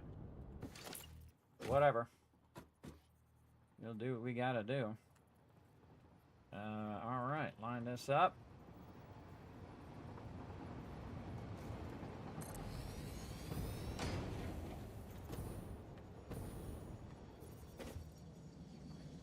Getting that H. Line that up.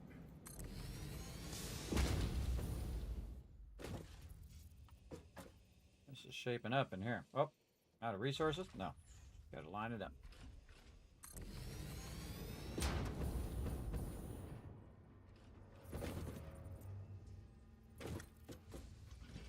Again, each of these are going to have their own individual fluid buffer.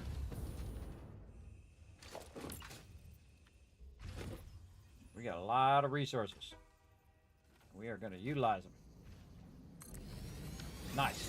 Okay, now over here is our final step of just an insane amount of oil.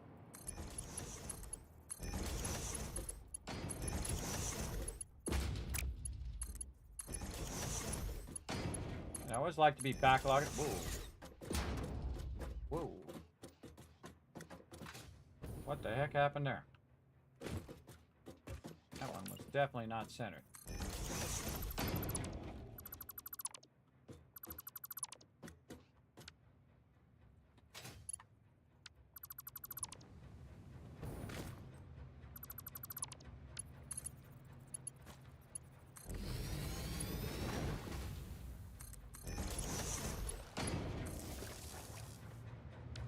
That one was funky. Didn't know, by the way, you can also... Oh, you can try anyway. You can zip wire these little ones. But what happens is you hit these poles, boom, right in the face. But we can use it to go up if we want. And hopefully use our jetpack to get around the other side. Oh, missed the ladder. Get it? There we go. Again, I should be making this hyper tube. You can also use this as momentum. Carry you forward with your jetpack. Hopefully get up over the top. Yep, there we go. And again, I should be tapping a hyper tube up here. Let's put one kind of in the center. Let's say right here. Now, hyper tubes very much work like the other stuff here, where we can run those hyper tubes up and down. Now, it used to be where you could run them, and they would... I know, ready, guy. And they would just snap to the side of the wall, so you could just run them, and then they would just curve around the side. Same thing with the pipes, but it doesn't do that anymore. They took it out, which sucks. That completely blows. See, normally you put your hypertube support right there, which is a bummer. So what we got to do is we got to work around it by going ahead and using your hypertube support here, and then dipping that down right down here. Give me an idea of where I want that to go. It just happens to be right there too. Now I think your junction should be able to just go right on these things, but that ain't working, so we're just going to attach a junction right here. Can you rotate these junctions? I'm rotating it, but it doesn't look like it's working. Let's see what happens when we run this out of here. I think that's sketchy at best. Let's use one of these.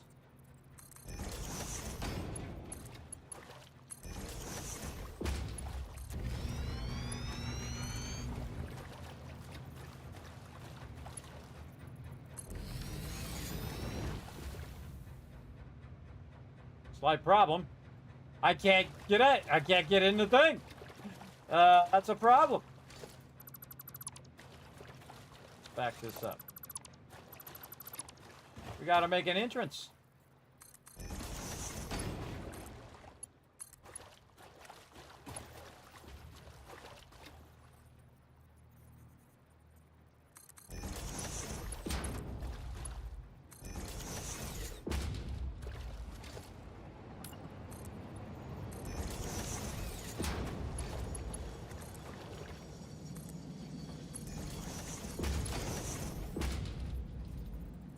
No power. No power over there. Alright, now we're going to use our little power pole trick where you just go ahead and aim your power pole at the thing, and then you can just offset it and it will split it for you automatically. Here we go.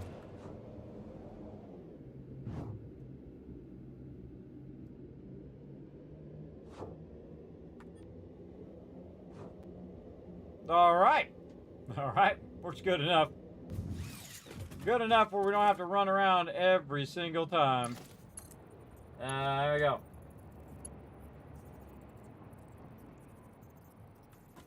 Yes, yes. All right, so there we go. Now, look at that. It's all elevated as well. Looking good. Now I'm just going to go in here. Run this down the way. Then we're going to have some fun taking them out. Like this. Actually, we can just go like this and then walk forward. Control, control. Control, let go. Control, let go. Boom. And all those got taken out. Add a little bit of something, something over here.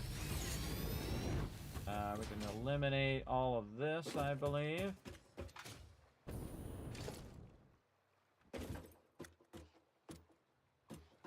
Probably not a good idea to take it out while you're standing on it. But I got it highlighted, and I'm just going to aim over that way. Boom, all of it gone. Just like that. Nice. Okay, probably a good idea to put another entrance up here so we could go back down again, which is going to make us go really, really fast. As well. Now, we also want to bring our road forward and bring our power down there. So we're going to need to rework some of those foundations, I believe, along the way. So let's get this road going through. I always like to have, like, at least one big central road.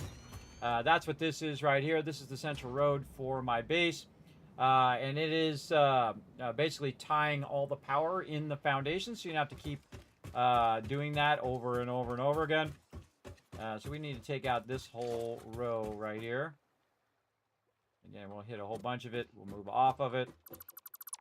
We'll take it out. Take out a bunch of this. Oops. Just walls. Hit G to limit it to just the walls. There we go.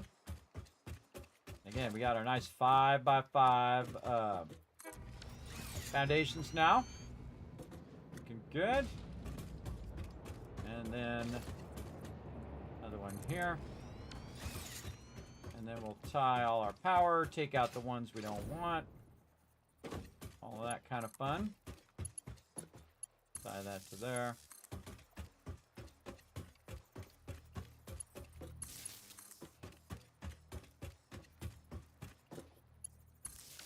There we go. I absolutely hate the way that they've done the power connector there.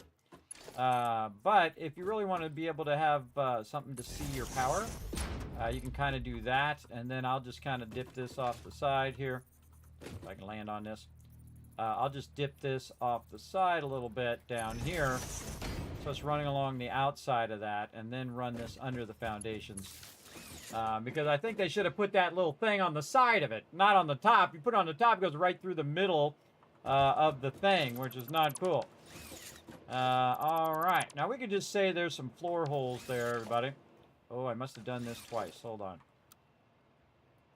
Sometimes I do. Yep, I did that twice. Alright, there we go. You can always tell because I'm trying to take the thing out, and it's takes it out, but then there's one left over. Sometimes that happens. So we've got that extra power run over there. That's all good. We got our hyper tubes. We got this cranking. Okay, more of our foundations over here.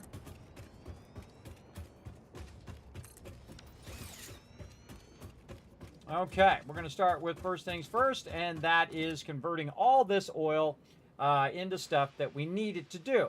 Now, on this side, this is all going to be fuel, and on that side, it's going to be for my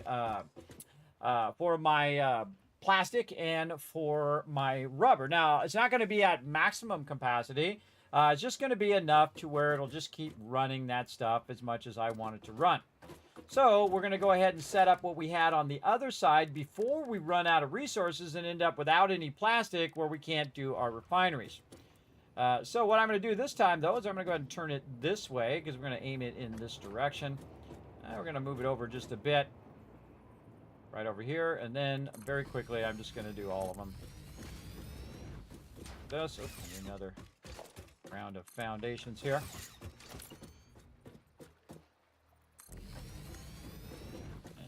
Turn this one the opposite direction. Then we're going to have our awesome sink right over here. We're going to turn it that way. We're going to kind of line it up a little bit forward. That. Then we're going to put a box in the back. I always suggest to have some sort of box before your awesome sink, again, in case you have something you just want to ditch. Now, also, we're using our level 4, so that's going to go way faster. And then we'll go over here, find a good spot to run this under foundations there.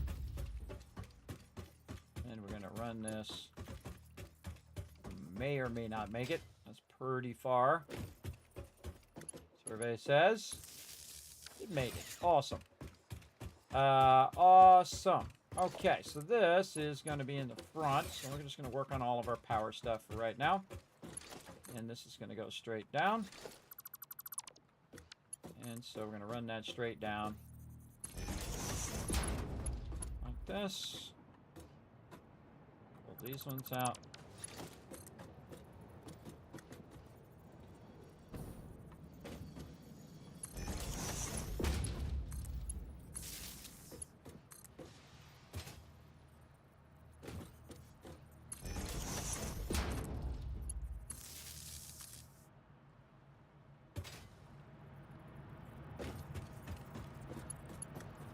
We don't need this line anymore because that line that's running across there can be used to chain to here. And then this one can chain out to here. Get that central power. Very nice. And now that we have all of our power put in there, we're just going to put those back. I like the fact that it picks up the foundations and the color of the foundations now. Very, very useful. And then the front of this one. Gonna do this one kind of reversed, where we do this. Then this can run over this one now. There we go. And this thing away. And then we have all the power set up. We're all good. Now we just need some oil. But what we're going to do is make sure that we elevate that oil, right? We want to have it elevated and going down into the thing.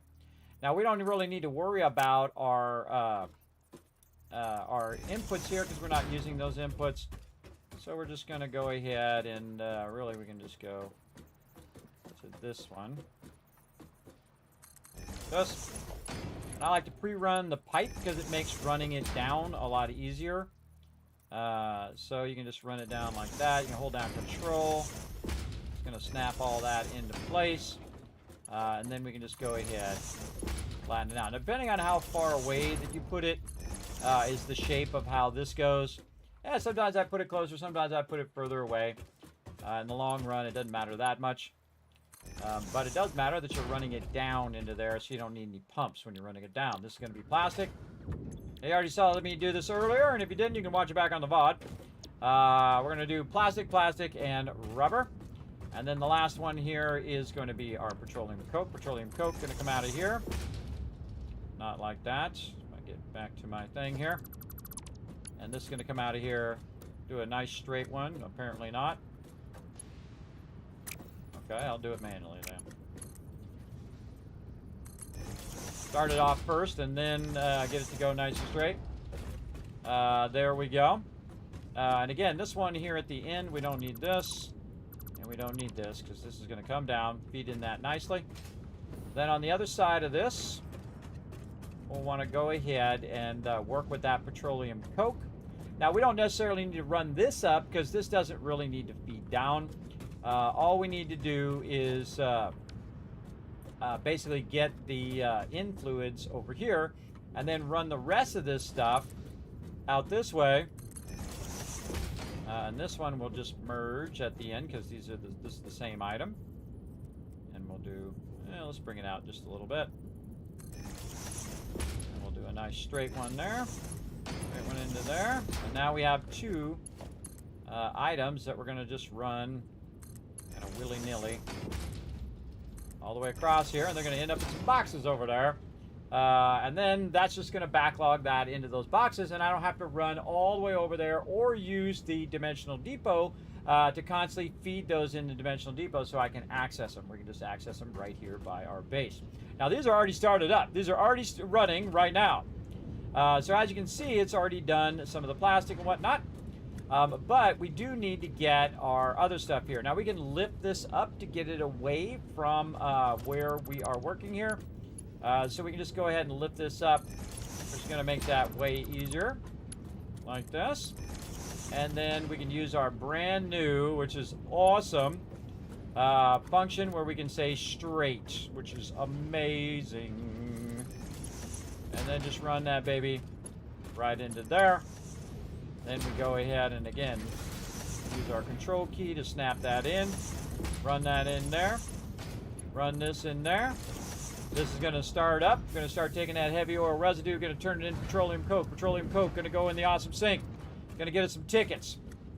It's going to be awesome. And again, I usually try to lift it up over the pipes so I don't have to run them. Oh, I gotta make a phone call.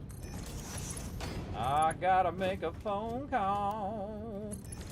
And there we go. Very nice. Merged in there nicely. And now we're gonna do some spaghetti. A little bit of spaghetti is good for you, everybody, especially when it's got some tasty sauce. Here we go. We're gonna run this as a default. Come here, you. Run it as a default right over here. Kind of feel like we'll go way out this way. Like so. Back this up just a little bit. And we're going to go out to the middle.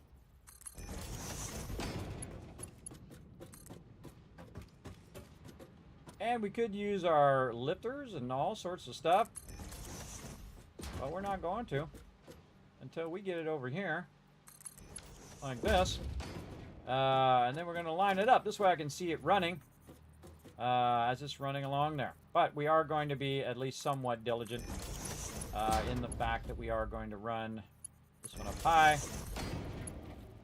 That one down low. Make sure they're not touching. Nope.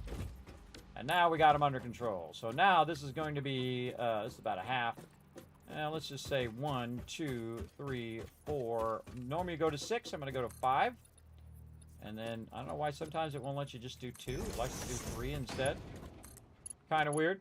Oops, do the upper one first.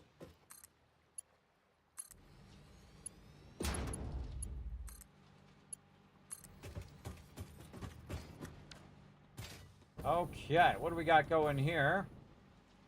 These are computers running in there. Where is our stuff? Here.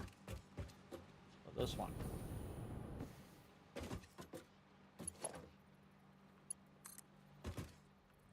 This one is the one we want, I think. Or was it this one? This one. Oh, we don't know, because there's none in there. Double check it. Alright, this one. And we're going to make that nice and straight.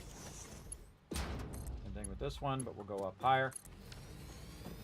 And now, that's going to fill both these boxes up. It's just going to run and run and run. And then whenever we need it, we have to go all the way from our hub, all the way to right here, about 4 foundations away, instead of going all the way down there and then all the way across over there and end up way over there. Screw that.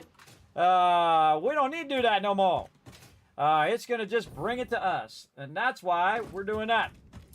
Now, we also need to go ahead and utilize the rest of this for our fuel, but I do need to take a break. So we're going to go up here, up on the top, admire all of our hard work that we did. We got our trains in. We got all of our oil going, and to the tune of 600 times 3, which is a lot. 1,800 oil coming out of there.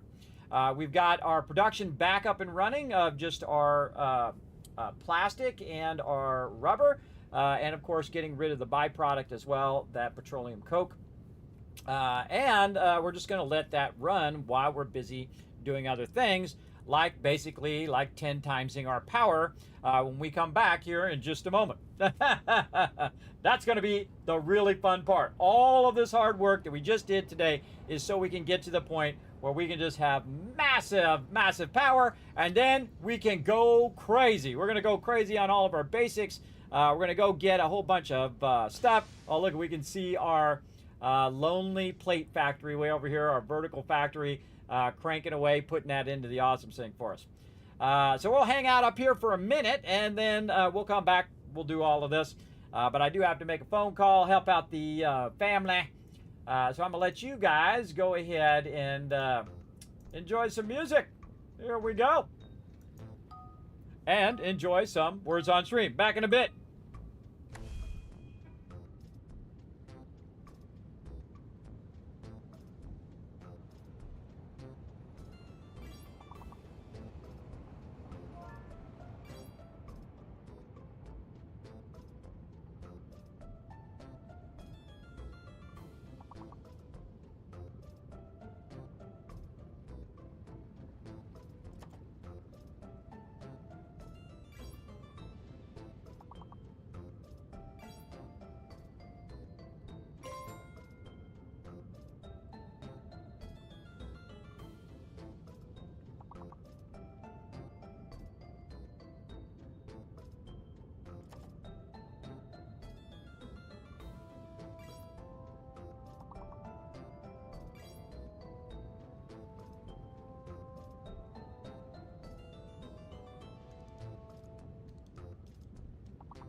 Always dealing with everybody else's stuff, everybody. It ain't caused by me. It ain't me. Put a 1 in the chat if you can't see and hear me, everybody. We're going to try to get you guys some Kiz caps right over here. Let's all work together in the chat. Buttons, and more buttons. Let's see, what do we got here? Can't even think of any words. Crucial. Wow, great word. What? I don't know, just throw some letters together to get your brain going. Liquor. Liar. There we go. Good one. I didn't even think of that one. Sal. Lara. Luck. With 2 C's. L-U-C-R. R-U-A-L. Wow. So bad. L-A-R-C. Lark. Yeah, man. What are these words, man? These are some serious words over here.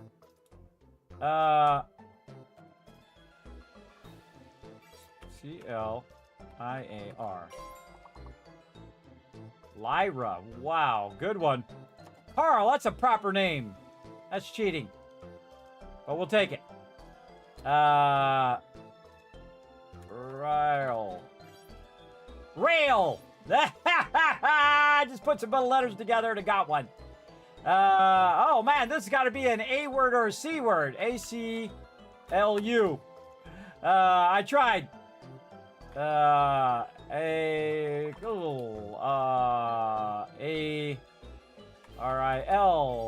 Oh, what the heck?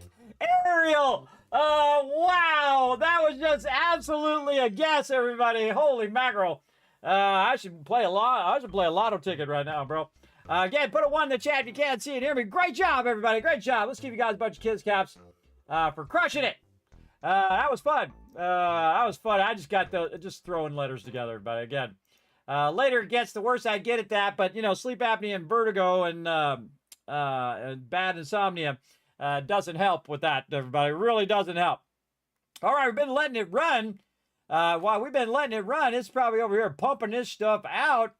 Yeah, get it going on. Pump that stuff. Pump it. Pump it. All right, now the rest of this is all going to be for fuel, right? So we have to think about how much do we have here, right? So we cut this in half. So this is 300, and this is 600 and 600. So this is 1,200 plus the 300 is 1,500 that we need to take and convert into fuel. Now later on, we'll do stuff like turbo fuel and all of that other stuff. But we want to go ahead and just take this, turn it into fuel, and get that going. So how many is 1,500 divided by the amount of fuel that we're going to be doing? So we'll take a refinery over here and we're just going to throw it down. Doesn't matter which direction it's going. We want to make fuel here. We're going to have some polymer resin, which is going to be a byproduct, but we'll take that polymer resin, and how convenient. We got an awesome sink right over here to make that happen. So the input is 60. And again, if we go in and we say, okay, we have 1,500 divided by 60, it's going to do 25. Now, on oil, everybody, because you have the speed of how it collects it and does it, whatever, I suggest you actually bring it down a bit so you don't have your oil things going on and off all the time.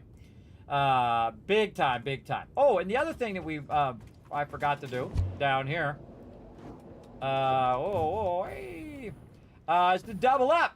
We got a double mint gum over here. Hold on, we got to double up. Let's go. Can we sneak that in there? Oh, it's gonna be close. And we're gonna double up on these. We're gonna do some nice horizontal vertical. Right there. Now you want to double up on the outputs. You want to double up on all of this. Absolutely. To make that work just that much better. We got another one here. And that's basically going to double output and feed right up into here. Now if I have to, I'll go ahead and add a pump, but usually you don't have to. It really doesn't seem to be working horizontal vertical that well. I kind of feel like I'm going to do this first.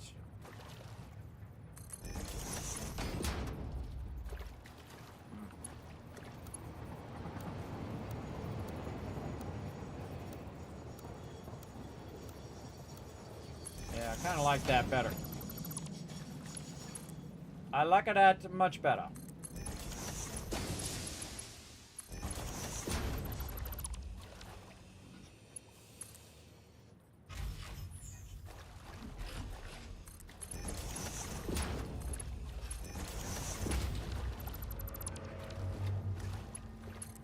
Now, it's really just cosmetic, everybody, but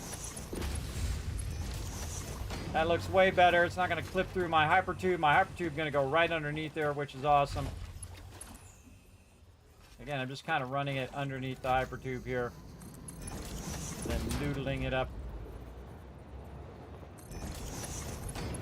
into there.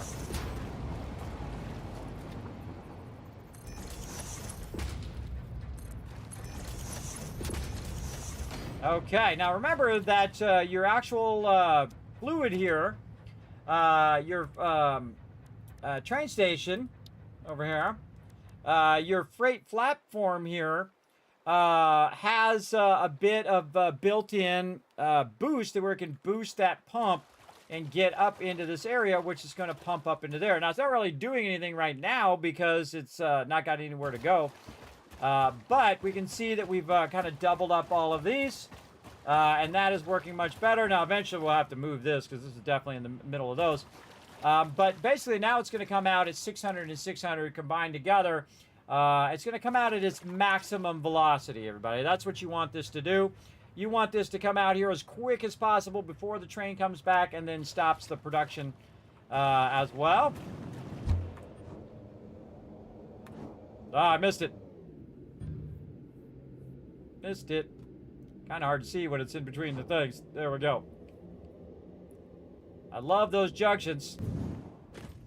Okay, so again, we were doing 1,500 divided by 6, which is about 25 of these in theory, because again, we have 1,500 of this. Now, you don't want to do that right now, everybody. That's a lot of power. 30 megawatts times 25 is a lot. What is our current power right now? Ooh, we are riding it. Our batteries are going down, by the way. Batteries are going, oh, actually they're going up a little bit, up and down and up and down. What we want to do is get a little bit of it going first, and then go from there. So we're going to just let it go all the way down the side here as well. Now we could use the blueprinter to make this a little bit easier. Let's see if we can make another one over here. That would be awesome. Let's see. We are missing computers. What a surprise to nobody. And again, I'm bummed that I missed my Mercer spheres. Hopefully they ran back over here and ended up in this one over here. Let's go find this dismantled crate and pray that that has my missing Mercer spheres in it.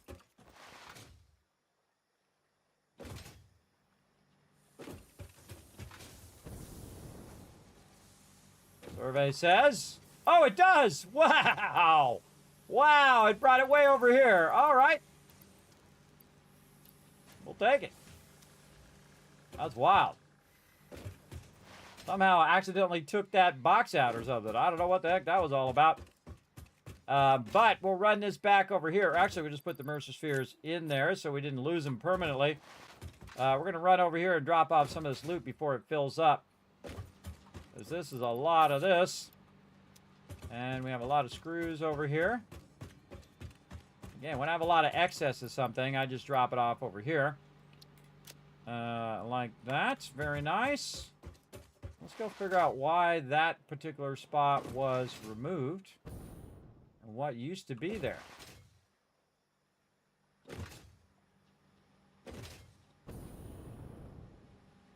Huh. All this has come to a stop.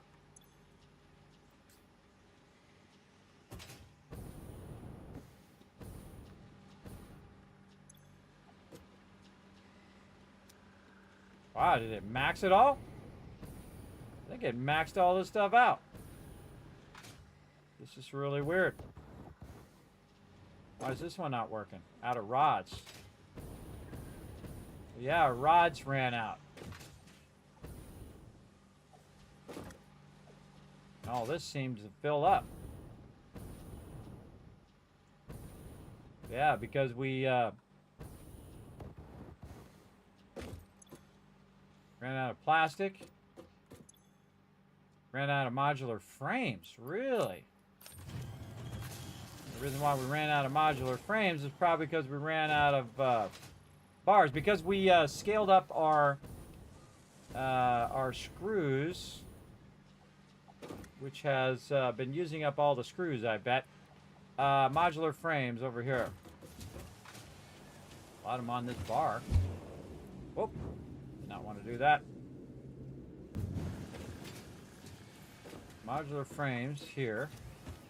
And this is out of rods. Yep. Split that stack. That's pretty wild that ran out. We had a ton of those. Alright, so that will get back to its job. I love this curve that I have going there. That's really fun. This over here is the plastic that we need to put in here. I'm going to put one in that side. Put one in... Oh, this has a bunch in here.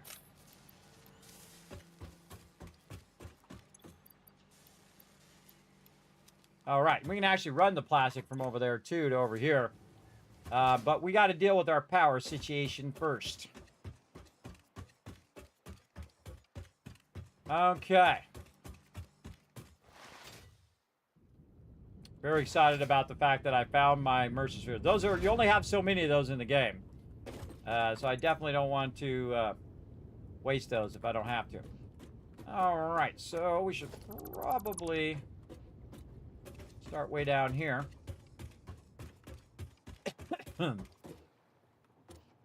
Like this. Because we're going to build a whole lot of this eventually. So refinery right over here. And again, all we need is the input. And we're going to make fuel. So all we need is the crude oil. This should be perfectly lined up with our horizontal vertical. Nice. Okay, now we need some power. I feel like we want to run our roads first, so we'll have all the power. Let's get over here and finish our road.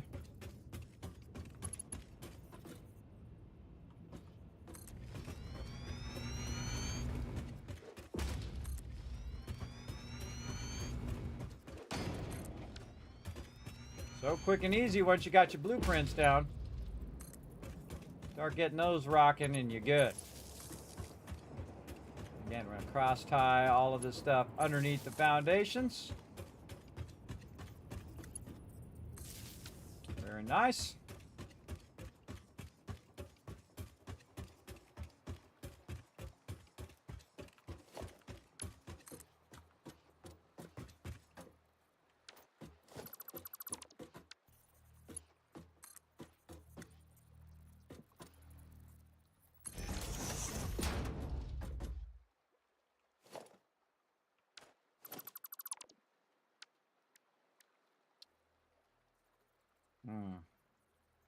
Do I want to line it up off of the thing, or do I want to line it up so that the power is centered? These are good questions.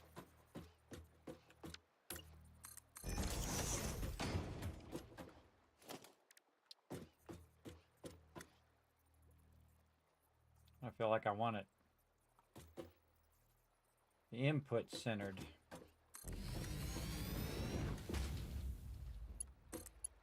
Yeah. Definitely like the input centered first. Alright. We'll just go ahead and offset that just a little bit to accommodate it being offset. Nope, a little bit more.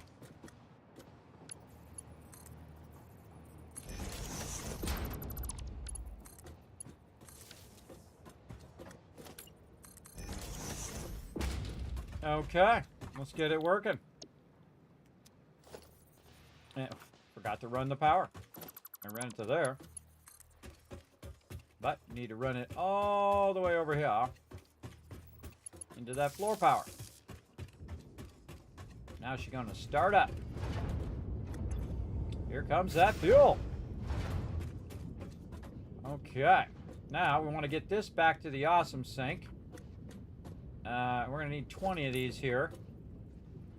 So we're going to get these all going, or at least as many of these we can get going. We're for now. Alright, more of our goodies.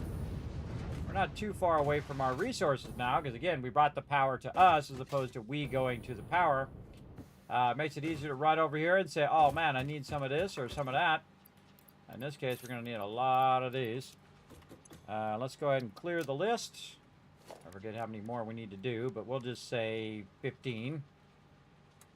We're going to need a lot more pipes and encased industrial beams. So pipes, get those.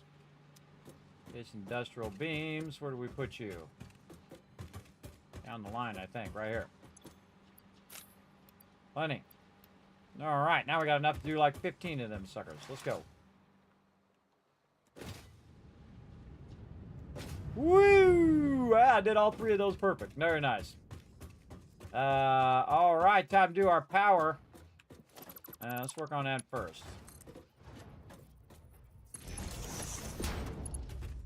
Now, sometimes I just bind them together, and then sometimes I feel like just making the power just come straight down like that and look awesome at the same time. So right about there. Looks good. This one looks like about dead center on that one. Nice. And we'll tie all these together. Now again, we could just tie them to each other. Totally should have tied that together first before I did that. All right, and then this to this. Okie dokie. Now, we need to think about how much is coming out of here. So if we say we take 300 and we divide it by 60, that's going to be 5 of these. So this one's going to run 5 of these across here, and each of these are going to run 5 of their own. Now, the problem is that I'm going to only have so much room in this direction, right? And what I like to do is I like to do them in groups of 5. But what we're going to do is just run this over here until we run out of room. And then we'll readjust how we're doing this. And we'll leave some room down the side. All right, so this is 1 through 5. So we'll go 1, 2, 3, 4, and 5. And then this is 1, 2, 3. And we need some more foundations. Snap that in with our blueprints.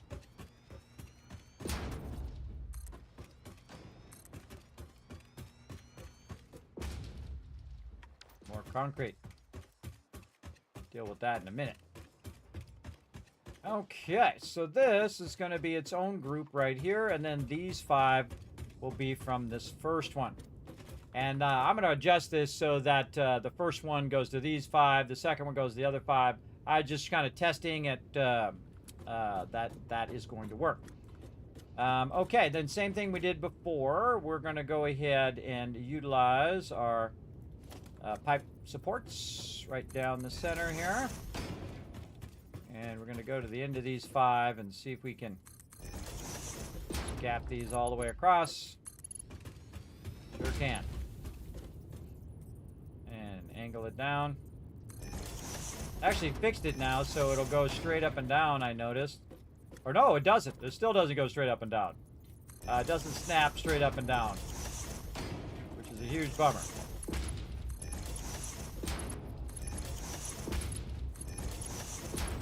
But this works, and so we're going to use it.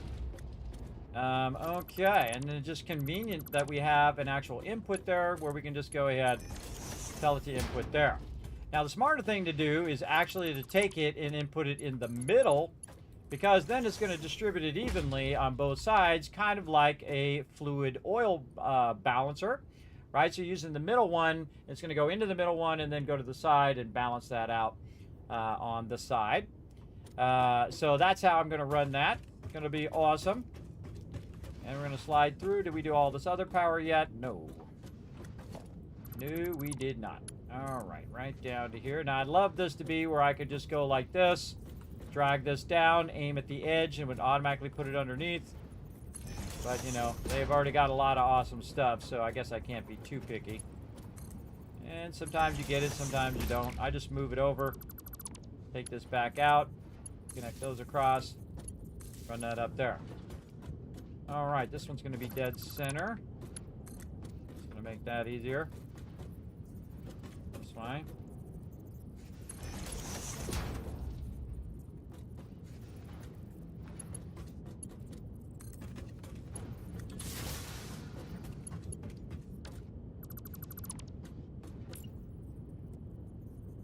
I'm gonna have to run that over there.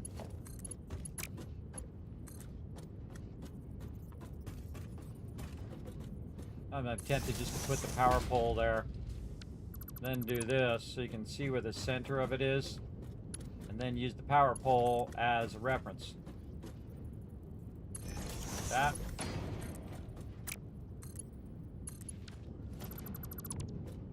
Looking good.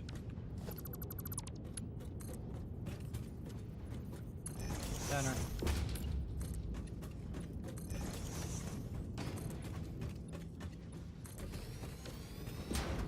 Okay. Oh, got to connect that one. Got ahead of myself. How do I know? Because I looked up there and it was red. You don't want to see that. Okay. Now we've got... Oh, that one is not straight. That one's straight. This one's not straight.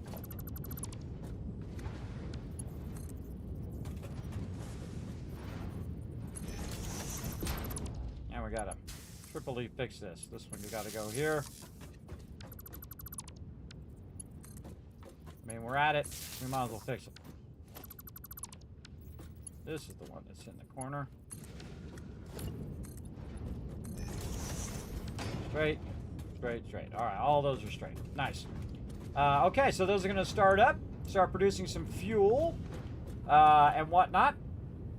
And so what we want to do is we want to have that fuel backlogging from each group into the thing. Now, also what I'm going to do is take out one of these. Now that I think about it, I'm going to take one of those out to leave a gap in between there to make it easier for me to know not only by color, but also by the fact that that we have that gap. Well, that one is connected across there. Oh, must have left that one in there. It did. Okay, yes, let's take that out. We don't need that. One's redundant. And that across.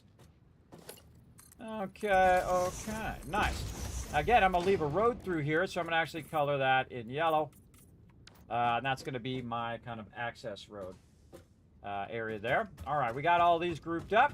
Now, these are going to output a certain amount of fuel, 40 per minute, and then we say 40 times 5, that's 200 fuel.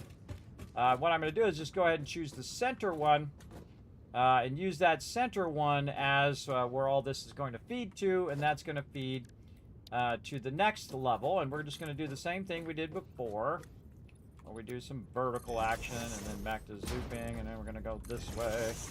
We're going to fly our way up there, and we're going to go ahead and just have that output come out and then backlog that fuel up to the higher level.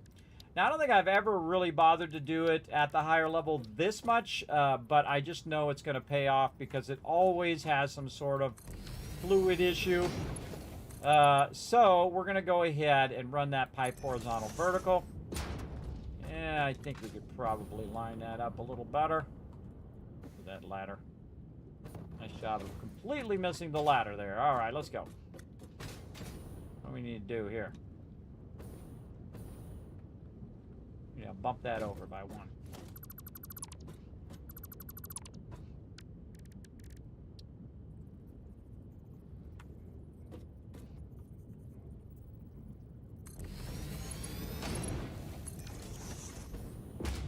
Bump it over by 2. All right.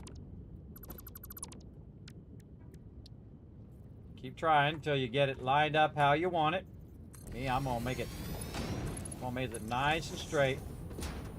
Straight as it's gonna let me get away with. Oh, 3, really? 3 it is. I will do what needs to be done. 1, 2, 3.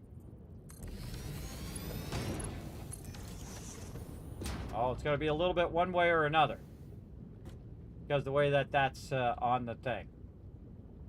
I'll go with that. Okay, so now what I want to do is to take the fuel and push that fuel up this thing. Like this. That pump. And And we happen to have some power right here, which is awesome. So we can just add that power in there. Now, I also want to combine all of these over here. So, well, not those, all of these. So I'm going to go here, use our cool straight function. Straight function. To basically try to line this up. Like this. Yeah, let's go with something like that.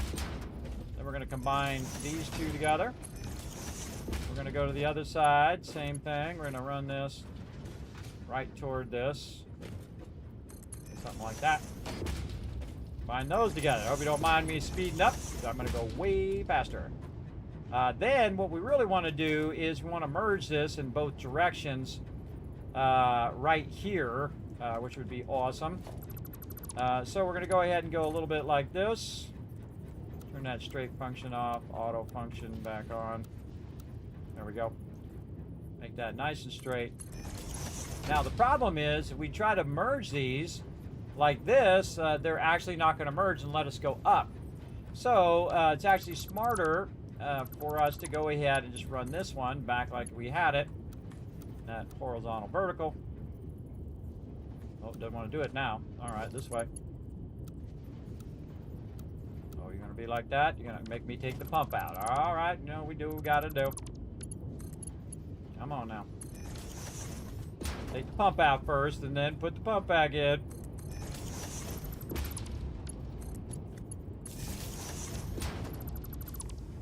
Get in there.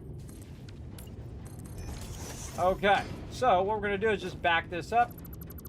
Because, again, remember that your refineries have a 10-meter lift. And this is nowhere to 10 meters. This is 8 meters right here. And this is like, I don't know, 4 meters. And so we're just going to do this. And we're going to have that go up there. Again, a little horizontal, vertical, a little straight, a little auto. Let's go with auto. And again, take out the unnecessary pieces. And just add the pieces that you need.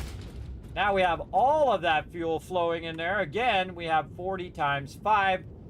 You want to let that backlog. You want to let that completely fill up all the pipes, so that is just running beautifully up there.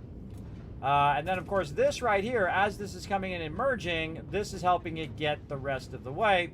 Though it doesn't even need it, because that is about exactly 10, because you got to think that you got 8 down below, and then the other one's about 2.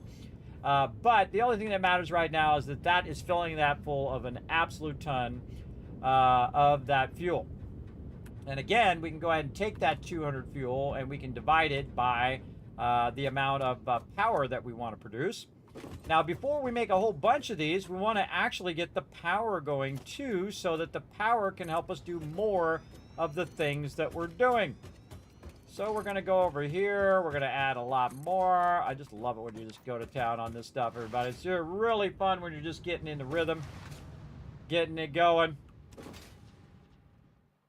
Let's get over here. We need more copper sheets, too, while we're at it. Where's them copper sheets? Down here. Get them all. We also need some concrete. Got a smidge of that. Even though we have it massively going into the awesome sink, or not the awesome sink, massively going to the dimensional depot. This is way faster than it's putting it in the dimensional depot. It's only doing it at its most basic level right now. And again, we could take a whole lot of time running around, picking up all the Mercer spheres, but really what we want to do is get our power going. That's what we want to do. I want to get this power popping off. Oh man, I should really go unlock my cool thing right now. We'll do it later. Okay, so we got all that pumping up there. Looks like it's doing a good job filling that up. And now we want to start our actual power. And so we're going to go down here and see how many of these suckers we can make. Let's clear this. And okay. Trying to press the plus. Ooh, a lot of quick wire. Now we finally need the quick wire. How much we got? 0. No problem. We got this. We know what to do.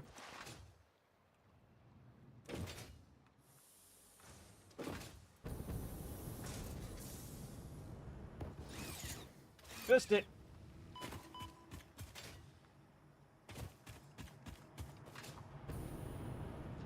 Wasn't fast enough on the draw.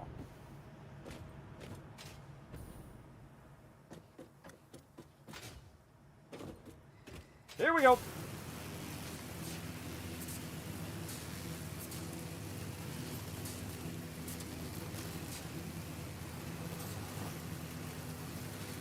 And sure, we could use some hyper tubes and stuff like that. That would be fun, but I'm not going to. Sometimes it's fun just to zip line.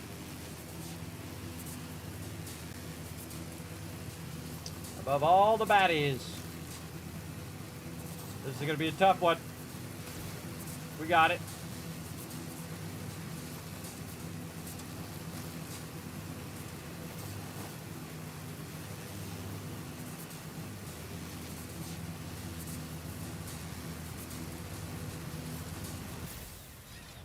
All right, it's time.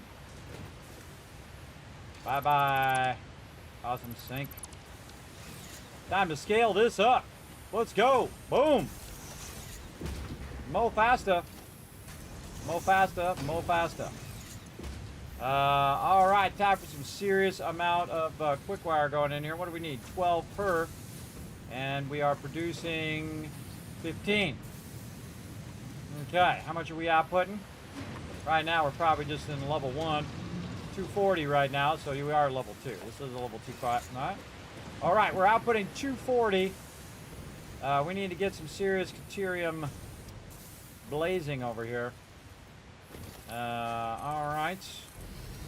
I'm not going to get too crazy because we need the power first, but we are going to go in here and do a little something. I'm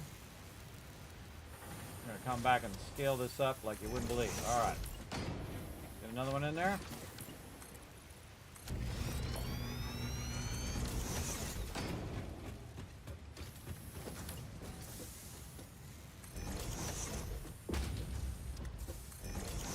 Notice it automatically put the deuterium ignet in there. I'm not going to bother to put any boxes in between. And again, this is coming out at 240, so it's a pure node. Right now, 30, 60, 120 out of there. This is actually backlogged right now, so we take that out of there and then go ahead and get this going on. We're going to go ahead and split this. Again, now we got a really fast belt. So this is going to help a bunch. Run this as do a nice curve. We get a cool curve in here. Yeah, a little fun curve going on. Those are not even straight. Hold on.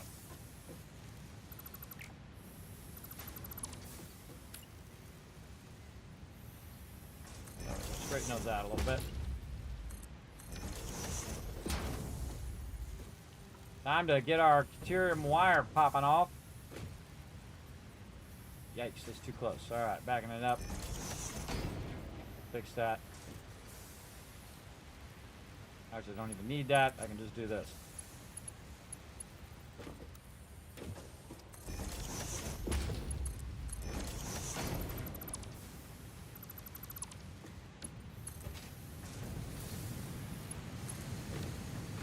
Still got the cool curve in there. Away it goes. Whee! Oh, that shot me off of there like crazy. Here, here, over to there.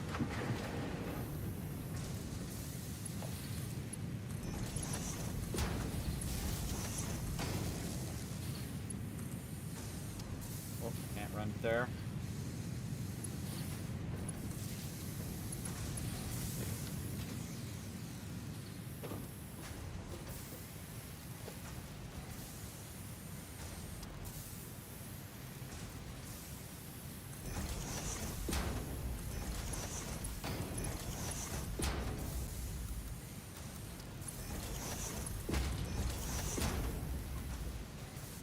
Now we're getting serious.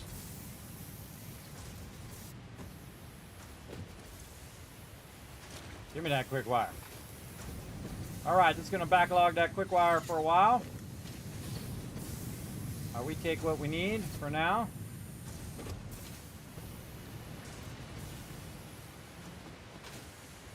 Head back.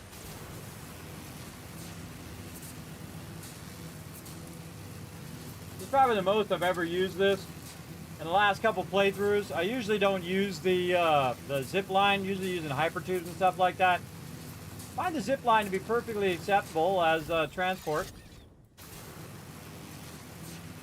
You see, I kind of jumped over that and then tried to grab onto it again. One of the coolest things that it does is it actually goes up. Yeah, we definitely should go to the right. See, it actually, even though that one's higher elevated, it's actually bringing you upward. It's not just down. I always thought it was just down. I never even thought of trying going up, but hey, you learn something new all the time, don't you? That's what I like to do. I like to learn new stuff.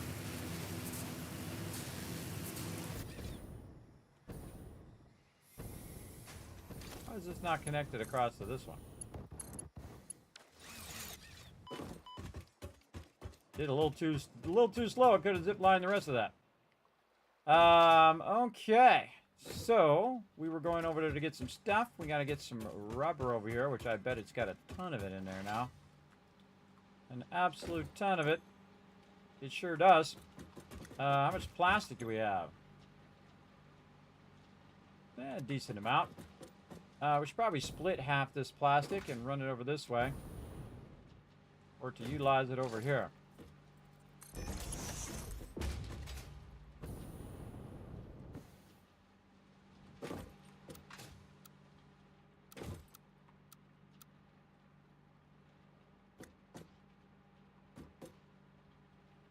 That's so wonky. It's a little wonky.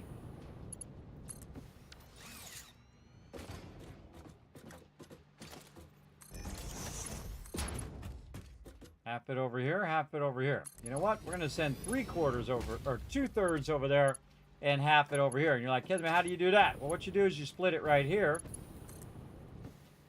Again. It goes this way. And then you add another merger over here, so you get 1/3 of each side. So it's getting this side and that side. So the bulk of it's going this way, which is into the machine. And then 1/3 of it is going so that it can make the circuit boards. And it has a massive amount of them in the circuit board, so I'm just going to throw that in there, keep them computers going. And now it's all online. I don't have to do anything else. Now that's all going to automate it. It completely automated itself. I don't have to worry about it. Oh, we're trying to run through the thing. Bump me. Trying to run through there. All right, get some more of this rubber. There we go. A little bit more of this plastic before it zaps all of it. Now, some of it is also going to go in the box, too. So, it's going to backlog a bit of that for me. It's going to split it up among that stuff. Not in any giant hurry for that right now. But we might be here in just a moment. Oh, another thing here. This is an access road. Access road. Okay. Got all this going. Now we're going to try to make our big boys. We should do this over here. Like this. Okay. Try to hit H. H. There we go. Alright, should be able to bring that down. The center. Nope, that needs to move over. Over. Yes. Let's go with the big boys. Now what I like to do on this is to create a center of both of these with my pipes. Now, of course, my pipes are already up really high, so we want to go ahead and do the same thing we normally would. Now, if I ran it at the bottom, it'd actually be easier because I could just split it into two. But I want it to be up a little bit higher again so we don't have that fluid issue. So we're going to go ahead and run these way up here. And we're going to run these, you can say, in groups of 3 for now. Run this across. That's a little too long. Come here.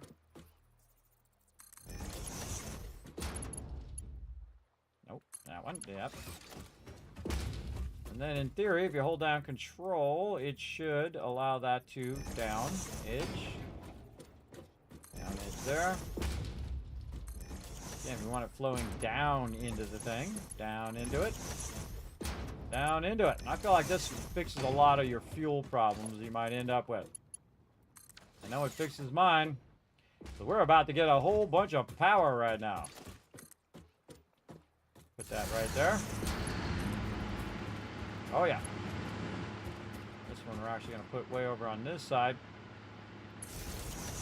Those are going to instantly start up because we have such a big backlog of the fuel. And we're going to see our power just spike. Look at it go. It is spiking like you wouldn't believe. Okay, then we're also going to go ahead and take this, put it into the ground. And we're going to cross connect this. Let's say over here.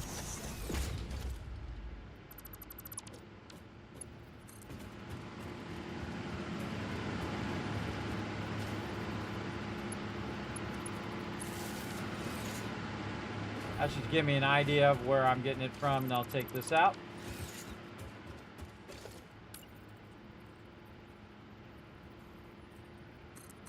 Good. Okay, now this is going to be tied into the rest of our grid. Look at it go, everybody. Ba-boom! So now we're cooking with gas over here. We're going to mute that because it's really loud. But this is producing 250 megawatts. Each one of these is 250. Basically, we're around, or back here around 2355. It actually had already started up. So now we just basically gained about 750 power, which was about half of what we already had almost right now. And again, if we take how much we're outputting and we decide how much it's getting burnt up right here, 20 per minute, that equals 10 of these just from the one that we're doing right there. That's just from that. And we got all of these to go. So definitely worth overclocking your oil straight away. Just right away overclock the heck out of that stuff, everybody. You're definitely not going to regret it in the long run because you're just going to have a crazy ton of power that you can utilize. So this is 1, 2, 3. And this is going to be number 4 and number 5. Okay. Now we're going to make this even easier by going to the other side of this. And we're going to go ahead and line this up right off this other one. I'm going to move it back just a little bit, and we're going to use the other side of this to run that out. Now, if I'm running it on both sides, I'm going to go ahead and take this and turn it so it's square like that, so that it's not going up and then down.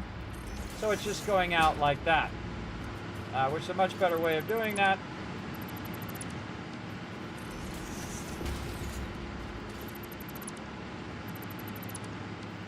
And it just makes it easier. Now, I've brought it way out, everybody. You can actually bring this in much further. But it just feels nicer to me, I think, to have it like that. Oh, more quick wire. Knew that was coming. Let's get this one's power running right across here. We'll cross connect this. Oh, that doesn't have enough. Fine, we'll go down into there. All right, that one's running too. All that tied into the power grid. Looking sexy. And we got to go back for some quick wire. Got to remember to do that. And then right over here, hold down control. I used to do this on the ground, but again, I always feel it's better to flow down so it doesn't backflow up into the pipe and then backflow all the way down the thing. You want it to just go down into the machine. It doesn't need to be fancy schmancy, it just needs to work. This one over here, let's get this one fueled as well. All right, very nice. We got this one attached, this one, and then way over here at the end. Okay, now we're a serious amount of power, everybody. Almost doubled our power in that amount of time. Now, this is 1, 2, 3, 4, 5, and that's number 6. Now, remember, we can do 10 for the amount we have, but if to do 10, we're going to need some more quick wire. Let's let that run for a little bit. And this is a massive scale up of your overall power. And if there's anything that you want to use your power on, it's making more power. And that's why I've been waiting to clean up all the spaghetti over here, everybody. Is just wait for that massive scale up of your power, and it will make it much easier. So you can just go hog wild on all of these things, because you're going to be working on them anyway. You might as well go all in, as they say.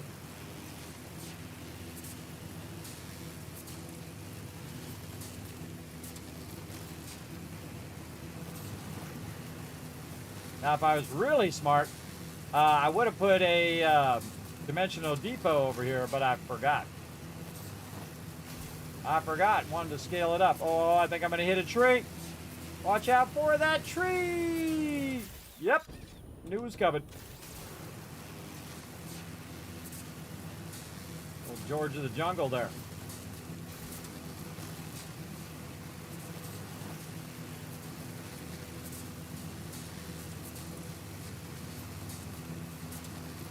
That's why I took out the awesome sink, by the way. Put a dimensional depot on top of the box. Totally forgot. That's why I was looking for my dimensional depot things earlier.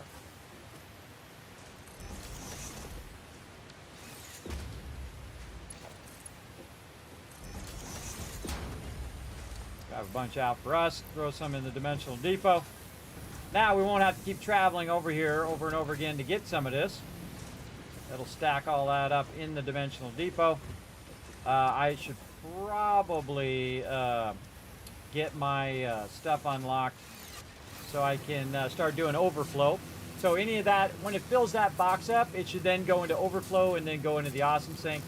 Or it'll just stop and then it won't use any of the power. I do a lot of that where I'm just like letting it stop on purpose, so I can just save that power and I don't have to go make more power. I can just keep progressing.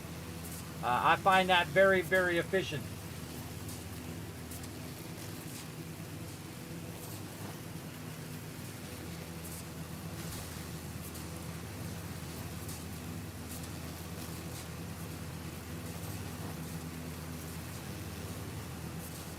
We still got some stuff to do over there on the right.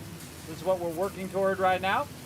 Adding more dimensional depots to our plate production and also rebuild our entire setup with blueprints. We'll get going on. Look at all this backup power right here. That's a lot of backup power.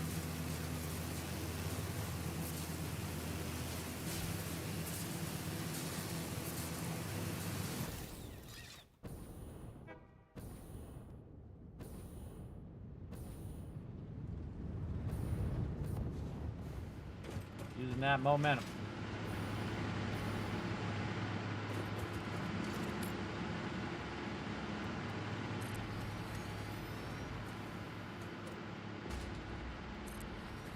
Told you we weren't going to need Caterium for a while. And there we go. And you're like, well, Kismet, that's 9. Exactly. Exactly 9. And that's because I find that fuel is probably one of the most annoying things to keep from starting to go down and come back up and go down and come back up. So I always cut one off the end so that it works a bit better. I find it works much better if we have that extra bit of fuel, as well as we do want to package some of the extra fuel as well. Which we'll do right here at the end. And we have all of those connected. Is this one not connected? Why is the fuel... Why is it not flowing? What's going on over here? Amount of fuel.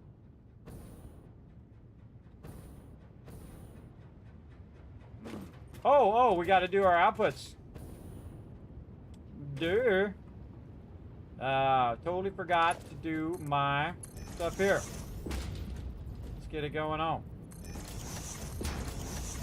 Get a merger. Merge this all together.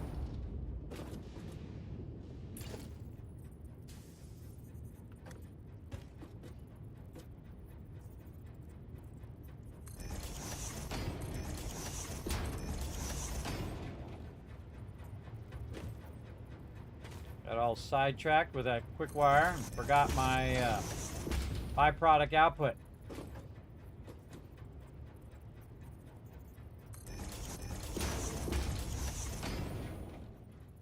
Stacking these up so I can use my mergers. 2. Totally not do that. This way, there we go. Merge that byproduct up.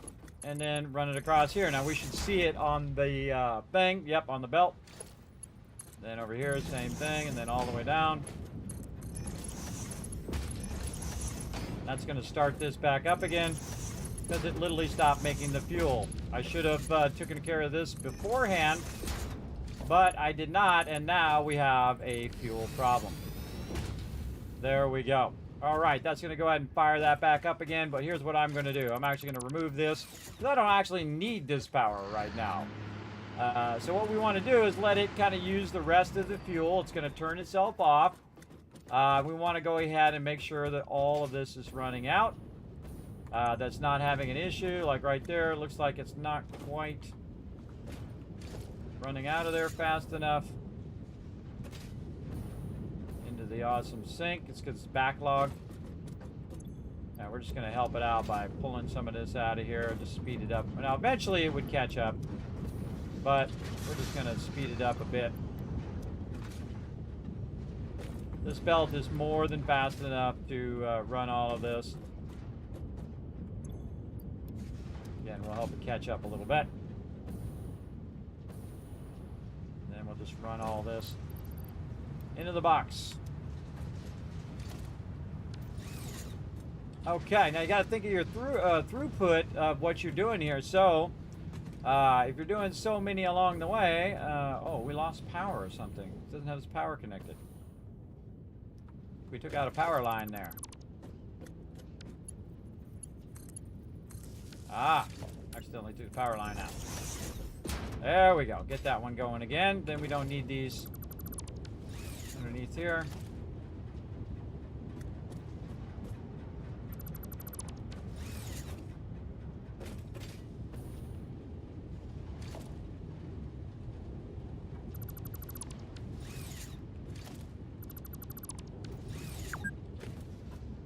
I've been playing for 10 hours. Look at me go.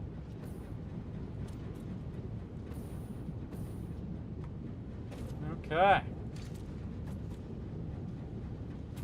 Look at that. Smooth sailing now. Oh, we didn't fix this one here. This was our first one we did. See, it was stuck. I could see that the stuff was stuck in there and it wasn't flowing out of there. So we want to make sure that they're all flowing out of there. There's none stuck in the lifter itself. All good. Again, that stuff's going to run in the awesome sink. And you're going to see that it will empty all this out. Yeah, there it goes. Eventually get to the point where it's going faster than this is outputting.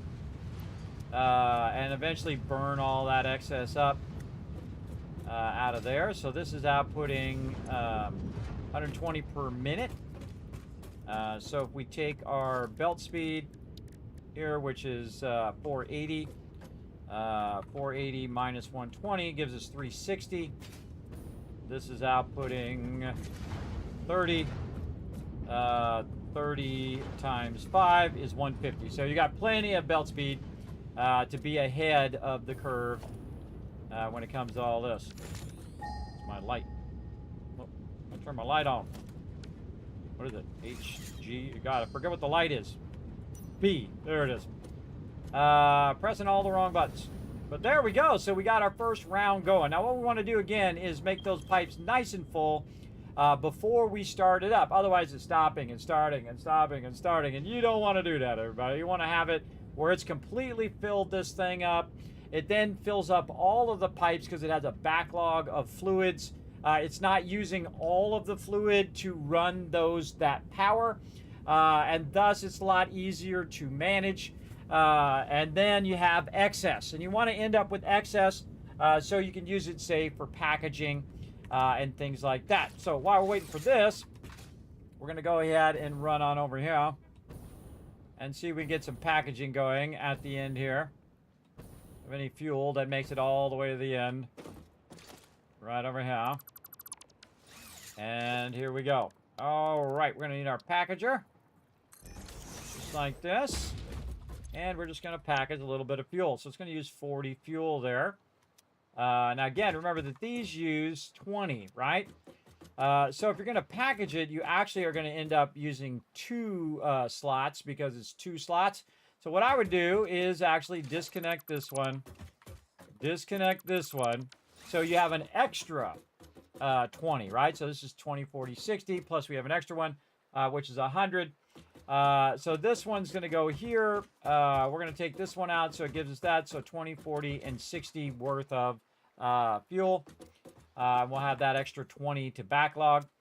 And then later on, when I'm done packaging this, or I wish to move it somewhere else, we'll do that. But we're going to go ahead and run that in there. Now, we also need empty canisters, everybody. Empty canisters are a tricky thing because you need to utilize some of your resources to do that.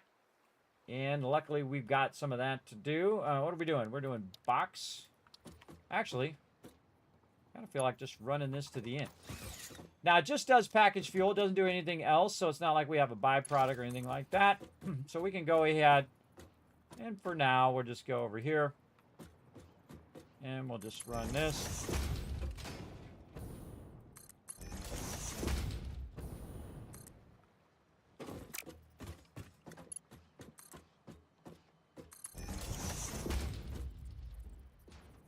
Running that over there.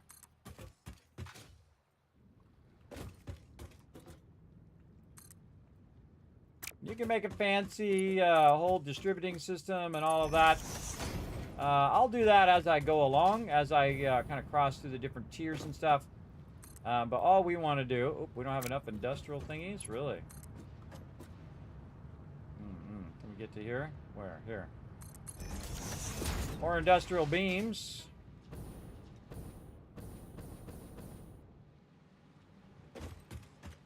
I mean, we got not a lot. This way.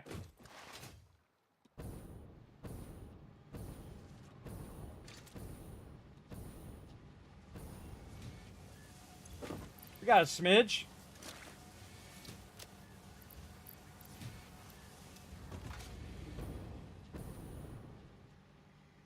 Now again, I can run them all over here, but why? I can just run back and forth. I don't need to do it that often, and I don't really need to run all the lines, which would take longer and take a lot of logistics to do that. I just want to use it for running these lines. This line right here, up over this.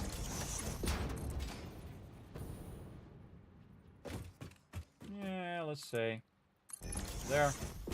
We'll have this kind of box kind of set off by itself right now. And have that run in there. And have this, you guessed it, automatically run in the dimensional depot. So now, anytime I need any fuel, it'll automatically go in there. Now, in the opposite direction, we need to go ahead and scalp some of this. Because if we go in there and say containers, what is it called? Man, I can't remember the name of it. Empty canister, that's what it's called, canister. Empty canisters use plastic. Now, at some point, we need to massively scale up our plastic, but for right now, we're just going to go ahead and scalp some more of this. And we're going to go in the opposite direction.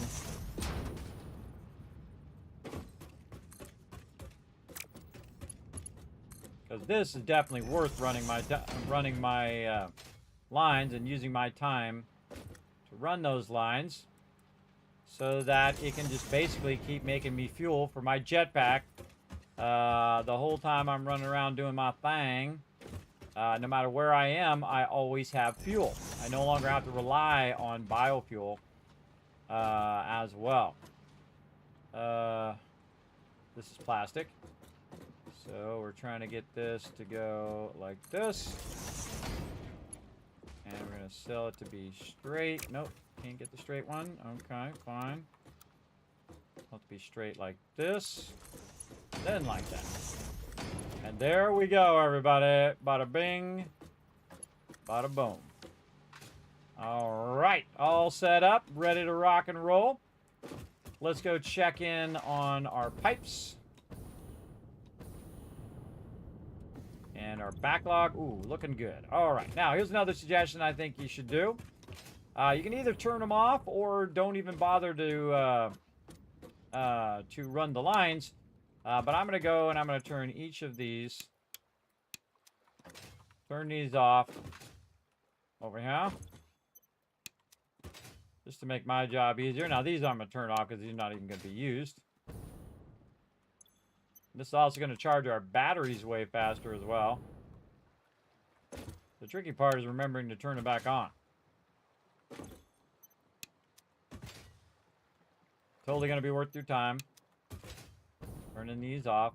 Of course, we had priority switches and all of that, which, you know, we got a bunch of stuff we could actually unlock in the thing. All right, those are all off. Now we can go ahead and start to bring our fluid over here. Our fuel. And what we want to do is we want to fill up all the pipes first, right? All the way down. You want to let those pipes completely fill before you start this up. Otherwise, it's on and off and on and off and on and off. Your power's just doing a little roller coaster ride the whole entire time. So make sure that's completely filled all the way down. You'll know because this will be completely fully separated like this. And then you'll see that that pipe is now full. Over here, same thing. And then again, this is like a manifold. So it's going to fill the first couple pipes first and the next couple pipes and so on. Just make sure those are completely separated there like this. All the way out. Very nice. And see, you can see it working its way down. That one's good. Over here, it's starting to separate. And starting to fill in down here. Highly recommend that you do take the time to get this going. I noticed that this one at the end is not going down. It's just going straight across. I think it'll be fine. Okay. Now, this is actually the thing I would turn on first. Oh, wait. Duh. Wait a minute. I forgot an important part of the process here, everybody. Just a little, you know, thing that you might want to remember. We got to actually make the canisters, not just run the thing in there, but we got to make the actual canisters themselves. Hors-d'oeuvre. Get rid of this power line. And this over here. Well, not in the way. That side. Go ahead and double up that power. There we go. And put that into there. Tell this to make canisters. Now we're cooking. And then this is already filled up with fuel because it didn't have any canisters. And then we'll tell this to come out of here and go into here. How many canisters it need? It needs 40 per minute. And this is going to produce 60 per minute. We should probably actually take this out and do ourselves a solid for later. And try to sneak a thing in there. Full offset. Maybe move it out just a little bit. Sneak a box in there because it's going to produce a whole lot extra. And we should backlog that for future projects that we're going to be doing. All right, put this in here because I don't need to carry that around. And I don't really need to overclock this. I don't need the fuel like right this second. So that can go ahead and just take its time. All of our stuff is full. Now we're ready to click these back on. I like to click the one at the end on first. That's just me. And this one here, those actually already had fuel. A lot of the backlog in there before we started it up. If we do it fast enough, we can see where we were and can see where we're at.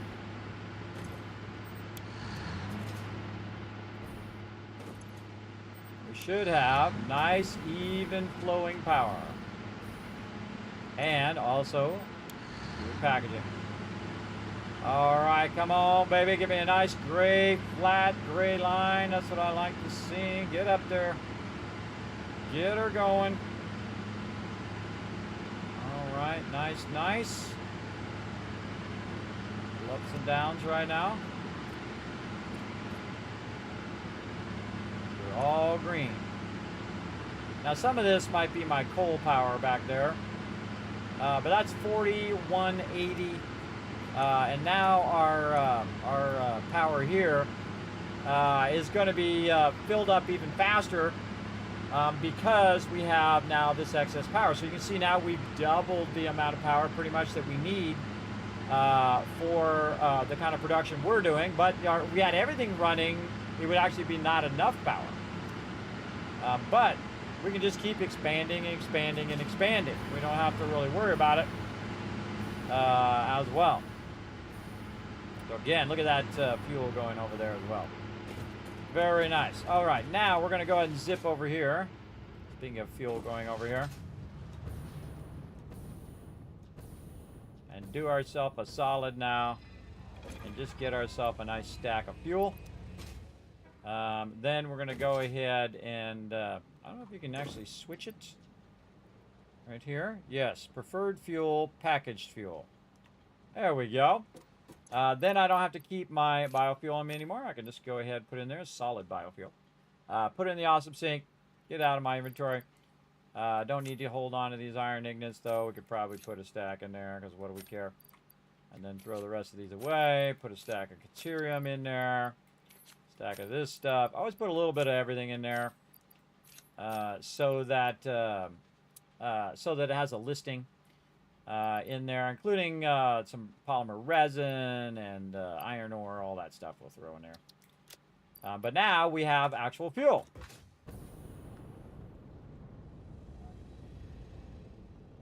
Notice how much longer that my fuel lasted because this fuel goes faster. Let me go ahead and get out of there so you can see. This fuel goes faster and lasts longer than the biofuel. Still going. Still going. Still going. Just tapping. Still going. Go around for another fly through. And we're out. So again, you can see I could circle around a couple times versus the other one, which I could make it to the other side, and then that was it. All right, look at our power firing off. Very nice. Now, I'm the type of person that doesn't like to waste resources, even if I do have a lot of them. So we're just going to go ahead and take these two out. And we'll reutilize those resources in some down the line. So let's get to the next group. So let's go. Group number 2.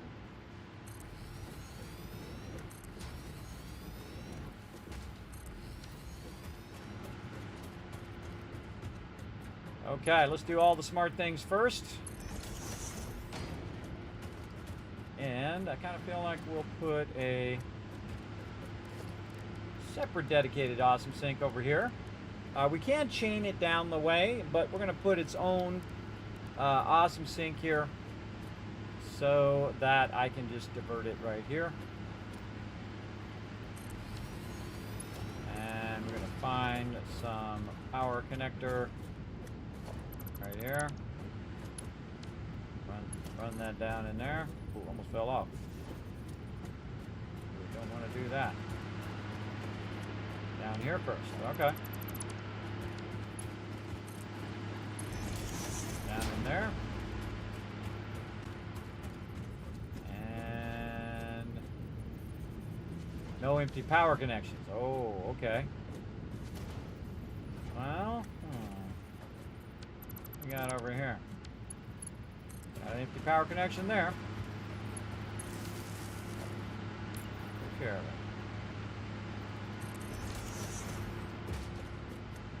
of it. Okie dokie. So, we'll put all this back. And, oh, we should do all of our power first.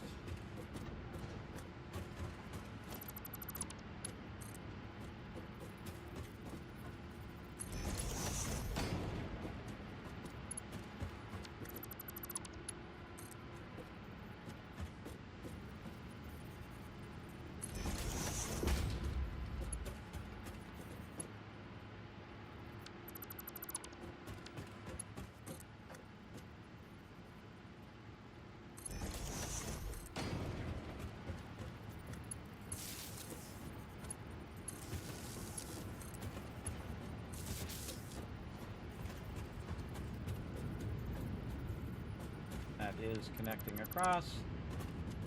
Yes, double check that. Now the power that we just put down over there is now going to power these, which is going to make more power, which is going to make more power, which is going to make more power. And there you go. Now this particular one, I'm actually going to, instead of putting it in the center like I did here, because I was going to set this up, I'm going to put this one at the end, and then, of course, have the backlog right here at the end of this. So we'll go ahead again, start with our where we're trying to end up.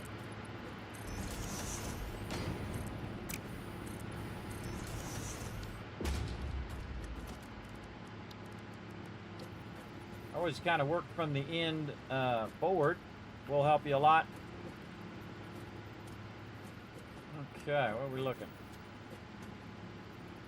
Actually, it's not too bad. It's kind of in the center, though. I think 2 this way. Let's try it.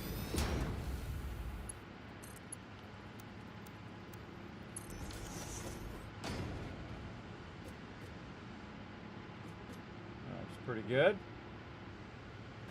And we want to get our byproducts in. Put all our pipes in.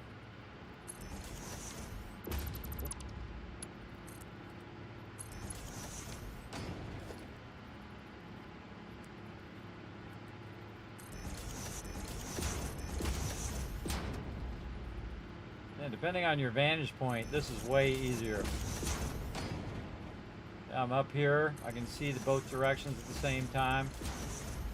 You're down here a little harder, but totally possible.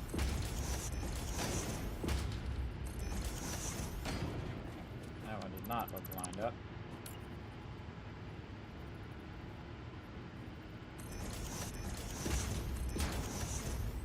Never trust these. Also, why we were waiting to do this was to, one, unlock it, but also to have the faster belt.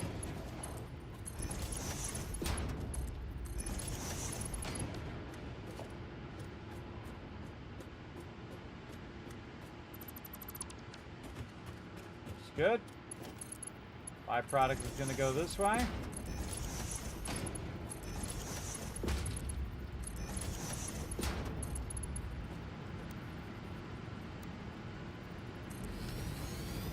Down in the awesome sink. Okay, now we're actually going to pull from this one right here, this second one, and we're going to try to pull this and run this down into here. Now we're going to take this one out. I'm going to do that later. Again, remember this only has one input, and so all we have to do is set up our thing we set up last time. Actually, we could probably do it from right here. How are we doing it over here? We're doing it in the center. Let's just say right there.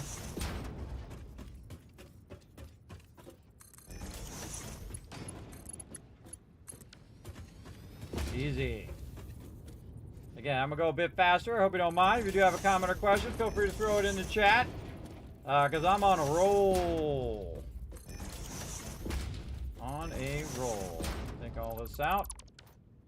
Go ahead and get these ones in.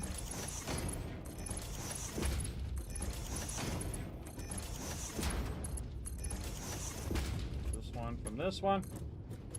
Run it down. All the way over and down. There we go. It's going to start that up. Because it's already set because I copied it from the other ones. And it should also produce some resin, which is going to go over there. So now it's just going to automatically just start right up. And then we just need to get all of the fuel to end up here at the end. So we're going to go here and use the wonderful new feature, the straight function, where we can just go ahead, say, do like this. Run this all the way down. And we should probably just add a merger. Wow. Run that all the way down.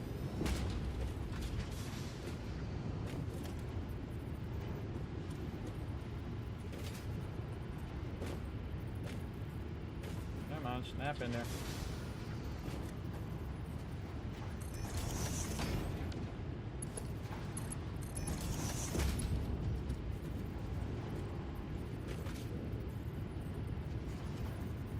Not snapping.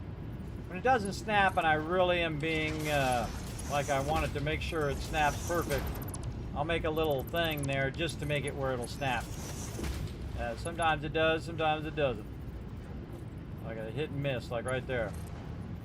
Not doing it. Now it does it. So I brought that out, it's more pronounced. Okay, merging it down. Now we want to push this from the end in this direction. So we're going to go ahead and see if we get a pump in there. Not quite. Pump right here. Oh, absolutely. Get it going. I'm going to have some power right here. Let's see if we're lucky enough to be able to get that in there. No power connections. No problem. Let's just do this. Add a little power pole. A little too close.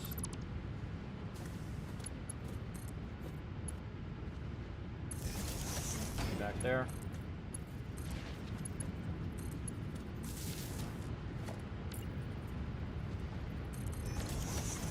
Okay, now that's going to push all of this way and then up this pump into this right here and start to backlog that.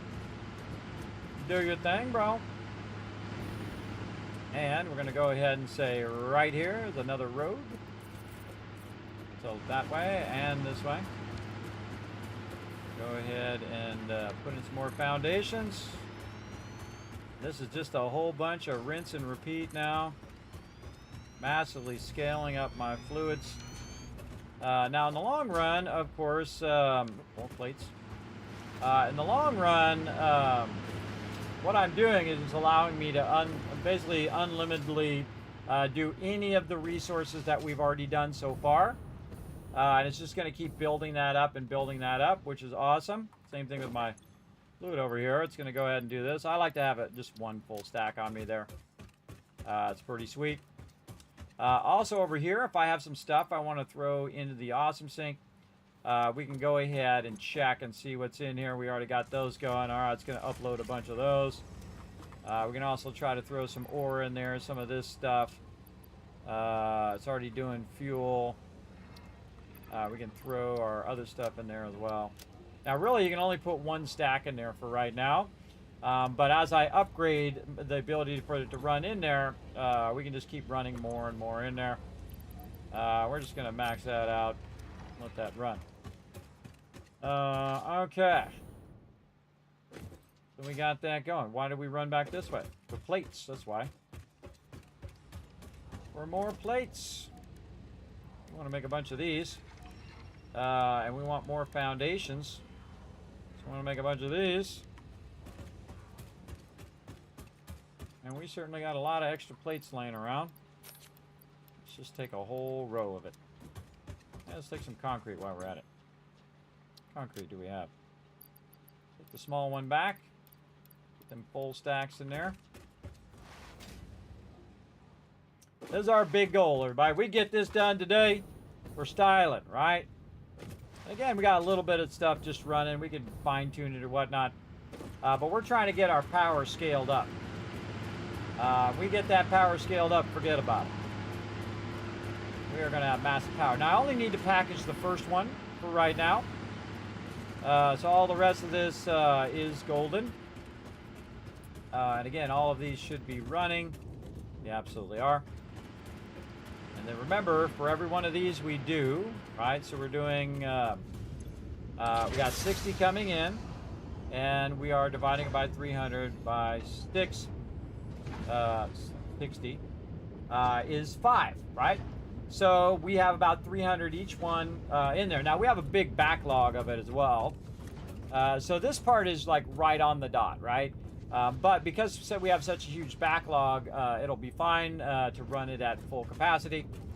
And then run it up here. This will be 200 because it's 20 times 10 that we just figured out before. So over here, we'll just do the same thing. But this time without the packaging.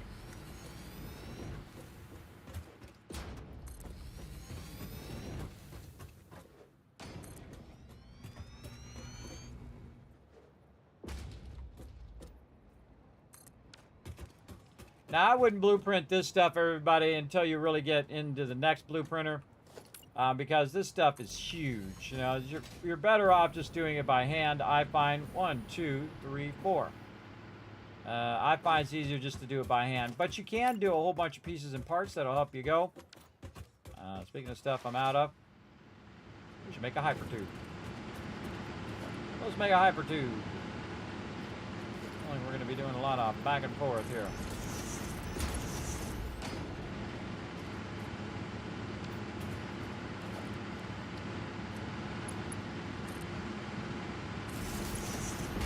Flip that line so we can run that to that.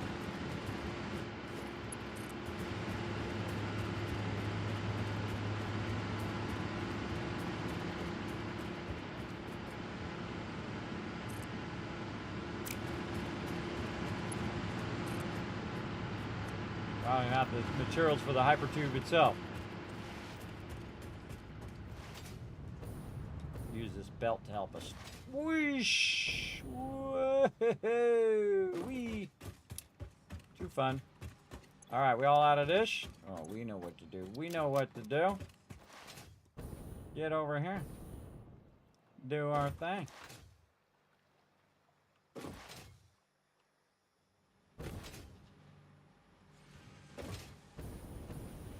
We got a bunch of it over here. Can't wait to clean all this up. It's gonna be awesome. Give me all of that. Slide jump. Use that momentum to carry you over. Wee ba-doom. Put all that in there. Don't need that many right this second.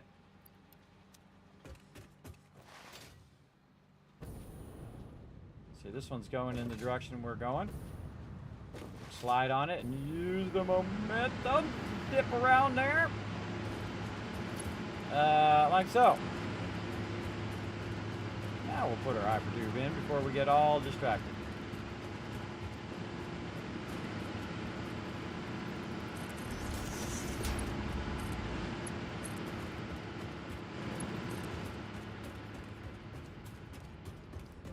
Not only use hypertubes for long distances, for short distances, I just like slide jumping. Works for me, especially when you have your stuff already ready to rock and roll. We have to go right through here. Yeah, right here in this corner. That's going to be perfect.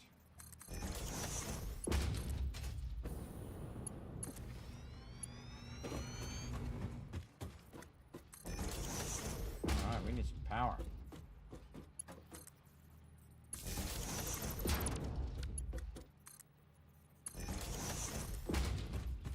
Luckily, we got a road out here that we can tap into. Let's see if it's too far. Oh, out of cable. I always find it wild when I'm out of cable. So much of it. I have so much of it. All right, let's connect this across this way. Yeah, and these power wires go really far. Try it out. Oh, yeah.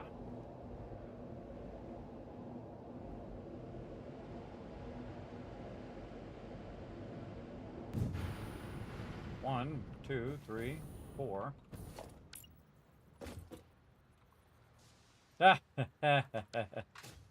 We're missing rubber. All right, fine. Trying to troll me, are ya? All right, we should have checked. Let's just say 10 of these.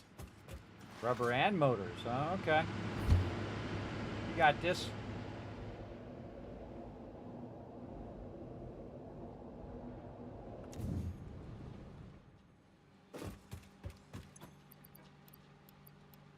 Lots of motors. Whoa, okay, that's really getting full. What do we got too much of? Concrete, probably. Yeah, alright, we probably don't need that much. Let's just do 4 of those, or 3 of them. A lot of this, though.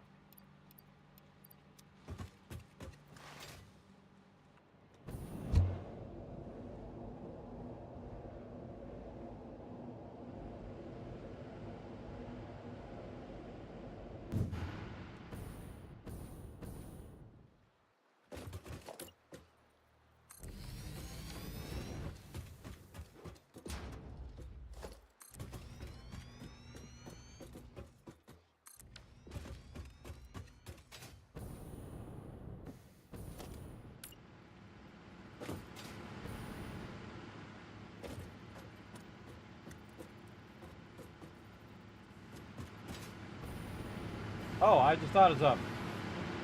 Watch this.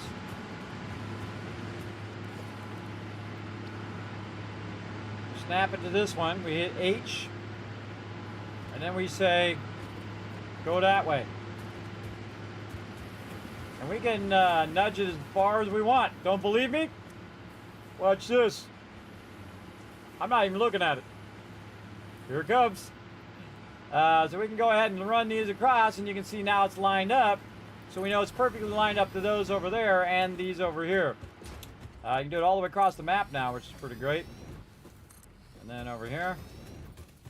And then over there. Again, we're only going to do 9. And then get all of this in place. Over our pipes. How are we running this? We're going to run this probably down this access way.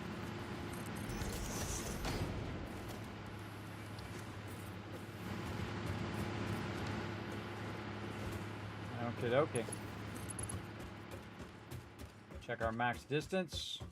You don't want to put this right where you're doing that, or you can't do your splitter. It'll be in the way. The pole will be in the way.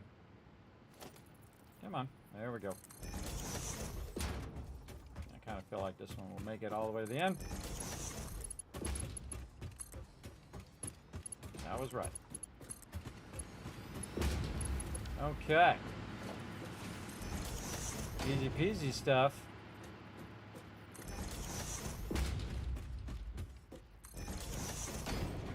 Now we got this down. Okay, that was not it. Snapped out of there right when I quit it. And once you got this down, everybody, you can go at a much faster pace. Now, when I'm off stream, which I don't play games too much off stream anymore, but I'm going at a much faster pace, man. I am going really, really fast. So I do slow down on stream for your guys' benefit. Now, one of my favorite things to do is this, everybody, is to put the pole up on the thing, which is super cool. You can only do that when you're actually pulling out the power line, but not the power pole. You can't just actually put the power pole up there.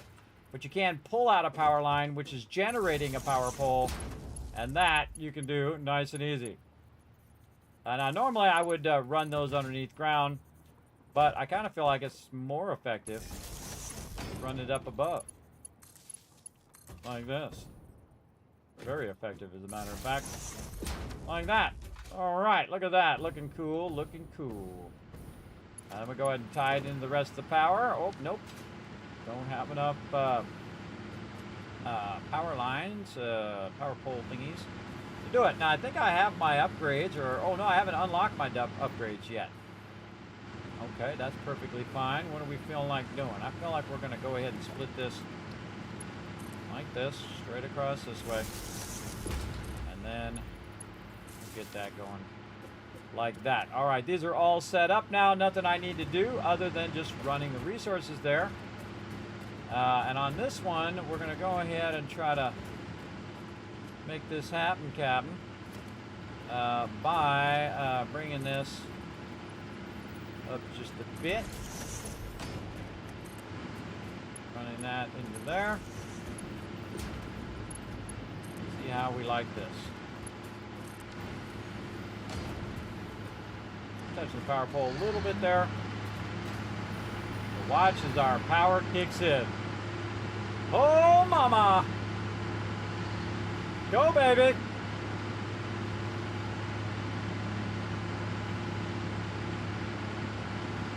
Now we're going to have more power than our max cons? Absolutely. Now it's going to take a minute for it to get down to the end, but because I'm producing excess, there we go, turn that off for a minute so I don't have to yell over it.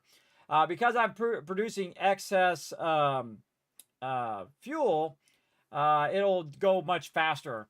It'll fill all of these up faster, and then get all the way to the end much faster until we have a very nice, let's get up here on the top. Until we have a very nice running situation over here. We're going to turn this off. We're going to take it, not that, put that back in. Take that off the end there so it just ends up at the end. Like so. And now we're just kind of waiting for that one at the end to really kick in. And then we want a nice solid thing where it's 6,000 power. Looking good, looking good. Now we got a lot left over there that we can keep on rocking. And that's exactly what we're going to do. We got time. We got time. Now again, if my wife or family shows up, that's going to be the instant stop of this stream because I do have to run out and have the car checked out. But for right now, we can keep doing our thing out here and get this going on.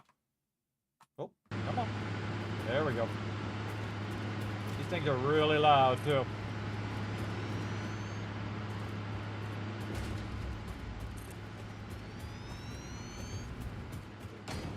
We're just going to run it until we can't run it out no more. You can see we're running it way the heck out here into the water. That's why I like this spot. This spot has a massive amount of space to build, especially when you build up high. Then you can build all your water purifiers underneath. Just have crazy tons of water purifiers as well, which is pretty awesome. We'll get into those water purifiers later.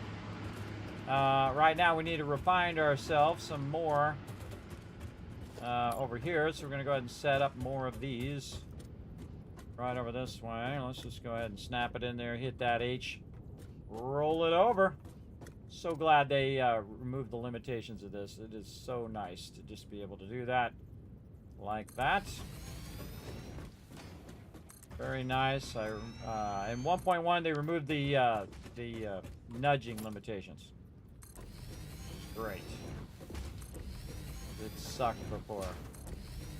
No point in having it like that. Personally, I didn't think it was useful. But, you know, they gave it a try, and then they are smart enough and brilliant enough to say, yeah, that's not good. Let's try it this other way. And I appreciate them for that. But some people, you know, it'll be like tied to their ego, you know. Oh, well, I know better than everybody else, though, really? Really, you do? The second somebody says that is the second I know that they don't. That's a huge red flag, everybody. Huge red flag. Again, I hope you don't mind if I just speed up here, because, man, look at all these resources we got going on right over here. And again, I'm just doing the same thing over and over. Getting this all set up nice. We're going to go down here. We're going to tap into the next one. And this one's going to need to be run down the way a little bit. So we're just going to go right here and just make a bunch of these. Oh, that's kind of in the way. Stay right here. Make a bunch of those. So we can kind of run this along here. And be down just a little bit more. This one here. We're going to run down. Then we're going to check our max distance. Right about for the road. Okay, that's convenient. Let's just back it up just a little bit here. Run that up. And then we can run these across. Like this. Like this. This one here at the top. Let's see if we can get it. Yeah, alright, nice. And then this one here. Just dip it right over to there. And we're off and running. So we're going to go ahead and do this. All of our lifters first. Actually, we probably should do our pipes first.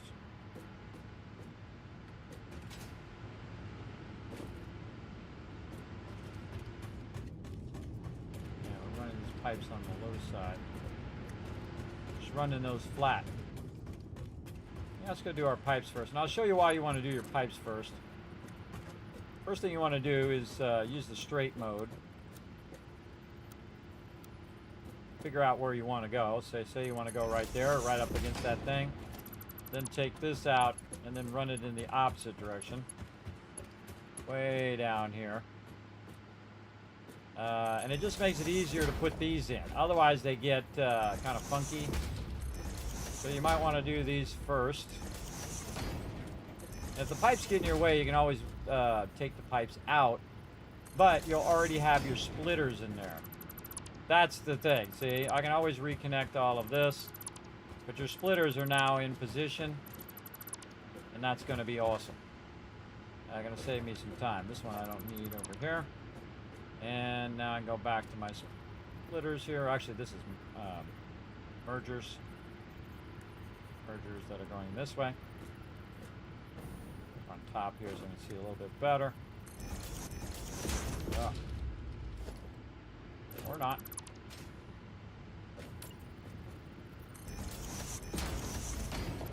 Definitely take that out. Alright.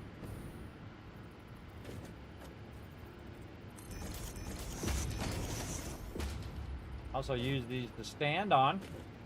Another great tip for you. Makes it a little easier. So you're up a little bit so you can kind of eyeball it a little easier. Once you have the angle and all of that, it remembers it. Then we'll just connect all these top ones. Might be thinking, Kismet, it's going to be in the middle of your pipes now. Nope. Because we're just going to take all the bottom ones out. Like this. Just keep the top ones. And now this is easy peasy. Now you already have this aligned. You can just go ahead.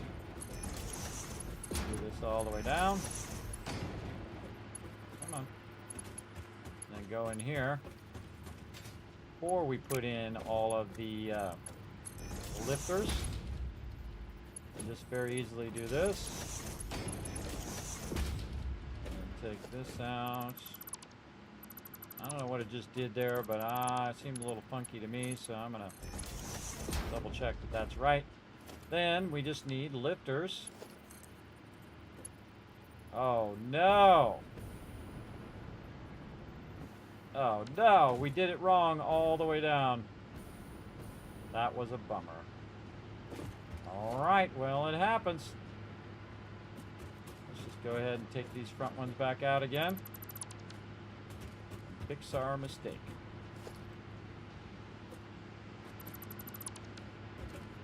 My mistake. No problem. It said it was lined up, but it lied. It lied to me. As I was standing on those things. It got me. It lied to my face.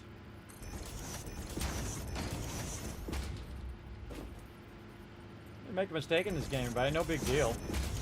Yeah, everybody does. They also do in life as well, everybody. Everybody makes mistakes. Make a mistake. Don't kick yourself too much for it. Just go ahead and get it done. I mean, you can sit there and complain and bitch and moan and say, oh my God, I can't believe the thing and the stuff and the thing. Or you can just go fix it. I'm a big fan of fixing it Because it doesn't really take that long to go back in, do it again once you get fast at it. Like that. Alright, now we're going to check all of our lifters before we put our pipes in this tub. Yes, yes, lifters in last. Nice, nice. And this one here. That does not seem straight. I got those right. Not right here. Well, that's what happens when you're in an 11-hour stream. Things start to go off the rails. I'm going to do it from this side so you can see what the heck I'm doing. Up here. A little easier to visualize.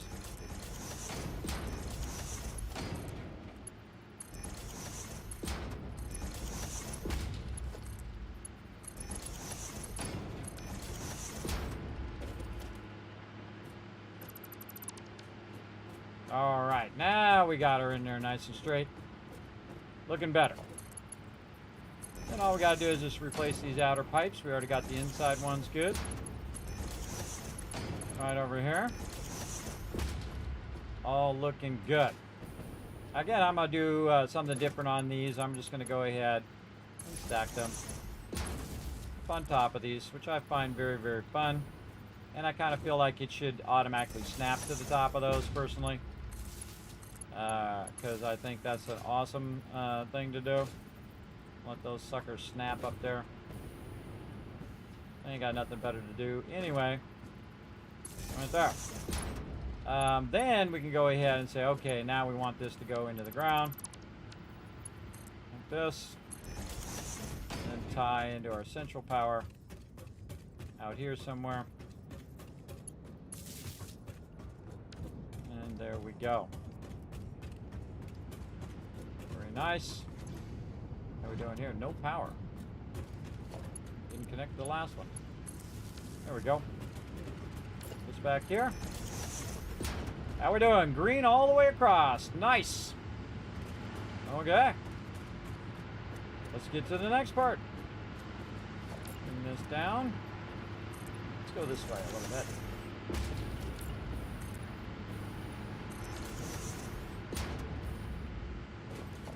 Get our thing up here. Again, thanks everybody for hanging out on the stream. Real long one today, going above and beyond. Actually just waiting for my wife to get back to tell me that she's ready to do her thing over here and go get the car looked at. Hopefully we can get that going soon. Invalid shape. It's my horizontal vertical. There we go. Nice. And again, we got this all merging down and now going up into there. Want to get ourselves a nice little pumpy pump. Going the right direction, way down here. Keep it from backflowing.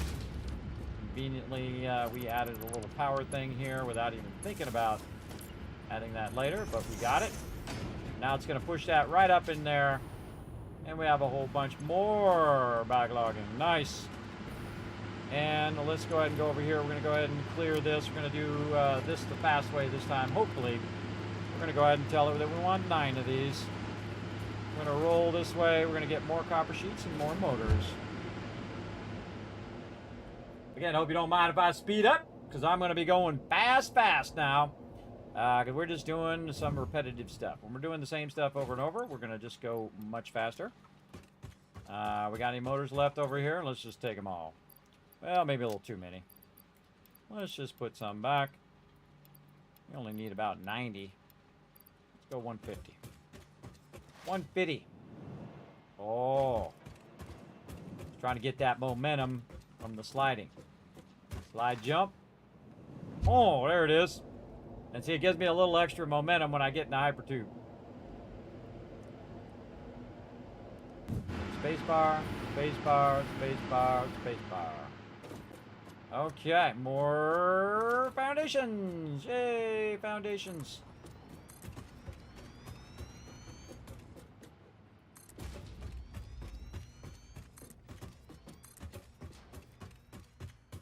Get in the zone now. Okay.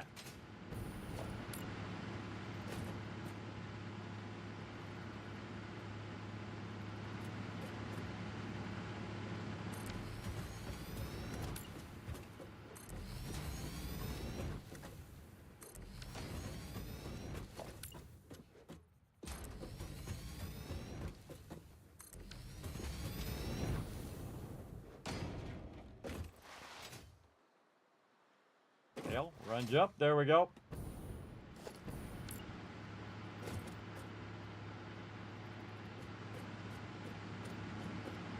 Snap that to that one. Slide it to the left. God, that's so nice. So great. I don't have to guess where it is the same distance this way. Love it. Again, just crank it. Yo, what's up, Franken? How you doing today? Thanks for coming in and hanging out. We are building out a bit of our power systems. Some basic fluids over here. We're going to do some higher end rocket fuel and all that stuff another time. But right now, we're just trying to scale up our fuel. Now, earlier, when we started this stream about 11 hours ago, we had about 2,200 power, and all of that really from coal. We do have some biofuel or biomass fuel if we have to. We got it on backup just in case. But right now, what we're doing is we're just running in a whole bunch of oil, converting that oil into fuel, so we can get it going. Oh, I used up the rest of that rubber. So close. Over this way. Get our jump on. We need some rubber and we need some more motors, it looks like. More motors. And I thought I got too many. And then rubber over here. And we're going to clear this out. Actually, not refinery, it's actually our power generator thing. I actually pressed the wrong thing. Let's just do 9 and see if we have enough to do all 9, and we don't really need to do 9. Got any more over here? I think we'll be fine. Oh. Again, we got our hyper tubes up, helping us out here, get there a little bit faster. I normally just walk. I'm not really in that big of a hurry usually when I'm playing the game. I played through the game 50 times. I don't even know how many times, everybody. A lot. Played since the game originally came out. Played every single update ever since it came out. Played on both Epic Game Store and on Steam. Right now, I would say I got some good rookie numbers in, about 2,500 hours. Some people got 5. Some people got 10,000. But I don't like to burn myself out on a game. But I do love to get in after a new update comes in. And check out all the new stuff. We start a nice new playthrough, which is what we're doing right here. And this is a mega playthrough, everybody. We're going to go all in. Have finished the game many times in early access, as well as in release now as well. Have not finished it in the 1.1 version yet, but we're working that way right now. Working our way there. Having some fun doing it. Bringing this over, dropping that right there, get this going. We're going to cross tie across that way. And then again, I find this is really the fastest way to do your power. It is so incredibly effectively fast. Like this. Again, you just keep chaining it down. Now I can unlock the ones with the more connections. I can run it into the ground and not have it shown, but kind of feel like that looks really cool. And how it looks is also a factor in this game. Okay, now we just need to get this from up here and run this down the way. So it goes right here around this corner and ends up over there. Now on this, I'm going to go ahead and bring it up just a couple. Like that. Bring it right here. Hopefully it reaches. It does not by just a little bit. Fine. Go ahead and do this. I hate having double ones, but we do what we got to do. And then a fun little curve one. Yeah, and they got the curve function for the pipes now too, which is really fun. Or you can make it straight or whatever. I'm just trying out the different ones, and that just started right up. All of those are getting cooking. Let's get over here and see how much we got in this one. Ooh, all right, that's good. That's good. We can see him starting up. Next one starting up. All right, looking good. See some green lights all the way down. The one at the very end is the one that's going to be your deciding one. That's the one that's really going to make it happen. Look at that power climbing like a balls. There we go. And what you want to see is your maximum capacity, which is right over here, 1750. Because if we take 250, and we only are using 9 because we were going to keep extra. So 250 times 9, or 9, and there is 2250, which is the total amount of power that we had before we started this, in theory. All right, are we all running? 250, 1750, wait, our math doesn't seem right. 250 times 9 is, we have 9, 1, 2, 3, 4. 1, 2, 3, 4, 5. Oh, I hear the wife. I got to run out, everybody. So we're going to finish what we're doing here. Take a look at this.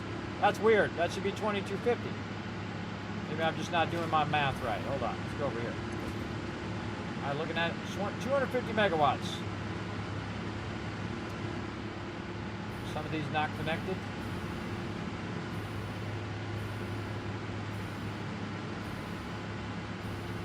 Oh, it's not connected right here. That's what it is. The last two are not connected. There we go. I was wondering why it wasn't connected into the system. There's the rest of our power. Now at around 8,000 power. But I just did that just tonight. Just so you know, we're not even done yet. As you can see over here, everybody, on the other side of this, we still have 2 more of these to do. And I got this flooding back that way somehow. Why did I do that? No. Let's go fix that. I don't have to come back to that. So yeah, we still have 2 more of these to go. So 2250 and 2250 again, another 5,000 power. We're going to come back. We're going to do that next time. We're going to go ahead and save where we're at now. MOAR. Powwa. Name of my stream time. Oh, failed to save. Invalid. Oh, I can't save Powwa. Okay. More power. Okay, make me be boring. Okay, there you go, game. Make me be boring. Nice, I never finished it. Oh, I finished it a bunch of times. It's pretty awesome. Pretty awesome. All right, I got to roll out of here, everybody. Take care of some IRL. Let's go ahead and get on Kismet Love Train. That was an incredibly long stream. 11 hours. Let's go.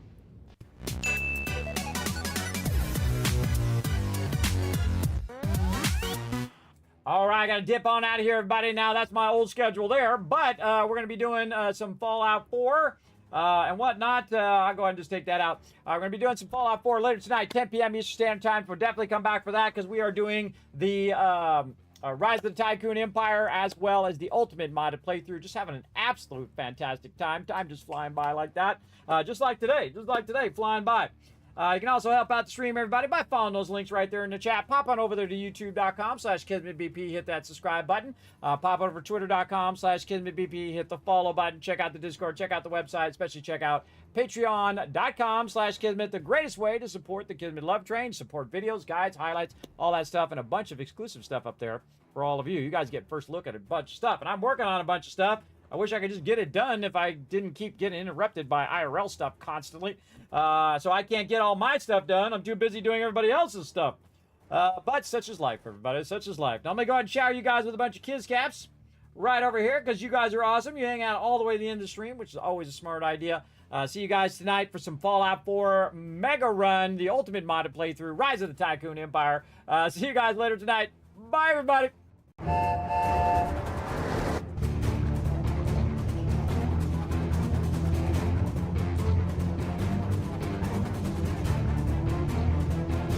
Hi, this is MOAR. Thanks for watching.